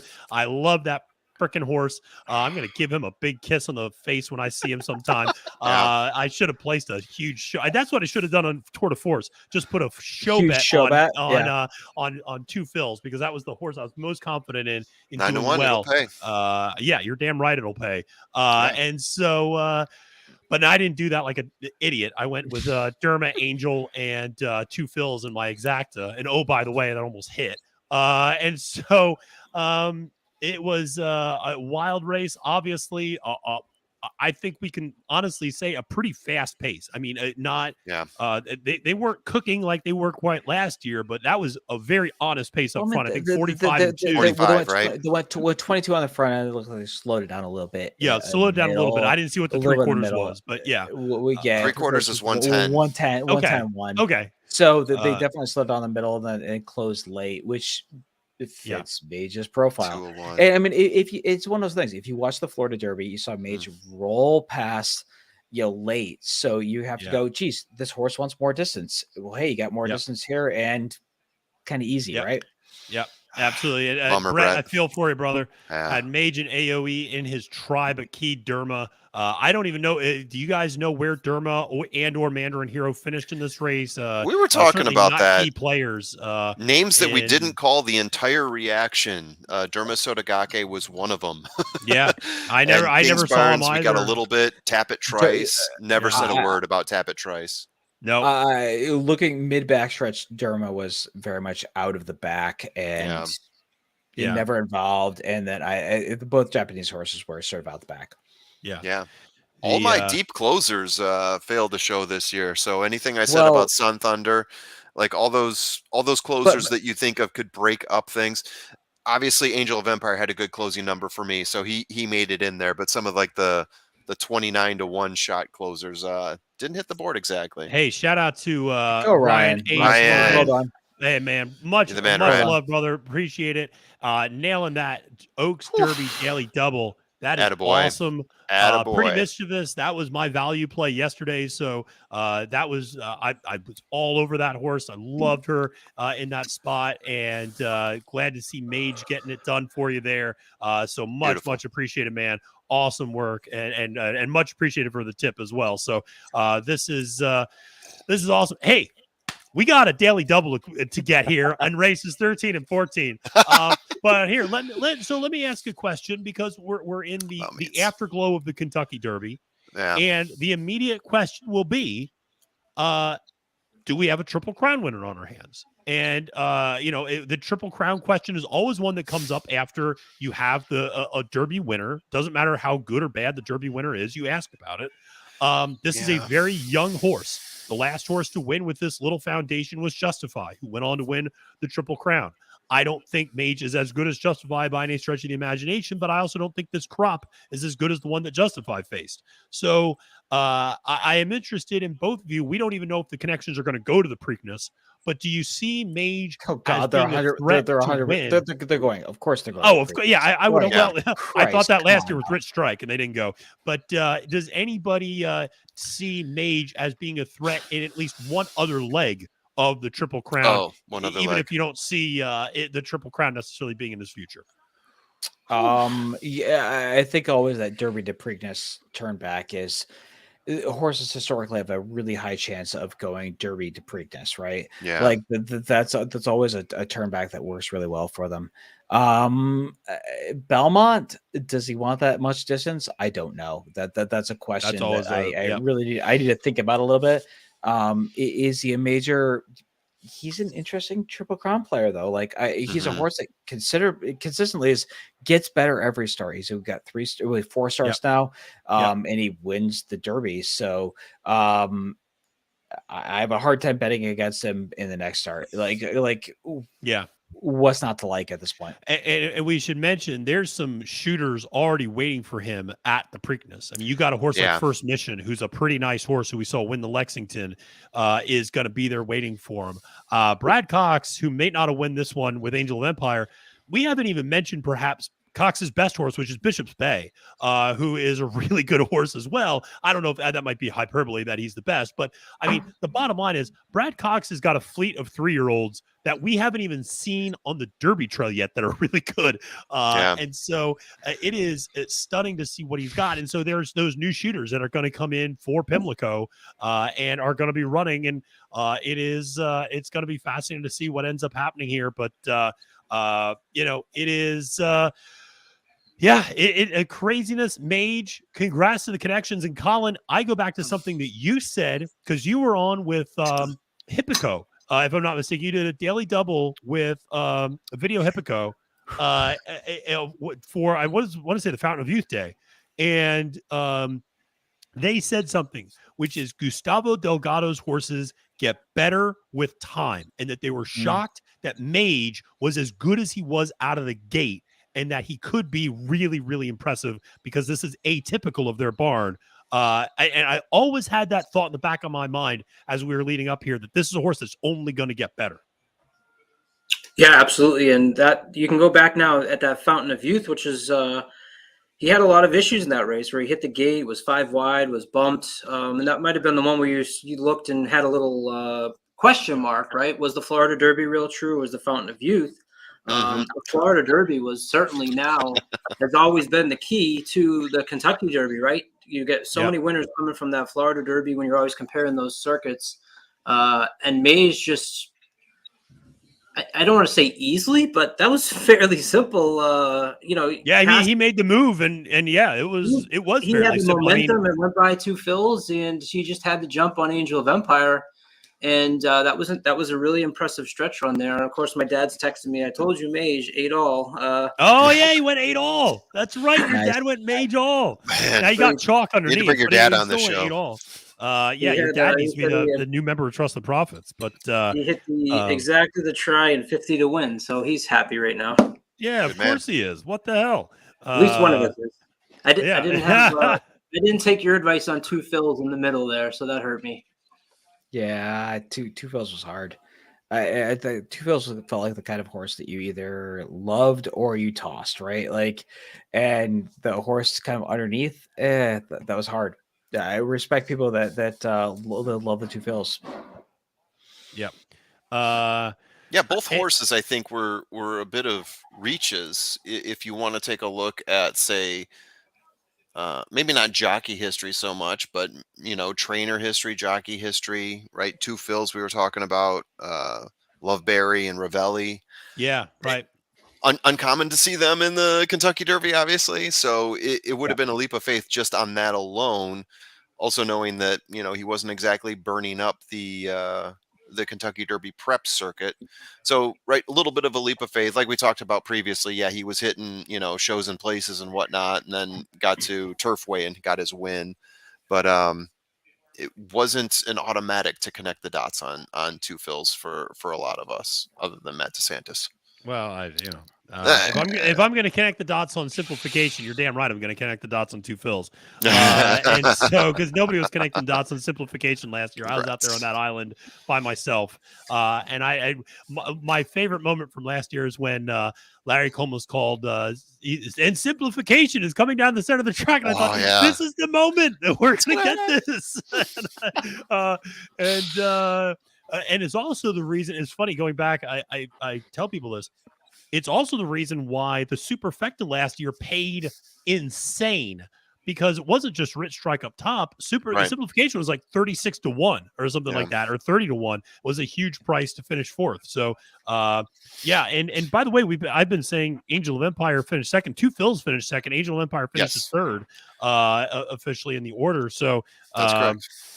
And I'd love to just add in there the fourth place finisher, Disarm, who was the horse that needed to get that third in the Lexington just to get in the field. Good point. And so that was an interesting. And then also the one who came in fifth, Hit Show. I don't know if you probably saw this big move that he made as they approached the turn. He made a big move. And maybe just didn't have enough. But those two were interesting runs as well. Both stories from Disarm. And then how Hit Show really, made that nice move there, middle move. I just like to point out that Hit Show improving upon his post-time ranking from the one hole. I'm going to get on that soapbox again. The one hole, not exactly a death sentence. They often put the worst horses there just by chance. He was in the two hole though. Hit Show? Did they move everybody out? Is that what they did? They moved everybody out. Okay. The 20 Ooh, my point is still valid. I mean, it's still the one hole, but it's still the one. Yeah. But different. But no, you've always been Formula. You've always been on this idea. The inside is not a bad place to be. It's not the death sentence that people think it is necessarily, and that it's actually the far outside that's the death sentence in a lot of instances. That there's kind of a breaking point by which you get to like 14, 15, and you start going, okay, that's about enough. That any further outside than that is an issue. And obviously there have been historical cases where you can actually look at video and see a disadvantage, or you can see things that have happened to the horse that got the one post and it hasn't been pretty. But overall, if you look at the data, I feel like the one is neither a disadvantage nor an advantage. It's about a zero. You get neither one nor the other from the one hole. And today I saw an improvement from Hit Show, in my opinion. Go ahead, Mark. I think with a full field, the one hole is not the place you want to be, right? Like historically, there have been horses that had a lot of issues out of that post. But given the fact that somewhat a condensed down field, I don't think you want the one hole on top. But assuming a horse that has some upside, underneath, sure. Yeah. And my whole point in looking into the data is that the horses that usually get the one spot on average are about the 11th ranked horse on average in terms of post-time favorites. So El Hombre popping a can there. Oh, yeah. We heard that. I will say this is all part of, and Formula is touching on it. My father, who we're going to bring up for the second time in an hour, is convinced that there is a conspiracy when it comes to the post draw. He said before it goes, and I quote, "You watch, Forte's not going to get anywhere near the number one hole." And it is true when you bring up the average ranking of a horse in the one pole is 11th. They don't put the best horse on the inside a lot of times. It's amazing how that works out. Where's your dad on flat Earth though? Let's my dad is very much so a round Earth type of a guy. But my dad loathes a bureaucracy, and he loathes any sort of a governmental authority, and so he is. You're a poli-sci major, and and he was too, and so and he was a lawyer for 30 years, so figure that all out. But my dad is convinced that there's a conspiracy with the post draw every single year. He tells me about this, so always cracks me up. But listen, Felina, thank you again for the tip. Really appreciate it. Felina, I do my best to call these races. I love all the interaction. She's been great. Love it. Oh, she's been the best, man. She's been interacting with her videos, as comments. I mean, she's been awesome. El Hombre, you're back. Listen, I consider this Kentucky Derby a draw because the Japanese didn't run well and Tapit Trice didn't run well. So, we are 0 for 2 in that regard. And I'm curious. I'm going to be interested. Where did Derma finish in comparison to Tapit Trice? Because I didn't call Tapit Trice's name. They were either Yeah. Does anybody have that? But it was not good. Let me look it up real quick, see if it's out there yet. Yeah. See if it's out there already. But I mean, Tapit was nowhere to be seen. You know what's really sick though is I had a 5-horse exacta and try box pretty hard with Mage involved. Yeah. And let me guess, Two Phils was not involved. Two Phils was not involved. Oh wow! no. Maybe we should fucking listen to Shut up. Matthew sometimes. Come on with the victory lap Yeah. shit. I've had a rough day. I've had enough. Yeah. Oh, you've had a rough day. Well, I'm it's gonna going to get throw more my rough fucking because you have Don't North swear. one horse I've been touting this whole goddamn trip. I will say, Matt, I have to jump off. I will talk to you guys later. Dude, Mark, thank you so thanks much for for coming hanging on, with us so man. much, man. Thanks, guys. Appreciate it. Thank you, Mark. Hey, Good make meeting sure you. to follow Mark, 2_turns. Make sure to follow those guys, wrong_lead on the wrong lead. They're awesome guys. And they do great work. Josh hung out with us like 4.5 hours yesterday. Mark's hung out with us for like 4.5 hours today. So it was awesome. It was listen, it was a thrilling race. Super surprising to see Mage run as well as he did. But listen, Mark and I were talking after you guys hopped off. He was a price on the board that made a lot of sense. No, I heard it. I had it on in the background when I was loading up the stuff. That 15-1 made a lot of sense for him. And I liked Mage all along. I liked Mage. you did. Definitely. You did. He was in all my boxes. You liked him in the Florida Derby. Yeah. Yeah. After the watching what he did in the Florida Derby, very impressed. Yeah, no, because we were all over that Mage. I mean, you leveraged that Forte Mage Exacta, right? I mean, you loved him. It just right shows you how good quarterback. Forte's closeout was in that race. I mean, we can talk about it till we're blue in the face for the next 10 years, but Forte's like, there you go, 6th and 7th, if that's true. CS Racing Report, thank you for that. Yeah. Oh. So they got, I mean, good man. They ran decent then. Tappet Trice did what Tappet Trice does and was 20th out of the gate. I mean, exactly. I told you. I heard the announcer call it. I was doing something else in the background. Okay. With some editing stuff, but yeah. I heard the announcer say 20th, and I'm like, God damn, he couldn't even. I know, man. Couldn't even beat like the other shitty starters. Like, dude. Yeah. And by the way, this is the portion of the live stream where we go a little blue because we've been drinking all day, and I started it. I'll totally own that. But now that we're past the Derby, get the kids in the back corner.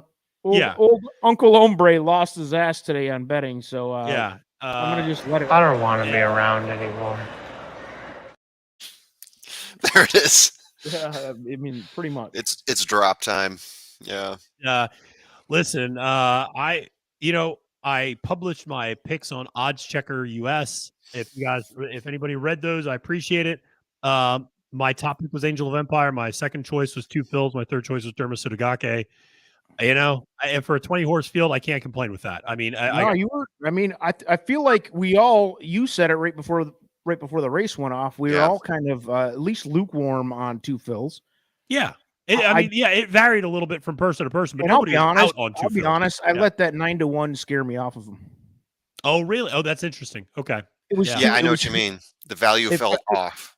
It felt like it was not enough for him, and I wanted to hit a home run, and just stupid, but which is dumb because 9-1 is value, but it's the third ranked horse. Huge value on any given day. Any given day, you're absolutely right. So, just to put a pin in this and put a bow on this for everyone, Mage win payout 32-24 to win.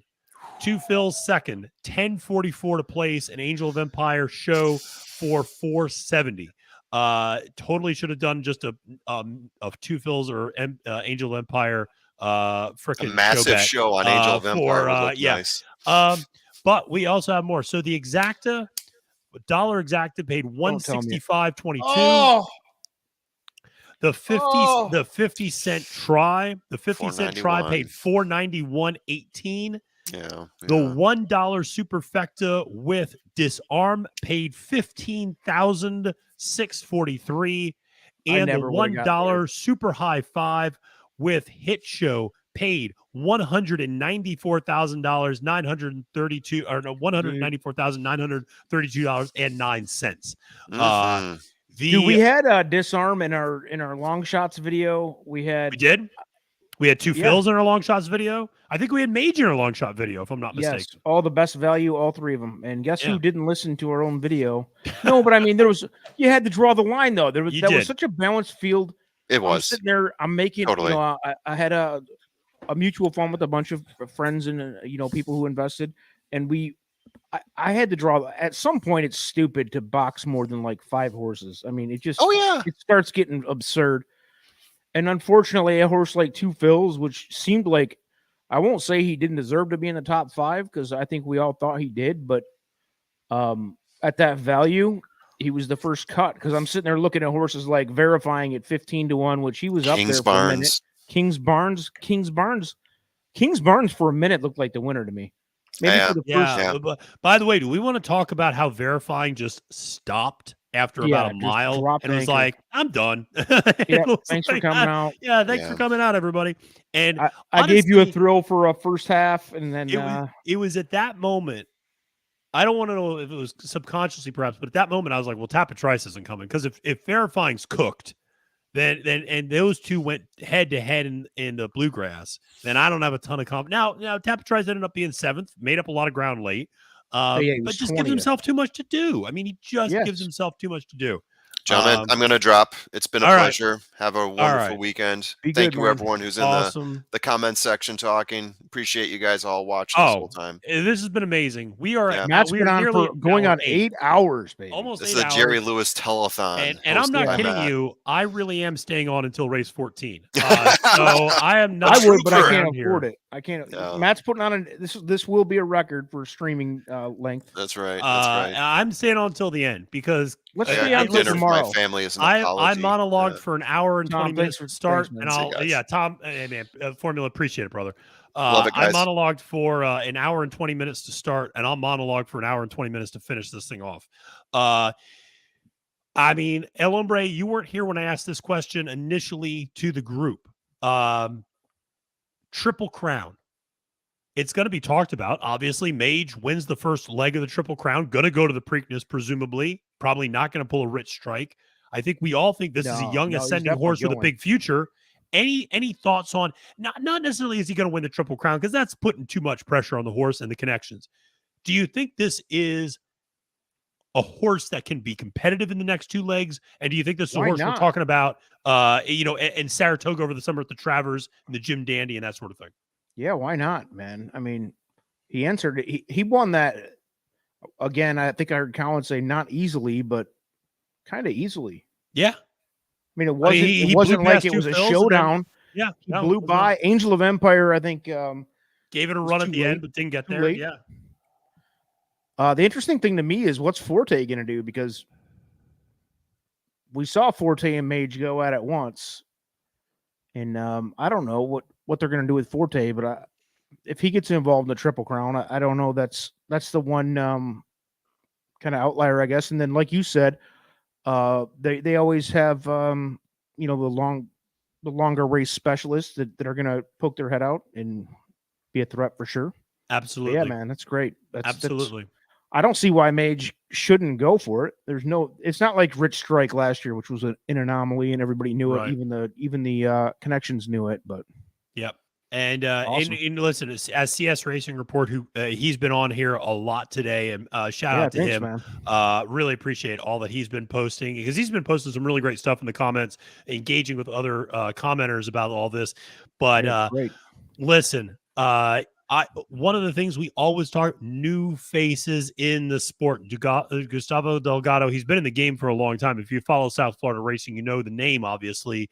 But you have to feel good for new connections in the sport. And as Cali Chrome, I have a feeling I know what horse he liked in the past. Yeah. Good Magic Fee just got a bump. Yeah. Good Magic, dude, son Mage, of Curlin. Mage is wicked talented, man. Yep.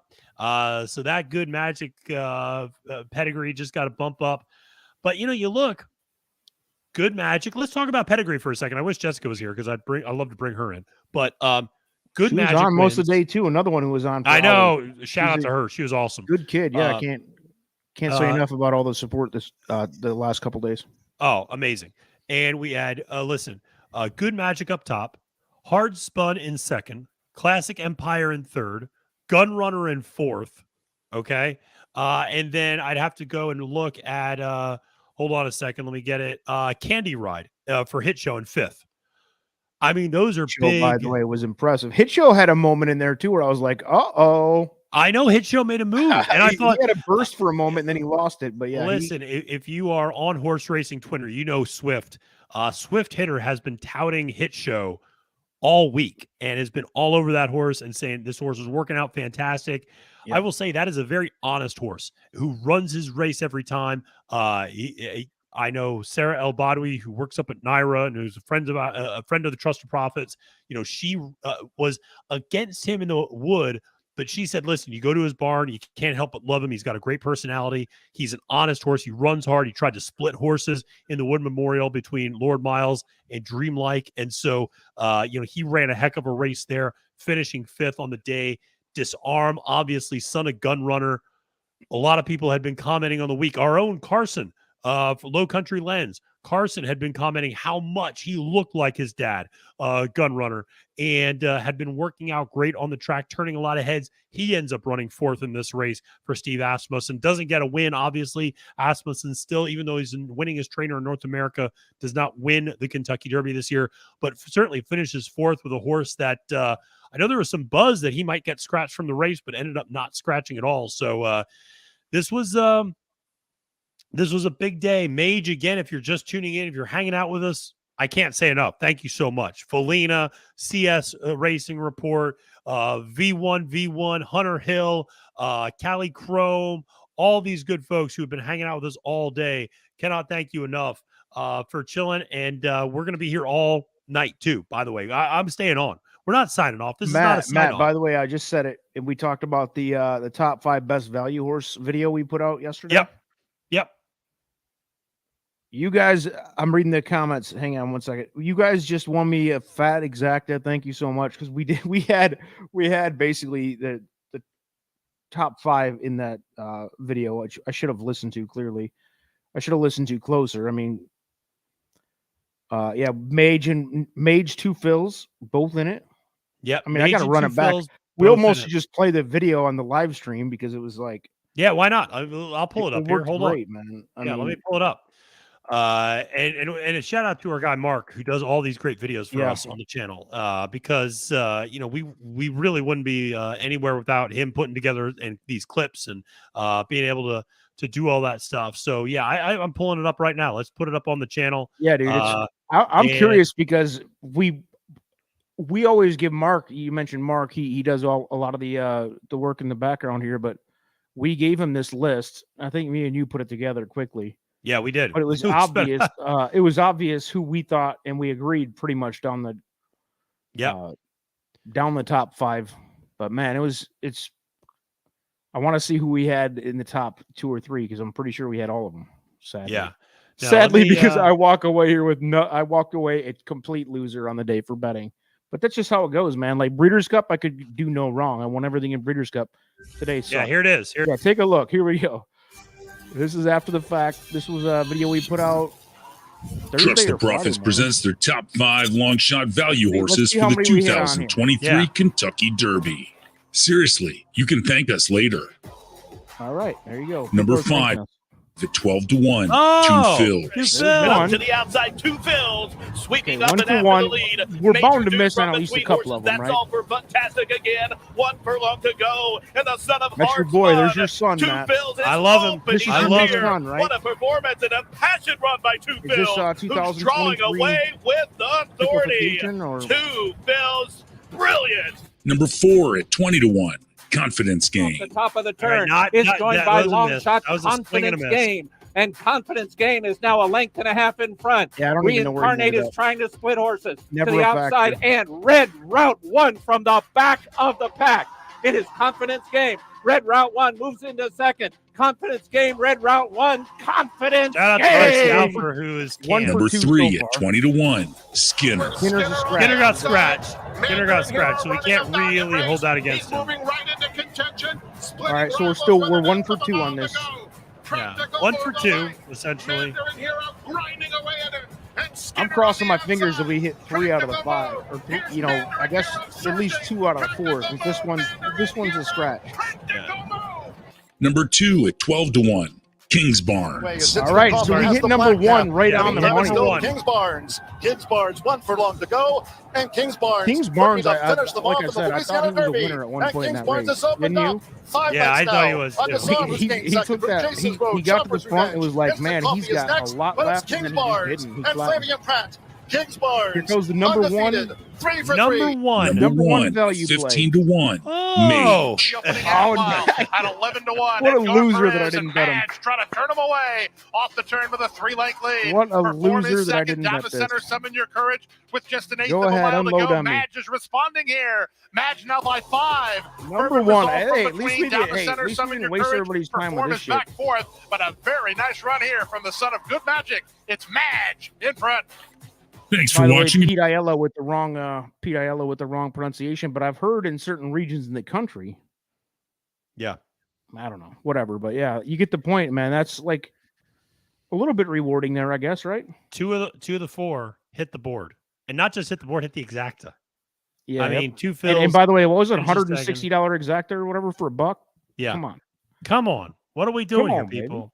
$165 exacta. We so gave it maddening. out. We gave it out. We said, so listen, these are the maddening. horses you got to use. It's so And, maddening because I had a $10 exacta and then like a different $6 exacta with a slightly different combination, and I just left bagging 2 fills off because you got to draw a line at some point. I get it. You got to draw a line at some point, and he was always a challenge. Almost certainly the one horse on the outside looking in, and I'll be honest, Forte dropping out really shook me today because I think one of you guys mentioned it way earlier, 8 hours ago. That kind of like that was it was either Angel of Empire or Forte or both kind of were like the basis of being able to key box or kind of lock somebody into the trifecta and feel good about it.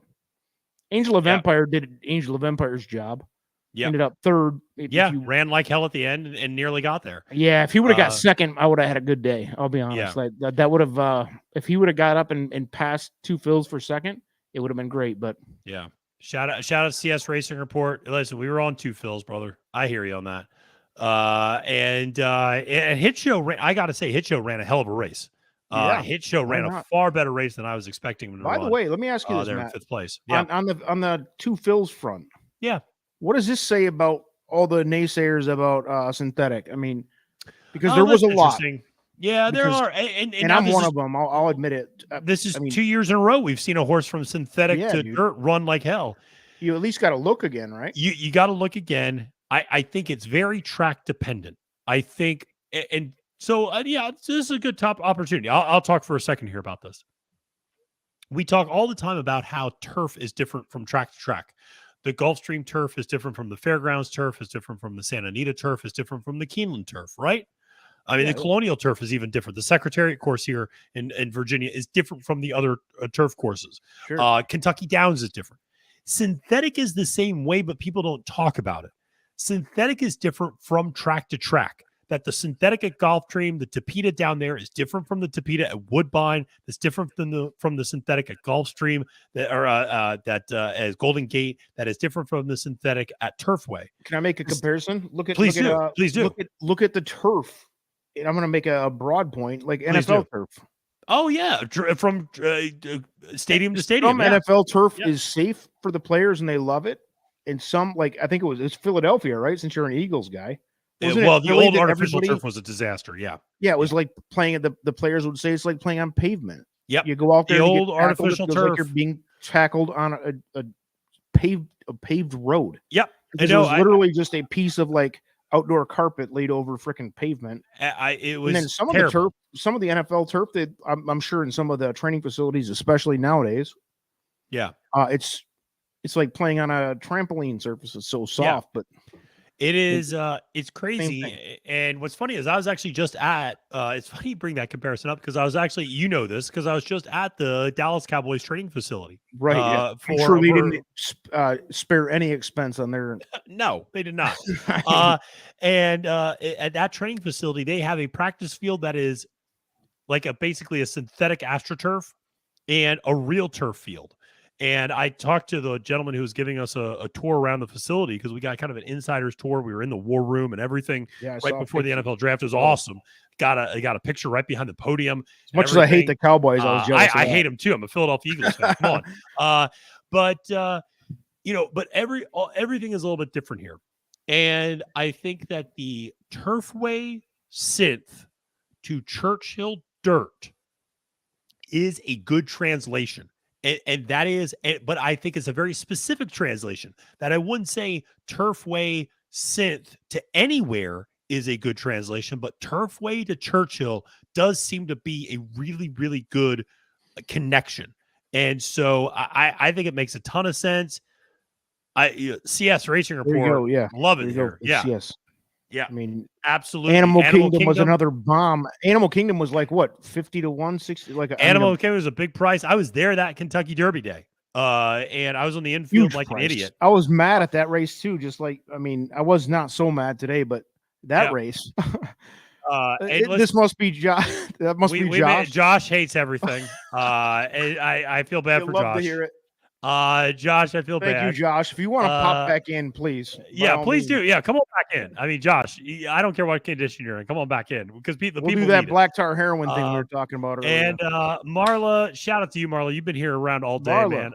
Awesome. Just Marla's always hooking us up, and she's the best. And you and I got the chance to meet her down at the Florida Derby. Just tremendous human being and a great person. So shout out to Marla for hanging out with us all day. Much appreciated. And hey, Martin Gonzalez, my man. How much? Tell us. 165. Come on. 165. Go ahead and gloat. Getting that I didn't win any money. I'd love to see you gloat. Tell us what you got there. How much? I love it. Yeah, if you hit something, let us know. Let us know because we want to celebrate. Yeah, I'm over it. I'm past my pouting and whining phase. I'm over it now. I always need to beat myself up publicly a little bit when things go sideways, but I'm over it now. Of course. And here's what we're going to do because, I'm always buttoned up. I'm always buttoned up on these. Go ahead.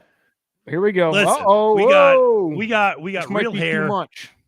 Yeah, we got real hair. If people wonder, do I have a Jeff Van Gundy? No, I have a full head of hair. And we are going a little, we're taking the hat off. We're taking the tie down a notch. We're unbuttoning the vest. We're going to have a good time here. Matt's going to scare off half of the male contingent. The female may be okay with it, but hey, Kelly Chrome, you're right. That's exactly what I just said. I don't know if you caught it a few minutes ago. I mentioned, it makes Forte look even better or it makes Mage and Forte look even better. I was huge on that Florida Derby. Matt and Marla, we were all there. We all saw it. Yeah, I knew that group was going to be amongst the threats to win for sure. I thought it was going to be Forte, but I knew Mage would be along for the ride, if not a bigger threat. So, hey, it happened. Absolutely, no, it happened. I do think Forte is a threat to win whatever he's in for forever. I mean, that horse is awesome. He looked good, and I brought it up. Colin talked a little bit about it. And Martine, you're absolutely right. Gustavo Delgado, great trainer. If you've been following down there at Gulfstream Park, you know Gustavo Delgado. If anybody plays South Florida, you know the name, you know the connections, you know he's a South trusted Florida name. Looked good today, boy. Did it ever. And what I will say about Delgado is something that Colin shared with you and I, and the formula, which was when he had Video Hippico on the Daily Double and doubling down, he said specifically, Gustavo Delgado's horses get better with time. And that was part of the reason they were so high on Mage, because he came out and ran a banger first time out, ran a 92 speed figure, ran a huge race, taking him gate to wire first time out. 89 speed figure, buyer speed figure first time out. Had legit trouble in the Fountain of Youth, and then goes and runs a 94 buyer in that Florida Derby. I saw a lot of people kind of taking a crap on a 94 buyer speed figure winning the Kentucky Derby. Yeah. Guess what? Angel of Empire ran a 94 buyer speed figure last race, and did Mage. Guess what? It's called progression, folks. It's called horses growing into themselves. If you don't know how to project, then I don't know what to tell you what to do with a 3-year-old crop, because that's what you have to do. These horses get better every single race. Mage is a perfect example of that. Yeah, man, I loved it. Yeah, Marla brings up, and by the way, Martin from Venezuela. Hola, my brother. We love Hola, it. hermano. Yes. Yeah, awesome. So thrilled. This is worldwide, baby. It's worldwide. That's what we do. We're just here to spread knowledge across the nations, uniting the nations across the world. Marla says Forte Mage again. That would be awesome. That would be awesome. That would be really legitimately cool to see. Especially now, because Marla and I think all of us were big Forte supporters all along. Yeah. I mean, how do you not love the Breeders' Cup champion? It was one of those things. I viewed him as a takeout reducer. I was bummed that he scratched because I knew he was going to take a lot of money. I didn't think he would win this race. We'll never know, obviously. I thought he would. I really did. You made the comparison as well. I think a lot of people have. Essential Quality, Epicenter. Just felt like a really good horse that was maybe going to lose the Derby, but was ultimately going to be the best 3-year-old in this crop. I'll still stand by that. Yeah. Yeah, I don't disagree with you at all.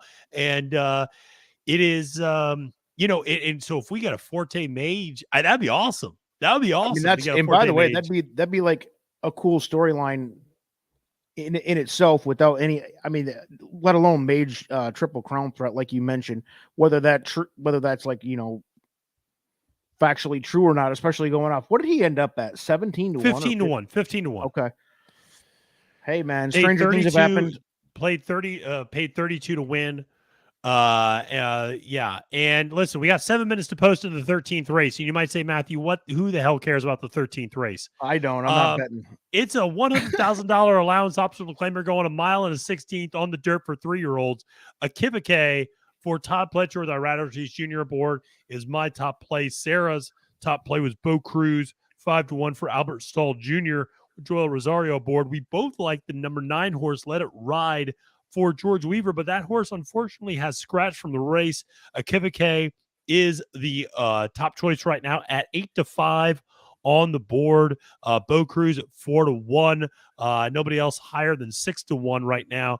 But we had several scratches. Single Ruler, Act a Fool, Let It Ride. These might be familiar names. Classic Legacy, who was a horse that we both kind of liked a little bit in the Tampa Bay Derby. And the Sam F. Davis is running in this race at 6 to 1. And Shopper's Revenge, who I know some people liked as well, are right there. Also, Funny Uncle at 8 to 1. B Minor at 12 to 1. Seeking Unity at 11 to 1. But that's going off in 6 minutes. Listen, we're going to talk about it. And listen, you love to see it. By the way, we're ramping back up. More people are joining. More people are joining because we're staying on, brother. That's it, baby. And by the way, who's drinking what? I mean, it's drink 30 now. I'm drinking my sorrows. I lost a bunch of money. I'm nowhere. There you go. Now we're talking. See, I think you're ahead of me. I got a late start today on the drinking. I genuinely did not start drinking until it was after the last race before the Derby. I did not start drinking until after race 11. So, and Marla knows. Marla's familiar with that. A little lining. Yep. It's summer, baby. It's springtime. We talked about summer shandy quite a bit when it was like cold weather stuff. Now it's time. At least it's getting warm down here in South Carolina. I don't know where you guys are at, but hey, it's looked like it was a nice day in Kentucky. Beautiful day in Kentucky. Beautiful day here in Northern Virginia as well, where I am. And Wicked, Felina, I know I look more like a Goomba. Hey, a Capicola. Hey, bada boom, bada bing. With the cap, without the cap on, you're damn right. And if I do a gabagool. By the way, if I do a side profile and I show off the size of the schnoz, I really look like an Italian. Listen, big nose. It runs in the family, mom and dad. Even though dad's the only one who's Italian. But listen, we're having fun today. 70 people still in the chat. This is awesome. Love to see it. And love to see it. We've had 100 people almost all day in the chat. Listen, I know I speak for you, El Hombre. I just want to say thank you to everybody out there listening, watching, subscribing, liking. We have had an incredible last year here on Trust the Profits. We have grown so much. We've gotten a lot of new people. I cannot thank everybody out there enough for everything that they've been doing in terms of engaging with our channel. We love everyone who engages with us, even people who are disagreeing with us. We love it. We love the engagement. We love to talk to people about this stuff. Nothing makes me happier than talking to somebody who disagrees with me about a race. So this has been absolutely amazing. Absolutely CS Racing coming back with another. This is an amazing comment because I see it. I see it 100% where he's going. Matt, are you familiar with System of a Down's lead singer? I don't know. I don't know System of a Down. I don't know it. I love System of a Down. I'm a 90s kid, so. All right. Serge Tankian, look him up. System of a Down singer. With the hat off, you got a Serge Tankian vibe. CS, great call. Incredible. I love it. I love it. I love that there's a doppelganger out there for me. You wish you were Serge Tank. You wish you had Serge Tankian's bankroll. I mean, I certainly do. And they I had will a hell say, of a run in the last 20 years. People always struggle with who, like we always play the game, like who would play you in a movie, sort of a thing. And I know my ex-wife, be Brad Pitt for me, obviously, with my good looks. Shout out to Christy, who is she and I are still very, very close. And Christy, in fact, we were just texting. She got my YouTube TV login today, so she could watch the race. And so that shows you how close the ex-wife and I are. But she would always say Mark Ruffalo. She always thought Mark Ruffalo should play me in a movie, and I can kind of see Mark the hair a little bit. I like Mark Ruffalo too. I don't know, Ellen Bray, do you have anybody that, I mean, other than Brad Pitt, obviously, who would play you in a movie? I don't know. When I was younger, I used to get this all the time, and I hated this as a musician. I'm a musician, believe it or not. Fred Durst. When I was and I hated it, and I always just equated it because I always wore, like, Pistons had red hats a lot. I always wore red hats. Always wore my hat backwards a lot of times. The Fred Durst shit, but other than that, not really, man. I think the Fred Durst thing, I can kind of see if I squint a little bit, maybe. If I lost some weight, you know. Yeah. It wasn't a compliment to me because I was never. Yeah. Hey, let us know in the comments who's your doppelganger. Let us know who's your doppelganger in the comments. That'll be a fun little exercise to do. V1, he's not buying into it. Good Magic produces good young horses, but flames out quickly. We'll see, man. We'll see. I mean, certainly they've been. What I'll say is when I talked to Jessica, who shout out to her again, who was in the chat almost all day. Yeah, dude, she was awesome today. A lot of knowledge, dropping knowledge, tons of knowledge. I mean, you want to know about pedigree? She's going like half 8 my generations age back. Way smarter than I'll ever be about horses. Totally. And she's got a great blog, so make sure to follow her on Twitter, Jessica Tugwell. Look her up. You won't be disappointed.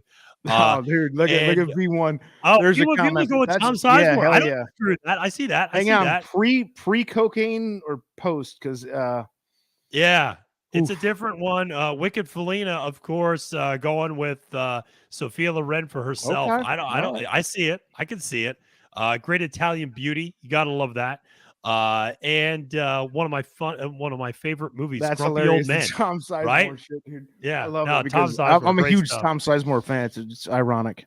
Yeah, no, but no. Listen, Good Magic. I know Jessica's very high on Good Magic as a future sire as well. I mean, it's obviously progeny of Curlin, and it's got that distance that he can produce. We'll see the staying power with Good Magic, but a lot of people certainly like that pedigree. We got 1 minute to post here. Akiva K, still the favorite. We're probably almost safe to share these videos now. I think so.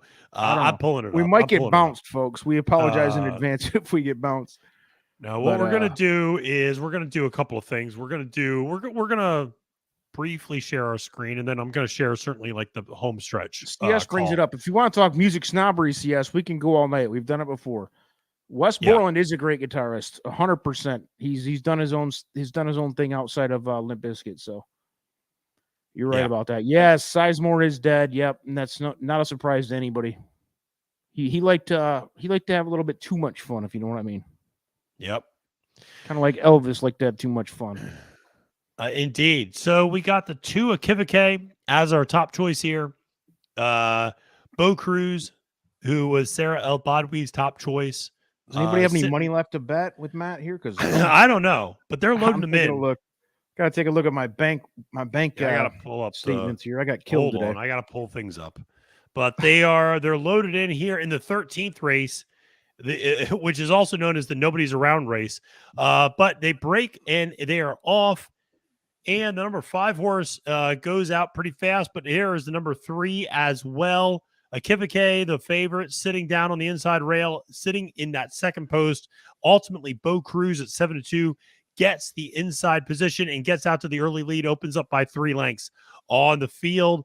Akivike sitting second at this point now 4 lengths back, and Seeking Unity as well as B Minor sitting pretty close by, but it is Bo Cruz up in front. Now suddenly Seeking Unity coming up, trying to get a little bit closer. They do a very modest 24-1 opening quarter mile in the 13th race here. So it is Bo Cruz followed by Seeking Unity and Akivike going down the backstretch together. They go 47-4, nearly 48 flat for the opening half mile, and it is still Bo Cruz out in front with Seeking Unity applying pressure. Akivike on the outside. They're going 3 wide around the far turn. And listen, we're going to share the screen here a little bit and see what happens. But listen, it is Bo Cruz still cruising around here on the front end. Seeking Unity in between horses. Akivike on the far outside. Akivike now put down in the top of the stretch. It is Bo Cruz and Akivike. It is going to be one of the two of them. Bo Cruz getting out on the front end a little bit, starting to pull away. Bo Cruz is going to try to take him gate to wire. Akivike is going to be finishing second, but it is all Bo Cruz in this race at 7-2 on the post. He gets the win. Congrats to Bo Cruz there on the win. Akivike finishing second as the favorite in this particular race. So that was shout out to Sarah El Badwi. That was her top choice. If you watched Capping the Card, you knew that she was on Bo Cruz as her top choice in that race. I was on Akivike as my top choice. So we ran 1-2. So if you listen to us, you hit the exact at the very least. We're always connecting you in winners. Only winners in the live stream, especially at the 8.5 hour mark. Only. How come I didn't win today then? I went in the lounge usually today. Maybe I got to invest another 1,000. I don't know what to do. I will say, I unplugged myself there for a second. I will say I had a few good winners today. You know, I didn't connect with many, but the ones that I hit with paid off. And so I managed to hit with, going back through the card, I managed to hit with Quaternion early on in the that card was a good one. as a 960 winner. 9-2 if I recall. Yep, 9-2, 960 winner on the day. And then honestly, it's been such a long day. I got to go back. I mean, I feel like the day started 3 days ago. Oh, I mean, this is insane. Yeah, minimum. And so then if you don't make it till midnight tonight, by the way, is there anything else we can bridge on to from here to make it till midnight? I mean, come on. By the way, shout out to Bill Kelly. Had to leave. Been here from the start. Shout out, BK, Bill. baby. Much appreciate it, brother. I mean, awesome, man. Thank you so much for hanging out with us all day. Really appreciate it. Some of my value plays ran their eyeballs out in this race, I will say. And throughout the day, like Capuna ran a really good second. That was a horse I really liked in one of the races there at Churchill in the 6th race. But listen, it's been a day. General Jim hooking us up in the Pate Mile. That was a big win for me. So General Jim getting a 12:04 winner for me. That was a good one. And yeah, so we got that win. And then we got, who else do we get? A Web Slinger. That was a huge price. That was another one. That was a huge upset. That was a horse I Honor Hill, loved. Matt, we got a request. Can you cover Evangeline Downs tonight? Hell yeah. Just go till midnight. Let's just go ahead. Fuck it. We're going. Wind it up. We got Cody's Wish at 344. Cody's Wish, though, Matt. I mean, we saw Josh from On the Wrong Lead kick Cody's Wish. Cody himself kicked the wheelchair on the way by back in the Breeders' Cup. Just didn't like Cody. Not the horse. He liked Cody's Wish, the horse, but he did not like Cody, which was a bad look. I mean, it's a terrible look for Josh. He's What talking about the Shake and Godolphin. Which that was incredible. That was it was incredible. It was quite the zig from the zag. And by the way, we also had Up to the Mark. We gave Up to the Mark out. So we had 4 winners on the day, and that paid for the day. We had a positive ROI on the day with a 14 race card. We gave out well more than $28 worth of winners. So we had a positive day on capping the card, which is always good. And if you listened listen, Sarah gave you Bo Cruz. We also gave you the exact in that Cody's Wish race, which I've leveraged heavy on. Felina, give us contact us if you want to work with us in some way. That's a great. It sounds like a great idea, and if we can help or contribute, if we can just help, that'd be awesome. Trusttheprofits@gmail.com. Give us a shout. Yeah, we'd love to hear from you because it's clear you're looking to do some things in the industry, and it's fun. It's fun reading your comments and everything else too. So and Marla's a big fan of Josh, and I don't blame you. I'm a big fan of Josh. Is incredible. Josh is absolutely incredible. That much as we have the last couple of days. I think we can we do a little yin yang thing because we're both just as much of a smart asses as the other. It's fun time. Now Josh is awesome, and he is one of the very first people that I reached out to on horse racing Twitter when I started, and could not have been nicer. He's a great dude, and is just someone I absolutely love. But he's got a very quirky sense of humor as well. Yeah, he got when he gets down to business, you can tell he's a decent guy. Totally. Hopefully that's the way I come off too. Who knows? Maybe I take it too far with the heroin and serial killer stuff, but I do have I'm decent deep down. El Hombre, of course, is. You know that. I know that at least, and so.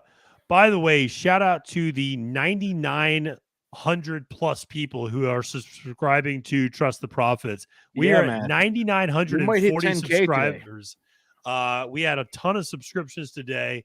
If you're not subscribed already, listen, I'm not talking here for 8.5 hours for nothing. Press that subscribe button and make sure to subscribe to Trust the Profits. We got a ton of content because guess what? We're going to have some more content tomorrow. We're going to have plenty of content. I'm going to do a video. I didn't even tell you about this. I'm doing a video. Mage, can he win the Triple Crown? I'm doing that video tomorrow. Absolutely. Need any assistance, let me know. We'll do it. Totally, brother. And so that's what we're going to be doing. But listen, Bo Cruz won the last race, and that was a big win there. Paid, let's see, what did Bo Cruz pay on the win? $972 to win. Akivike, $314 to place. Classic Legacy, who we've talked about before. What does Classic Legacy do? Classic Legacy hits the board, $450 to show. And now we are 26 minutes away from post time in race number 14, the final race in the card. Ever So Mischievous, the Brad Cox monster, if you want to use that in quotations, is the early favorite, 8-5. I was going to try to beat this horse with Mulligan. He scratched out of the race. That really sucks, in my opinion, because I really want to try to beat Ever So Mischievous, but hard to kind of do in this spot. I know Sarah kind of liked Northern Invader a little bit. I like Wicked Again, who's also gotten scratched. We both like Golden Sombrero, who was 15-1 on the morning line, who then got bet down to 6-1. So we got a lot of things going on. We're covering it from the beginning to the end, baby. That's what we do. We just got 2 more subscriptions in the last couple minutes. We're down. We need about 50 to get to 10,000 today. Let's get it done. CS is bringing a wealth of questions and knowledge to the table. We appreciate it.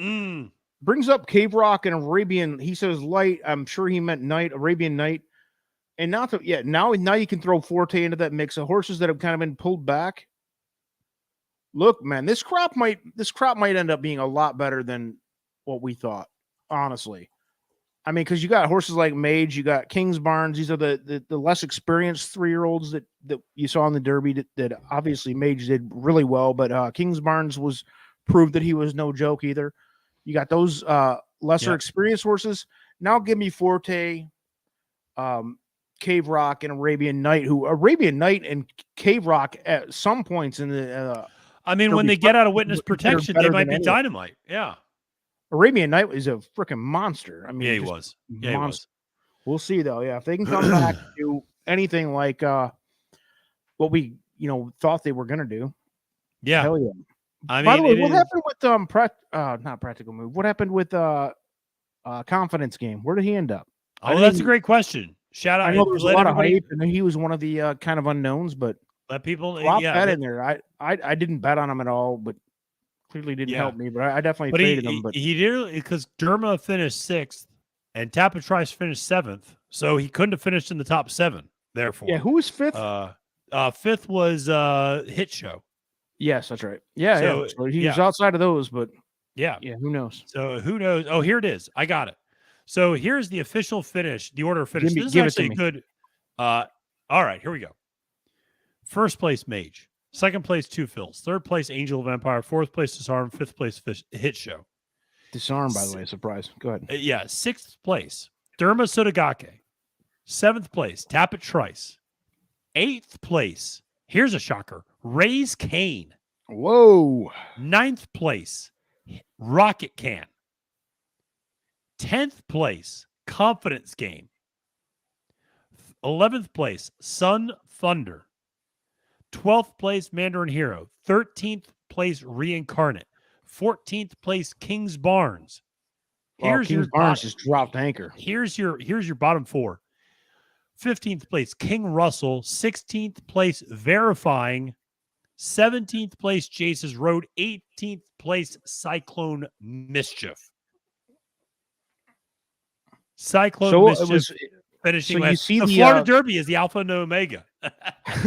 You see the also entered horses didn't do anything.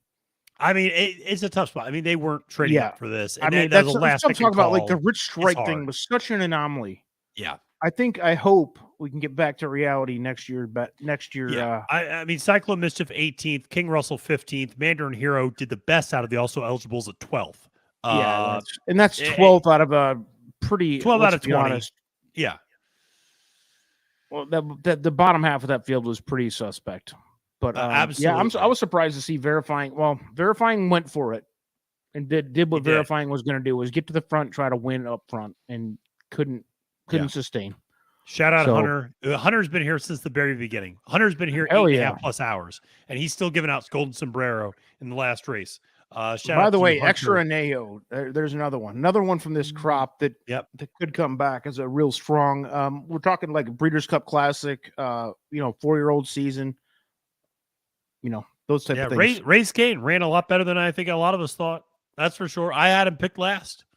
I thought he was going to finish last. I think most of us thought he was going to finish in the bottom 3 or 4, and came up and finished as 8th in the race. That's pretty incredible to see him finish that well. That's great. Love to see it. And obviously we'll have to see Cave Rock. Oh, and we also have to see what happens with these horses that were in Bob Baffert's barn that are now going to go back. Obviously, a lot of horses went to Tim Yaktine, etc. Will they go back? Reincarnate, is he going to go back to Baffert? But you look at Cave Rock, you look at Faustin. That's a horse we didn't even talk about. Faustin was a horse that had a huge upside. What about Collins, boy? Do I need to even say it? Do it. Hang on, I wasn't prepared. I thought of it last minute. If you guys aren't familiar with the channel, though, Colin Sheehan, who's a contributor to the channel, a great contributor. He's got one special.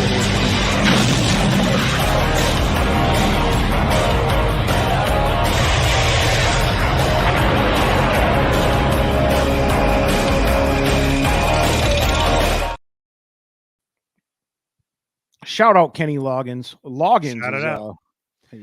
I don't think we could get through a 9-hour live feed here without. By the way, great call by V1V1.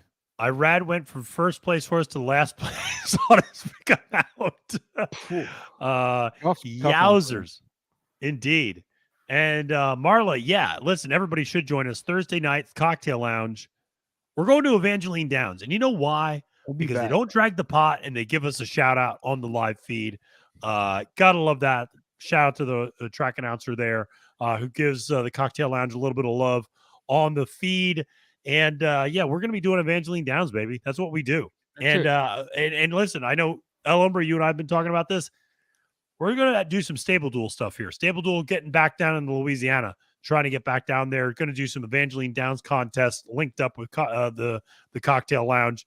Bree Mott, shout out to her, doing a lot of work and trying to do some collaborations here between Trust the Prophets and Stable Duel. So we're excited about that. Make some good things happen in the game, babe. Oh, yeah, absolutely. That's what it's all about. So listen, we got what do we got? We got one more race, 19 minutes to post into the last race. We're on the last race. We're on the bailout. And if I'm going to listen, Ever So Mischievous, here's why I'm kind of against this horse. This horse goes up to Aqueduct. It's a Brad Cox horse. Brad Cox only winning 10% of maiden special weights at Aqueduct. He doesn't send his best horses to Aqueduct. Shocking development.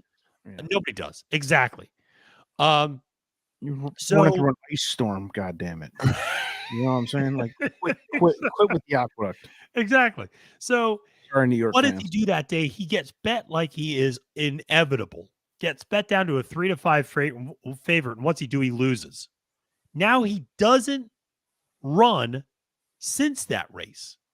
And so that race was, I want to get the numbers right here, but that race was ever so mischievous, February 11th. Hasn't been seen since. Is stretching out a little bit, going to 7 furlongs, and from 6 furlong debut. I don't know. I'm just going to try to beat this horse. I know he's been working out gangbusters. I know he's been, 59 and 2, 5 furlong, minute flat 5 furlong, 47 and 1, 4 furlong over the Churchill down surface. I get it. He's been working out great. Cox, listen, Brad Cox, Florent Giroux, amazing connections. They win 25% of the time over the last year, 27% of Churchill Downs. I get it. Golden Sombrero's got a right to step forward, though, for Doug O'Neill. 84 buyer speed figure last time out, which is not that far away from whatever So Mischievous registered as a 90 buyer speed figure. 15 to 1 in the morning line. Obviously, he's gotten bet down. Has Jose aboard. Listen, I know he's coming out of a maiden optional claimer, but this is a horse that ran in the on the turf in a stakes race in debut. So Doug O'Neill has some thoughts on this horse. As a Windstar Farm bred horse. And they're bringing him east. I don't know. I think it's worth a shot a little bit. I really am bummed that Mulligan scratched in this race. That was my top pick. Dillinger for Tim Yakteen on the far outside with Johnny Velasquez aboard. That's another horse that looks really logical. Used to be in the Baffert barn, now part of Yakteen's, getting blinkers on and ran an 89 buyer last time out. So there's some horses here, baby, that you can use for sure. And Lumbre is showing us what's going on. I don't know. Can you read that? I can't read anything. All right, you're going to have to trust me on it then. Sorry. Okay. Thank you for everybody at Trust the Profits for recommending Mage, my biggest derby ever. That's from Kevin Weiss. Shout out to Kevin. Shout out to Kevin. Love to see it. I'm glad I could help somebody. I mean, I don't think anybody on our channel really negged Mage at all. No, none of us were negative on him. I don't think at anybody all. was hardlining Mage to win. Yeah, but I think we all kind of like two Phils. Definitely was you can't toss him. He's definitely a factor because I was kind of an a-hole about probably tossing 2/3 of them. Yeah, I would say so. I definitely was. I think I was higher on Mage. Mage was in every one of my bets, which really pisses me off at a big score, and I couldn't connect anything because I did not have two Phils who I also liked. It's just so hard. It's a derby. It is. It's a derby. It's so hard. It's 20 horses and 18 horses this year, but I mean, it's so hard. It's a very frustrating day. But yes, congratulations to anybody who hit it, and I'm glad that I feel like at least some of our videos at least help some people, and we've seen a lot. Just in the last half hour, I keep getting notifications about positivity. So I love it. About losing my ass. Listen, he was our number one value play. Our number one value play on the channel was Mage. That's a win on its own. And listen, Jay, I hear you, brother. Forte, everybody's maligning Forte, and the horse that he beat ends up winning the Kentucky Derby. What's that say about Forte? I will say this about Mage, though. If anybody, I'll be insulted. I'll be personally insulted if anybody calls Mage like a long shot or a bomb or a lucky. I agree. It's just not the case. No. We were there, Matt. You remember me beating? We've talked about this countless times.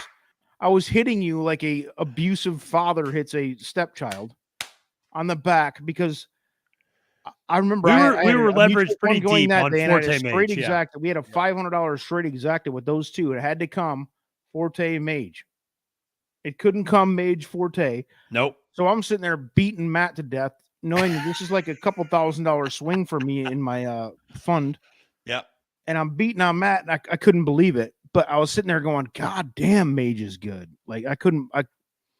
The way Mage exploded going onto the top of the stretch, only to be eclipsed by Forte, who is the more mature, better horse. Still might be the better horse. He was the better horse that day, but besides that, to me, I told everybody. The one thing I'll pat myself on the back, like what do you call it, like a WWE guy? Yeah, I did say the Florida Derby was the class of the crop this year, and a lot of people disagreed. Well, and I think people might still disagree because third place horse in that race, Cyclone Mischief, finished dead last. So I mean, there's that. Yeah, but I mean, but I agree. I agree. The AE is always a tough one. I mean, he didn't draw until the very last second. Right. I don't hold that against Cyclone Mischief. But I'm just my point is to this whole rant was that Mage is not a fluke, not a long shot, not a bomb, not a fluke. Not at all. Whatever you want to say, but I think that horse is for real. Yep. There you go. I agree. I totally agree. Totally agree. And listen, V1 here. Let me tell you a little something about professional wrestling.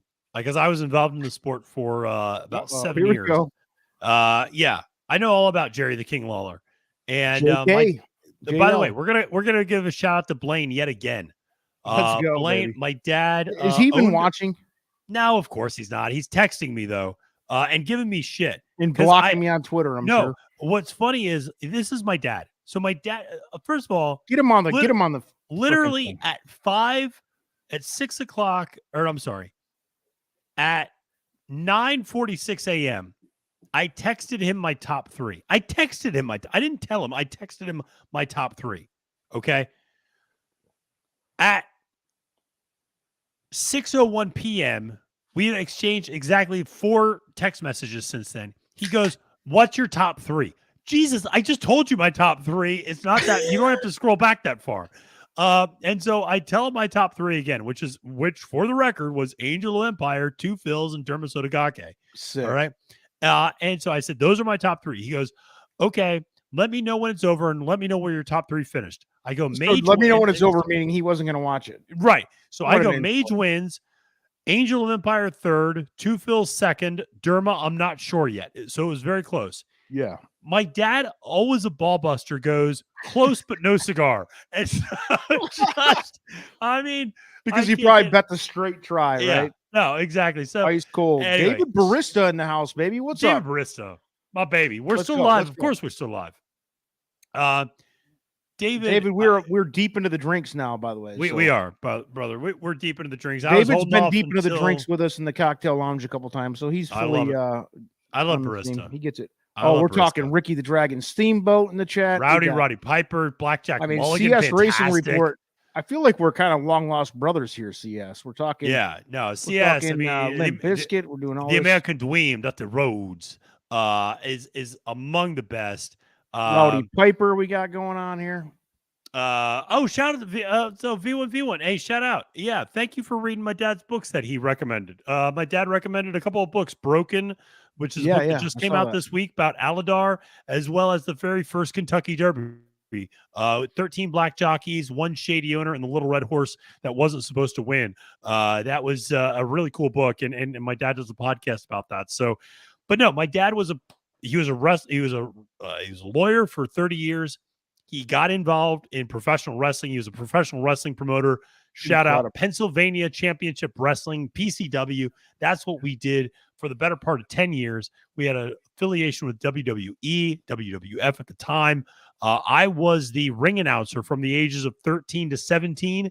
I can still do it if I need to, which is, good evening, ladies and gentlemen. Introducing first, for the first race tonight, we have coming out of the one hole, from the Brad Cox barn with Manny Franco Abard, hit show, and you do the whole 9 yards.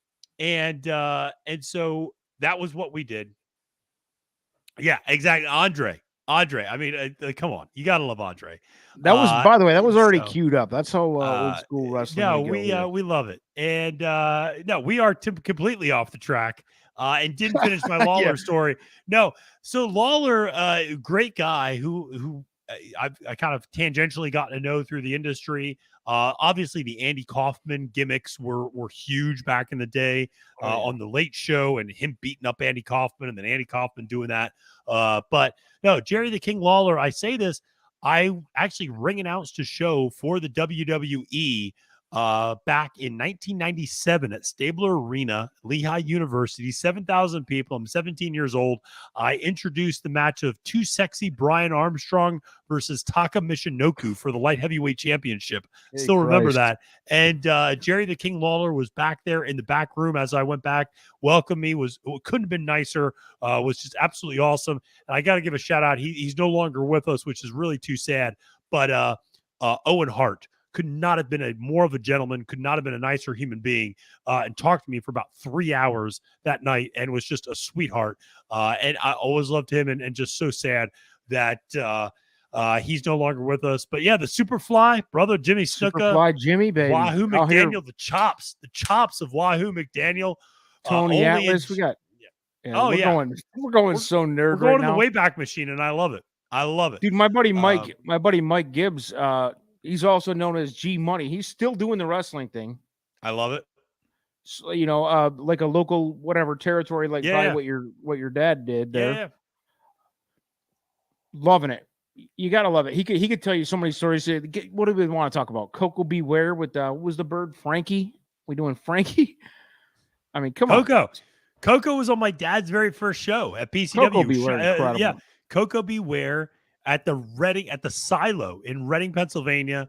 Fantastic. And by the way, I'm getting text messages from my buddies. Shout out to Brett Jones, who is texting me and going, on a positive note, Matthew and El Hombre are talking professional wrestling now. Let's go, baby. So, bring them on. We're giving the people what they want.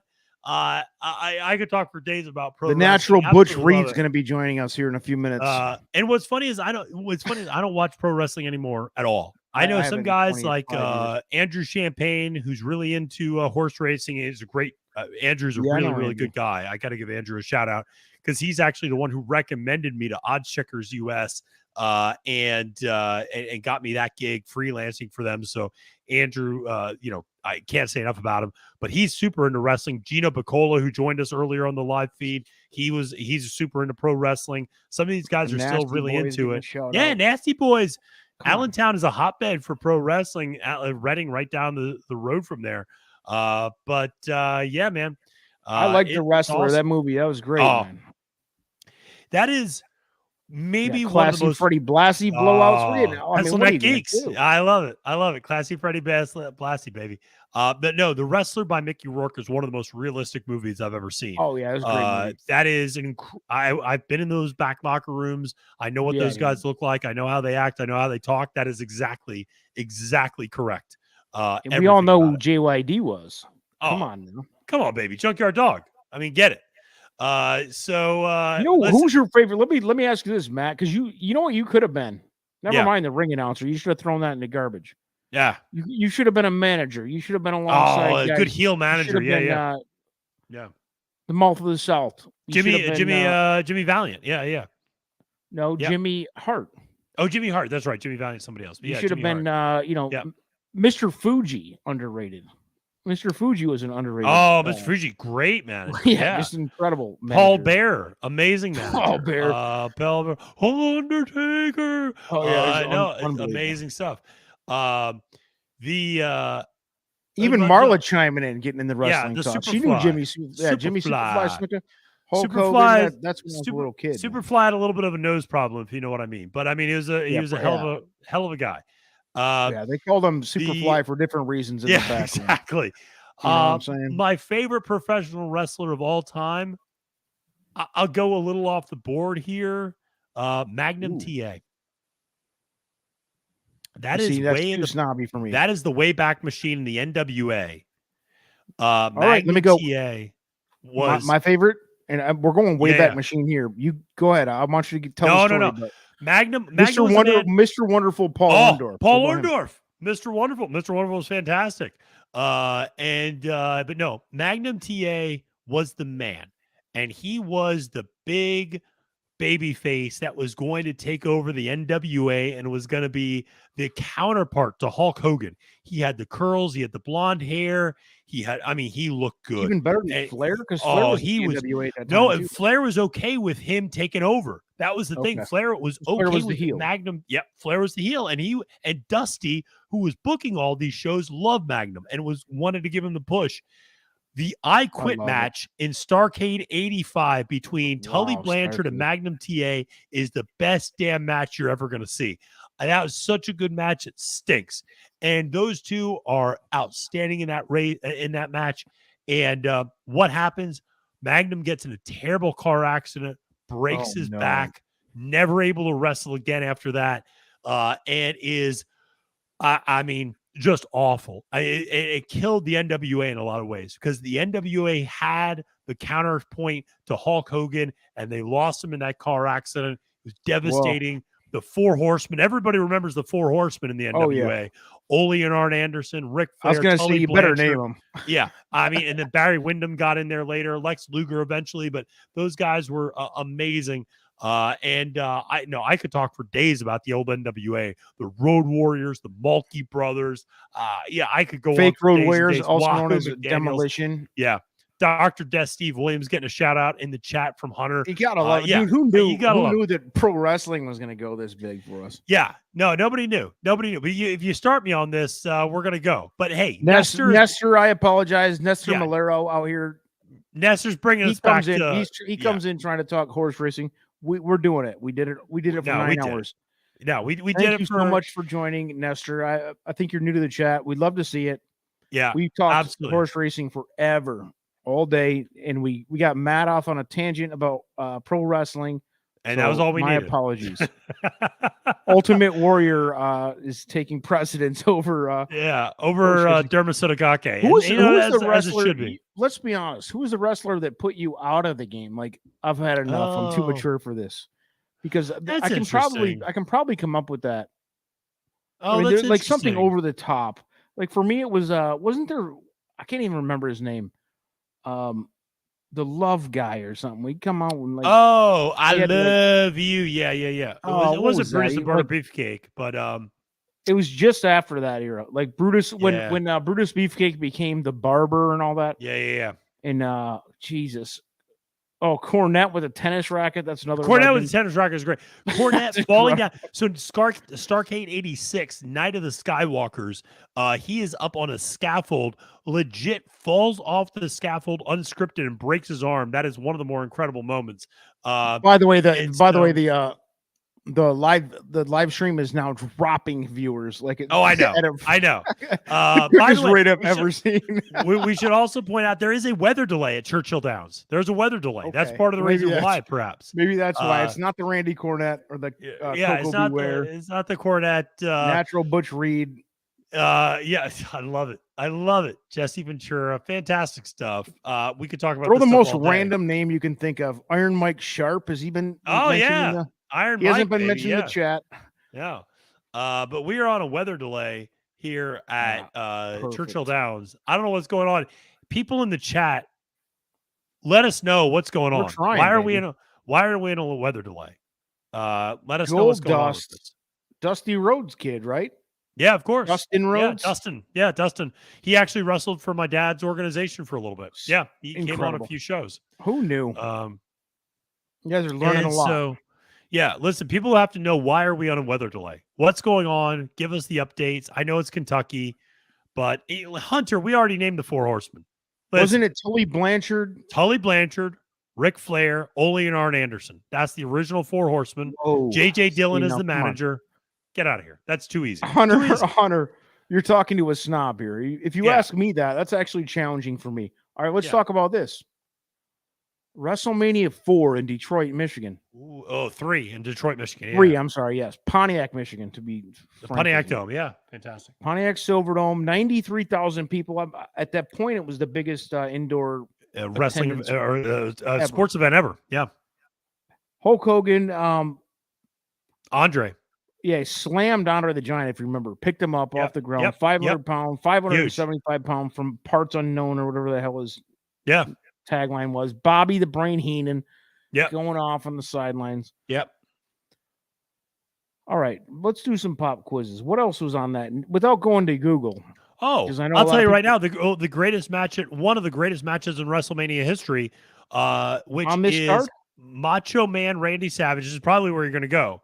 Macho Man Randy Intercontinental Savage Championship match against Ricky the Dragon Steamboat. Incredible. One of the great matches of all time. Bloodbath. One of the great matches of all times. And I'll be honest, that match changed professional wrestling, and I'll tell you how. Because before that match, people would get in they'd lock up in the beginning of a match and they would talk to each other. I mean, wrestlers, listen, you know who's going to win, you know who's going to lose. Yeah. But they would talk to each other and they go, "Hey, push me into the corner and then give me an arm bar, or something like that coming off." They would talk through a match with each other, but they would do it in real time in the ring. That was how wrestling was largely done. Macho Man was such a perfectionist, and he was so neurotic about things. He and Steamboat scripted out that entire match, move for move, the entire way, and it came off beautifully. I mean, they choreographed that and they scripted that match among the best you could ever find, and it changed the way wrestling Elizabeth was, in the corner, was great done. actress, by the way. Oh, Miss Elizabeth, the best. Forget about and it. R.I.P. by the way, Miss Elizabeth. Yeah. Car accident? No, drug overdose. Randy got in a car accident. Yeah, with Randy. Yeah. Of all the things that could have killed him. I know. And but no, Elizabeth, great in the corner. But that changed the way wrestling was done, because after that match, everybody started scripting their matches a lot more, and it went away from the old school system. Up the ante, didn't they? They had to up the ante, exactly. Because the crowd was getting onto them.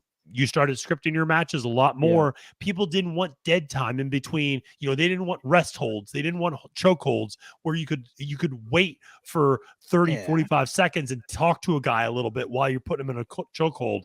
It's fantastic. But Razor Ramon gets an honorable mention here. By the way, Scott Hall, right?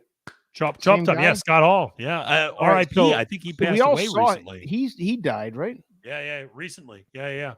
Yeah, dude, that guy was a disaster. If you haven't seen that documentary with Jake the Snake Roberts and all them, unbelievable. Oh yeah, he was. Who's the guy who's doing the Who's the guy who's doing the come on, like yoga type stuff? He's got a Diamond Dallas Page. Yeah, there you go, DDP. Yeah, that guy. I think he brought Razor Ramon back to life for a minute. Like he was in Razor Ramon and Ramon and Jake the Snake, all those guys. Yeah, he brought Jake the Snake back for sure. Yeah. Oh, the Terry Taylor. Yeah, I remember Terry Taylor. Hunter. Yeah. Good wrestler, good looking guy back in the day too. I mean, he was a good. And by the way, no changes so far in this race. And just to get back to the race, we do have 5 for horses. The 3 people who are still left in here. 43. The 9, the 13. The 15 and the 16 are all scratched. Everybody else is still in the race as of last count, but we are on a weather delay. And so nothing is going on right now in the final race at Churchill Downs. CS's brother, Owen Hart, died. Bret the Hitman Hart was also a legend. Terrible. Both legends. Bret the Hitman Hart, Jim the Anvil Neidhart, the Hart Foundation, one of the greats. Yeah, brother-in-law. Yeah, Jim the Anvil. Yeah, and then you had the other relative who was a brother-in-law, which was the British Bulldog, Davy Jones, was related to them as well. No, Davy Boy Smith. Come on, man. Davy Boy Smith. That's right, Davy Boy Smith. Thank you. Davy Jones. You're talking the Monkeys. Davy Boy Smith. But who's his partner? No. Who was his tag team partner? Well, it was the Anvil, wasn't it? Or no, it was, no. With the British Bulldogs. Oh, it was, and I'm blanking on it now. Who was it? And give me the dog's name while you're at it. Oh, you got to tell me. I got it. Dynamite Kid was his teammate. Yeah, Dynamite Kid, of course. Yep. And the dog's name, come on, baby, Matilda. Oh, that's right, Matilda. Freaking Matilda. Right. That was incredible. What a remember the Killer Bees? Who else did we have in that era? You had so many good tag teams. We did. Come on. Listen, JMC, shout out to JMC. He's still trying to focus on racing. And I love I'll it. Quit. I'll stop. And no. We don't have to stop. But we're JMC Northern Invader. This was a horse that Sarah El Badwi actually really liked. It was her top pick in this race, actually, for Cherie DeVoe, who usually does not do great first time out, only 5% with 60 starts over the last year, 63-cent ROI, gets Joel Rosario aboard in this particular amount. But this is a horse that's been working really regularly, putting in some really nice works. You go back, there's some bullet works in there at 3 and 4 furlongs. This horse has been working very forwardly placed at the 4 furlong distance, 48 and 3 4 furlong, 48 and 3 4 furlong, 49 and 3, 47 and 3 the last few times out. Some nice gate works back April 11th if you want to look at. Obviously getting Lasix in this race. So DeVoe is 19% first-time Lasix with a 256 ROI. So listen, we can talk pro wrestling. We can talk horse racing. We got 40 people here still hanging out with us. And shout out, if you're still hanging out with us, first of all, what the hell's the matter with you? Second of all, thank you. And I just want to say this real quick, Matt. 9+ hours. If you're in here and you're looking for horse information, apologies in advance. Yeah, because we're a little off the rails at this point. We're burned out. We've had a couple cocktails. We're literally 9 hours into this live stream. Matthew's been a part of it for 8 hours and 57 minutes. Only took about a 10-minute break somewhere in the middle there. Yeah. I've been in it for probably only about a third of it. We had we're rolling, 5 brother. or 6 other guys in for 4 or 5 hour spats. Yeah, we got to give a shout out to Josh and Mark who came on. Josh and Mark in there. Awesome. And Colin was in there a lot. Caleb was in here a lot. Was in there. Caleb in there. Barry came on for a little bit. So shout out to Sniper. Gino popped in for a little bit. I mean, he was running social media for DRF, so he had a lot going on today. But it was awesome that he took a second to drop in. But we had a lot of people dropping in today, and that was awesome, man. That was absolutely awesome. David Barista loves it. David, I mean, come on, we got to get David on here. This guy's a legend. Look at it, just in his the painting as his avatar there and for YouTube. Yeah. Dude's incredible artist. He donated some he donated 4 pieces. 4 pieces for the 20 for 20, which we're going to be auctioning off next week, I think. That's what I've decided to do. We're going to auction those pieces off to raise money for thoroughbred aftercare charities. So if you're still listening, 41 people listening, listen, make sure to like and subscribe. Follow me on Twitter at the handle @FailedToMenace. But yeah, I mean, David talking to Jess Tugwell was big in the chat today. She's a big fan. Marla's been talking her up for a while, like how she's very knowledgeable and friendly and accessible. Yeah, absolutely. Cool. No, she is. A lot of good people in today. Yeah, no, she's awesome. And they're back out on the track, by the way, baby. They're back out on the track. We're off the weather delay. I can't afford another bet, so I'll follow along. We still got Ever So Mischievous at the number 2 horse at 7 to 5. They're on the post parade. And $100 to anybody in the chat who can name the killer bees without Google. Ooh, there you go. All right, there you go. Let's see. Anybody name the killer bees or demolition? Be honesty. Let's get a little bit of honesty here. I got it. I already got it in my head. Oh, I know. Ooh, I got one of them. Doubt it. I got one of them. And so, but we're still there. We're hanging out. Somebody's Googling actively right now. They're gonna and so, by the way, only 52 subscribers away from 10,000. So if you haven't subscribed yet, press that subscribe button. Come on. We're almost there, folks. And so we're hitting 10,000 weekend, whether we like it or not. I got to create 48 fake accounts on YouTube. I'll do it. Listen, if you've been with us for 9 hours and you haven't subscribed, I don't know what to tell you. I mean, you better subscribe at this point. Absolutely amazing day. 51, by the way. 50. I love it. Refresh your shit. We're down to 50. Tom, formula. Gotta refresh it. So listen, we're getting there, ready for post time. They're on the track. Dillinger, second choice at 7 to 2. I think there's some reasons to like Dillinger, certainly in this race for Tim Yakteen. Coming off a nice several nights, never run a bad race. Has hit the board every single time he's been out. Gets the blinkers added. There's a whole episode we could dedicate to that one.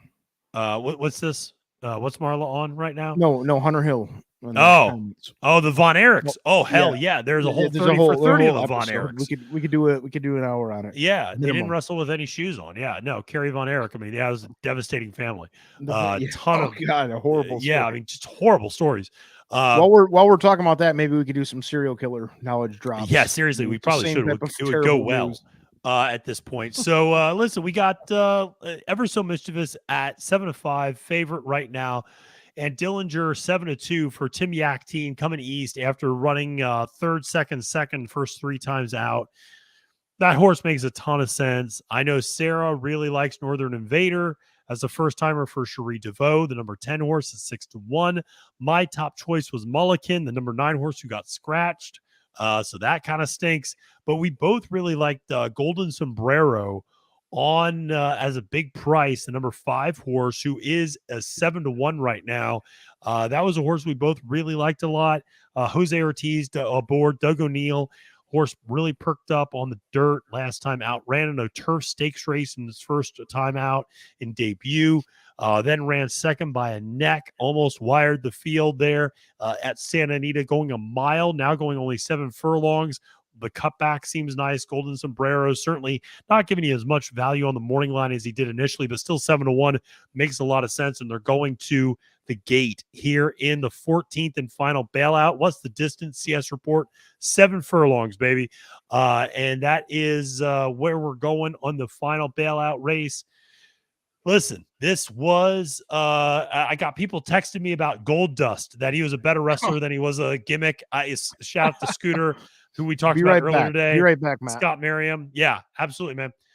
Listen, this day started with just me talking to you all straight up, and it's going to end maybe a little bit the same way. El Hombre might be coming back here, but they are making their way to the gate in the 14th and final race at Churchill Downs. Listen, I mean this sincerely. Thank you to everyone out there still listening. Thank you so much. You guys are awesome. The fact that you've stuck with us all day, the fact you're still part of this live stream, the fact that you're in the chat, I cannot thank you enough. It is not lost on us how much it means to us and how much we value all of you listening and watching along with us after this long of a day. Listen, we're just a bunch of guys who love talking horse racing. And the fact that you all trust in us and come to us, can't thank you enough. And as a result, we're going to show you this 14th and final race. Yeah, we're going to show it to you. The hell with it. Maybe it gets flagged. Screw Churchill Downs if it does. But we're going to show this one to you. So let's talk about this 14th and final race on the weather delay. 7 furlongs, maiden special weight, $120,000. They're loading them into the gate here and approaching the gate. And again, so you still have Ever So Mischievous, the Brad Cox horse, who, again, the reason I'm out on this horse, Brad Cox debuted this horse at Aqueduct. He never debuts his best horses at Aqueduct. Only a 10% win rate in maiden special weights when debuting at Aqueduct. This horse was bet like it couldn't lose, and guess what? It lost. I'm not so, and hasn't been seen since February 11th. I think Dillinger on the outside for Tim Yakteen makes a ton of sense. That 14 post, it gets moved in a whole bunch with the 4 scratches, obviously, now essentially breaking from the 10 post, so not nearly as far outside. And, or I should say 3 posts have been scratched inside of this one. So, so I like that a lot. So they're loading them in here in the bailout. The sun is still up there at Churchill Downs. God bless them. They're going to be coming out of the chute. Larry almost can't see anything, but I can. So we're going to see this, and let's have some fun here in the bailout race here on race 14 at Churchill Downs. We're adding this to the stream. El Hombre is joining us just in time for the 7 furlong maiden special weight, $120,000. Let's see what they got here, baby. In the last race, they're loading them in. The 5 and the 12 are both going in. And they're loading in the final pairing here in the bailout in the 14th and final race. We've had a huge day. Mage, of course, winning the Kentucky Derby. Ever So Mischievous, the favorite in this particular race. And they're off.